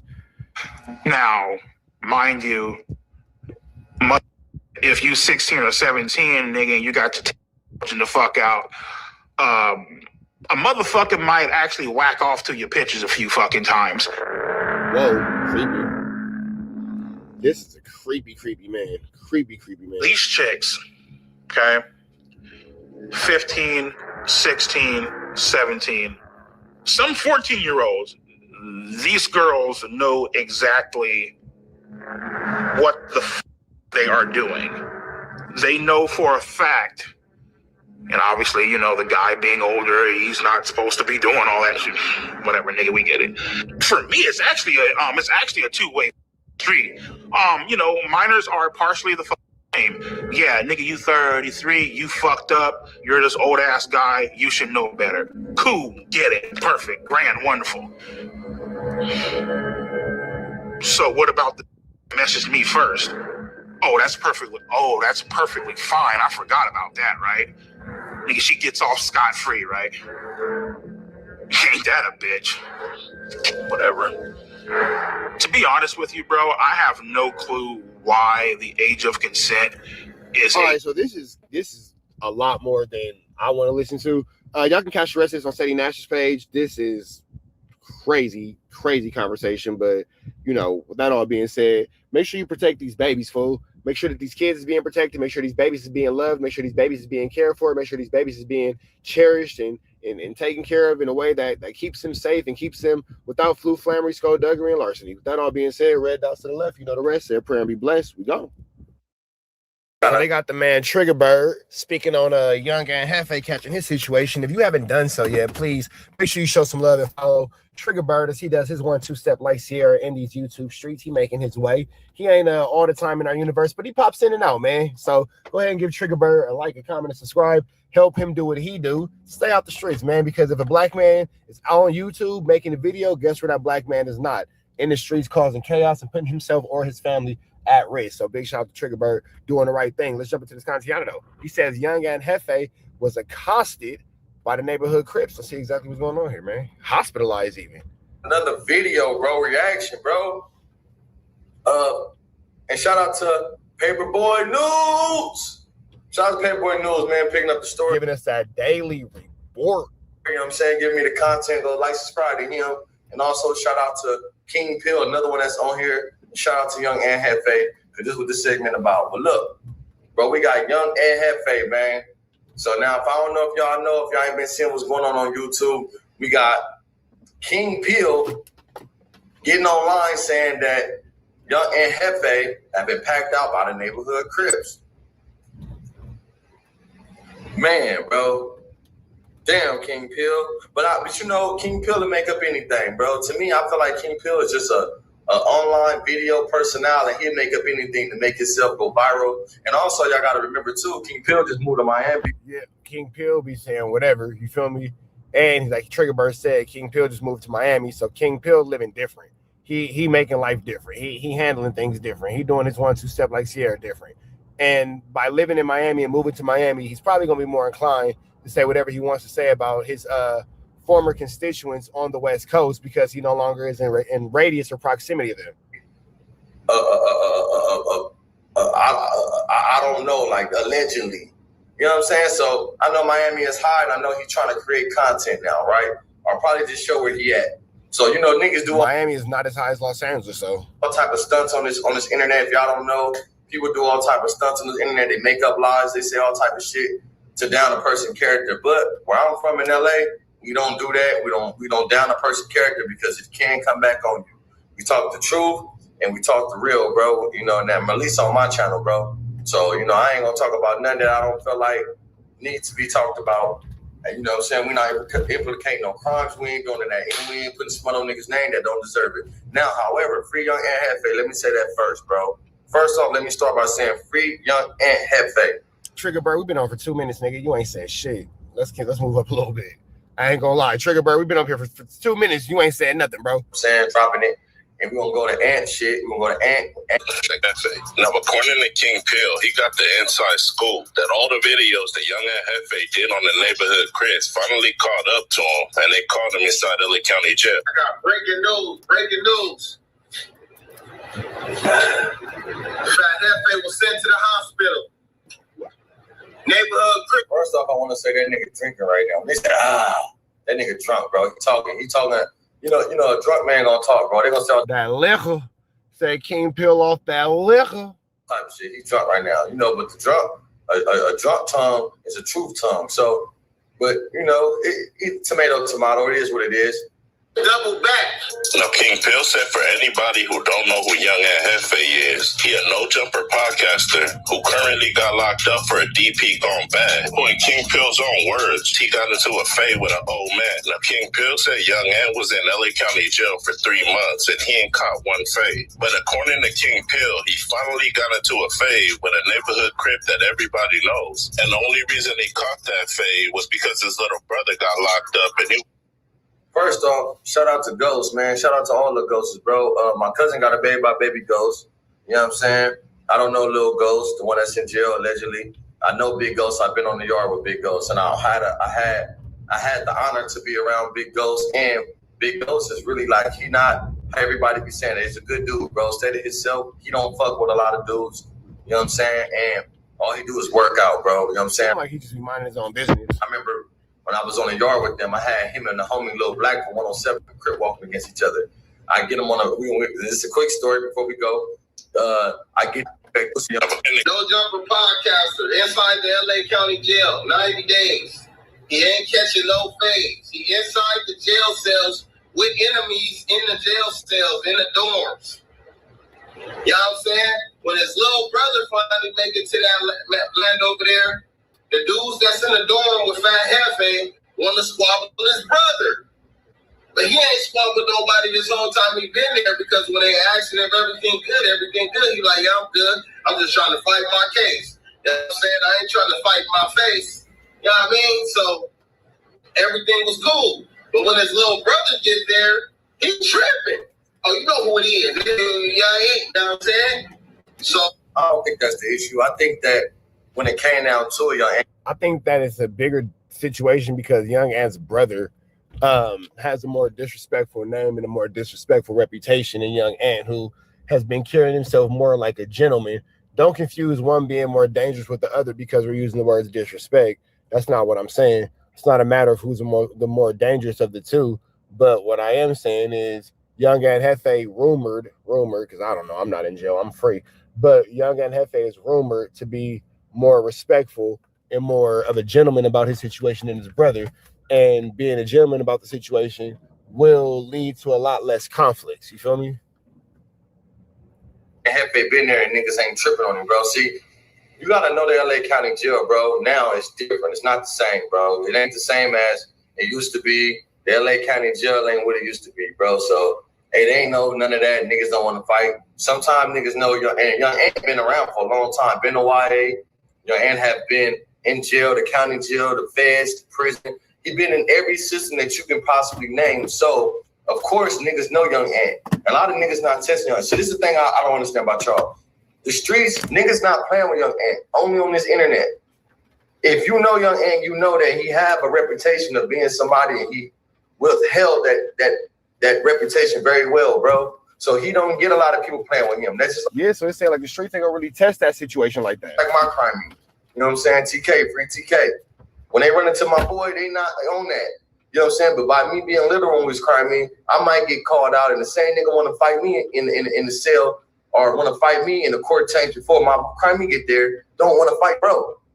But you gonna fight bro. Fuck is you talking about? You gonna fight the homie and the homie ain't let me fight nobody that he not getting down with. So, you know, it just what it is, bro. But I don't think that's the case, bro. We know it's bullshit. I don't believe nothing King Pill say when it comes to this because they got internal beef. They got situations going on. But let's get back to the content, bro. And I just feel like this is crazy for a person to just make some shit up like this, though. But, you know. They want to get up on him. Fat Hefe is like, hold on, man.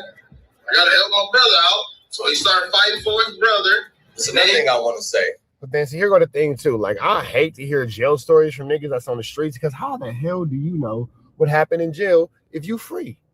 That's one thing that I never understood. Like, how do niggas be so, no, I'm sure this happened. I'm sure this happened. I'm sure this happened. Nigga, you're free. How the fuck are you sure what happened in jail if you are free? I'm not letting my brother fight nobody else that's bigger, bro.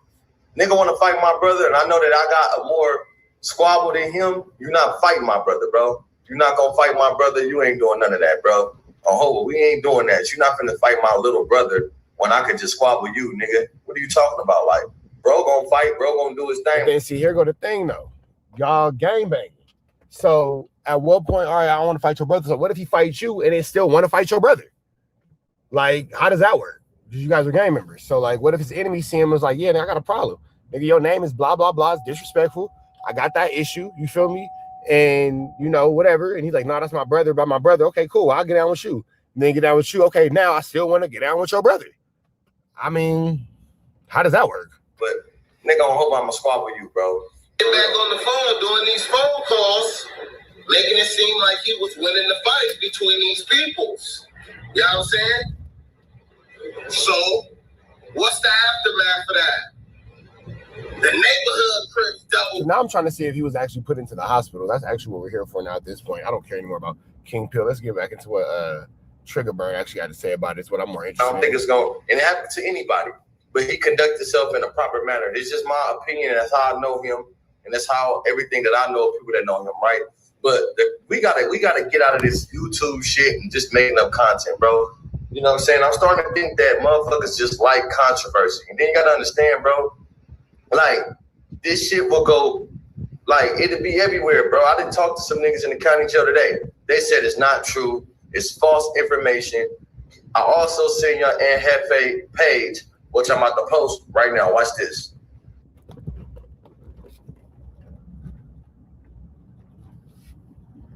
So again, you know, you have Young and Hefe saying that the situation didn't happen, and Trigger Bird is confirming that it didn't happen as he's spoken to people within the Los Angeles County jail system.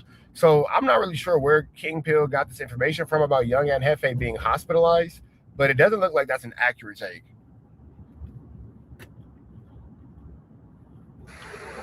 Now we seen that. We seen your Aunt Hefe page where he rebutted against the situation and the allegations, but I'm guessing that King Pill is trying to put that out there because he haven't seen Young Ant dropping content, which I haven't seen Young Ant content recently. But bro, we gotta stop lying, bro. Like, you feel me? We gotta be truthful when it comes to this shit, bro. We got to be truthful when it comes to real shit and real niggas, bro. Like, that's why I don't believe getting on here just lying about a nigga that I don't know nothing about and have facts about, bro.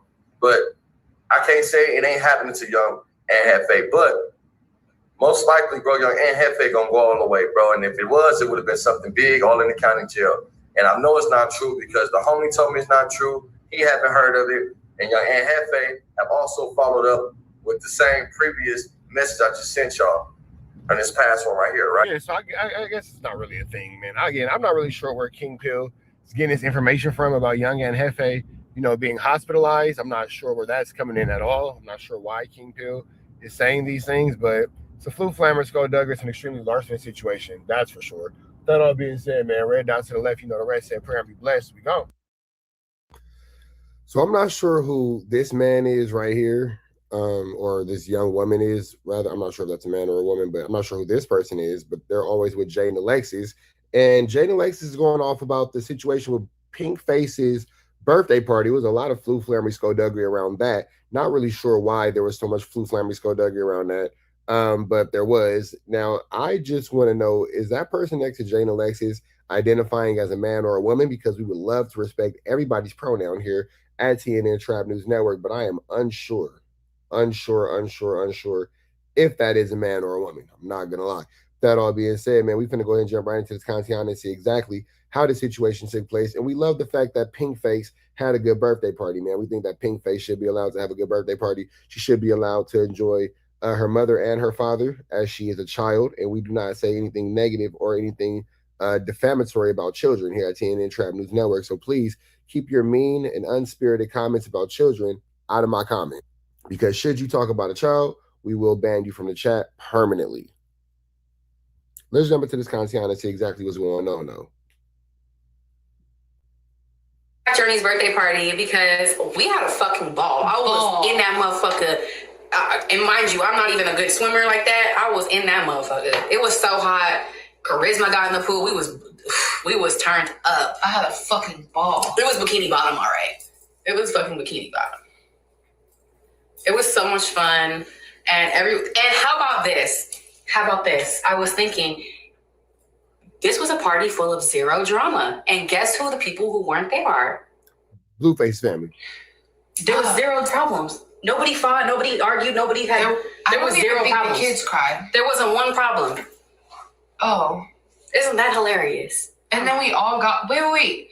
And then we all got home and we all played games together. Dominoes, cards, all the whole nine. Like I was saying, yeah, there was no drama at this party. No one shoving a camera in anyone's face. No one talking shit. No one showing up late. Actually, everyone was on time. Yeah, so I think we should all do the math of that and dissect why that is. I think you all are smart enough. You're saying that because the faces weren't in attendance. There was no blue face. For that.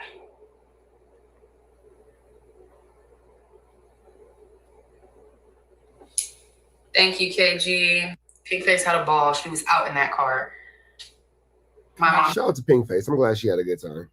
My mom. And that's really what it's all about, man. Pinkface having a good time. It was Pinkface's party. We hearing a lot about adult issues and adult situations and circumstances, but really Pinkface is who we need to care about. A picture of them, all the kids just like, not the fucking hell. Thank you, hurry.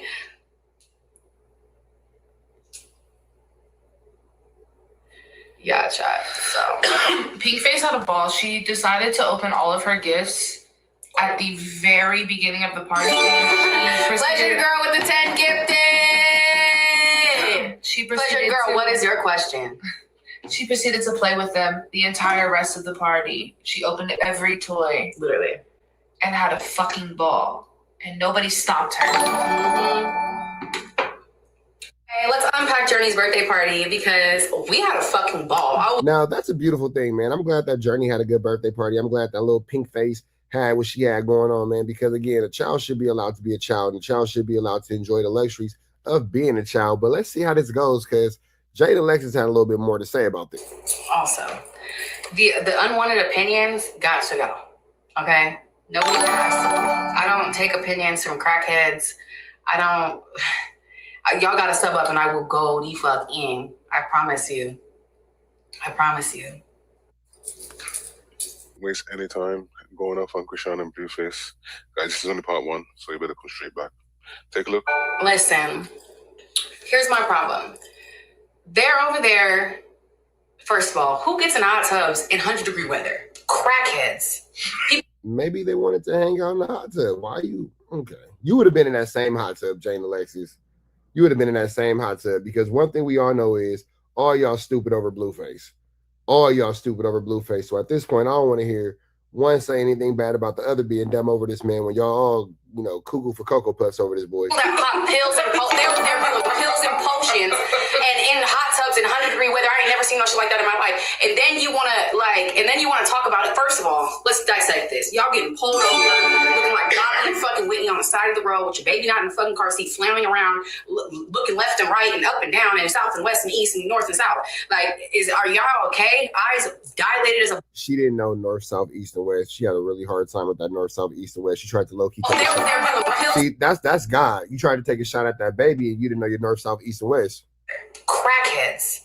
People that pop pills and they're doing pills and potions and in hot tubs in 100-degree weather. I ain't never seen no shit like that in my life. And then you wanna talk about it. First of all, let's dissect this. Y'all getting pulled over, looking like Donna and fucking Whitney on the side of the road with your baby not in the fucking car seat, flailing around, looking left and right and up and down and south and west and east and north and south. Are y'all okay? Eyes dilated as a bitch. Let's start there. Sweating bullets. One throwing up here, one throwing up there. Are you guys mentally okay? Let's really clock shit right now. This is not that's not alcohol. That's pure pills and potions. Okay? I'm really tired of you guys having something to say about what I do with my kids' party when this bitch literally flew to a fucking backyard boogie clinic to give birth in Baltimore. You live in LA. Why are you flying to a backyard boogie in Baltimore to give birth through an infected canal? I'm really confused. Because you're trying to hide something. Second of all, you're having your baby flop all around fucking all over the bed and you're worried about why this nigga's taking a shower because he was downstairs fucking that bitch in the green. Did you not see the clip, bitch? What the fuck? He went and fucked that bitch and then went back upstairs. What? Yes, run the clips back, everybody. Yes, she was upstairs asleep with the baby flopping all over the bed, and then he's downstairs having a party with Tiny and Bodine and them, and literally went off camera with the bitch in the green outfit. Tiny with the people who you were smacking, So Well, there's that. All right. Goes and looks for them. Then they come back to the camera. Bitch is fixing her outfit. He runs upstairs, takes a shower, and now you back with the bitch and the baby all over the fucking place. I'm confused. Why are we talking about my kid's birthday party when the first birthday of that baby, both the parents is in jail? Second birthday, you have some random gangbanger buying your kids gifts on live while your sister is throwing the party together, getting your kid ready. I'm confused. Can someone help me explain? And since we're talking about birthdays, ain't your kid's birthday in less than a month? Do you have plans, babe? Do you have your party together? Because by the time he gets back home to the other bitch, he gonna be saying fuck you and that baby. There will be no birthday party, babe. I'm sorry. Why you going off on the baby birthday, man? Why the man can't, Blueface did for his kid, he could do for your kid and all the kids. It seems like he doing for the kids. You feel me? That's all it seemed to me. But Jaden is going to continue to go off because now she got some things to say about Blueface and Krishan. So let's see about this situation right here. What are we talking about here? Like, is everybody okay? Like, what the fuck? She's sitting there doing a whole 4-page letter. I love you, baby. You like everything. What? And he's still looking over there left and right. Still haven't said this to my son not one time. He looking at the goddamn ground hoping you would. He just letting you talk to run up his views because you're delusional and a crackhead. And you're his plug. Of course he's gonna let you sit there and talk, bitch. The fuck? Like, what? This is just off the dome. Like, stop playing with me. Don't talk about my kids must be really that cool. We must be really that cool that y'all want to talk about us all fucking day and night. That's really sad. And then wonder why she don't want to put the kids on the internet. Why don't you talk about your own kid that much? Why don't you talk about him that much? Why don't you show us what progressive therapy is going on there? Because the fact that Blue's in the camera being the better parent, he's not even the dad, so he say, scares me a little bit. I'm a little scared. I'm nervous for you. Anyway, any other fucking questions about that topic? I'm pretty sure I dotted all my I's and crossed my T's. I'm really confused. I can tell you exactly what's going to happen. This is the San Diego trip about to be over. Thank you, Bay Girly and KG1025. This little vacation that they doing in the backyard of someone's Airbnb in San Diego is going to be over, and he's going to go home to the hillbilly, and it's going to be game over for that bitch. She's going to be back in her fucking apartment talking about, I am so holier than thou. I don't know what happened. The demons took over me. It was the voices in my head. Like, shut up, bitch. Shut up. As soon as he needs you to come plug in with some more crack, he going to be calling you. What the fuck is wrong with you people? Like, what the fuck? She's sitting there doing a whole 4-page letter. I love you, baby. You like everything. And he's still looking over there left and right. Still haven't said this to my son not one time. He looking at the goddamn ground hoping you would. He just letting you talk to run up his views because you're delusional and a crackhead. And you're his plug. Of course he's gonna let you sit there and talk, bitch. The fuck? Like, what? This is just off the dome. Like, stop playing with me. Don't talk about, my kids must be really that cool. We must be really that cool that y'all want to talk about us all fucking day and night. That's really sad. And then wonder why she don't want to put the kids on the internet. Why don't you talk about your own kid that much? Why don't you talk about him that much? Why don't you show us what progressive therapy is going on there? Because the fact that Blue's in the camera being the better parent and he's not even the dad, so he say, scares me a little bit. I'm a little scared. I'm nervous for you. Anyway, any other funny questions about that topic? I'm pretty sure I dotted all my I's and crossed my T's. I'm really confused. I can tell you exactly what's going to happen. This is the San Diego trip about to be over. Thank you, Bay Girly and KG1025. This little vacation that they doing in the backyard of someone's Airbnb in San Diego is going to be over, and he's going to go home to the hillbilly, and it's going to be game over for that bitch. She's going to be back in her fucking apartment talking about, I am so holier than thou. I don't know what happened. The demons took over me. It was the voices in my head. Like, shut up, bitch. Shut up. As soon as he needs you to come plug in with some more crack, he going to be calling you. What the fuck is wrong with you people? Fuck. Now, Guys, this situation is about to get Mickey, Icky, Vicky, Sticky, and Tricky. That's Nova. That's Tania's daughter. And this situation is going to go wild because they're accusing Tania of playing a part in human trafficking of little girls. Now, for those of you guys who don't know, Nova is a young girl who is, unfortunately caught up in adult content, adult behavior. Activities have been placed upon her, unfortunately, for her being a little girl. And her mom, Tania, doesn't seem like she's too much of an advocate for her own daughter, unfortunately. It seems like Tania has been, in the past, known to flu, flam, skodug, and larceny. Not going to lie, there's been moments in the past where Tania has to ask these types of questions about her daughter to ADAM22. So here you have Tania on the ADAM22 show where she has to address and approach ADAM22 after WACK100 was caught offering ADAM22 clips of her daughter. Let's jump into this content. Telling you what questions to ask. No. She was telling me something else. Conductor, what?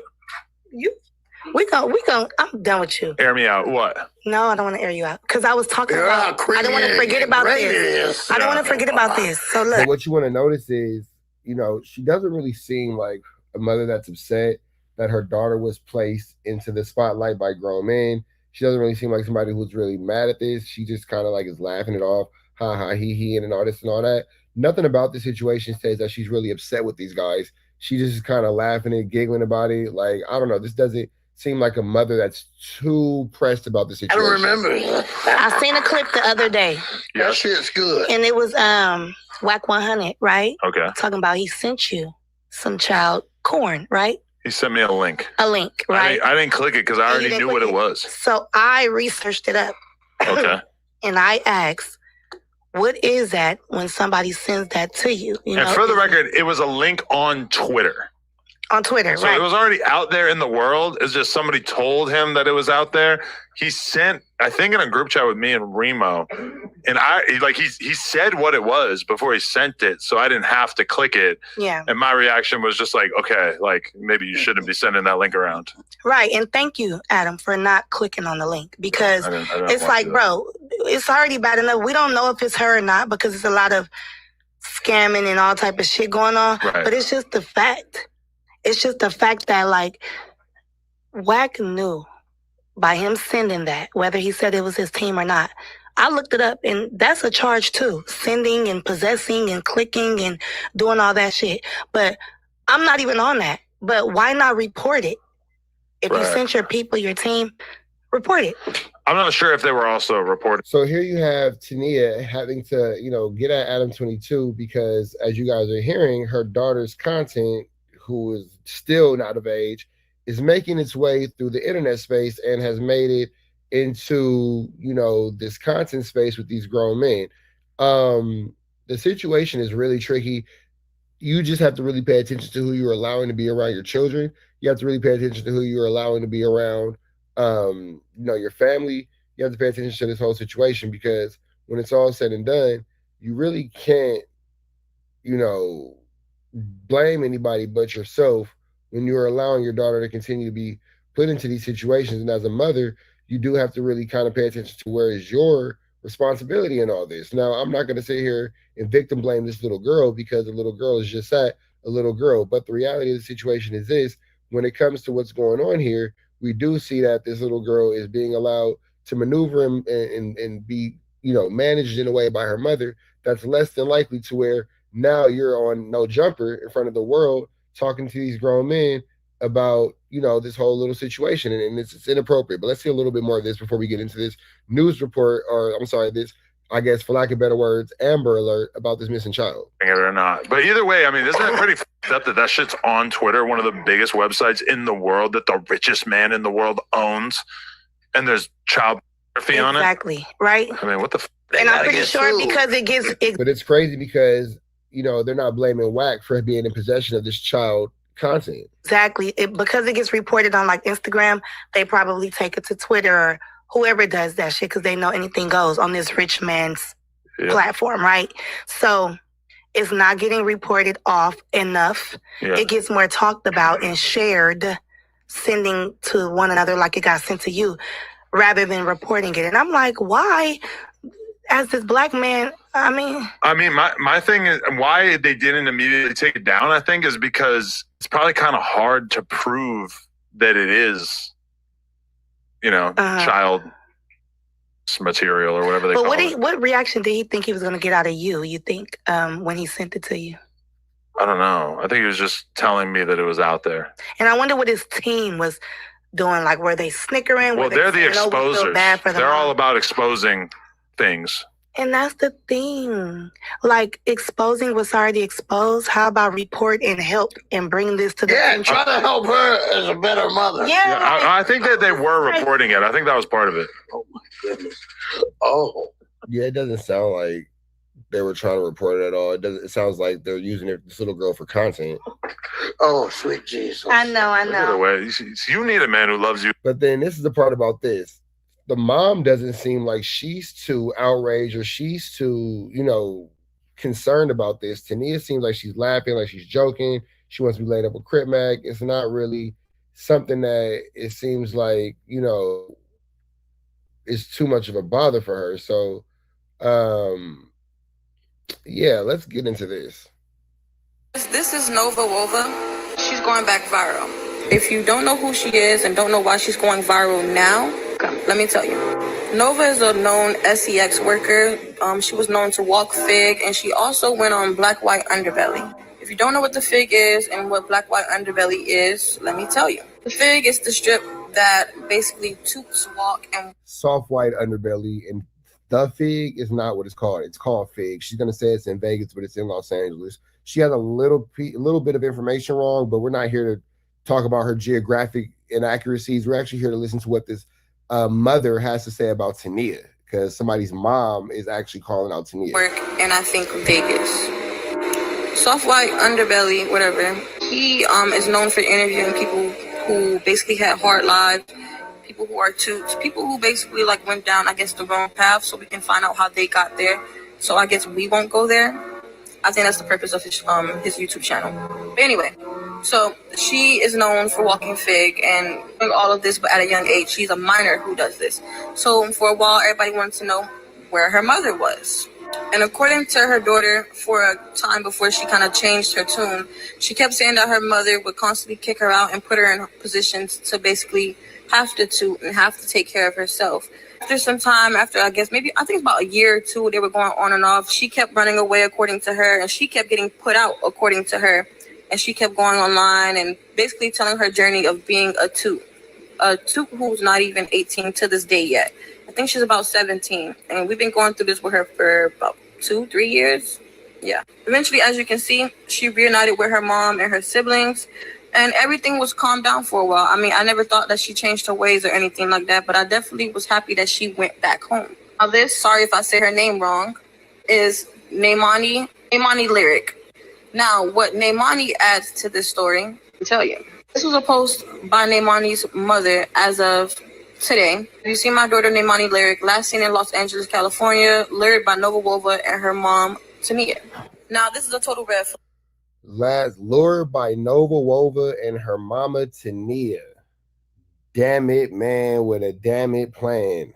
Damn it, man, with a damn it plan. They saying Tania out here luring you a little girl lure. Like, her daughter is 17 years old as of, I think, July. She just had a recent birthday. But this is a red flag because Nova and her mother are both known to be toots. And if Nova's mom let her go on the strip and end up in Vegas and, walking Fig and all of this, what's going to happen to her recently 17-year-old daughter? Apparently, the mother has not heard from her for a while. So this is also what the mother is saying online. She basically just wants to hear from her to figure out what's going on, because in her mind, she feels like her baby is being trafficked. This is Nova being talked to, I guess, by the sister, and basically getting caught in multiple lies about where this girl is, when the last time she's seen her, and who she possibly left the girl with. Oh, no. That's crazy. So with that all being said, man, you seen this little girl, please make sure you reach out to her family.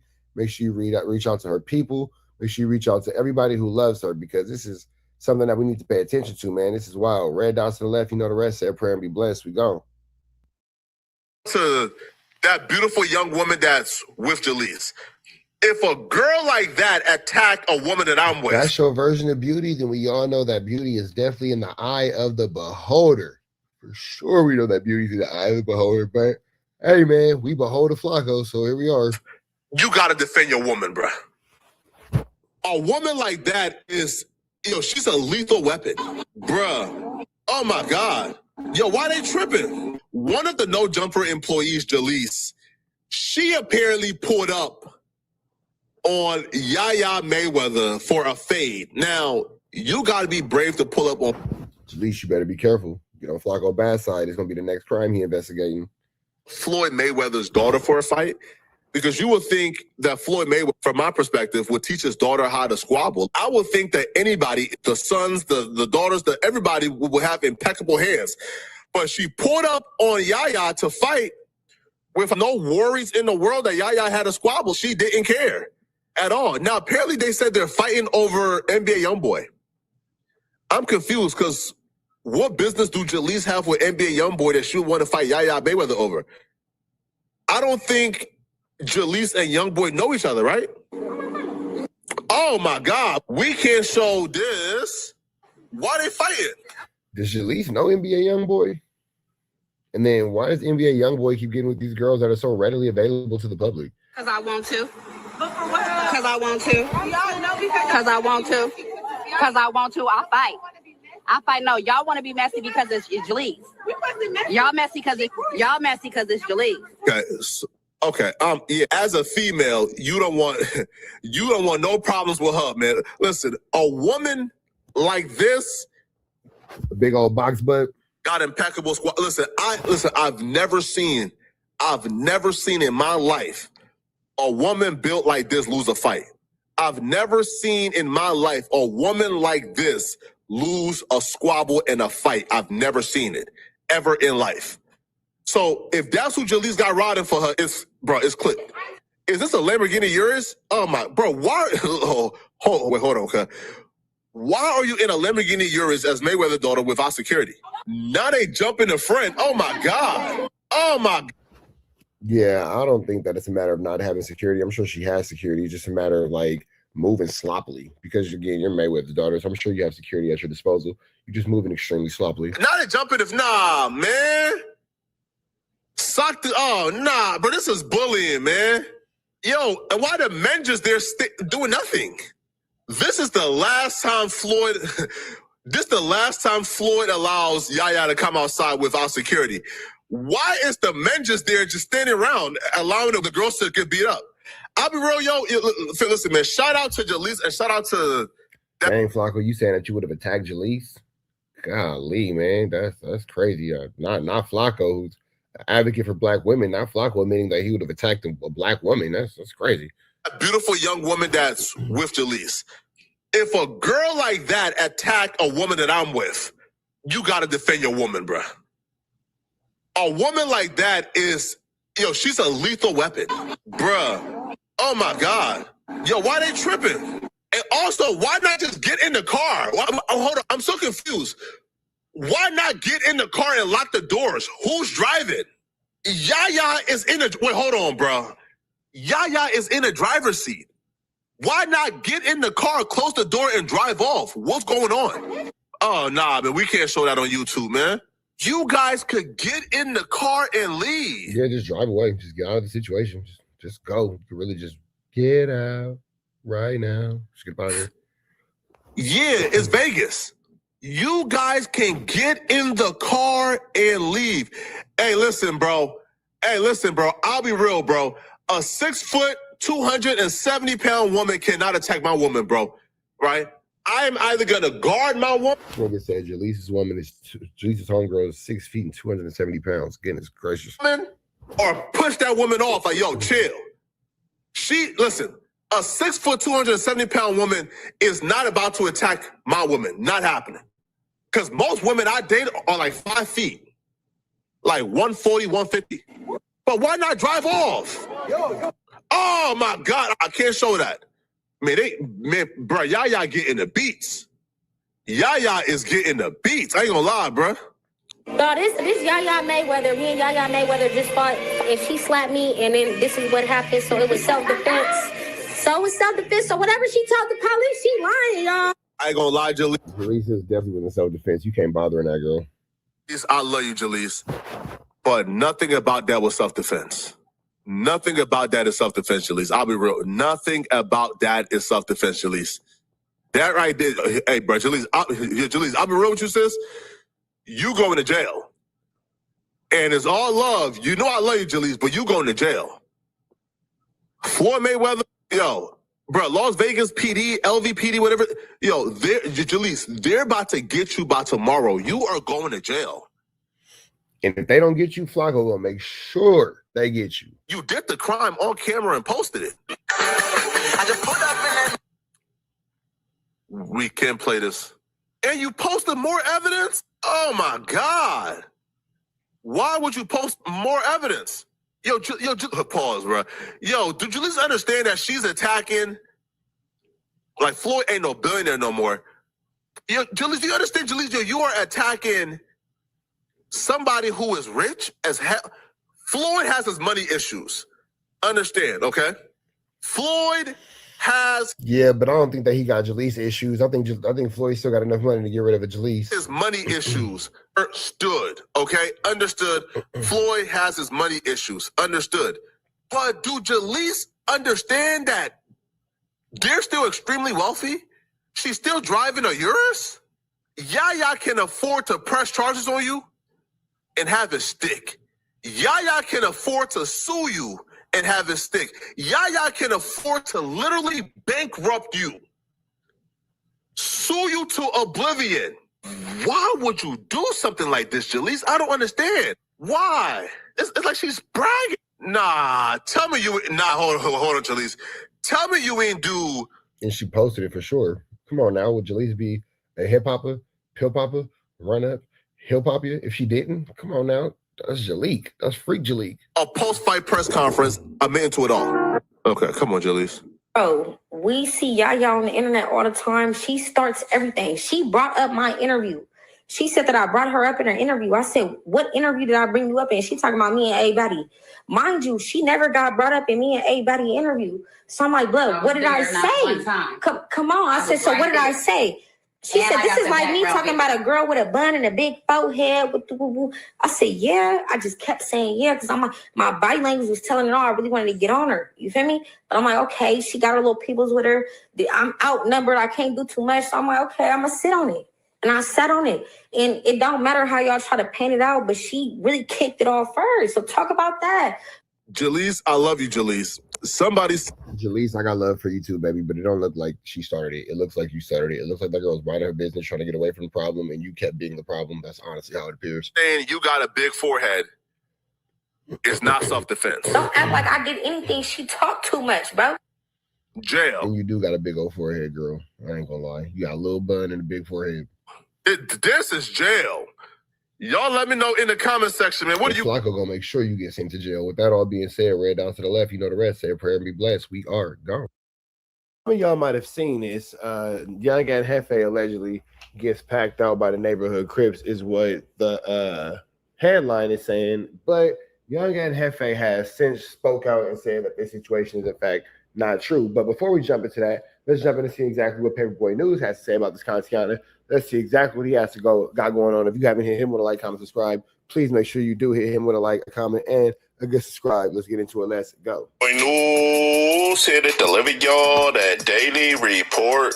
Now, salutes and shout outs to King Pill for the content. And for those of y'all that follow King Pill, know that he's hella entertaining, but some of his content be iffy, and nobody knows if it's the truth or not. But according to King Pill, he got some breaking news on Young and Hefe in LA County Jail. So let's get straight into it. Now, I'm pretty sure everybody knows that King Pill and Young Ant always had internet beef. And every time Young Ant does a video on King Pill, he refers to him as Fiend Pill. And every time King Pill refers to Young Ant, he always calls him Young Fat Hefe. Now, according to King Pill, these niggas is like arch nemesis, bro, at this point.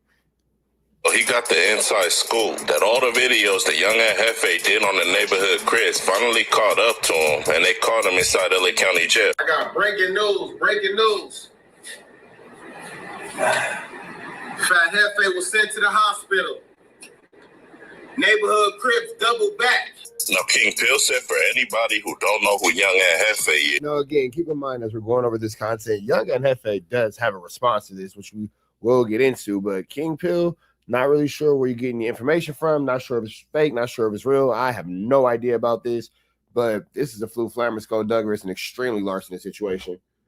He a no-jumper podcaster who currently got locked up for a DP gone bad, who in King Pill's own words, he got into a fade with an old man. Now, King Pill said Young Ant was in LA County jail for 3 months and he ain't caught one fade. But according to King Pill, he finally got into a fade with a neighborhood crip that everybody knows. And the only reason he caught that fade was because his little brother got locked up and he was turning up on all the neighborhood crips, which in return, Young Ant had to squabble because of his little brother. Now, according to King Pill, every time Young Ant got into a fade, he always ran to the phone and announced it to the world. So from the outside looking in, it made it seem as though he won all those fades. And according to King Pill, the neighborhood Chris wasn't happy with that, so they doubled back to Young Ant's cell and paid him a visit. For y'all who don't know what's going on, man, Fat Hefe, the No Jumper podcaster, inside the LA County jail, 90 days. He ain't catching no fades. He inside the jail cells with enemies in the jail cells, in the dorms. You know what I'm saying? When his little brother finally make it to that land over there, the dudes that's in the dorm with Fat Hefe want to squabble his brother. But he ain't squabbled nobody this whole time he been there, because when they asked him if everything good, he like, yeah, I'm good. I'm just trying to fight my case. You know what I'm saying? I ain't trying to fight my face. You know what I mean? So now, again, you have to always keep in mind that when King Pill's telling these stories about Young and Hefe, they do have a certain level of, disdain for one another, if you will. So I'm not sure 100% if King Pill is accurate with his information. I'm not saying he's inaccurate with his information, but I'm sure Young and Hefe will be on the internet in the next 24 to 48 hours giving us a story about what did or didn't happen. Especially after he did, make a comment on his Instagram, which we'll get to. Everything was cool. But when his little brother get there, he tripping. Oh, you know who it is. You know what I'm saying? So they want to get up on him. Fat Hefe was like, hold on, man.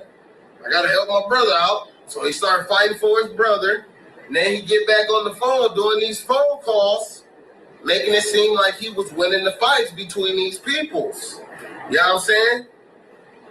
So, what's the aftermath of that? The neighborhood Crips double back.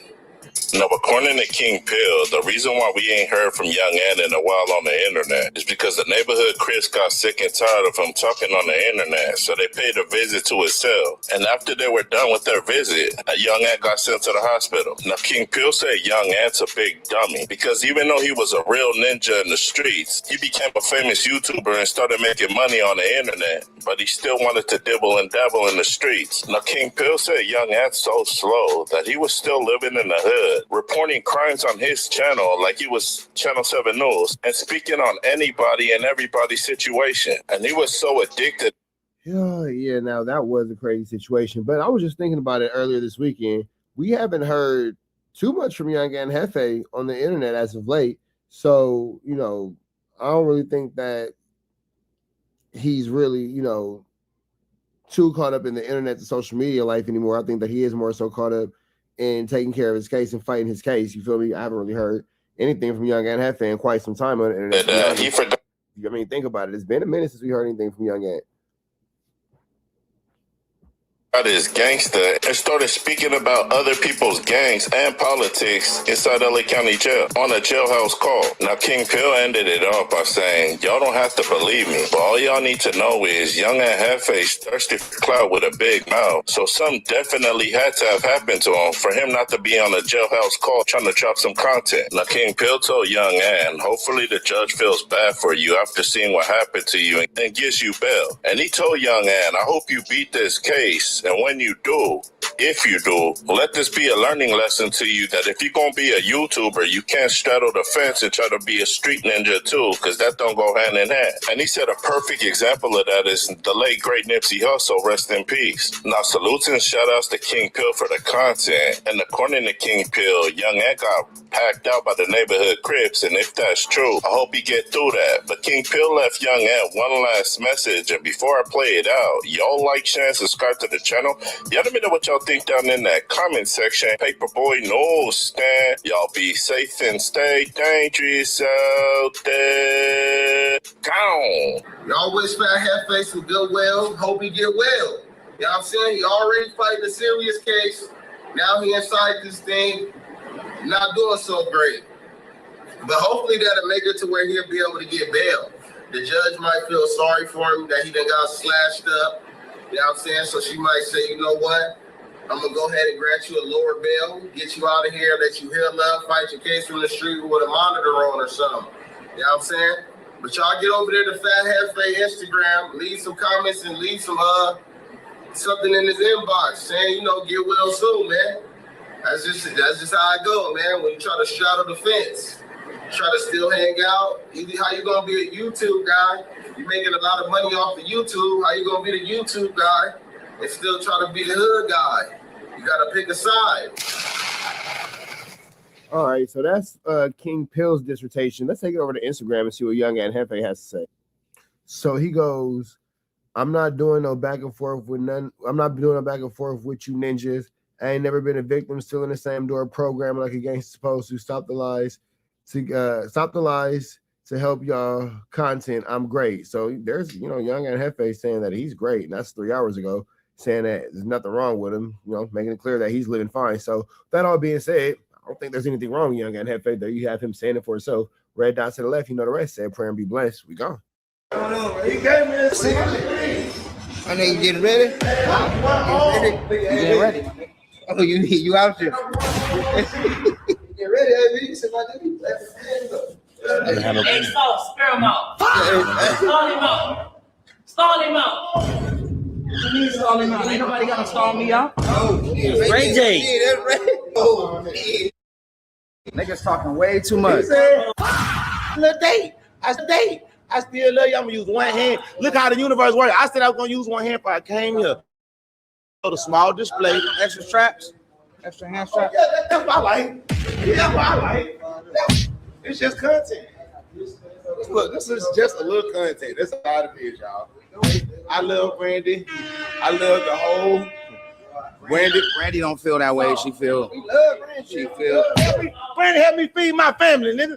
Brandy helped me feed my kids last month, nigga. Brandy, little brother, man. In the store near you. Thank you, Brandy. You ain't never talked to me about a percentage or none of that. Like, you know what I'm saying? Like, it's Go ahead, in the middle. Go ahead. You have to protect yourself at all times. Get back. Both parties ready? Box. It's still time to stop this shit. It's still time to stop. Oh, I see the red. Oh, dude. Oh, I see it. Oh, I see it. Oh, right in front of us.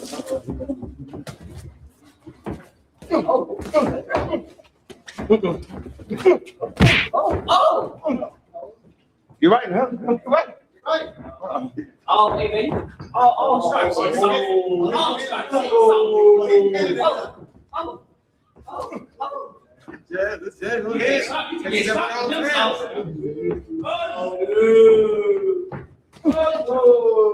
All right. It's talking to stop. Down the drip. It's down the pipe. Down the pipe.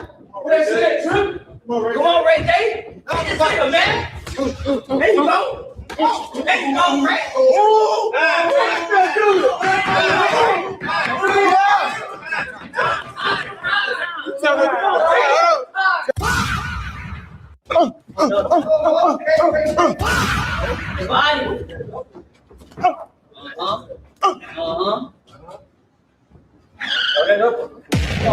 Come on, Trip.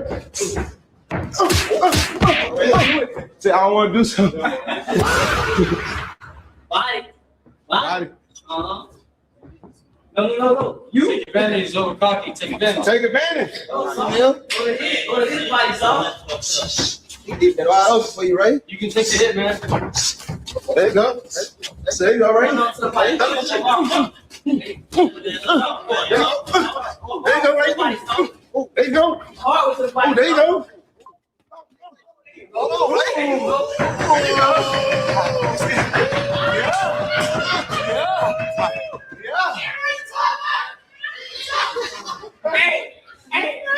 That body shot. That body.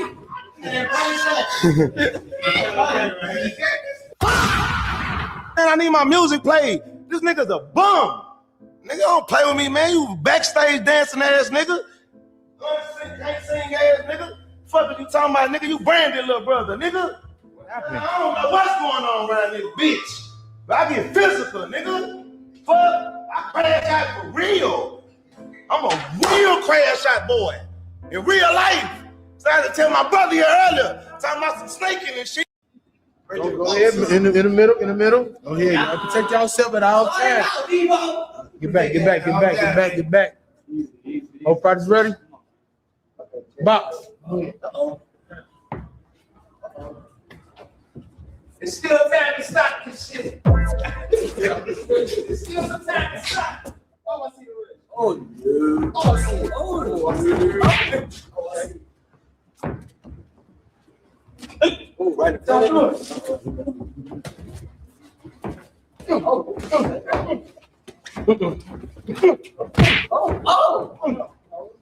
You right, huh? You right. Oh, hey, baby. Oh, strike. Oh, strike. Yeah, that's it. Go ahead.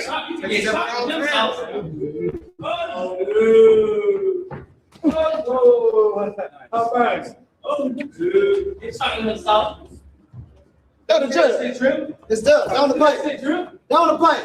That's it, Drew. Come on, Ray Day. Down the pipe, man. There you go. There you go, Ray. Oh,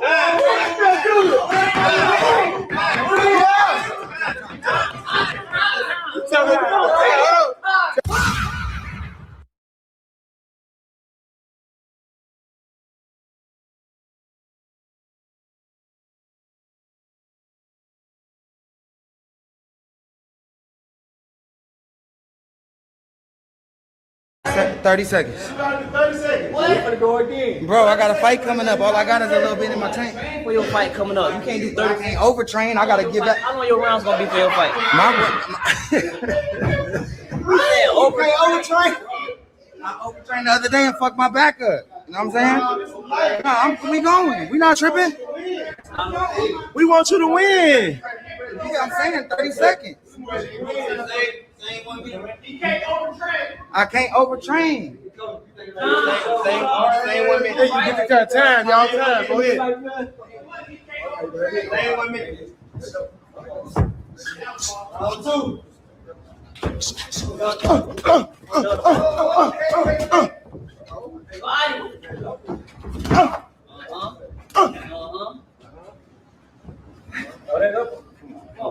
Come on, Drip. See, I don't want to do something. Body. No. You take advantage over cocky. Take advantage. Take advantage. Go to his body, son. He did that all over for you, right? You can take the hit, man. There you go. That's it. You all right? There you go, right? There you go. Oh, there you go. Come on. There you go.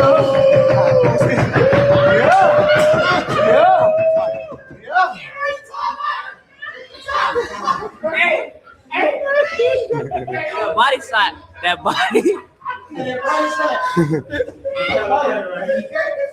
Yo, Chris one. That's it.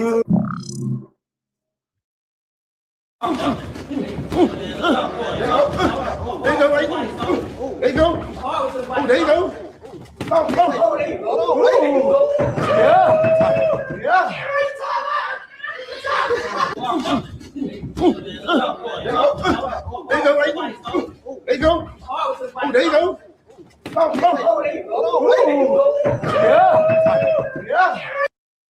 Evidence are coming together that people think is her self-snitching on these situations that she's been brought into. And just to be very, very clear, I want to make it just very obvious at the start of this video, these are all rumors, all right? Nobody knows for sure if Krishan Rock is actually responsible for the things that they're saying that she might have done. These are all internet rumors that should be taken with a pinch of salt. At least Traveler Ross is finally prefacing his videos that these are all rumors instead of making it seem like they're facts. This is a bunch of opinions and third-party, theories that are going around. I'm not saying definitively that she did it, but it's very interesting, the information that's going around. And it paints a picture that could make you believe that she might be responsible for some of these things. Now, I think that there will be an update soon from the authorities. She said that she'd spoken to detectives. She said that they said she wasn't a person of interest, but then again, I don't think the detectives are under any obligation to tell the truth, especially if you are the subject of an investigation. So I think that when we find out what is going on from the official authorities, we're going to know for sure. But without further ado, the theories that are going around are pretty crazy. So the first thing that I want to show you is this very kind of dark clip that is going around. They're saying that Krishan Rock actually talks about a apparent dream that she had just before her baby daddy, Ronnie, passed away or was murdered. And again, probably don't want to have dreams and premonitions about, somebody who's now not with us. Just to make it clear, this whole theory, you don't want to foresee those types of things and then tell the world. That's going around is basically like, the idea is that he just mysteriously got murdered while he was running around saying that it was his kid that Krishan had. Krishan is adamant that the child is Blueface's. She basically apparently was standing to gain millions of dollars in a Zeus network deal that was based on the fact that she had a child with Blueface, and she was basically refusing anybody a paternity test, allegedly. Okay, so this is a clip that's going around, okay, and basically she's repeatedly denying that he was the father of her child, and we're going to see in a minute some more backstory from Blueface and what he thought of the allegations that the kid Junior is his. You got the news, you were like, what? You know what's crazy though? Because I literally just did a story today about Krishan Rock Jr. and Blueface all being together, looking like a happy family. So I'm not sure when Traveler Ross made this video, but as recently as today, as it being Sunday, August the 9th at 6 p.m. on the West Coast, they were all on a family vacation, and poor little Nevada is over at the house crying. So the crazy thing is the night before. It's crazy because Blueface really just be treating Noxzema like anything. She just got to figure it out, but Nitrogen gonna be okay. I never told nobody this, but my little brother, he called me. My little brother called me and was like, Karan died. I'm like, damn. But when I said damn, it felt like deja vu because that night I had a dream. And it was about, it was this guy, he was sitting on the front step, and he was like talking crap at me. I'm like, leave me alone, what are you doing? And then Karan comes around the corner and shoots him. And then the cops is running after, but when he shot him, I felt it, like I don't know, it was weird. Like the guy died, and then the cops was running after him, and then I woke up like, what the hell? What was that for? But this is a dream. Yeah, it was a dream. So then when my little brother, when my little brother told me like what happened to him, I'm like, whoa, I felt it. Like I'm like, I felt like I was there or something. It was weird, and I was like, damn. That was messed up. Like he left soon, too soon. Did you know right his before family? His birthday. Yeah, I did. He's the only boy in his family. Oh wow. Like his mom, he got 2 sisters. His mom, his grandma. They all love him. Wow. Yeah. I hate that. So he passed away. You got the news. You were like, So she talking about the day before he was killed, she had a dream that she was with him when he killed somebody, was getting chased by the cops. And then when her brother told her that he'd been murdered, she was like, she said she had deja vu. She said she had deja vu. What? You mean she felt like she heard that news before? Like she already knew? What? What? Okay. So in another... Like when Loose Cannon lied and said Big Nipsey Hussle called him, or he called Nipsey Hussle right before Big U and the whole blah, blah, blah. Same flu flamery. Clip that I've shown you guys previously, all right? Blueface alleged that Krishan had actually talked on the phone right before Ronnie's death. Listen to this. So Tasiki was here on the show. We interviewed her, and I think she said she kind of like hinted at, she thought Krishan may have had something to do with Ronnie dying. What do you think about that? I don't know about that. To be honest, I don't know anything about that. All I know is she said that he called her. They were in contact before this happened. That's the only red flag I could see. Somebody comes out and says, hey, before this person died, they called me.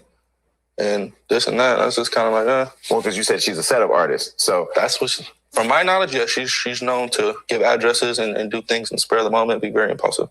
That's from my knowledge. But I mean, you was just laid up with her and all that kind of stuff. The whole back and forth with Blueface and, you know, this whole, it's wild.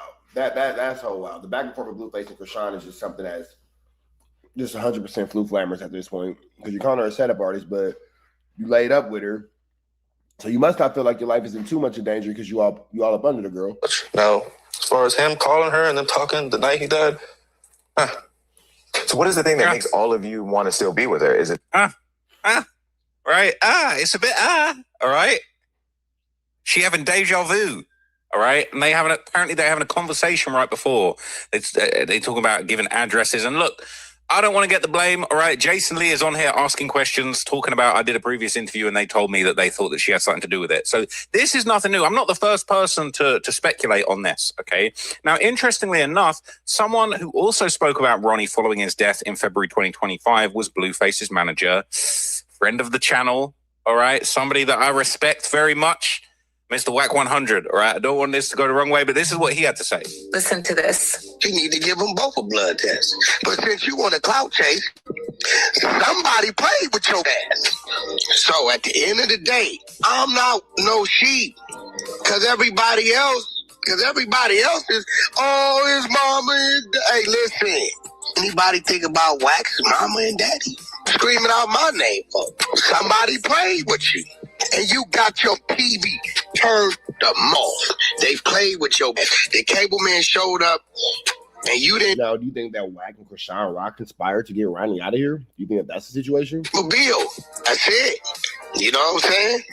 The cable man showed up, and you didn't pay your bill. And let me let y'all know what happened. When you don't pay your bill, turn the TV off, turn the TV off.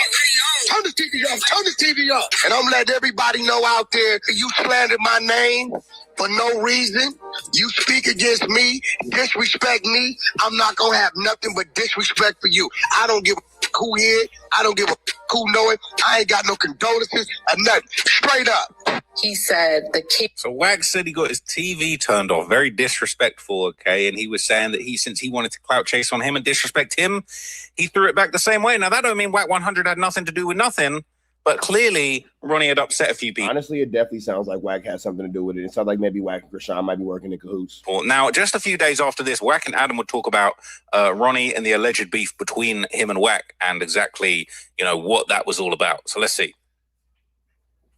I don't know. I'm going through it now. This dude, Ronnie. That was your up. And yeah, you were. But he wasn't. When you posted about his death, you were basically like, I told him not to be playing with me. No, listen, this is the thing. It's a lady the other day sent me some recordings. Mm-hmm. Now, I didn't know the dude. Mm-hmm. He wasn't my op. I was like agreeing with him. I'm like, yo, he deserved to get a DNA test. Uh-huh. I can't have this dude was there, before we even knew who she was. He called her murder, right? He did. Yeah. Who did he kill? Killed somebody behind Krishan. Oh, well, I didn't even know that. Yeah, right. So for me to, shit. Hey, that's what that is. So, but it's crazy. But you just noticed you saw that thing. Yeah, but they sent me.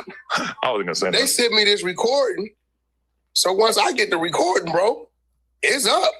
You know what I'm saying? The worms can eat your bitch ass up. So he was going off on you? Do you really want to get into it with the nigga that caught a body behind Krishan? Leave that man alone. Bro. You had something planned for you? Bro called me all kind of crazy ass names. And I'm like, God damn, what'd I do to him? I had no one. So the lady sent me the recording. So once I heard the recording, I'm like, oh shit, I didn't know he felt like that about me. All I ever did was I agreed with him. Like, bro, yeah, you should give him a blood test. But, they feel like, well, Wack, I'm not sympathetic about none of that. You talking crazy while we both alive and you beat me to the grave, I'm going to have my day. So do you think that it's reasonable to expect that he actually was the father of this kid? I'm not really that deep in this lore. Listen, I do know he was involved with her at the same time. Okay, so he was clapping her cheeks. Definitely. Okay. She never denied that. Actually, he put out some footage. And but you know, at the end of the day, I know they was going to court on the 10th of this month. Really? And they had to go to court. And I know he was kind of begging her to drop that case. And I'm hearing that he was kind of saying, if you don't drop this case, I'm going to have to expose the real on the murder. Oh, okay, yeah, because he was posting a bunch of shit about threatening. Yes, but this is what I heard. Well, check it out. And I ain't said nothing, but he has his history. Yeah, he's saying he never said nothing bad about you, which he hasn't. He's been advocating the same thing you have, and you dragged this man for nothing. Burning unnecessary bridges, dumbass. And I'm going to wring your fucking neck. You're going to get it together. What? Oh, I got to kiss his bitch ass. Like, Karan, and when you look at it that way, you're 24, and this is where you need to grow up. Bro, that nigga kiss a rat ass, bro. That nigga a rat, bro. Okay. So listen, how come they always call you a rat, but he's never really lied so far. Never get the black and white. Bro, you have the black and white right now, Adam. You're just ignoring it. Don't do that. They say all kind of shit. So at that point, it's like, Lil Ronnie, I hope the maggots is weighing your ass out. I hope they chomping on you the same way we were just chomping on this blue-faced seafood at that point. So look, anyone that's ever called Wack a rat, all right, no one's ever brought forward any paperwork, any proof. It's very easy to throw around. Isn't it crazy how they just will blatantly ignore the paperwork? Like, just blatantly ignore it. Nobody's ever brought it out. But then they'll like reference Trap News Network and like use like quotes and shit like that tells you that you're clearly watching the same video that had the paperwork. It's crazy. It's like honey in your bag. It's wild. Round Wack accusations. And I know that is obviously something that Wack and anyone from the streets really takes as the utmost disrespect. And if you call someone a rat, you got to come at them with paperwork. Otherwise, you're just talking nonsense. Now, obviously, Ronnie was one of those people on the list of people that had leveled these, you know, as far as we're aware, baseless accusations towards Wack. And so when he died, he really was not bothered at all. He was quite happy to mock and make fun of him and basically say he got his TV turned off, he can get eaten by the worms, which is very disrespectful. At the end of the day, he was a human being. But hey, he poked the bear, man. He played with the wrong one. If you say Wack's a rat, you got to deal with the smoke that comes with it. Now, here's the thing. There's literally no smoke calling Wack a rat. He inferred in that clip that, you know, the murder that Ronnie took under his belt, that he ended up beating on self-defense. The rumor was that Krishawn might have been the one responsible. Rumor, she's in an interview talking about the N-word I killed. I killed the N-word. Oops, I mean my boyfriend killed the N-word. So there's she herself has accidentally admitted this murder, right? You can't really say anything other than she has accidentally claimed responsibility for this murder. Now, towards the end of 2025, during a Clubhouse call, and WACK100 is the king of Clubhouse, of course, he talked about how, in his opinion, eventually somebody would be snitching on Krishawn. Listen to this one. Look, Rob. Plot twist. Krishawn is the next person Wack snitches on. This is why it's not crazy. The Armenian mobsters. With that being said, do I got a point? Because who saw the Armenian mobsters coming? So is Krishawn Rock really that far-fetched? He hates her. We know this. Blueface. Your manager might tell your baby mama, bro. He was in the delivery room when she had the baby. This is why she went back to Baltimore to have a baby. Ronnie was dead, bro. Look at that baby. And look at Ronnie. Nigga, I'm talking about down to the 2 front teeth. It's crazy. Look, bro, there's gonna come a day where one of them little niggas gonna get caught and they're gonna use her as a get out of jail free card and they're gonna arrest Krishawn for the murder of Ronnie. Believe that. That's a fact. One of these little niggas, just like they did Jimmy Ishmael. Didn't nobody know until the niggas got booked on one thing and they told the police, and Jimmy paid us to do this. You know, it's only one way to control that, and the Italians showed you how to do that. And our politic ain't that deep. You know what I'm saying? You got to knock down the knockdowner. That's it. And really, the only way you could be thorough with that is you got to be the nigga knocking down the knockdowner. You know what I'm saying? It got to be you. Because if you send another nigga, now he got to get out of jail free because he had me do this to them. We begging for a test. It's only one reason a female. Man, if I ask my kid's mama for a test, she go, If I ask my kid's mama for a test, she'll cross her arms, tap her foot, and look at me and say, "Stupid. You want one right now? Let's go." You know what I'm saying? Yeah. It's only one. So elsewhere in this interview, he would also say, all right, that No, that's real. But we all know that Blueface took the test, and it's his baby. Blueface daddy snuck the test. basically he basically touched on the fact that Krishan Rock and Ronnie had a court date right before his death, and as he said, he doesn't believe the kid is Blueface's. He thinks the kid looks like Ronnie, got the same front teeth, and the fact that she was refusing to give the paternity test is a humongous red flag. Remember Ronnie went to jail? He was in the mall with her. Like, that's my baby, this, that, and other, right? So look what Ronnie did. She pressed charges on Ronnie that day. So that week, Ronnie had a court date with Krishan Rock on Friday for the charge she pressed on Ronnie.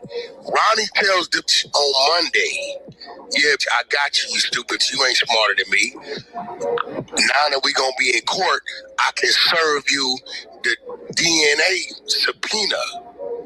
Right? He said, "I don't give a fuck about the case you filed on me. I got you right there. I'm gonna have them served in front of the judge to lands Wednesday morning. This court date is supposed to be Friday that she got on Ronnie. Wednesday night, Ronnie dead in his driveway." So did Blueface get a test? She won't give it to us. We didn't try to listen. We didn't serve the, she act like she ain't served. You can't. It's only one name on that birth certificate. Only one. Hers. So that video when they was like talking to her around the corner and the daddy was behind it like he was gonna try to swipe it. Y'all gotta stop believing everything. Yeah, I just asked him about that. I think about it like I believe that was true because Blueface daddy not doing it for content. You feel me? You don't really see. Am I tripping or you don't really see Blueface daddy like in the content space like his mama? His mama always in the way, but the daddy kind of just be minding his business. You feel me? So is it safe to assume that daddy who be minding his business really tried to get his grandson DNA swiped and then it probably ended up being this nigga baby and he went back to minding his business? Because the mama the one that's always doing the most. The dad the nigga was just like on stream getting caught working at FedEx or some regular shit, wasn't he? Like just doing normal shit. Yeah. So I don't think that the dad is wrong or is lying or anything like that. I don't think that the dad is, mistaken or anything, whatever. Stop believing everything. Yeah, I just asked him about that. I think about it like do you really think a mother? Yeah, I don't see why the dad would lie about it. We all see why WACK would lie about it because he hates Krishan Rock and he lies about everything. But Blueface's father has proven to be a pretty stand-up guy. So yeah. No, that's a case, right? That's a you do something like that without the parents' consent to a baby. That's a case. So look, that's actually not a case. That actually falls under grandparents' rights. That's actually not a case in California. Your grandparents are actually allowed to do that. They can take the baby's DNA and get it tested to see if the baby is actually, the paternity of. That's actually not assault at all. Not assault at all. WACK literally just made up a whole lie. That's not true. 100 has been keeping it 100 from the very start. And since 2023, all the way back then, Blueface been saying this ain't his baby. He been saying it. He might have made a little joke here and there that some chick in a 10v1, a 20v1 looks like his baby. But realistically, he ain't been claiming this baby. Who do you think is the true father of Krishan Jr.? We keep it 100, you know what I'm saying? You my nigga, you know what I mean? So we keep it 100. What do you think? I think it's her ex, honestly. They've been known to deal longer than we've been known to deal. While we was continuing to deal.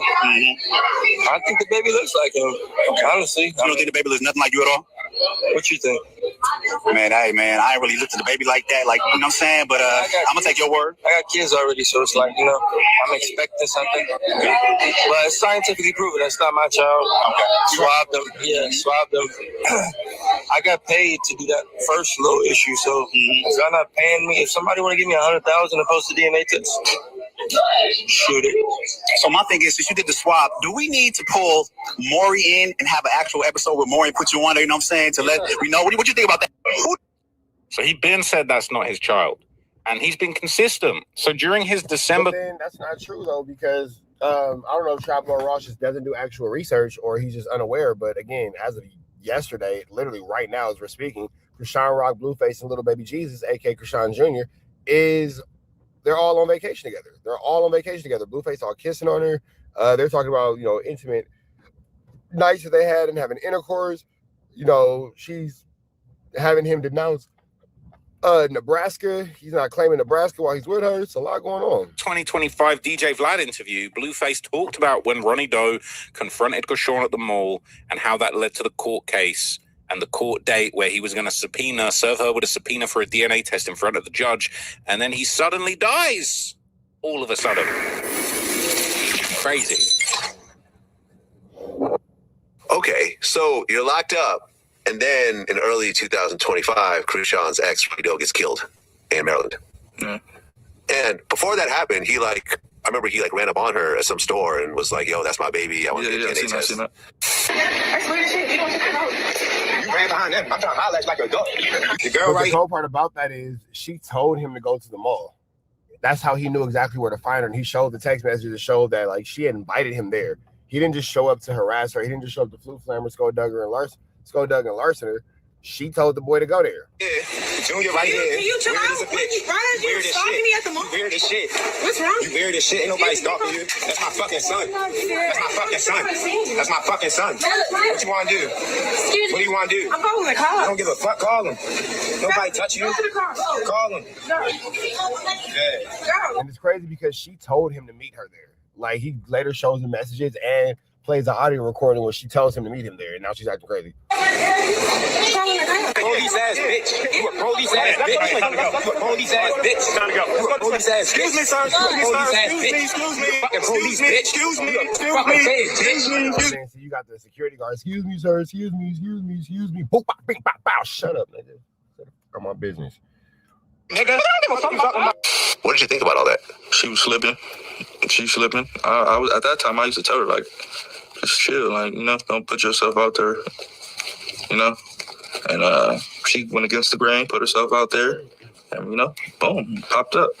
Right, it's crazy. I talked to her right before that happened. I talked to her. I said, "What are you doing at the mall? Why are you in Baltimore? You're in your hometown. You just in the mall with the baby and some girl. You don't think to have nothing to protect yourself, to prevent anything." Yeah. So I hung up. I'm mad as fuck. You in the mall with the baby? Just all right. You're a dumb bitch. Click. An hour later, video go up. This nigga chasing her around the mall. I'm like, see what I mean? Now, shout out to Vlad. I think Vlad has an inkling of what's going on. Obviously, Vlad's known for his great questions, his great research, all of those things. And elsewhere in the next part of this interview, Blueface would also discuss Krishan posting the paternity test on the day of the murder. This is sus. I be trying to tell her. She don't listen, gang. I be trying. Everything that happens to her, I literally tell her. Well, yeah. Ronnie Doe gets killed, and then right after he gets killed, she posts up the DNA test. Mm-hmm. And that is crazy timing. It was Wack said the DNA test doesn't look real, and there's something fishy about it. They know it's fake. They called in and the number's real, but the number doesn't match. Man, that's Blueface's baby. Wack is a liar. If Wack says it's not true, then we know it is true. The names. That's the thing they did on Zeus. The bullshit they did on Zeus. The baby was born in September. That test was done in May. Okay. Wait, hold on. But DNA. Oh, wait, maybe before she was born. Yeah, the baby was born. That was supposed to be a test they did on the baby while still in the womb. I think that was a name change type thing. I don't think that was a DNA test. Okay, but she made it look like that. No. And then now he's not there, so I think when she went to go change his last name to Porter, she put the alleged father's name, that's why it says that, because they don't know for sure, because you just come in here and trying to change somebody's last name, but you don't have the person here with you that you're trying to change the name to. Yeah. So I think that's what that paper was. Sus, right? Very, very sus. People in the comments, even 8 months ago, sent the baby. Nah, but Blueface, she was just with that baby this weekend, so I don't know. He looked like the guy who died. Flat said, I went to the mall before. The security guard almost tripped on full. He said his face looks like the side of a subway train. Justice for Geronimo Vasquez and Karen Khan. That baby ain't yours, man. Stop playing. Says you can tell as soon as you see Ronnie that that's his baby. It's simple. She named him Krishan Rock Jr. because if she named him after one of them, the other dude would know what's up. One lie after another, Blue. That was the fake DNA test. Dudes don't chase behind kids that's not theirs. Ronnie was killed 2 days before his court date with Krishan, People saying there never was a court date. That's bogus information. He says that's the story everyone got. Ronnie passed away before the court date to get a paternity test done through the court since Rashawn wanted to play game. People are saying there's no evidence. All right, so when Traveler has nothing else to say, he starts reading the comments. So with that all being said, we finna get up out of the next one, man. Y'all know the deal's right down to the left. Said prayer and be blessed. Let me know what y'all think, man. The WACK100 has something to do with this, or even deeper than that, is WACK100 helping Krishan Rock get set up to get sent to the Pinta? Jump out of here, man. We out of here right down to the left. You know the rest. Said prayer and be blessed. We go. That was his woman. She's that powerful? He said she was squeezing him. Said he tried to turn sideways. Do you support Travis Ford rolling around Inglewood talking about Munchie B? I told you guys up here 2 weeks ago, Travis just moved to Inglewood. Y'all, I told y'all. All right, okay. Y'all think I was capping. So now he's not only moved to Inglewood, but he's now trolling the mayor. Well, yeah, man. Travis Ford is definitely, sliding around Inglewood, doing whatever it is he's doing, peanut butter and doors and whatnot. Now that's a tricky, icky, mickey, vicky, sticky situation, but it is what it is. We finna jump into this content and say exactly what's going on in this No Jumper universe as more drama unfolds. I cashed out them $7.85 for the peanut butter. When he went over there, Alex Alonso put it on the doorknob. I did pay for the peanut butter. That sounds like a Rico right there. Peanut butter Rico? Just PBR. Just you sending him money to commit an act of vandalism. Sending him money to commit an act of peanut buttering is absolutely barnacles. For the furtherance of gang beat, I don't know. Listen, bro, peanut butter is only weaponized when it has something to do with the guy. Other than that, it's just peanut butter. That's a fake rumor. Bullshit. Anyway, now you got me wanting to look at the Junkie Barbie news. Weaponizing peanut butter is wild. I'm cool. No, you're good on that. Okay. Yeah, but anyway, so perhaps I should consult the question list. Did the pictures have a scent? The pictures? Yeah. Well, it's on a phone. That's what I'm saying. Sometimes shit get a little tricky. No, it wasn't. It wasn't that kind of picture. No scent? No scent. No purple smoke came through the bottom of your iPhone? Absolutely not, my friend. Yeah, that ain't what old boy told me. That is disgusting. That is gross. What? He said I knew I was a sick. Oh, you're saying she has a smelly vagina? What's the guy, the cameraman? What's the dude? DC Baby Draco said, "Wack, I ain't gonna lie to you, Unc. I knew I was a sick when she started on me, and I didn't care." Oh, what the? Y'all would just lie and make things up. Just ridiculous. No, I said you was on the anal. He said no, I was hitting the other thing, and it just went. I can't let you just say that because that's gonna fuck up his gangster reputation, bro. Nah, nigga, DC don't give a fuck. He was like, I'm on some ratchet shit. That's he said even after all that they talked. I know he is like that, like because you don't care. I've seen him be like, don't give a he don't give DC, Baby Draco's a savage. I be eating the booty. Like he's really he like. Said the cold part about it, she shirted in the middle of a moan and act like she didn't know she shirted, so he just kept going. I seen it all on the porno set, man. So. Absolutely disgusting. You ain't seen DC get shorted on. Yeah, and I haven't really shot much anal, but there was one time that I... Now that's an overt act. What?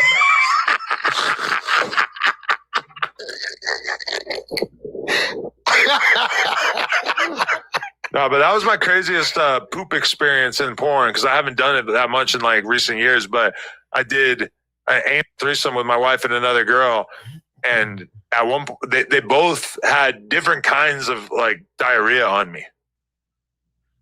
They both had. That is absolutely disgusting. That is absolutely disgusting. I'm sure your wife would not want you to share this with the class.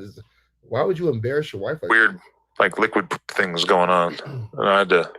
I think you trying to pick up Lena's action of where she's going right now. That's what you're trying to do, bro. I've told this story before. Yeah, but you're trying to, but for you saying it now, she's in the air headed down there to them wolves she headed to. Because I'm telling you right now, I think her alter ego, something gonna happen.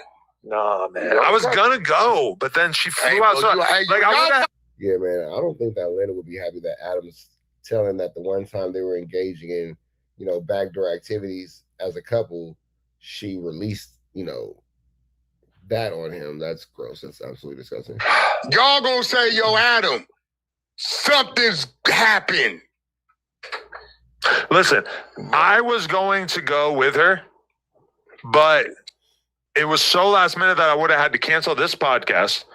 It would have been hard as to get a flight. The flight was gonna be like $2,000, and then it would have been a pain in the ass with my kid because my kid, like, we didn't know who was gonna pick her up tomorrow and stuff. So I'm taking over. I'm dad. But then at a certain point, I'm going to give the kid to the babysitter, and then I'm going to come here and I'm going to stream the thing that we're talking about. So I'm going to stream it. You're going to get to see my reaction live. So you're not going to watch their stream. You're going to wait to stream it. I'm going to sit in my office and watch the stream and react to it live. Yes. Got you. Yeah. I mean, listen, I trust my woman. But Adam... No, you don't. You're on Clubhouse yelling at her. Go look at my video list. You'll see the video of Wack going crazy on R&B because he doesn't actually trust her. Your woman has got kind of prone to, being able to do things, bro. It's not that kind of trip. Hey, if you didn't think it was, you would have asked her, baby, don't cheat on me. The fact that you had to ask her that, you're subconscious and you're a pretty intelligent guy. You know what her reaction was? Telling you some shit. Her reaction was... So is this Adam's way of like get back at his wife because she's somewhere where he doesn't want her to be or somewhere where she might cheat on him? So you're like humiliating her on no jumper? Would never cheat on you. I'm anti-cheating. I don't cheat. That's what they all say. Well, hey, if you are right, then I'll just have to deal with it. But I trust my woman and I believe in her. Let's put it like this. Look, bro, we're just going to keep this on ice for now. Okay. We're going to keep... That's how you feel about your relationship, as you should. With that's your wife. I would imagine you wouldn't have married her and given her a child if you didn't trust her, especially considering the type of lifestyle that you guys engage in. It's going to need some ice. She might need some ice. We're going to keep this on ice, man. Okay. Top Dog confirms... Yeah, I don't see why, this situation... would be number one. I just want to take away to the fact that, again, it is extremely disgusting that Adam said that he was experiencing that moment with his wife and another woman, and at one point in time he had that upon him. And then even deeper than that, Wack having this conversation about Sydney Starr and going into such gross details about this, despite it being involved in a child, is absolutely barbaric. You kind of got to pay attention to kind of what these guys are doing, and it makes you wonder what these guys are thinking. Especially as more and more time goes by and more time gets involved into our situation, into our atmosphere, you see these guys having these types of conversations more and more openly and becoming more and more comfortable with this style of content. And my biggest question is, where do LOL starts? Where do LOL stops and the truth actually start? It's a very icky, Mickey, Vicky, sticky, tricky situation. And we do know that ADAM22 can be very vindictive. So it kind of, again, makes you wonder, is he making these comments about his own wife because he is, maybe wanting to allude to her doing something because he's trying to humiliate her, or is he trying to make her seem like she's not something to be desired? I'm not really sure what the situation is, but what I do know is this, man, we're gonna keep y'all posted as these stories and more continue to develop. It's a lot of flammery, a lot of skullduggery, and an awful lot of larceny going on. And yeah, man, so we'll just keep you guys updated on everything going on here at TNN Trap News Network. With that all being said, man, red dots to the left, the rest, say a prayer and be blessed. We are gone. Tell them, look, bro, I don't give a fuck about gang banging. Right. I don't give a damn about it. Shout out Jab 5. Shout out my Damus, my Keyways, my Grooves. Listen, I fuck with everybody as a person. Yeah, I don't F with you, but let's continue on with this. See where we're going. Told you. That person is molesting a 13-year-old. Now, you know why that nigga was down there, right? Sydney Starr, you betrayed my trust. When I allowed you to place your balls on my knee, I thought that there was one of Adam's most proud moments, one of his proudest moments. Implicit agreement that you weren't going to fuck any kids. And you betrayed me. We didn't talk about it. Well, they found the condom in his pocket. And that's what I'm saying. A condom in the pocket. Now, you know why he was down there, right? Why was he at this hotel? Why was y'all down there? Atlanta, They were doing the thing for a show called Industry Girls. Industry Girls is a reality show that's on my app, nothing but content. Not a trans show? No. Okay. It's crazy. These motherfuckers, Atlanta. So, after you've had allegations on you for having child content on your phone. And then you've also before that had allegations on you for grooming, and that's by way of, you know, your own girlfriend R&B's admission. Now you're saying you facilitated travel, room and board, and, you know, move arounds for this individual who was arrested for their dealings with children. 3 strikes and you're out, man. Base app, Industry Girls is fire, one of the top shows on my app. So it's just real shit. Crazy girls getting into it type shit. Okay. Sydney Starr was down there for the reunion. Right. So they called me and told me. And actually asked if I wanted them to come in here. I said, I'd talk to you, right? Oh, sorry. So they called me and said, look, when Sydney got there, his room wasn't available. Uh-huh. So he came down, hanging around at the bar. So WACK knows why a trans woman was doing things with a child, and he's been accused of dealing with both. Got it. Okay, it's interesting. All right, well, above all, we have to protect the children, and none of this is acceptable, and this conversation doesn't seem like it's appropriate for consumption of children, but all right. Into this 13-year-old. Which is crazy. Ran into the 13-year-old, exchanged numbers. And I guess there's word that like Sydney is saying that she thought that this person was 18. No, listen. Ran into 13 and 18, pretty big gap. Ran into a 13-year-old and exchanged numbers. Right. When the room got available, Sydney goes up. Right. Text the 13-year-old. Tell him to come up. This is where Sydney's dead bang. He can't because it's one of those hotels you need the room key to come up. Right. Sydney comes back down, takes the kid up. Right? Respectfully, this grown-ass man, this motherfucker's a horn dog. He's blowing the kid's back out. That's Sydney. The kid tries to get away. Sydney grabs the kid by the leg. Come back. I'm not done. I want some. How does WACK know? Like, bro, how are you so aware? It's too specific. Yeah, like, bro, where are the feds at? Like, is any other parent uncomfortable with this? Is any other parent looking at this like this is not acceptable conversation? More. What the? The kid gets away, tells whoever he's there with, here come the police. When they come get Sydney, Sydney got the used condom with the boys Munchie B. We gotta like this guy right here. Bad for business, man. We gotta figure something about this guy because this is you guys aren't watching what's going on in front of you of what they're normalizing, what they're trying to make acceptable. On the condom. Yuck. The peanut butter. Imagine going on vacation with your 13-year-old, I guess, gay son, and then all of a sudden he's fucking a 40-year-old trans getting fucked by a 40-year-old trans person who is then arrested, and as if that wasn't bad enough, it's now national news because it's actually like the one famous trans rape. Now here's the thing. Sydney, I don't know what's going on because I know Sydney doesn't want to be in jail.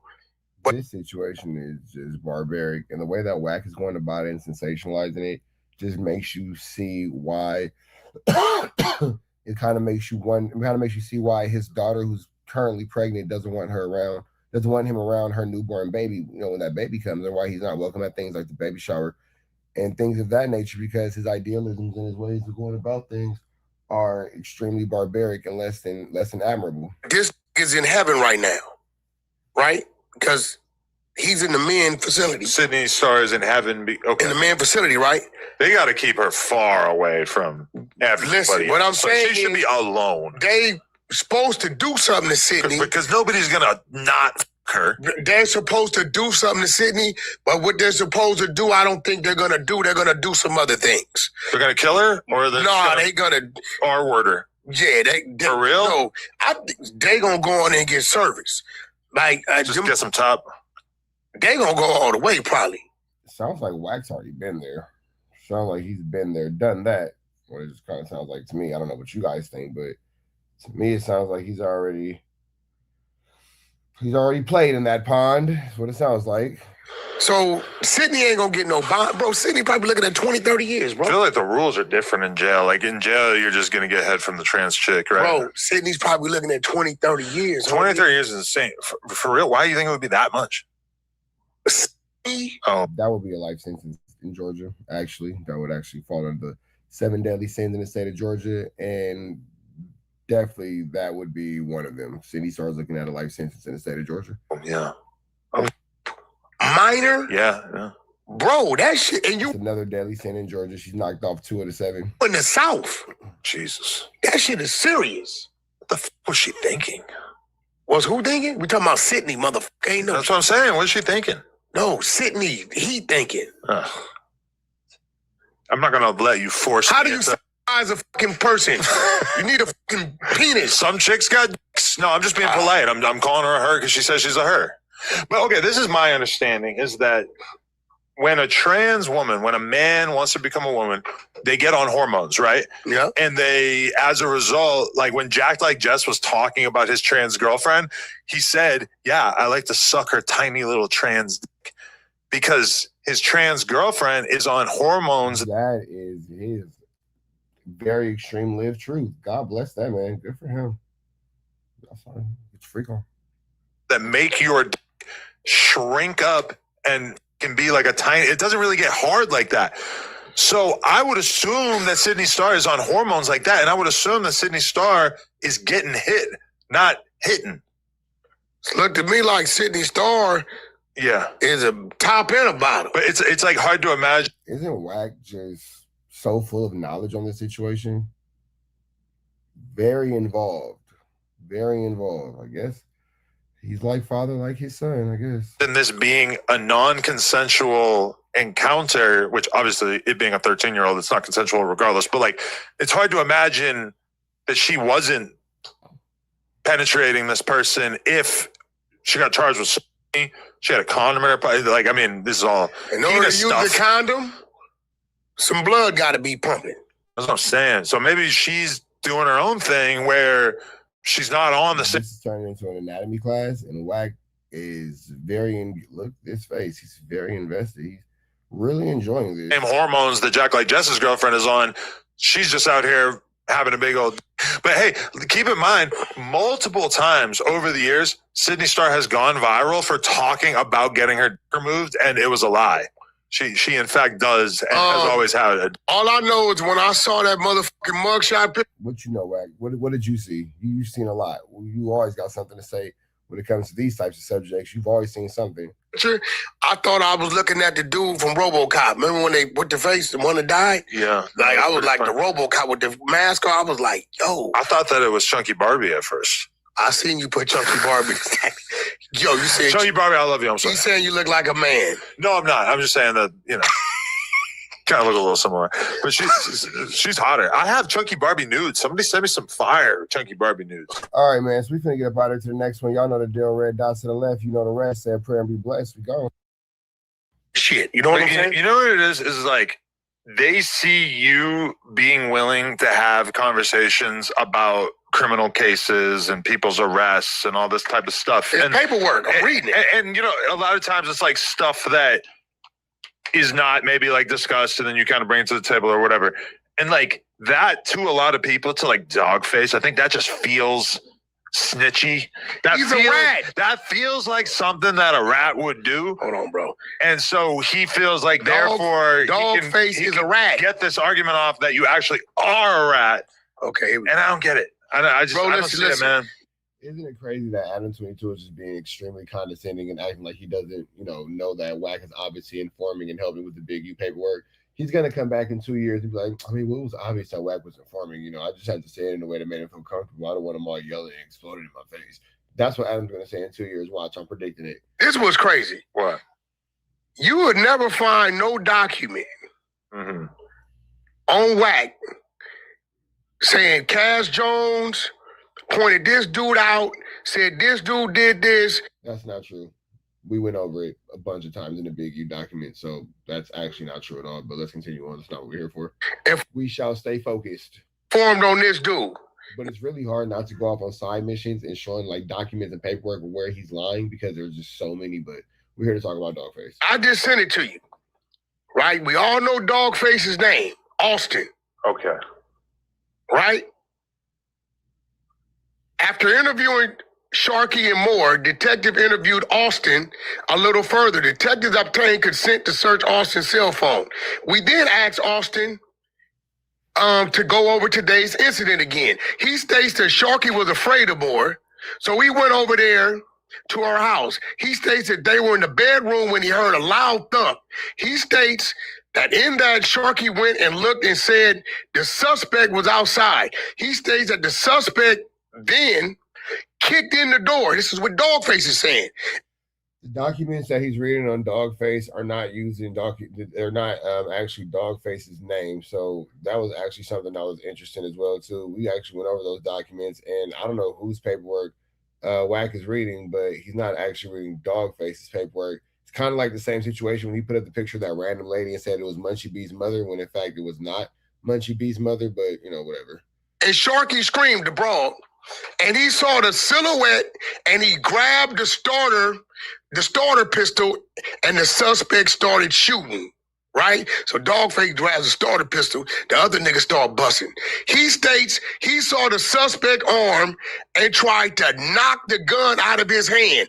Dogface just put the gun in this nigga's hand to the police, and that's how he got scratched. He states to the police that he pushed Sharkey into the other room, and then the suspect aimed, so he tried to knock the gun away. He states that the suspect was aiming the gun towards her, and he was not sure if the suspect pointed the gun at him. He states that the suspect could have shot. He states.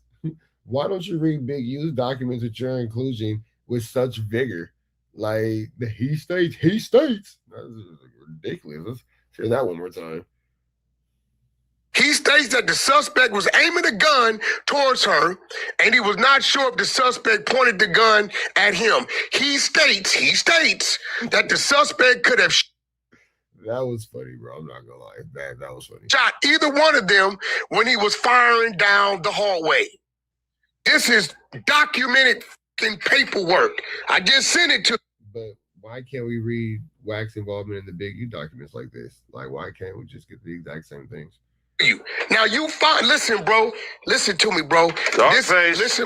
I don't know, man. Right? And then he claiming he did 17 years. We put his whole criminal record. Why was he talking to the cops about what happened in that situation? Just because, like, bro, listen. He didn't kill. I mean, why was Wack talking to the FBI? Why are you chasing Future through the airport? You guys are asking the wrong questions to the wrong people. And the spin is crazy. Like, the spin on the narrative is crazy. When it comes to Wack, he's allowed to say anything possible to get himself out of a Flu Flammer, Skullduggerous, and Larson situation. When it comes to other people, then all common sense clicks in, all reasonable thinking comes in. That is a wild perspective, and that's why these guys are dangerous, man. That's why people like WACK100 are dangerous within our society, because look at how ADAM22 is using his platform to help spin mistruths and just Flu Flammer's behavior, when the actuality is Adam is aware of the fact that Wack is in these documents and is being used by law enforcement as an informant and has been named as a witness and a co-conspirator in this case, but won't talk about it. I mean, if it's all up for grabs, if it's all the content, then why are we not treating it as such? I just don't understand why these situations are being continuously swept under the rug. And that's where the situation gets extremely dangerous, because the propaganda and the mistruth is, a very crazy thing. You know what else started off with propaganda? Mass genocides like the Holocaust, and that's just never a great thing. We don't want to see anything like that. You know what else started off as propaganda? And the propaganda promotional campaign, slavery. That's a horrible thing. We don't want to see that either. So we've learned in the past that when used in, with fallacies and with ill intention, propaganda leads to mass hysteria and mass distress amongst the public. We can't allow that into our space. That's just something that we will not allow to take place. That's something that we not allow to flourish in this space that we've built. You guys deserve much better than that as far as you guys being our viewership. I mean, let me know what you think in the comments. We got right. Listen, he telling the police his nigga had a gun. He wanted to do this. He shot down the hallway. This is what you telling the police. So at the end of the day, show me somewhere, bro. What year is that? Show me some motherfucker where. Show me somewhere.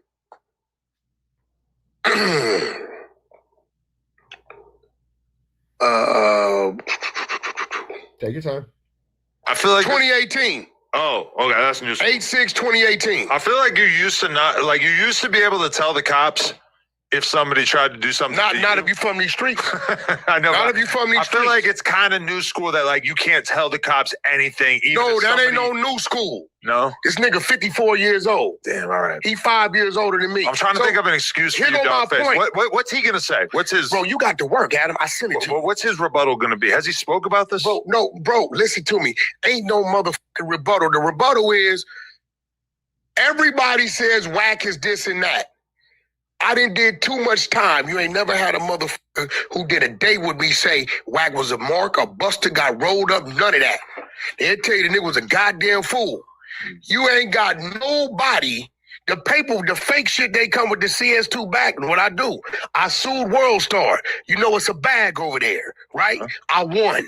Yeah. For defamation, I won 6 figures. Right. Right? There is no document where it says Cash Jones or WACK100 or WACK identified, pointed, said this dude did this, none of that. So when y'all popping it, all WACK do is say, I'm not gonna argue with you. I'm gonna put the paperwork in front of you. This is you. It's no argument. Either you rat it or you. So why doesn't that apply to the Big U situation? Why is it different? Why can't we uphold you to the same concepts? Didn't. T Grizzly, Vad put a clip up, right? The clip, he probably got a D-. He didn't snitch, but he did too much talking. He should have just got his ass whooped, but he didn't snitch. He did too much talking. He act like he was pondering. Maybe I may want to tell, and you know, he might have mentioned the name and like, y'all know that dude. Oh yeah, he's in it. Whatever. He didn't snitch. You talking about T Grizzly? Yeah, he didn't snitch like a 45-minute clip Vlad put up. Oh, really? But he did too much talking to where his homie should have DP'd him, right? But he didn't snitch. It didn't lead to nobody getting arrested or none of that shit, right? Right? But this, nigga, you told. And if y'all want to see it, it's up on the Honey Show Instagram. Is up. So when people be saying WACK this, when I say a nigga told, I tell you and I show you. It's that simple. What they do is just do this. Right. Adam, I'm too loud. Man, if that's the case, I challenge ADAM22 to bring me up to no jumper so I can show this whole situation. And I challenge WACK to a $30,000 bet. Better yet, he likes to talk big money. Let's make it $100. An easy $100, a little honey, but nothing crazy. $100,000 bet to prove me wrong. I challenge you. Let's see it. Out. I've been here too long. Yeah, because let's see what happens. Because you know I have everything to disprove that. A whacked arrangement going on. I'm not gonna lie. A lot of whacked arrangement. I'm not. It's a huge industry. It's kind of tempting. Where it's at? Like maybe I should just be a WACK hate channel. That's what it seems like. The people want me to be like a WACK hater now. Listen, bro. That's right, Adam. You tiptoe your way into the truth. 27 years. All right, man. We up out here to the next one. Red dots to the left. You know the rest. And prayer and be blessed. We go. I'm going to slide to Vlad TV. Give him a like, comment, subscribe. As you have WACK100 saying YG is talking too much. This is just going to add to the list of reasons why WACK can't be in the same room as YG. We're going to jump into this content. I don't want no further ado. So let's get into it. Let's go. Well, YG. Yes. The day of the verses against Game, his house was raided by the police in accordance to the Draco the Ruler murder case. Now, since then, Draco's bodyguard came forward. Well, statements from Draco's bodyguard came forward saying that he saw YG stab Draco to death. Now, that statement. Is that true or not? Well, this is what he's saying. Okay. This is what we do know. We know YG was there, which he had a Damn, WACK. Why are you telling on YG? reason to be there. He was performing that He day, had right? a show. Yeah. From what it looks like in the video, but I couldn't really tell who was who until Flacco did his enhancement and the black pants with the red stripe and all this stuff.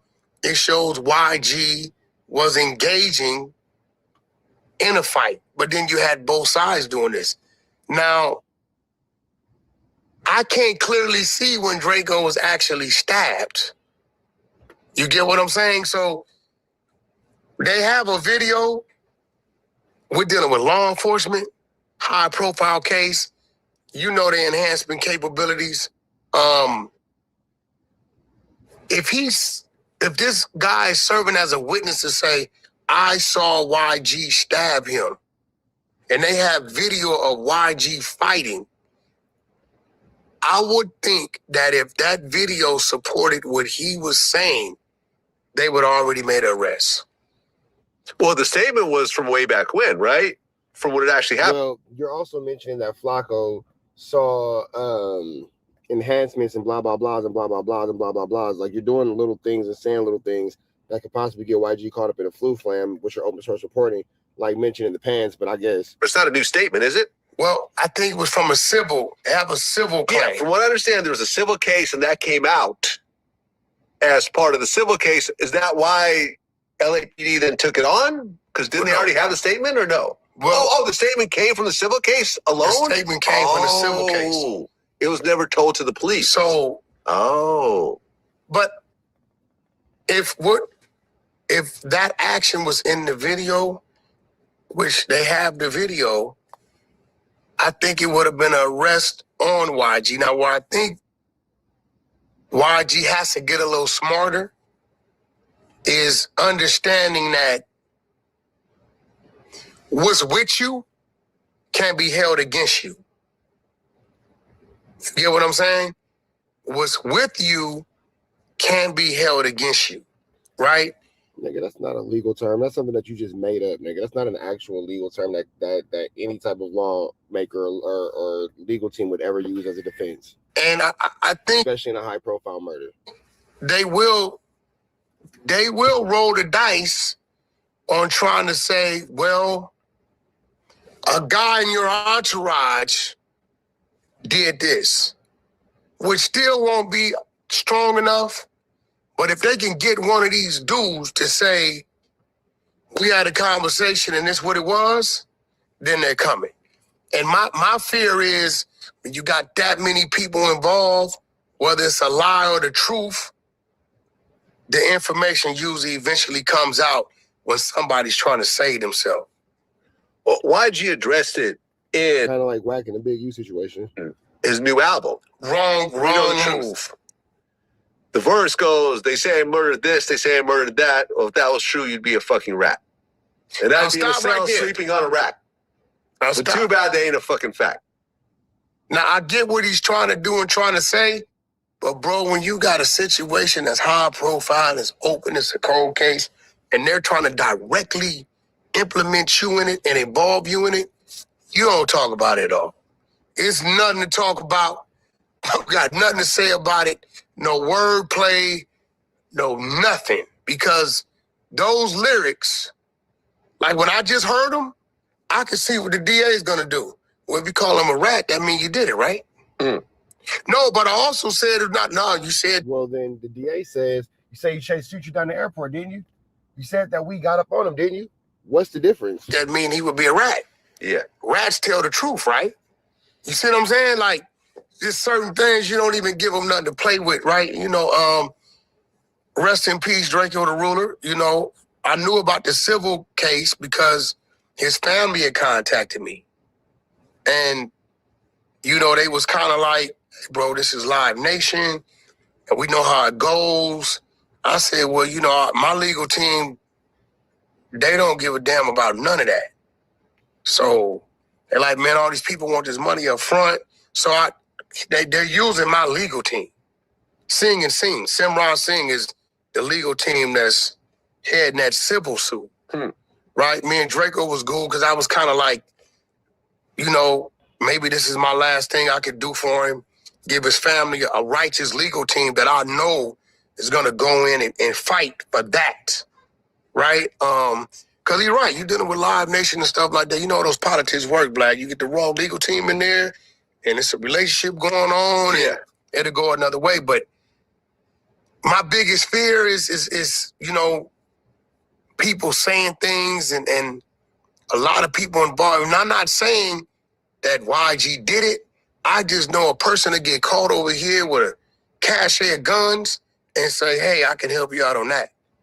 If I can help you on that, will you let me go on this? That sounds very similar to the case that WACK has in Texas when he got caught with a cache of guns and they said that he started working with law enforcement. Sounds very reminiscent. And a person to say, and they might have really been there, Vlad. You get what I'm saying? And they know now what law enforcement wants to hear. Well, yeah, because the song goes on. And just make up some shit. The song goes, the song goes on. I got paid $600 for that show. So why would I tell someone to fuck it up, though? This is a fact you should know. Slim just died. I wasn't worried about it, bro. I came to get the dough. Was finna hit the stage. Then I heard how y'all heard somebody got hit with a blade. I heard everyone say, YG paid, stop lying, come run YG fade. So, I mean, he's basically laying out the whole situation of the allegations. A blade, how much you got paid for the show. If he got paid $600,000 for that particular show, that ties him into the story. Bro, I would just shut the fuck up. That's what I would. $600,000 for a show is a crazy amount.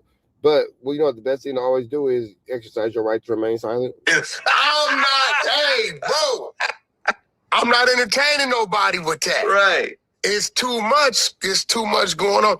I think the only thing he has in his favor is this video, which I think if, I don't really know where Drake, I don't know if it was another round of fighting or somebody walked up on him. I don't really know where he really got stabbed at. But in the video we've all seen over the years, it just looked like it was some fighting going on in that one. So, yeah, but, doesn't mean that you should be in there talking about it and making a bad situation worse. With that all being said, we're about to get up out of here to the next one. Red down to the left, you know the rest. Say a prayer and be blessed. We go. Out. Again, notice how WACK is extremely happy that the conversation shifted. Yeah, I'm sure it has happened.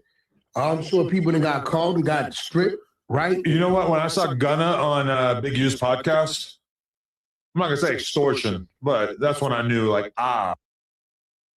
okay, people do things to be... Gunna claimed 60s. I know, but it's just like Gunna was not doing janky ass and hood paws. Gunna and Big U's oldest son are like real close. I know. That's what I'm saying. But Big U. Yeah, none of these things have to do with the fact that WACK actually mentioned this indictment and mentioned by name. And could have got a lot of people. Let me tell you who didn't get extorted or didn't allow themselves to get pressed was Lil Baby. Lil Baby did a song for OSB, Big U's group. And when they mentioned the video and mentioned what they wanted their terms to be, Lil Baby simply didn't do the video. Really? That's it. And that was it? That was it. Nothing happened? Hell no, nothing happened. I mean, everybody ain't, everybody ain't playing like that. I'm not gonna say who, but Lil Baby just associated himself with other members of the same fraternity. I'll just leave that there. Baby ain't no walk in the park. You know what I'm saying? So I'm sure Lil Baby doesn't want WACK mentioning him in anything to do with the situation. I'm almost 100% sure of that. End of the day, it's making sense. Now, I'm gonna be real. I can't wait for the trial. Not because I really want to see the outcome of people getting convicted and getting a lot of time, but Adam, when that trial starts and that paperwork opens, oh man, it's gonna be horrible for WACK. Horrible for WACK. You feel me? It's gonna be crazy because his name is already in the paperwork. Everybody's just ignoring it. The DJ Academics, the ADAM22s, the DJ Vlads, they're all just blatantly ignoring the fact that WACK is mentioned already multiple times in the Big U documents, in the Big U paperwork. Regardless of the facts, they'll continue to ignore it. But when it comes out more and more and more, I guess it's gonna be right there to give y'all the news you use, and now you can't get nobody's college. Yeah, boy. Yeah. And then redactions are no longer redacted. I swear to God, everybody for some reason swears I had to be playing a role. If your name is in the paperwork, you're literally named in witness assets. Literally named in witness and assets. And Big U shenanigans during this investigation, and they don't understand. Okay, let's just show you guys this really quick. Because WACK wants to play like he's unaware, so I will go ahead and give you guys this really fast. Let's just go with randomly Big U charged with assault on WACK100.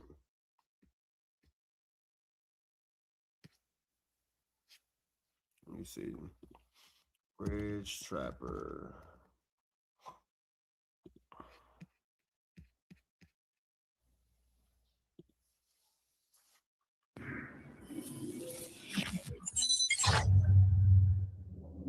What? Let's see. Big U officially charged with assault on WACK100. Where is it?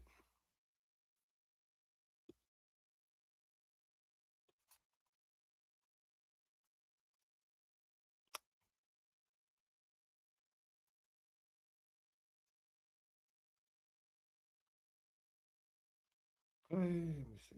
Here it is. Boom. Niggas try, oh, he was trapper, he was the. I keep trying to tell you that. I'm not charged with that. Y'all saying that I said I wanted to beat up WACK100. I'm not charged with that. The government is now coming back and saying that, yes, you are. The fear and control. Big U is being charged with wanting to whoop WACK100. Tenderism.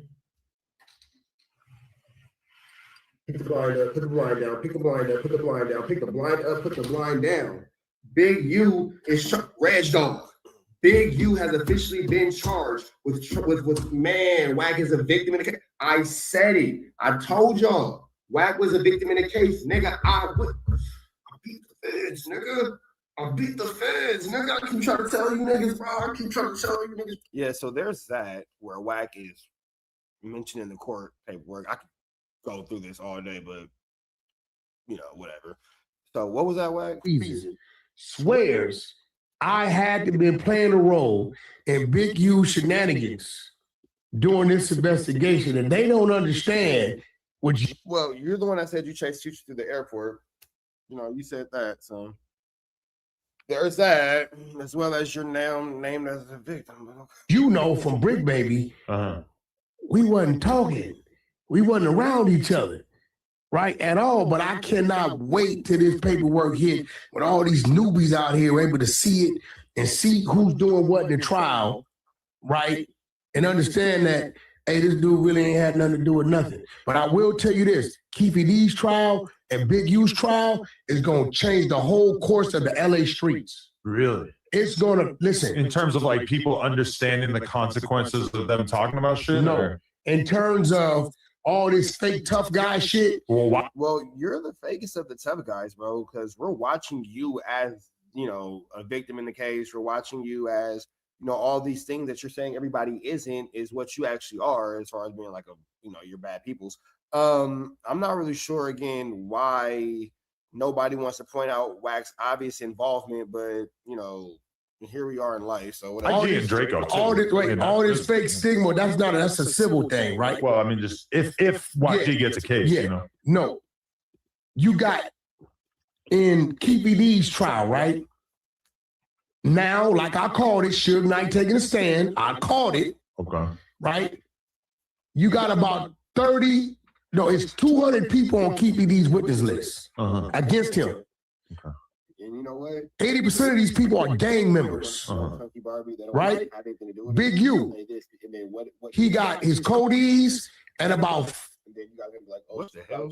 Cloud chasing. What else is playing? And she replies, you're gonna be looking crazy like somebody who had a plate on the edge of a table trying to cut their eggs and it fell up. My bad, y'all. Hold on, I don't know what else is playing. You feel me? It just looked wild. So I'm just trying to say, you know, don't bring the girl. What the hell is going on here? You know what I'm saying? Later on in life, this is just giving her more clout and more of an. I'm not sure. He's so fired, dude.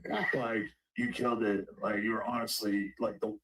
Oh, my bad, y'all. I don't know what the hell is playing. I'm sorry. My fault, y'all. My fault. Continue on. 50 other dudes from his section that have given statements on him, right?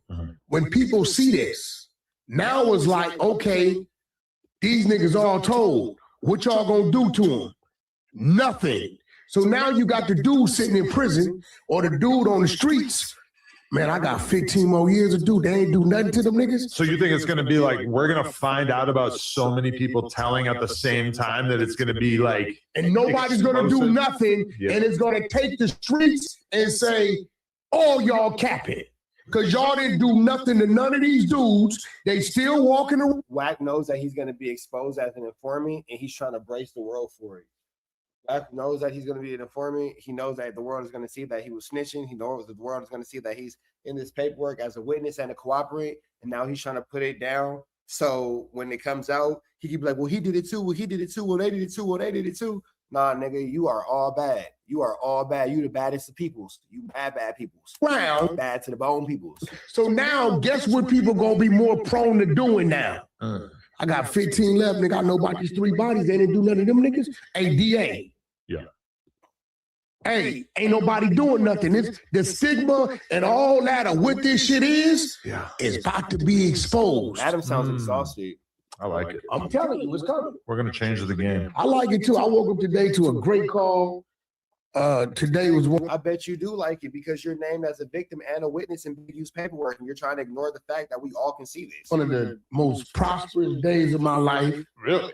Yeah, really. I ain't gonna say nothing. One of the most prosperous days of your life. You see how WACK is moving the goalpost? He's changing the conversation topic. He doesn't want to continue to talk about what Adam's talking about. It's just a flu flam, bro. It's just a flu flam. That's all it is. One flu. We really need you here. You feel me? At all. So WACK is just pretty much talking sometimes, but you know what I'm saying? Let's jump back into this content. Hey, naturally, I understand the business. When I get on that phone and if I'm disrupting this table, I better be adding to the table. Nobody should call in disrupting this table if you can't add to this table. It's already a 2-3 hour segment, and what I did was provided a nice, healthy clip. You get what I'm saying? But you can't just defend everything by saying, I did a clip. It's like, oh, Adam, why'd you call this guy the N-word? Oh, well, it was a clip. No. Okay, it was a clip. You have to give me reason. See, I could have just waited till he got off and talked to him. But that, since it's content, this is wrestling. Let's make some content. Yeah. And what was funny is when I called in, he acted like he was oblivious to everything I was talking about. Well, I mean, sometimes I think he doesn't necessarily remember the things that he says, like all of us. But he just said it. If you're but Adam doesn't seem like he's really a fan of WACK constantly going at no jumper hosts and constantly bullying and berating and attacking and you know going extra aggressive at no jumper hosts. It doesn't seem like that's something that Adam really is too much of a fan of, and he's told WACK time and time again to actually stop doing that, but he won't stop doing it. So you know, I don't think at this point Adam wants to continue to see him behave in such a barbaric, animalistic way. You know what I mean? You're a wrestler. You don't like when the wrestler is out in the middle of the ring talking shit about you. You don't say, I'm talking to this guy after the show. I'm going to get on his ass for running his mouth about me. No, you run out there and you can smack him in the back of the head when he's not looking. And then you jump down and you give him an elbow and you do all this other bullshit. You know, you're a wrestler. We're wrestlers. Yo, let me tell you. Ooh, Adam said that WACK not a real blood. He a wrestler. You a WWE blood. Okay. Here we go. We cooking. Okay. Wrestler do. That's what I'm going to say. That's my motto. That's my new podcasting course. What would a wrestler do? Listen. That's really I didn't know Lo had the female in him, though. He went victim. No, bro. He said, yo, bro, you want to take advantage of me? Why are you bullying me? Me bullying you? Fool, what you think you were just doing to me? Watch, you're such a cornball. This guy's like the corniest guy ever. You go to victim when you sit there telling me some dumb shit, comparing me to Munchie B, saying he passed the bottle to the motherfucker that unalive Draco every Munchie B was right there, and he said the same thing. You literally didn't say anything to him. week. And you're saying what WACK said on Clubhouse and what you said there is the same. And now when I call in and what WACK said is actually worse because you admitted to being in commission of a crime. Munchie B said that he knows who committed said crime. You said that you did said crime. Totally different things. dress you, you're bullying me. I said, bro, that is some Karen shit if I've never seen it. Okay. If we suspend reality and we adopt the narrative that Future getting chased around LAX was in fact a crime, which I absolutely don't think it was based on what you said about it. Or at least I don't think what you said was enough to constitute a crime. But if we were to look at it and say that it was a crime, then you could understand how it would be almost identical with what Munchie B Well, here's said. the thing. I sent it in. I think I sent it to you too the other day, but I sent it in the act. And because I was still trying to figure out why they kept saying Future got hands put on him. And I guess Future really did get hands put on him. Because even in like the clip that Rich Trapper sent me when I was on stream, it's like, I just don't know about it. But there's a clip of you talking about Future getting beat up in a. That's not true. I know exactly what I'm talking about. I know exactly what I'm talking about, which is why there's no on power. Let me explain something to you guys. You guys might not recognize this. You guys might not see this. Go back a little bit. You guys might not recognize this. You guys might not see this. But as you notice, when my name comes up, WACK is very respectful. You notice I ain't never been a BAN. I ain't never been to this. You know how he threatens to do things to people and all that kind of stuff. You know the threats. I'll do this and blah blah. They don't exist for me. That type of engagement from WACK100 that doesn't apply to me. He would never in a billion years dare to ever disrespect me the way that he plays with all the rest of these motherfuckers. It's not gonna happen, because should he ever engage in said levels of disrespect, then it just is what it is, and we're gonna just all be disrespectful around this motherfucker. Let's crash. Big sad voice. Let's meet up and unalive. So with that being said, I actually do in fact know what I'm talking about. If you would like to know more about this big U case, please follow me and continue to check out everything that I have going on, as I've been documenting the big U case since actually before it started, and I actually predicted that WACK100 was going to lead to an indictment, and everything I said has so far standed to be true. There are federal documents, there are court documents, there are police reports, there are videos, witness testimonies, and audio and visual recordings to back up every one of my to substantiate every one of my claims. So when we're talking about this big U case, I in fact do know exactly what I'm talking about, and I do also know that speaking to Big U was charged with chasing Future and extortion. He and an associate through the airport of LAX, and the only associate who's ever gone online or on public record to say that they were a part of this is WACK100. Through the same open source police reporting that he used to put down Big U is through the same open source police reporting that he is being used to name himself as a victim in the case. With that all being said, let's go back to the Adam and WACK show. Club and now just had to get that off. LA. But you're not saying that you had anything to do with it. You're just saying this is something that you heard about. That's not true either. That's not true either. Because there's a video, as a matter of fact, since we have to play these games. We have to play these games. We have to play these games. Got to play games with a lame. Boop, boop, boop, boop, boop, boop, boop, boop. So now WACK saying that he wasn't there. Well, chat, that's not 100% true, because WACK also said this. WACK, let me see right here. Boom. WACK 100 admits to assaulting FUTURE. Spelled assaulting wrong, but it's all good. Here it is. Continues to be a trending topic in the hip hop world. I decided that I was going to take a look back over this case, this situation, and this paper.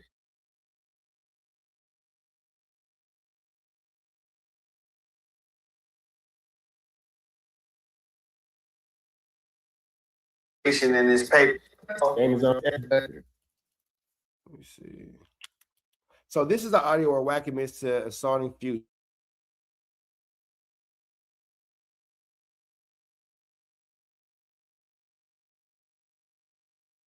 Is what it is, but simple email search Delta 2026 or 2015 Exact date. Academic. If the feds don't have an exact, not though, this situation down. And what I'm going to do is I'm going to ask. See, in order window, going forward. Here it is. In 2013, does academics attempt to break this down? And then I'm going to tell y'all what I think based on what I know, and we're going to sort this all out. Check this out. Actually, the indictment does not mention the club thing. The club thing happened in 2014. Something is information. And so he's trying. Oh, we come on Clubhouse, tell the truth. He know. So And I said, nigga, you tripping. I went mentioned, okay, he was allegedly approached by Big U. And then after that, he ran into Big to listen. And I don't know who this other person is that's arguing with Wack. I'm assuming it's just somebody from the chat. But I didn't want to edit that part out because I didn't want them saying, well, the audio been fixed or something. So I want y'all to listen to what Wack is saying in regards to this situation. And then we're going to chime back in. Now watch this. Go Google it. Just 2 weeks before that, in that same year, you will read. Future gets attacked in LA nightclub, leaves his security behind. Pull it up. I'm Googling right now. We was on his ass. We was on his A double. That's what Wack said. He said we was on his A double. Well, here's the thing about that. You just said this to ADAM22. You're lying to Adam. Somebody send this to Adam. He needs to know about this. And then it goes right. You're not saying that you had anything to do with it. You're just saying you wasn't there. But here's this though. I'm Googling right now. We was on his ass. You upsetting my dog. Because am I tripping? Chat, am I tripping? You're lying to ADAM22 in real time. You're lying in real time, bro. In actuality, come on, let's one more time, just for the Future getting beat up in a club in LA. But you're not saying that you had anything to do with it. You're just saying this is something that you heard about. You weren't there. But then here you are saying this. And it's just really interesting that, you know, it's all just here. You know what I mean? Here's Look it up. I'm Googling right now. We was on his A double. Did y'all hear that? He said 2 weeks before we chased him through the airport, which he's saying 2 weeks, but in the indictment, it just says a few days before because they don't know if it was actually 2 weeks exactly. So they can't use the word 2 weeks because So I'm just trying to figure out why Wack's lying to ADAM22. I'm just trying to figure it out because that's a blatant lie. That's just not the truth. You just are just playing with our intelligence, but let's go ahead and continue on.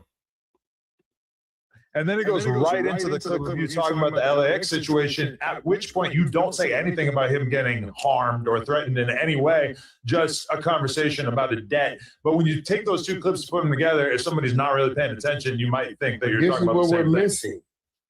What are we missing? Because right here is just a clip of you admitting to chasing Future and putting your. Don't worry about it. The next time Adam goes live by himself, I'll call him in to bother him. Don't worry about it, guys. I got you. I guess a week or 10 days before LAX. Mm-hmm. That's right, Adam. You use your platform to talk Wack right into an indictment. Future actually got his ass whooped. Really? At the SLS. Well, you said that it happened at the club, and you said that we was on his A double. Hotel. I had no idea. Okay. My man woke up the other morning, text. I thought I sent it to you. A week before. Oh, so you had no idea, but then you put out content saying that Future got accosted. You said that. That's crazy. The LAX situation. He got beat up by some guy at a hotel. No. They whooped his ass. So what's in there is in there. And one of the codees in the RICO is the one that knocked him out. Other dude took a security gun. So here goes the thing now. That was my first time ever. This man is lying. Physically seeing Future. He's lying. I don't even think Future really knew me like that. Okay, so if that's the case, then I want to let's listen to the rest of this. Lil Wack, what's the deal? Let's listen to this. If that's what you're saying, let's actually finish the rest of this clip from Byron Blake. Shout out to Byron Blake. Let's finish this clip out. Might provide an alibi for 2 weeks. But this shows you that they are going to the indictment. It just says a few days before because they don't know if it was actually 2 weeks exactly. So they can't use the word 2 weeks because. So you see how they don't know if it's 2 weeks exactly? You have Wack saying specifically that it's 2 weeks. Let's play this real quick because I want you guys to see exactly how Wack is open source reporting on No Jumper. So I want you to pay attention to how Wack is maintaining that it's 2 weeks. Watch this. Right. That was my first time ever physically seeing Future. I I don't even think Future really knew me like that. Right. So in 2012, WACK was still, you were like becoming. One of the Codees in the RICO is the one that knocked him out. So the LAX situation, he got beat up by some guy at a hotel. No, they whooped his ass. So what's in there is in there. And one of the Codees in the RICO is the one that knocked him out. Other dude took a security gun. So here goes the thing now. That was my first time ever physically seeing Future. I don't even think Future really knew me like that. Right. So in 2012, WACK was still, you were like becoming known, but it was still kind of early. Yeah, right. So now it makes sense when he looked up and he started to trot off. No. Wait, hold on. We need to go back a little bit more because WACK, we need to pay attention. I know had the female in him. You get what me said on Clubhouse and what you said there's a drink. When you sit and now when I'm in generality getting chased around LAX, he adopts the narrative that Future getting chased around LAX was in fact a crime, which I absolutely don't think it was based on what you said about it. Or at least I don't think what you said was enough to constitute a crime. But if we were to look at it and say that it was a crime, then you could understand how it would be almost identical with what Munchie B said. Here's the thing. I sent it in. I think I sent it to you too the other day, but I sent it in the act. And because I was still trying to figure out why they kept saying Future got hands put on. And I guess Future really did get hands put on. Because even in like the clip that Rich Trapper sent me when I was on stream, it's like Rich don't know about it. But there's a clip of, and nigga, don't call me Rich like we cool, nigga. You call me Mr. Trap. I just called that. Rich don't know what he's talking about. But didn't he say it like we casual? Nigga, don't do that, nigga. Don't never make that mistake again, nigga. You call me Mr. Trap, nigga, or Senior Trapper, nigga. don't never make the mistake of calling me Rich again like we cordial, fool. Don't do that. You better call me Richard, nigga. What's wrong with you? Nigga, you ain't family and friends. Nigga, you're tripping. You talking about Future getting beat up in a club in LA, but you're not saying that you had anything to do with it. You're just saying this is something that you've already proved that you said that, but I'm something else I want to see you about. And then it goes right into the clip of you talking about the LAX situation, at which point you don't say anything about him getting harmed or threatened in any way, just a conversation about a debt. But when you take those two clips and put them together, if somebody's not really paying attention, you might think that you're talking about the same thing. Missing. I guess a week or 10 days before LAX, Future actually got his ass whooped. Really? At the SLS. The hotel. I had no idea. Okay. My man woke up the other morning, text, I thought I sent it to you. A week before the LAX situation. Okay, so boom, a week before, that's where it came in at. So open source reporting, pay attention to this. A week before the LAX situation, mind you, the feds are trying to charge Big U with the situation with Future. They don't know exactly when it happened, so they have a roundabout time. Back to the Byron Blake clip. I'm sorry, y'all, my bad. Check this out. Somebody says a few days before, because they don't know if it was actually 2 weeks exactly. So they can't use the word 2 weeks because somebody could provide an alibi for 2 weeks. But this shows you. But so the feds don't know. They said on or about a week before or 2 weeks before. So the feds aren't sure. So to make sure the feds are sure, this is what WACK says on No Jumper. Listen to this. So the hotel. I had no idea. Okay. My man woke up the other morning, text, I thought I sent it to you. A week before the LAX situation, he got beat up by some guy at a hotel. No. Open source reporting, bro. Open source reporting. And then WACK's gonna sit here and pretend like he doesn't know what they're talking about. He doesn't know what Adam's talking about, and all this kind of stuff. And I'm gonna let this clip from Byron Blake finish out so you guys can see exactly what's going on. It's a cold game, man. It's a cold game, man. It's a cold world. It's a cold world. It's a cold world. That they are going off of his word because they don't have an exact date, which is why they're saying in or around 2014. Anyway, sticking to the main points, he's saying we was on his ass. So he's including himself in the party of people who attacked Future in the club. He's including himself in that party of people. If you have any doubts, definitely including himself in that party of people. He's definitely including himself in that party of people. WACK100 has just admitted that he attacked Future. Let's hear it one more time. What Wack is saying in regards to this situation, and then we're gonna chime back in. now watch this, go Google it. Just 2 weeks before that, in that same year, you will read. Future gets attacked in LA nightclub, leaves his security behind. Pull it up. I'm Googling right now. We was on his ass. We was on his A double is a 6 statement. It's a 666 statement. We was on his A double. We was on his A double. One more time. Future gets attacked in LA nightclub, leaves his security behind. Pull it up. I'm Googling right now. We was on his ass. Did y'all hear that? He said 2 weeks before we chased him through the airport, which he's saying 2 weeks, but in the indictment, it just says a few days before, because they don't know if it was actually 2 weeks exactly. So they can't use the word 2 weeks because somebody could provide an alibi for 2 weeks. But this shows you that they are going off of his word because they don't have an exact date, which is why they're saying in or around 2014. Anyway, sticking to the main points. That is wild work, man. We're going to get back up out of here, man. Shout out to Byron Blake. So, with that all being said, not sure Adam is, maybe he's unaware that Wack has already admitted to being the person who chased Future. I'm not really sure, but okay. No, they whooped his ass. So what's in there is in there. And one of the codees in the RICO is the one that knocked him out. Other dude took a security gun. So here goes the thing now.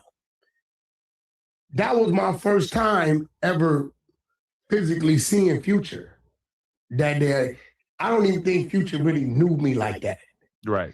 So in 2012, Wack was still, you were like becoming known, but it was still kind of early. Yeah, right. So now it makes sense when he looked up and he started to trot off. My man Teddy said, Wack, what you not knowing is about a week and a half prior to y'all running to LAX, Future just got knocked out at the SLS hotel by the dude that's in Big U's RICO. Big U was there. Notice that the dude who he's finna mention is not actually mentioning Big U's RICO anywhere outside of like basic petty money laundering and PPP scams and frauds and shit like that. Like that's really all he's in there for. He said, so when I'm hearing you say, hey, bro, this shit don't make sense, it's got to be one of Big U's people telling these people that you're absolutely right. The same dudes in the RICO is the motherfucker that knocked him out. But I guarantee you it's going to come out. When trial starts, and you better believe that we're going to start covering these court dates up into this moving forward. You feel me? Did it because Big U told me to do it. These dudes is trying to get the out of this case. Yeah, well, Jam P, you see how Wack is trying to make it seem like he doesn't know what was going on, and he just blatantly lied and told Adam that he never, attacked Future or accosted Future. But I just played a clip where he's admitting that he did. That's crazy. He doesn't even respect Adam. Now, I've never thought Future had hands put on him, heard the security guard rush shit like that. Again, you said that you put your hands on him. It's all in the same clip, but it's cool. But now it makes sense because think about it. If I don't really know you and you don't really know me, why would you look up and take off? Right. Because nobody said, hey, bitch ass. Now he's trying to clear up the whole chasing him through the airport thing. Now he's trying to clear that up, but no, you've already said what you said. You know what I'm saying? And I'm wondering if I could send these documents and these tapes to Big U's law team. I'm gonna look into that because I think Big U's law team would be interested to hear some of these things that Wack's been saying and Wack has been doing. I'm not, saying that I'm a legal expert or anything like that, but I'm just wondering if they might be interested in some of these videos because it seems like there's a cleanup campaign going on, and not saying that everybody shouldn't have a right to clean up what they're doing, but excuse me, Chad. I just feel like maybe, both sides should be afforded the same opportunity to clean up the mess. Don't you guys think so? considering that WACK is now telling ADAM22 he never put his hands on Future, but we just played a clip where he proved that he said he did. Come here, right? It was just, hey, homie, let me holler at you. Maybe you just have that much of like a extortionist gangster vibe. Oh, I'm gonna tell you why that can't be so. Because I could kind of sniff that out of somebody, you know. Let me tell you why that can't be so. You can't never find nowhere, no situation to where anybody has ever said, WACK tried to extort me. That's not my MO.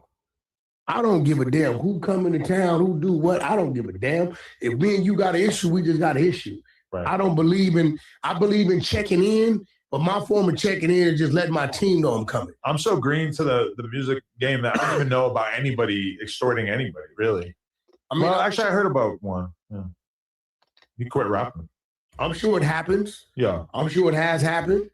I'm sure people that got called and got stripped, right? You know what? When I saw Gunna on Big U's podcast, it's interesting that now ADAM22 is going to try to shift the blame and talk negatively about Big U, but the actuality and the tangibility is WACK's the one who's actually on the paperwork, admitting to a bunch of different things and admitting to a bunch of different crimes, and it's crazy how they're just playing it off.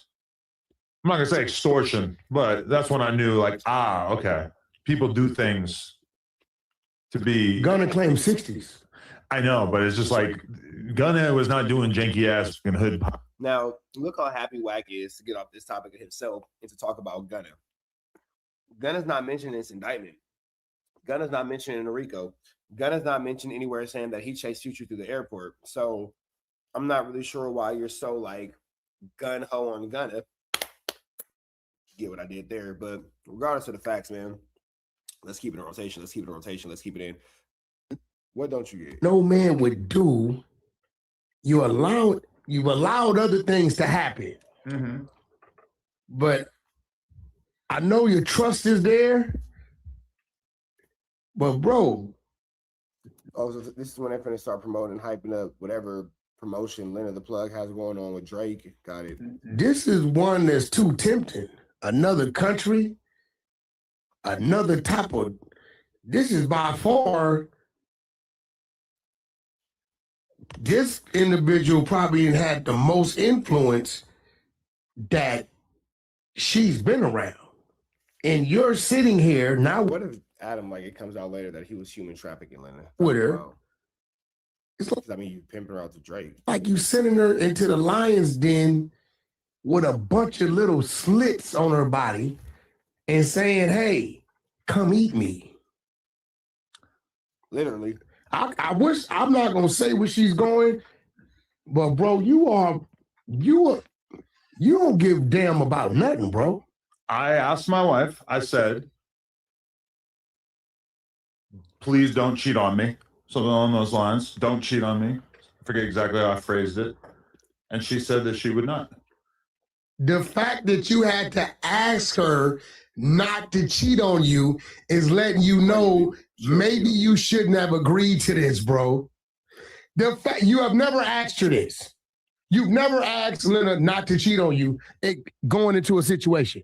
That's true. The fact that your mind said you have to ask Lena, who's been loyal, faithful, not to cheat on you, is because you yourself know this. You made a decision, bro, that is on the land. Yeah, Leonard's like on a 20B1 or a dating show with Drake or something like that. So, Adam, you may never get your chick back. You may never get your chick back. Edge. I believe in my woman. I trust her to be thrown into the lion's den and to emerge with nothing but a few scratches, perhaps. Well, let me ask you a question. Does Lena have an alter ego? Yes, it's called Lena the Plug. And that's her alter ego? And then you also have Lena the Mom. Okay. Well, literally her Instagram names. So Lena the Plug. Mm. And you have Lena the Plug, and then you have Lena the Mom. Graham, Grand Mason. You don't know my last name? That's amazing. Yeah, you have Lena Grand Mason. So who went on the trip? Leonard the Mom or Leonard the Plug? What if Leonard Graham Mason, alter ego Leonard the Plug, gets a little tilted and blames it on alcohol. And she says, Lena, the wife that was sober, did not make this decision. I woke up and Lena, the plug, got activated and got plugged. Bro, I'm just saying, bro, I would turn her the fuck around. Listen. Is it a nonstop flight? I think so. It's hard to get a flight right now. What you mean? I was gonna go, but then she had to leave tonight, last minute. She had to leave. Are you flexing your pec muscles? No, she had to leave. Yes, they like super last minute said they were gonna fly her out. She thought she was gonna leave tomorrow. I thought I was gonna leave tomorrow. And you didn't pay for the ticket? No, I didn't pay for the You ticket. let her get flown out? Flew out? Flown out. Listen. You didn't boss up and pay for your wife's ticket. Bro, hey, it's a free ticket. What the fuck am I gonna pay for? Are you crazy? And again, it's been all over the No Jumper channel about whatever this little promotion Linda the Plug and Drake have going on is. Adam is a very trusting individual. Or, they just, that's how they get their freak on. Hey, man, they might be a little Will Smith and Jada Pinkett, like August, Drake might be her August Alsina entanglement. Hey, bro. Yeah, hey, I know they were gonna pay the $2,000, but babe, I got it. That's a fact. Never. You already sent her into a situation like she owes them something. Bro, the fact that you had to tell your wife for the first time in your life, please don't cheat on me, let you know this was a bad decision. Hey, listen, you done did some shit, and I already know that you really don't care about nothing when it comes to the content. This let me know you don't care about nothing. You know what it is? It's like it's breeding season. Mm-hmm. Meaning I'm starting to get in the mood for a baby. Another baby. A little baby. So you pimping? A little I'm talking like a little 0-year-old, like a newborn. You trying to go get the money. I want to get my girl pregnant. I want to pump out a baby. You want to get her pregnant, right? And then I want to hang out with like a fucking funny ass little. You want to get her pregnant? Yes. Who else would get her pregnant besides me? Shit, the person you asking her not to cheat on you with? No. Lena the Plug might fuck around alter ego. All right. No. There's no chance. So you. But what I'm saying is, this opportunity arose, and it just seemed like, you know what? Let's go mega viral and just knock this one out of the park, and then maybe we could reproduce. This shit is definitely about. So I know a lot of you guys are kind of like wondering what the hell are these two steppers talking about. I'm going to show you. Let me see right here. Wrong button. No Joe. Pump it up. Get it, you get it. Don't worry about it if you don't. It's this right here. Linda the Plug throws away her wedding ring and gives Drake a hall pass to use whenever he wants.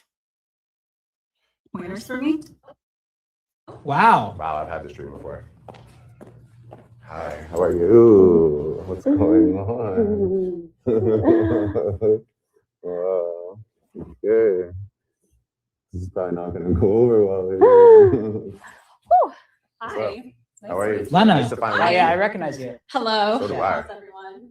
Wow. That was a weirdly long hug. I just like that moment. It's been kind It's been lingering. Well, you have a husband. Why are you here? Wait, hold on. Actually, can someone hold this for me? I can. Yeah. Oh, wow. Okay.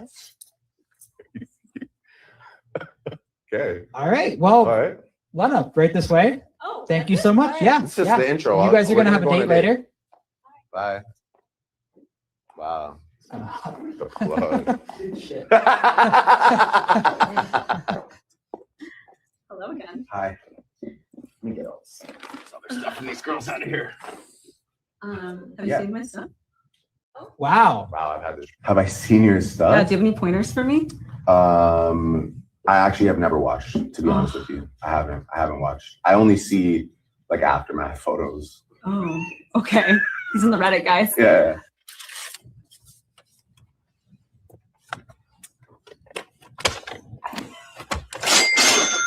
Okay, And this means what I think? Whatever you want. I keep this? Yeah, it's yours. Thanks. Cash it in. Whenever you want. Cash it in. Okay. Whenever you want. All right. I look forward to it. Have I seen yours? So it looks like Drake has in fact cashed it in because she's on a flight and Draco got it in the book bag. Never get your chick back. This is crazy. And again, when you guys look for empathy and sympathy out of ADAM22, this is why I say it doesn't really make sense to me because this is what he does with his wife. So what chance would any of these niggas got? He don't have no boundaries. So, you know, hey man. To go make a viral. And Viral. I even think the black dude you gave a green light to, he's gonna be jealous. Jason Love? Jason's gonna be I jealous. think Jason Love is going to be jealous. Jason gonna want to whoop dude's ass. That's a beef I could go for. Him being mad at, yeah. He calling him out. That would be funny. Brand risk. That's actually a good one, yeah. Yeah, that Jason's gonna. That's a good one. He should do that real. There's something there. I'll put my team on it. See, what's crazy about you, bro? Whenever you start something, it always elevates.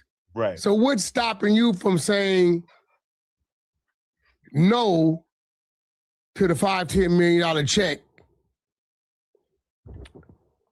of a Lena session with this individual as you approve with Jason Love? $5 million? You know that's fucking doable. Think about it. Listen. Every man has his price. This nigga said he'd sell his wife. He sell Drake his wife for $5 million. Never in life. I am a very, very, very, very, very, very money hungry individual. Never in life. I'll keep this bitch.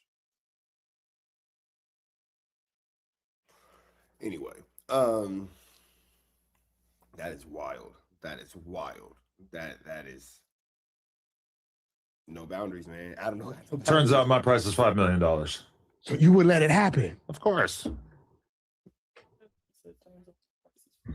I'm sure she got smacked by Jason Love for way less than $5 million. That nigga said, turns out my price is $5 million. $5 million's in the Drake verse. Crazy. At Whack Pack, I want to tell y'all where Lena's going, the storm she's headed into, but I can't. But bro, this dude is out of his mind. The 22ster saga unfolds. Another chapter is written. Yeah, you never cease to amaze me. I would have lost this bet. I'm a silly guy. I like to do funny stuff, entertain the audience. That's what we're doing. We're keeping them entertained. I don't think you should let the audience be entertained by way of Drake entertaining your wife, bro. That's entertaining him? Dead homies. You're going to have a hard night tonight, bro. Doing what? How many times you think you're going to call and text her? Drake's going to have a harder night. See what I did there? I'm chill. I'll talk to her a little bit, but I'm not. It's cool. Oh, she's good. She's safe. What if you hear a knock at the door? So I might have a knock at the door. I might call up Redacted. Yeah, I never thought you would do that with the lady. You never thought I would have a girl over on a Thursday night? I never thought you would do that with the Mace lady. That shit was crazy. Mace Lush lady? told me what she would call. Yeah, that's Who's great. the Mace lady? I don't say her name, bro. Who? Chunky Barbie. Bro, like you was really in the office and she tried to squeeze under your desk. You can't. That shit Now she wasn't didn't gonna fit, work. but That's a fact. Lush told A me. for effort. Lush told me he was like, yo, Whack. What the hell is going on? What the hell is going on between the sheets in my home? This is just bacon breaking. This is bacon breaking content. Now we're talking about Chunky Barbie. Random beef alert. I don't know if you guys remember Jalik the Freak Jalik. The girl who said that Skinny from the 9 assaulted her, but that ended up being a lie. She has decided that today or last night, she wanted to spend her Friday night, her Saturday night, not enjoying time with her children, not being the wonderful mother that she says she is, not hanging out down the street, same old thing that they did last week. No, Freak Jalik is in the streets, high bun and all, baby hairs on 10, slick back, veins coming out of her forehead as former No Jumper host Jalise Pino pulls up on Yaya Mayweather and ends up in a physical altercation. Me and Yaya Mayweather just fought, is what Jalise is saying. Let's jump into this content. Mayweather, me and Yaya Mayweather just fought, and she slapped me, and then this is what happened. So it was self-defense. So whatever she told the police, she lying, y'all. This Yaya Mayweather. So that's Jalise's hand. Now, you know, a lot of things could have happened where her hand got scratched like that. That looks like maybe at one point Yaya Mayweather may have had Jalise's hand, and Jalise might have had Yaya Mayweather's hand, and they are scratching each other. Those kind of do look like defense wounds. You know what I mean? Like palm of the hand. Maybe, you know, Jalise was trying to stop Yaya Mayweather from attacking her, held her hand up in a please don't help me motion, or please don't hit me motion, and then Yaya Mayweather might have grabbed her hand and her nails penetrated Jalise's skin, because the only way Jalise's hands could be like that is if she smacked Yaya Mayweather in the mouth and Yaya Mayweather had braces, which would be very unlikely. But let's continue on with the situation. Let's continue on. What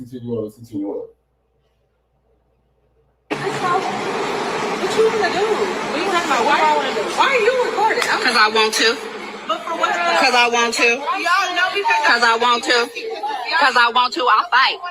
I'll fight. No, y'all want to be messy because it's Jalise. Well, Jalise looks like she's clearly the aggressor here. Yaya Mayweather is walking away to her $250,000 vehicle, and Jalise is continuing to follow her. So, Jalise, you're clearly the aggressor. So, she did smack you.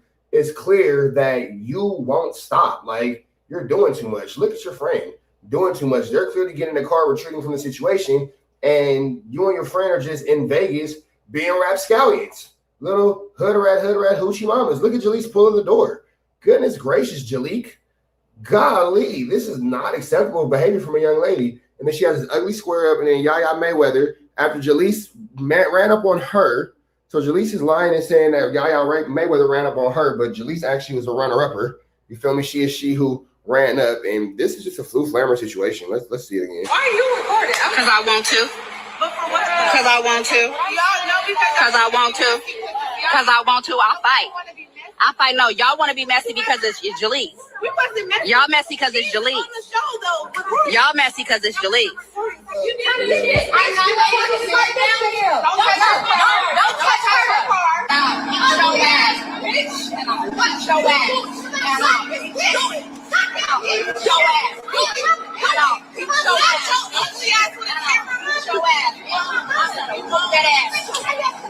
Let's go.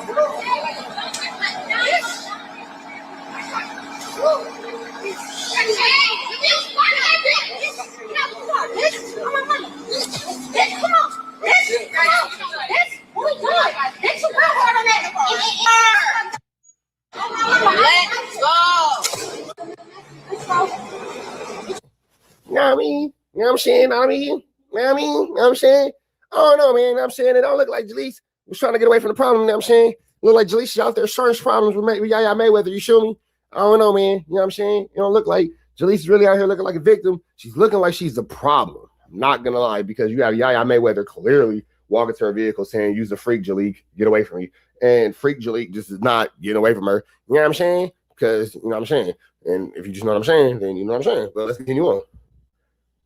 And now you have Jalise talking about Yaya Mayweather's a scary B as she continues to attack. Ooh, that is a soggy booty. As Jalise continues to attack, that is a soggy booty. Look, that's the soggiest booty. Look at that little soggy booty. It's a soggy booty. Sorry, SpongeBob square butt walk past. Jalise is throwing stuff out the square butt. I'm sorry, that box butt is distracting. Jalise is acting like a complete fool. Now you see Jalise throwing things. You see Jalise acting like a freak Jalike, just going crazy. And again, I'm not sure why freak Jalike thinks that these are the appropriate ways to conduct herself. You are a lady. You are somebody's mother. You are somebody's, well, I don't know if he's somebody's girlfriend, but you for sure, like, ain't she pregnant? Ain't freak Jalike pregnant right now? So freak Jalike, if you pregnant right now, how are you even in these situations? Like, how are you finding yourselves in this flu flammer, skullduggery, and larceny situation? But let's continue on. We see Yaya on the internet all the time. She starts everything. She brought up my interview. She said that I brought her up in an interview. I said, what interview did I bring you up in? She talking about me and A Betty.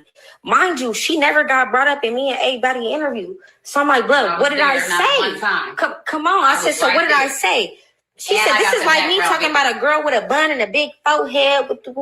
I said, yeah. I just kept saying, yeah, because I'm like, my body language was telling it all. I really wanted to get on her. You feel me? But I'm like, okay, she got her little peoples with her. I'm outnumbered. I can't do too much. So I'm like, okay, I'm going to sit on it. And I sat on it. And it don't matter how y'all try to paint it out, but she really kicked it off first. So talk about that. Don't act like I did anything. She talked too much, bro. She talked too much, and she thought she was overly protected. Chill out, bro. Now we do know what you're saying, because you know what you're saying is what you're saying.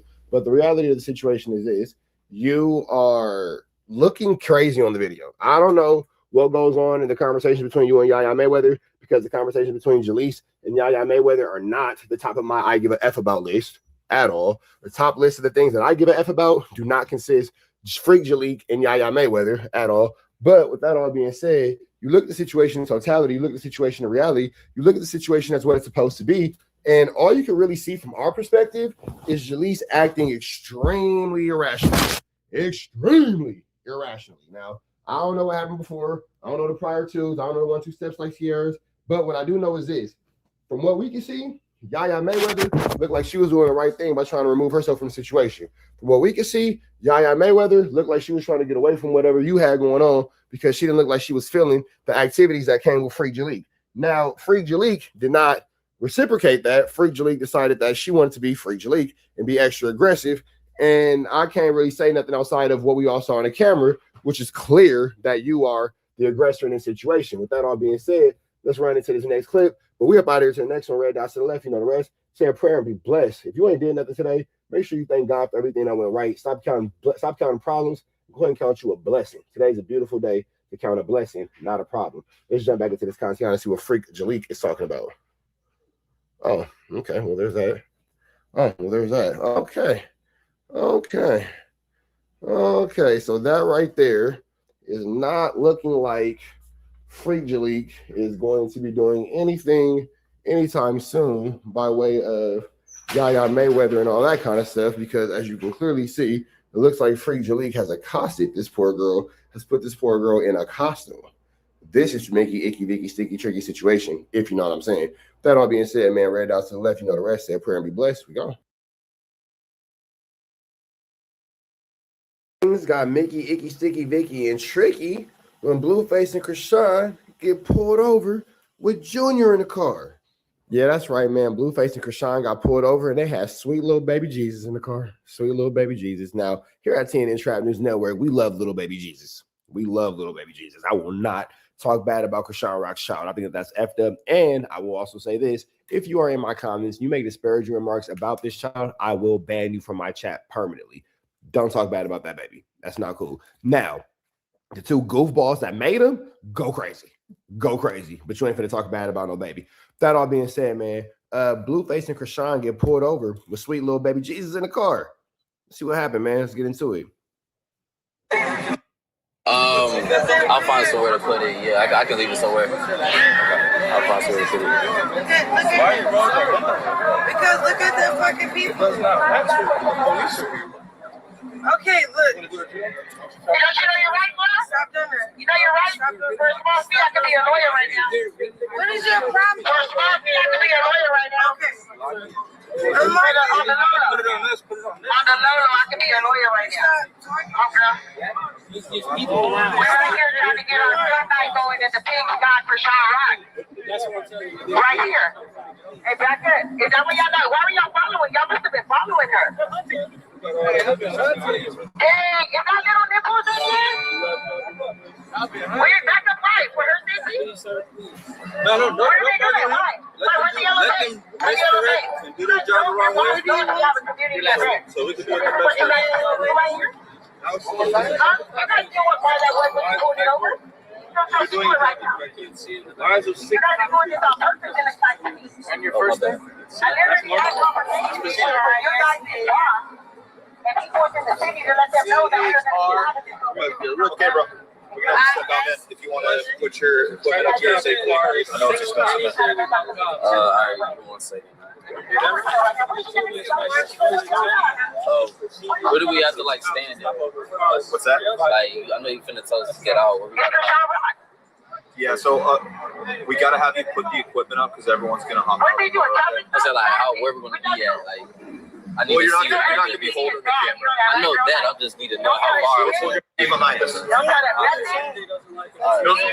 one's gonna find it. Yeah, no one. I know it's super nasty. That's why I was saying if you want to put it up on the dash so it's safe. Why y'all put him over like you? Y'all was searching around for the past 3 hours.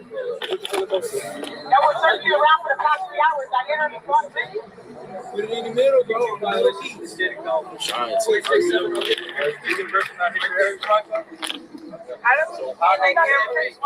not. Where is he? Why is he not asking for driver's license registration? Why are we talking? Because we're trying to be safe. I'm a criminal right now. All right, bro. Come on, big dog. I got you, brother. We're going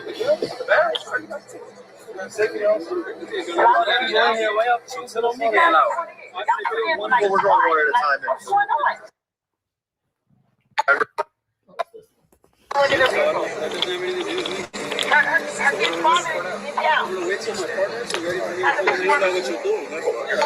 Wait for somebody else. You know me. Are you a fourth waiver? Hey, are you on probation as well? Passengers? If you're not on none of that, you don't gotta let them search you or do anything. You don't know me. 12 cops are. Are you on probation or parole? You don't bring the passport for somebody you don't know. No? So why you let them run to your pocket? You guys have no consent to any searches. You have no right to search. It's real crime. Is anybody in the So that's Blueface going back and forth with the police. Now, it's looking like, this situation might come on the heels of Krishan Rock busting her little 1-2 step like Sierra. They say Krishan Rock got the police waiting on her. You feel me? They say the police is on Krishan Rock and hell meat though. You feel me? On Krishan Rock, hell meat though. That's all I'm saying. You know what I mean? All I mean is Krishan Rock got some 1-2 steps like Sierra going on. Might want to check it out. But do you guys think that this has anything to do with the fact that Krishan Rock is being looked at for the unalivement of Ronnie? Don't forget that the police is looking at Krishan Rock for that, man. They say she might got something to do with it, but let's see what else is going on here. Blueface finna get out the car. Are you on probation or parole? You don't bring the passport for somebody you don't know. No? So why you let them run to your pocket? You guys have no consent to any searches. You have no right to search. It's real crime. Is anybody in the vehicle a fourth waiver? This is. I can't hear you. What's the crime? You got this? I think the driver's on the bicycle. Targeting, harassing people. I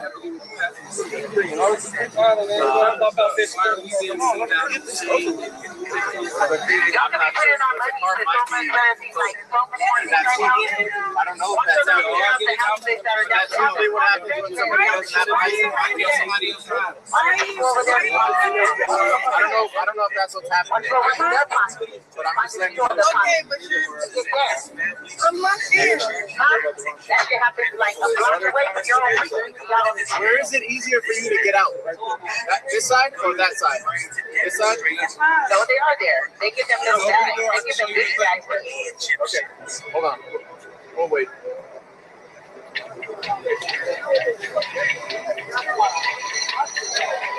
We're in a deficit because they get over $58 million in overtime. Do you guys know? $58 million in overtime cost alone last year. You can. Who's about to get their $9 right now? Who's about to get overtime? Because wasn't it almost going to be 15? And now you guys get a stand around getting overtime. Yes. They're fine. But I'm just letting you know. Okay, but I'm not here. That should happen like a block away from your own. Where is it easier for you to get out? This side or that side? This side? No, they are there. They get them little bags. They get them big bags. Okay, hold on. We'll wait.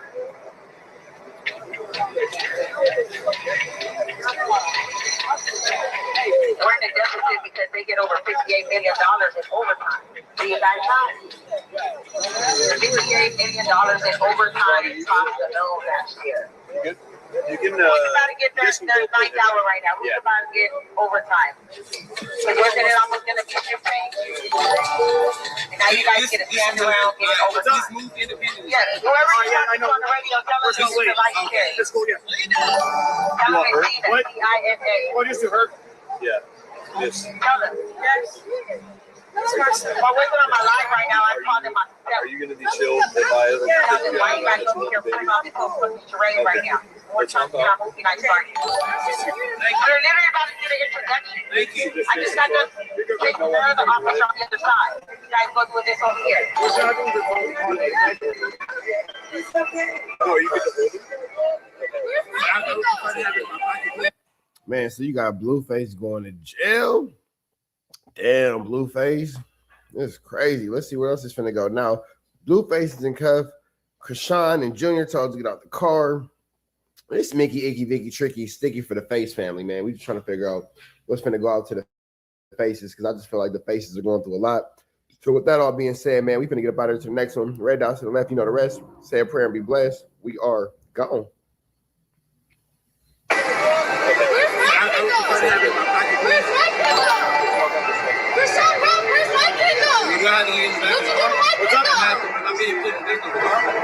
Yeah, see them, see right there. They take the car and they take the phone. What? They tell me to take the car and they take our stuff out here. Then it's easier for them to get out. Once you get out, That's cool if you want to go outside. If it gets to that, then we'll you grab. So don't worry. So just leave on the scene and let me pop out this one. You're good, bro. You're good. You're good to go, bro. You're good, bro. Yeah. Where's the button at? So it's a press the down arrow. Yep. Nothing else. No trees, no seas, no whales, no snails.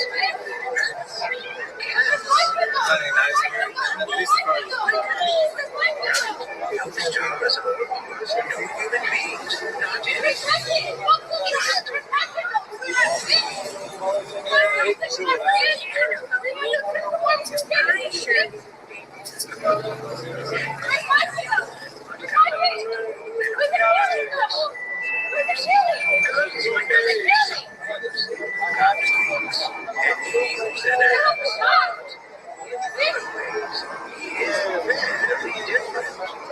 What do you mean?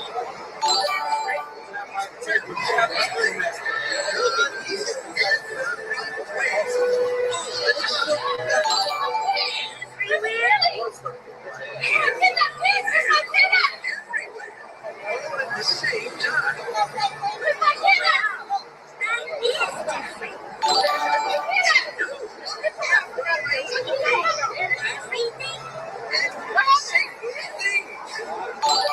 You said eat contraband. What? Contraband and then.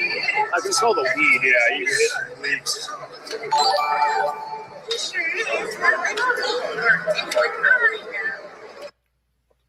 Oh no, that one looked like she might be choosing up in front of her man. That one might sound like R&B might be doing a little bit choosing. Let me run it back. Hold on. What's up, blood? What happened? It's G1. What you want, Hardwick? Why you telling me to come back here? What do you want? Was it Hardwick? Because they saying I told you that somebody dropped something. Oh, and then they didn't say that. Them niggas asked the question.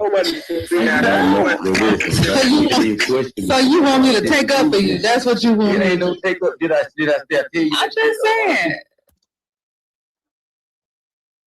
Whoa. I don't know who this deep voice fellow is. Putting all that Barry White R&B's here. Oh no, that nigga. Whoa. And then meanwhile, the nigga with the deep voice is the reason why she came back to the room. Because she starts by saying, "Oh, you wanted me to come back." And then you got Wack trying to say whatever he's saying. Everybody's ignoring him. You got Mr. Deep Voice over here, making sure everybody hears deep back there. So he got going, and it sounded like that made the hairs on R&B's ooh-op stand right up. That's all I'm saying. That's all I'm saying. You know what I'm saying? It sounded like it made that Brownie Deluxe. Never mind. No. I'm just saying. Extra fudge. Extra fudge. But you I'm never going to let her forget that she was Brownie Deluxe. It's all good. You pinged me to the room to take up for you? Did I You pinged me to the room to take up for you? Okay, let's see what your don't need you to take up for me. Did I tell you that? Let's get it on the phone. Did I tell you that? Who the fuck is you talking to? Who you talking to like that? Listen, man. Listen, I gotta take my answer. I'm not a man. I have a vagina, not a dingling, nigga. I'm not a man, nigga.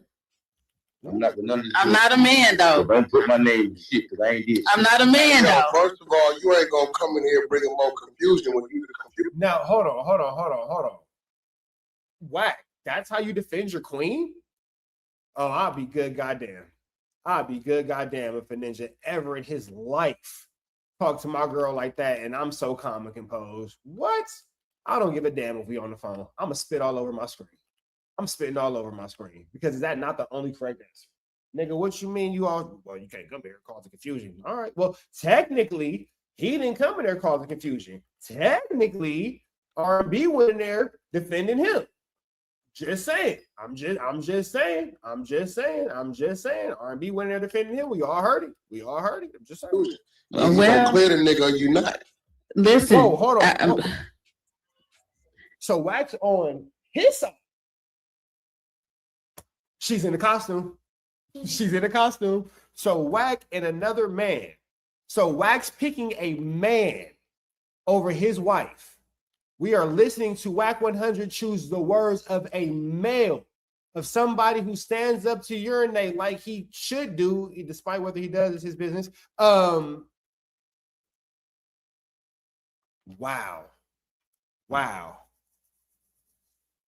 Huh. Okay. He said he didn't tell me. I don't know. So what you saying? He said he didn't tell me. I'm just saying. He said he didn't tell me, so he's telling the truth. Sound like she said whatever he said. It sound like he's lying. It sound like she's lying and he's lying for her. And then he took like the right route and said the lie that's not gonna get her whooped out. So she's like, yeah, that's what it is. I don't know. Am I tripping? Am I kind of reading this right? True. He didn't tell me nothing. I got it from the Discord.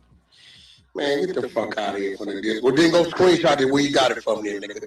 I don't feel like now he's calling her a ninja. Like doing all that. That's a You're a liar because you're lying. I'm not lying. I got it from the You're Discord. lying. You're lying. The Hell's Angels. Glorilla told You're me. lying. Glorilla told me. Now we blame it on Glow. You're lying. Glorilla. That ain't working. You and Pink. Don't you bring Glorilla into this. Don't you bring Glorilla into this. Phoenix and that many don't like them. Glorilla told me. Glorilla my homegirl. The day a female can twist me. Glorilla my homegirl. I'm not a bitch. Glorilla my homegirl though. I know who Glorilla is. So you really think this shit is a game, a joke? It should have been a joke when the room closed. We was laughing. So that ain't what the floor said. Floor wasn't laughing. So the floor said, okay, so the room was recorded. I mean, is there anybody in the room that everybody confused? Everybody I get it. They shouldn't be confused. They shouldn't be. They were confused when I was in the room. I'm not making accusations. They don't got to look at everybody. They don't got to do none of that. Move on, like we always do. Ain't no move on. It don't work. The move on, like we always do, lets me know that there's been times where she's been assaulted, accosted, flu flam, Dug, and Larson, and he told her to move on. I'm not gonna look. Hold on. The move on from a woman sitting next to me. From your hand. From a woman sitting next to me. Does that move on sound like she's been accosted, flu flam, Dug, and put in the costume and told, quote, hey, just move on? Mm-hmm. And now she had the chance to get her leg back, and she's telling this nigga, move on like we always do. We moved on when you flu flam me, you Dug, and you Larson me, and you and left me outside of that gas station. Loose Cannon had to pick me up in a Bentley when she was giving up that wob nobbler. You remember that? You remember the wobbly knobbly. Remember, it was a slobber knocker conversation. You remember she was knockering the slobber. There's a whole conversation about that. I'm just saying, Wack, you better put that woman first. That's all I'm saying. Because boy, like that over here. Okay, well. I don't know. You say Dante put blow up the Discord. That's all I can say. Nah, it come out your mouth. Okay. This ain't that weird ass side of the app. Okay. Nigga make accusations, we gonna point the finger. That motherfucker said it. Okay. Glorilla said it. Glorilla, please come up. Cap. Glorilla, please come up and Glorilla, if you smart, you'll stay out these people's business. You will stay out these people's business. Glorilla, if you smart, you will stay out of these people's shit because it's a flu flam afoot, and you do not have to be a part of it. You do not. I think Glorilla, like in a whole relationship with like Tristan Thompson, not Tristan Thompson. She was somebody, the basketball player. Tristan Thompson who did the Khloe Kardashian, one of them. Whatever. Glorilla, mind your business. I'll say all that to say that. Glorilla, mind your business because you ain't gotta get caught up in his stupidity. what? Take your punishment. Say what? Whoa, hold on. What was that? Okay. Glorilla said it. Glorilla, please come up. Cap. Glorilla, please come up and take your punishment. Say what? I don't know. Glorilla said what? R&B name was implemented in somebody being thrown to the goo yesterday. I was throwing people to the goo yesterday in the Messy Mondays. Can you imagine having to get accosted in real life over a Clubhouse conversation?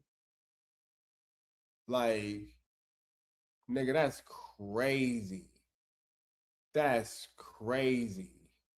Over a Clubhouse conversation. That is wild. It was Arn Teeth who did it. Arn Teethus. So let me get this right. Was kicking people to the goo. Let me get this right. Not R&B, Arn Teethus. Oh, she don't care. It sounds like she don't give a damn. Am I tripping or she not really tripping? She like condescending, narcissistic, gaslight. She don't give a fuck. She's not tripping. The people in the goo She's antagonizing for sure. say something and you address the floor. I just want to make sure I'm hearing this right. It's my room. I mean, What? It's your what? It's my room. I was creating content. Is something wrong with creating content? We do it every day. No, we don't know. We don't create lies over here. We do it every day. Why has it got to be a lie? No, if it was really a real thing, it was a real thing. You know it's a real thing. Because it was a real thing. No, we don't build on lies. Go watch the replays of Messy Monday. We don't build. Ain't nobody. Nobody in the chat said. Ain't nobody brought up. That ain't what was said. People were being dropped. No, that's what I'm saying. People were being dropped, and it got blamed on R and Teethus. Well, who? I don't know. They didn't say the names. I have no clue. I don't know who got dropped. Well, why would you break? Yo, you playing? I'm not playing right now. I'm just saying. I don't know who got dropped. I'm telling you right now, my daughter's soul. I'm not. And I'm telling you, I don't know who got dropped. When you play, you looking like an op to me. Okay, well, I'm not an op. That's for sure. Stop fucking. Well, okay. I'm not an op, so whatever. Playing with me right now. I'm not playing. I'm not playing. I'm telling you, I'm not playing. I'm giving warning. I am not. Second. She don't even take this nigga serious. Did you hear that sigh? She's like, here goes this bullshit again. Good warning. I'm not playing. Okay. Either you're gonna put it on the table, all that weird ass shit, all that content. Nigga, we don't do that over here. Okay. This ain't Freddie Roosevelt room. Nigga just saying shit. Is this drag me right now? This is drag you. Whack, come on, you guys. She not a op. Come on, you guys. They go, I'm telling you. Oh, now you're banging on her. Oh, okay. Now it's the wag daddy. The daddy that was so. Oh. She doesn't even like your Paru is so preposterous. She's not even impressed. Your Paru is so preposterous. She's not pressed. She doesn't care, bro. She doesn't care. She already knows you're a fake. She already knows you're fake. She knows you're not with it. She know you're not like that. She didn't seen you get pressed in real life. She know, bro. She know the truth. It's like the Draco the Rule song. She know the truth, bro. She knows. Nobody's ever gonna think that WACK100 is putting down a demonstration, fool. Your girl don't even think you putting down a demonstration. You're demonstrationless. Just let it go, my brother. Let it go, my brother. You really making yourself look dumb. That's really all you're doing is making yourself look foolish. And you really embarrassing this poor girl for nothing. I never feel bad for R&B, but every time I hear this clip, I'd be like, nah, I still don't feel bad for her. I'm playing. I'm not fucking. I don't feel bad for anyone who puts themselves into the situation willingly. Again, hear what I say. What I say? Like ATM Richie said, no big homie on the 50-50 yard. But I don't feel bad for anybody who puts himself in a situation like this all the time just because this is just who they are. So whatever. And you was married to a whole pastor, and she didn't know your pastor was whack. So look at God striking you down. Play it, man. She not no op. Wait, hold on. She said you. Wait, hold on. She said you. Wait, hold on.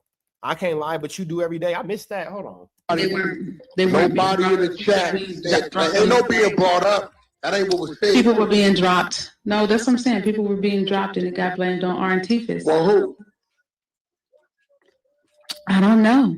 They didn't say the names.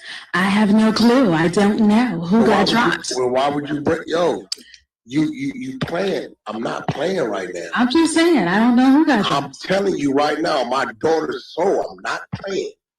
And I'm telling you, I don't know who got dropped. When you play, you looking like an op to me. Okay, well, I'm not an op. That's for sure. Stop fucking playing with me right now. I'm not playing. I'm not playing. I'm telling you I'm not playing. I'm giving warning. I am not. Second warning. I'm not playing. Second warning.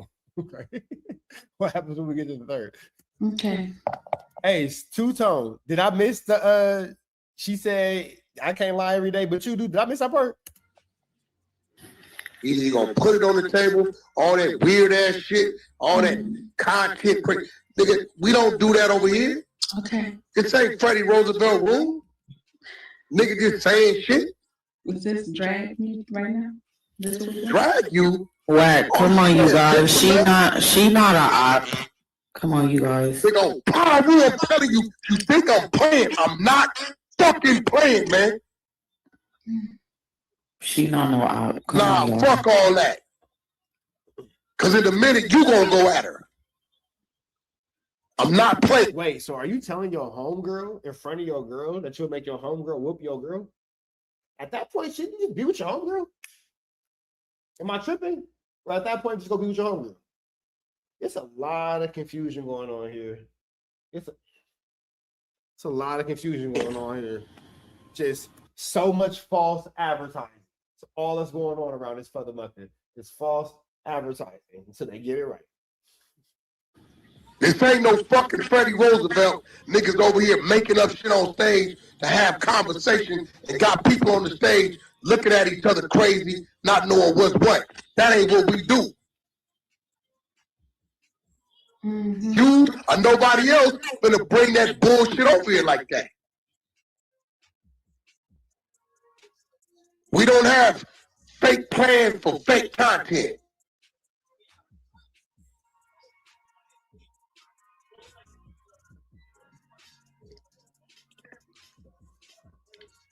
So again, who said it? Discord. You bring some Discord shit to the team? Mm-hmm. People that we don't even talk to?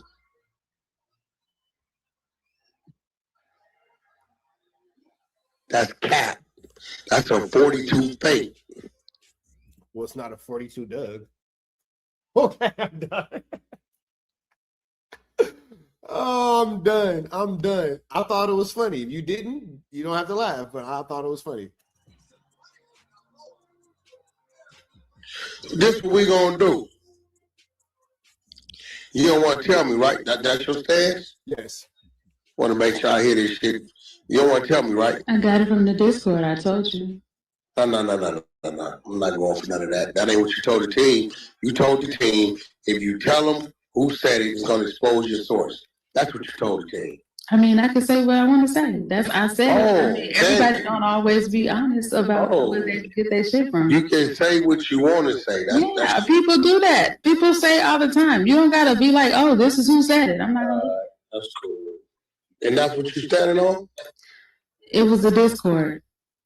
No, you standing on, you can say what you want to say, lies or whatever. You just come in here, cause confusion, have motherfuckers questioning motherfuckers, halfway getting We was laughing at the end of the room, so I'm confused about why people getting into it with each other. That's crazy. I'm confused too. I mean, we were laughing at the end of the room, so I'm confused that unless the bitch who got dropped. Well, it don't take too much for R&B to get confused. You all know that R&B being confused is not like top of the oh my god list. Stopped. R&B confused? Yeah, no, this is Monte Stevens, I'm finna tell you in the comments. We're gonna let the content run. I got you. I'm finna explain to you. Had to make the call. That's what I'm saying. What like this that? should be silly. This should Who be was real. that? Who I don't know. Tell me who it was. Because there got to be some kind of truth to it. There got to be some kind of truth to it if somebody would go to the extreme to be like, what is going on? We were laughing at the end of the room. Everything is cool. But all of a sudden, it's a big problem. And don't nobody see that to be weird? Yo, fuck all that. Who said it?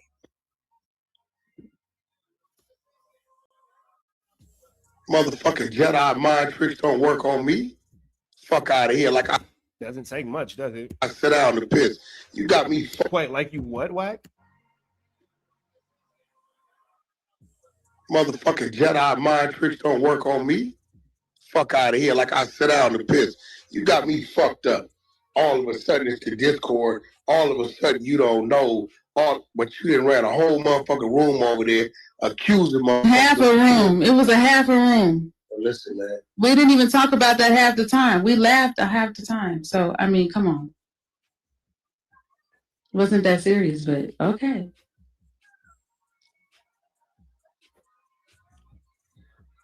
Okay, so you determining what's not that serious or not, right? I want to make sure. I mean, we was all laughing. Wait. Is it that serious? What ain't that? Let me get this right. So you can determine what ain't that serious. So that means I can determine what ain't that serious too, right? Go. Right? That's the game we playing? All right. You sure you want to play that game with me? Go ahead, whatever it is. Whatever it is. Go ahead. Huh? Go ahead.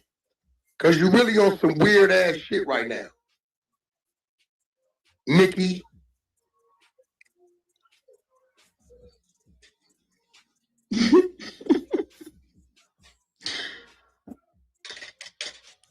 The way she's laughing is a little scary.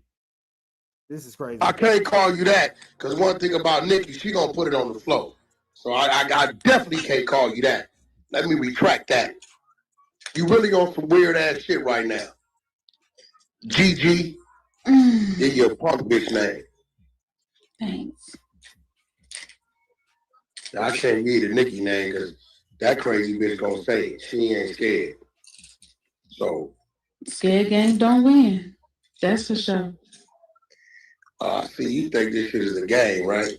Right. You just said I was scared. I said that's all right. Where my room at? I'm gonna make it a game. It's a game.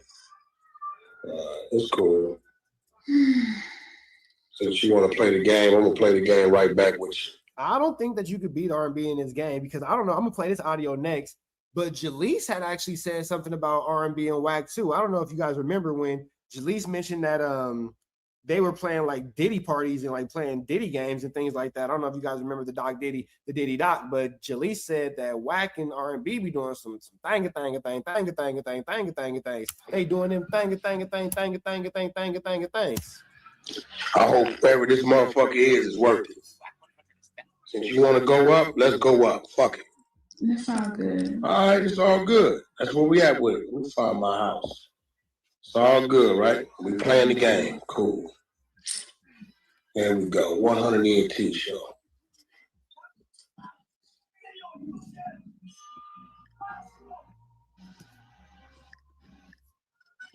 And fake day one. You want to create your own title? Or you want me to just come up with it? Since this is what we doing. So you can create it. All right, cool. This is sick. You want to come up with your own title, or should I come up with it? You can come up with it. All right. She sucked Sylvester's dick. Wow. Wow. WACK says she did what? This should WACK? be good for YouTube. Oh, this is great for YouTube. What did she do? She sucked Sylvester's dick. Woo! Sheesh. She gave up the what?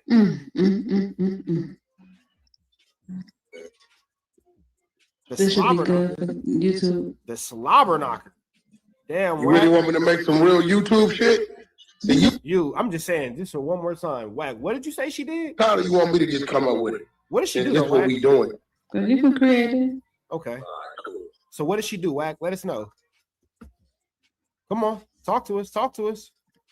She sucked Sylvester's dick. Well, that's just incredible. is just incredible. R&B. Why would you do such a thing? Damn. Damn. I know, right? Shit's so crazy. Even R&B saying damn.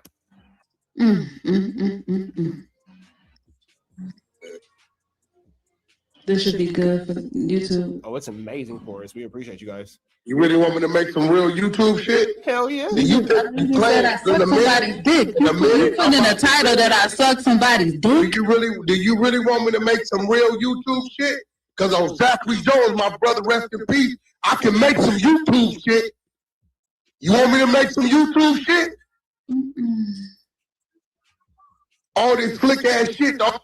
Put it on your unalive brother who got unalive execution style and his unaliver's in Nebraska making cheeseburgers, and you know that he's in Nebraska making cheeseburgers and you're not going to do anything about it, but you're cussing your girl out and putting it on his soul on YouTube in a clubhouse room is absolutely crazy. I'm going to say priorities are not in order. You might want to go get a hamburger. I'm just saying. Or maybe that's why Wack's a vegan now. Scared the burger out of that boy. It's all good. Rest in peace, Zachary. Somebody has to avenge you. All this shit, you in this motherfucker playing, nigga. This ain't Dante Brooks' room. Don't bring that weird ass shit over here. Shout out to Dante. Not sure who he is. Dante caught a stray. R&B's giving up that knocker. Dante's got. Hey, R&B keep getting accused of giving up knocker, don't she? Man, first loose cannon. Now who is it? Who did you say? Steven or Sylvester or somebody? Yeah, like she keep getting caught up for the knocker, man. Golly. This ain't kill. So either you lied to the team or who said it.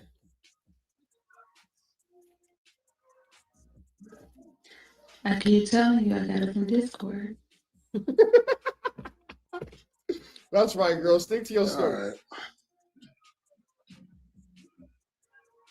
Stick to your story, baby. You can't trust your word no more. I get it.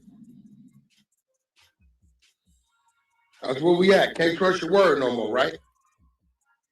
Nigga, you don't want to leave her. You don't want to leave her. She disrespected you and playing in your face. You ain't gonna do nothing. You ain't gonna check that. You gonna let it fly. You gonna let it fly. You ain't finna do nothing about it. Yeah. Oh, so that's what we're doing now, right? All right, nigga. Yes, nigga. Yes, nigga. That's what she doing. That's what she making clear. She's playing in your face, nigga. You are a jungle gym. You are a PlayStation. You are an Xbox, nigga. You Jax. Whatever you got, whatever you can compare it to your life, nigga. You're Atari, nigga. Use Pac-Man, Game Boy, Super Sonic, nigga. Sega Genesis, Game Gear, whatever you want to call it, nigga. You are that. You are Angry Birds. Whatever, brother. Whatever, brother. She is playing in your face. Either you're gonna check her or you not, but it don't look like you're gonna check her because she don't look like she can be checked. She looks uncheckable. She's not a Nike. She's just not a Nike, bro. She's just not a Nike. Right? I told you I got it from Discord. You don't believe me. All right. I ain't gonna ask you no more. I'll just do what I do. Then do what you do. We've been waiting on you to do it. You got it from Discord. That's what she said, bro. Keep saying. Hey, yo, go get her profile, put it up top. Okay, that's right. Got me fucked up. You think you gonna disrespect me? Okay, Get at me like I'm some fucking bozo. Nigga, I ain't no. I'm not sure what's going on in this room too, telling to be stoned, but I'm scared too. I'm terrified. I'm terrified. Nobody bigger than the program. Everybody's bigger than the program. Go get her shit, pin it up top. Discord.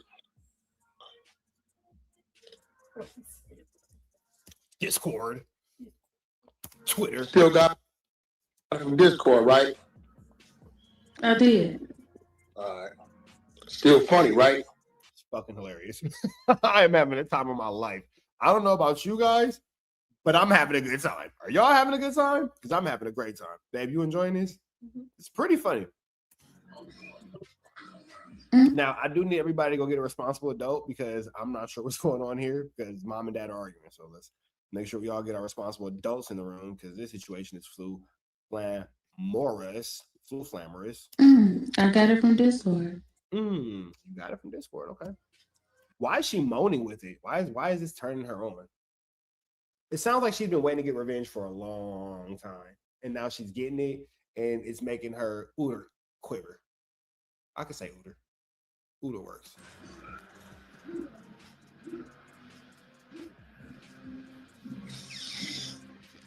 So you bring some Discord shit to our floor and accuse the team.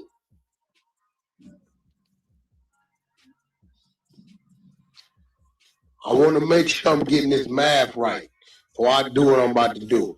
You bring some Discord shit to our floor and accuse the team of it. And you find that right.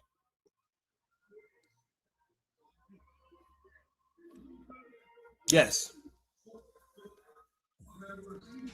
Yo, you there? You find that right. You find what a motherfucking Discord talking about to have enough motherfucking ground to come accuse the team.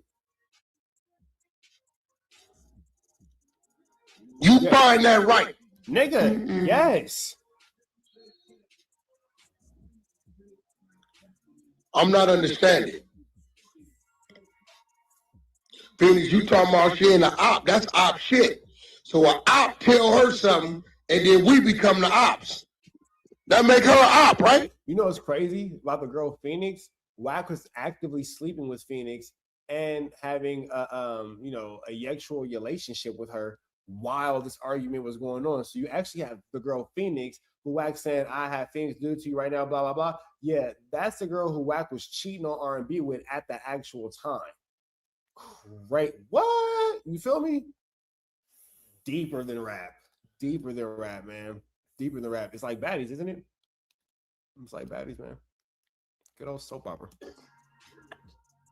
So you having your side, you on the phone with your main girl, telling her that your side girl a whooper, basically. R&B must not know how to fight. Must not know how to fight. Because the psychopath I live with is like, oh, that's a challenge? Cool. Let's do it. Oh, okay. You want to talk about mamas. You, okay.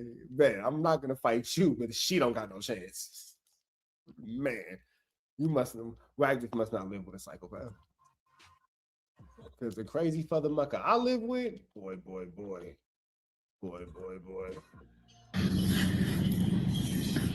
You said she ain't an op? She just said an op in Discord told her something, and she comes to our stage and make us the ops. I mean, you said, Isn't it crazy that he's trying to get another woman to go against his girl? Even the side chick is like, she's not an op. Like, even your side chick is telling me that your main chick is not an op. And you still going to get, no, she is. Like, nigga, you trying to get you're sick. That is a sick move, bro. Like, really think about this. Your side chick is telling you to chill on your main chick. Your side chick is telling you to chill on your main chick. Like, nigga, and you're still like, no, she is. So you telling me she not, like, nigga, relax, Paw. You are goodness gracious, old man. Like, you cannot, nigga. Bingo night at the senior city? Nigga, who took this man's fucking pudding cup? Like, what's going on here? Goodness, put this man in the fucking home, bro. Put this man in the fucking home. With all this going on, makes you just kind of wonder, like, WACK, what's up with your daughter baby shower? Why you wasn't there? Why you wasn't at your daughter baby shower? Because you too busy getting into this type of stupidity, bro? That's why you went at your daughter baby shower? That's why you wasn't welcome? That's why you went with Kim, your daughter, your son, and the family? This is wild, bro.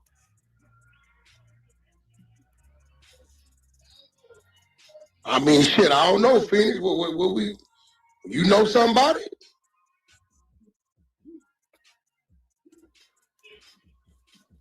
Side chick, quiet as hell. She don't know what to say. Look, if this was the main chick getting, I don't got a chance. Being WACK side chick is wild. Somebody knows something. This shit get weird.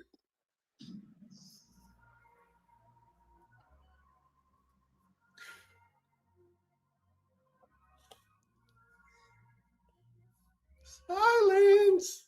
Maze, bring your bitch ass up here. You got to invite. Bring your bitch ass up here. You getting blocked. Come up here. You don't think every now and then I do watch the chat. Come up here and get blocked. They block me. Y'all niggas up there tripping. You one more invite. All right. Now you finna get blocked out. Bozo. Oh yeah, well go ahead and just block me out, my nigga, because the way y'all niggas acting over there, I can't be a part of this. Learn to keep your fucking mouth shut. Remove from room. Bye. Whoa. All this shit. Motherfuckers be doing shit. Blocked you, removed from room. That nigga rolled his eyes and snapped his neck on that one, didn't he? Boy, didn't he? That nigga, what? All right. That nigga did everything. Hey, I'm sure he probably snapped his fingers on that one too. A little flick of the wrist. And then there's some motherfucking like father, like son. Domino effect. Now all of a sudden they come from Discord. I don't know. Y'all was in the motherfucking room earlier.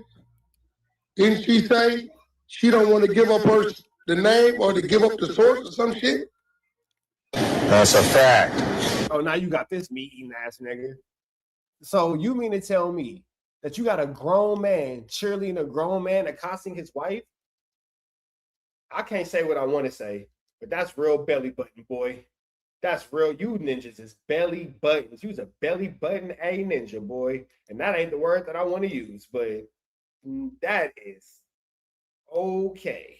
You niggas got it. You niggas got it. You niggas got it. You niggas got it. You niggas got it, bro. Because that right there is weird. Like, I don't even understand. Like, you niggas can't tell me nothing. You can't tell me nothing. Like, that. I'm uncomfortable. I'm uncomfortable. I'm uncomfortable. The fact that you thought that that was acceptable, nigga, weird. Weird. Weird. That don't sound like Discord to me.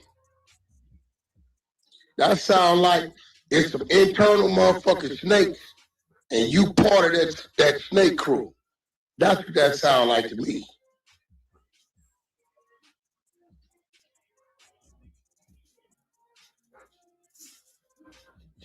Now it's mute up. So it's that, then it's Discord, then it's I lied,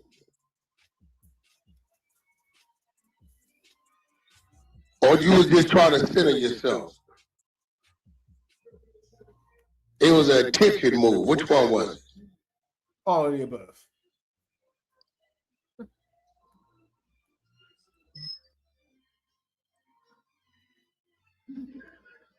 Shit, I think her and Phoenix in on it now. She damn sure come off the mic talking about she ain't no op. Imagine your side chick and your main chick in on it together. Man, but you know what? That's how I be. Like, am I tripping or that's how I be? That's how that's how I be. You know how these hoes are. You might not be how these hoes are, but you know how these hoes are. Nigga, that's how I be. That's how I be. That's how I be though. That's how I be though with that shy issue. Shy issue. You feel me? This nigga whack, boy. Yo, baby mamas don't got no boundaries. But I'm like, doing the math. Trust me, I'm an expert. If you want to talk about somebody without no boundaries, nigga, a baby mama. She said that Discord, that's the op. Told her, and then she come and make up the I op. said if she moving like that, she is a op. If that's how she moving, I said I don't want to say it, but if she moving like that, that's op shit. She just said, yeah, you ain't saying nothing. We was listening to the whole thing, side chick. We was listening to the whole thing, side chick. Man, just like a side chick. God damn. Man, I might lose my spot in the special ed class. Let me get this right. Fuck around in the back in the second grade for the third time. The op in Discord told her about us, and then she come in here and make us the ops, but don't want to tell us. Who is us? Who is us? Hey, okay. Pete. You people out they both came back at the same time? Them hoes talking to each other.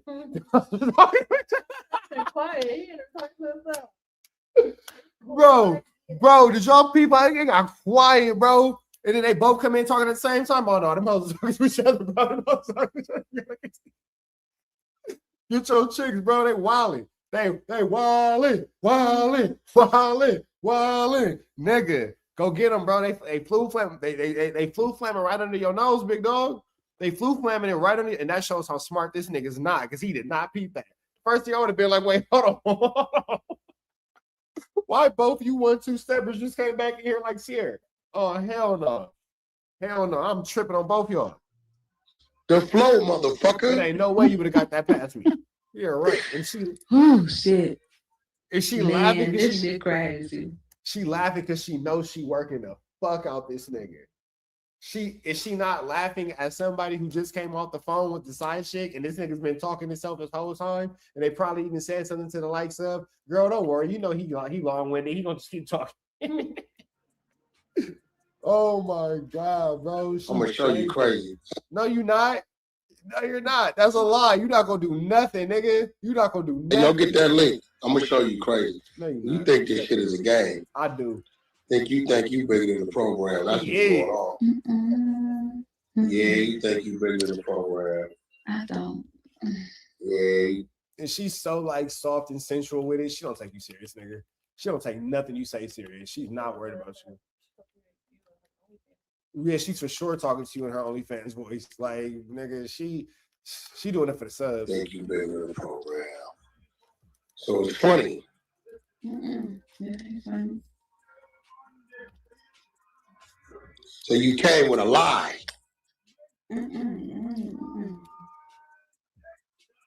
So now all of a sudden you believe the people that you say is the ops.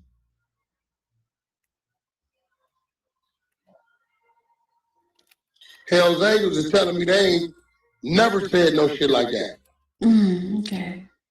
Or I mean, they said what? We all know how much you can trust a Hell's Angel. We all, a grown person that's calling himself Hell's Angel at the ripe age of 40 is so credible. Where's that? Ain't nobody deleted nothing. Go get it. Where's that? They deleted it, maybe. Nah, they can't delete it. How come they can't? How can they? Because it was in their Discord. Their Discord? Mm-hmm. Man, you on some bozo shit. Now it's their Discord. Mm-hmm. That's what she's been saying the whole time. She never said it was on her Discord. She said she saw it on Discord, on their Discord, dummy. Oh yeah, she done outsmarted the hell out of you. It didn't take much. She didn't got you. That's the Discord. No, we got a Discord. They got a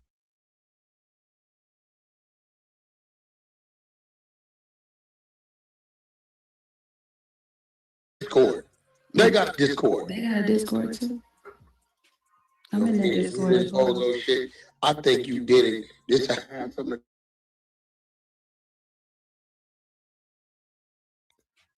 And the girls came back clowning and laughing, nigga. They flu flammed you. Like me. Okay. Okay. That would have sounded like to me. So the question is, do we bring shit to the floor and accuse She's using her Brownie Deluxe voice. people of something? And It makes sense though. Do it not make sense? we ain't gonna put it on the table? Is that what we She used to talk them through it on camera. That's what she do. do over here? Mm-mm. Yes or no? Mm-mm. So why you doing it? I don't know. Why you doing it? I don't know. Listen, man. This ain't that. I know. We ain't gonna put it on the table. Don't say nothing. Okay. Okay. Whatever. And she did exactly what he said. This is not them little weird ass. She said, you said don't say nothing. Women are so petty. Women are so petty. Y'all so selective with what y'all choose to listen to. He been telling her to say who said it the whole time. She wouldn't say it, but then he tell her to shut up. Oh, okay, well, you said shut up. Well, okay, this is what you listen to? I fucking hate you bitches. It's sick. No, it's sick, bro. Women are petty. Women are petty. Women are petty. Women are petty, bro. Women are petty. This one right here. This one right here. This one right here. Oh, this is what she do. Well, you said blah blah blah. I also said da da da da. Oh, this is just what y'all do. This is just how y'all act. This is how y'all conduct yourselves Women are petty. Every man in the chat is laughing right now because y'all all know, oh, they don't care, bro. They petty. They petty. That's rooms you used to go into. That ain't what we do at all. Ain't gonna start doing it.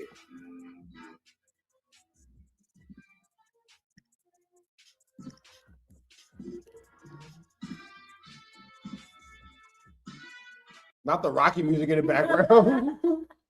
The Rocky music in the background is sick.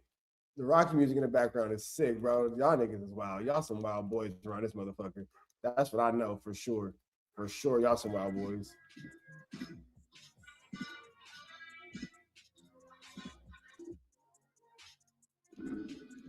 It sounded to me like somebody lying, made something up, covered something up. Either way it goes, some op shit. And then she said it was all laughs. But everybody confused about what the fuck you was saying.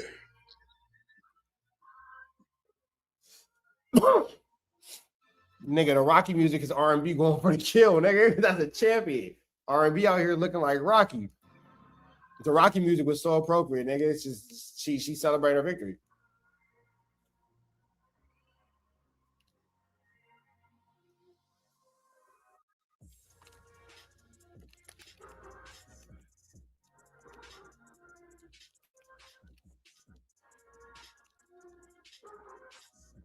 Hey, yo, what 4, 5, 6 at? He on stage? The girls is back talking again. The girl who's back talking again. Nah, he not on stage.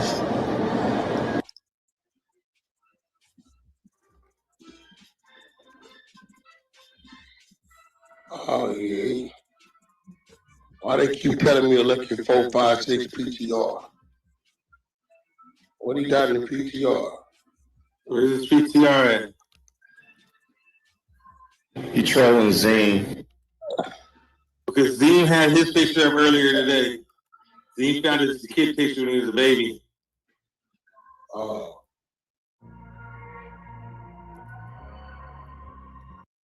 Trap News Network. Good news you can use. Good knowledge you thought you ain't finna get nobody's college though. Hit that like, hit that comment, hit that good subscribe button. Everything we got going on here at TNN Trap News Network. It's that news you can use. It's that knowledge though you can't get nobody's college though, big dog. Tap in with the tap in and make sure you are in fact tapped in with that good tap in. Man at the Garden Freestyle. Please don't touch my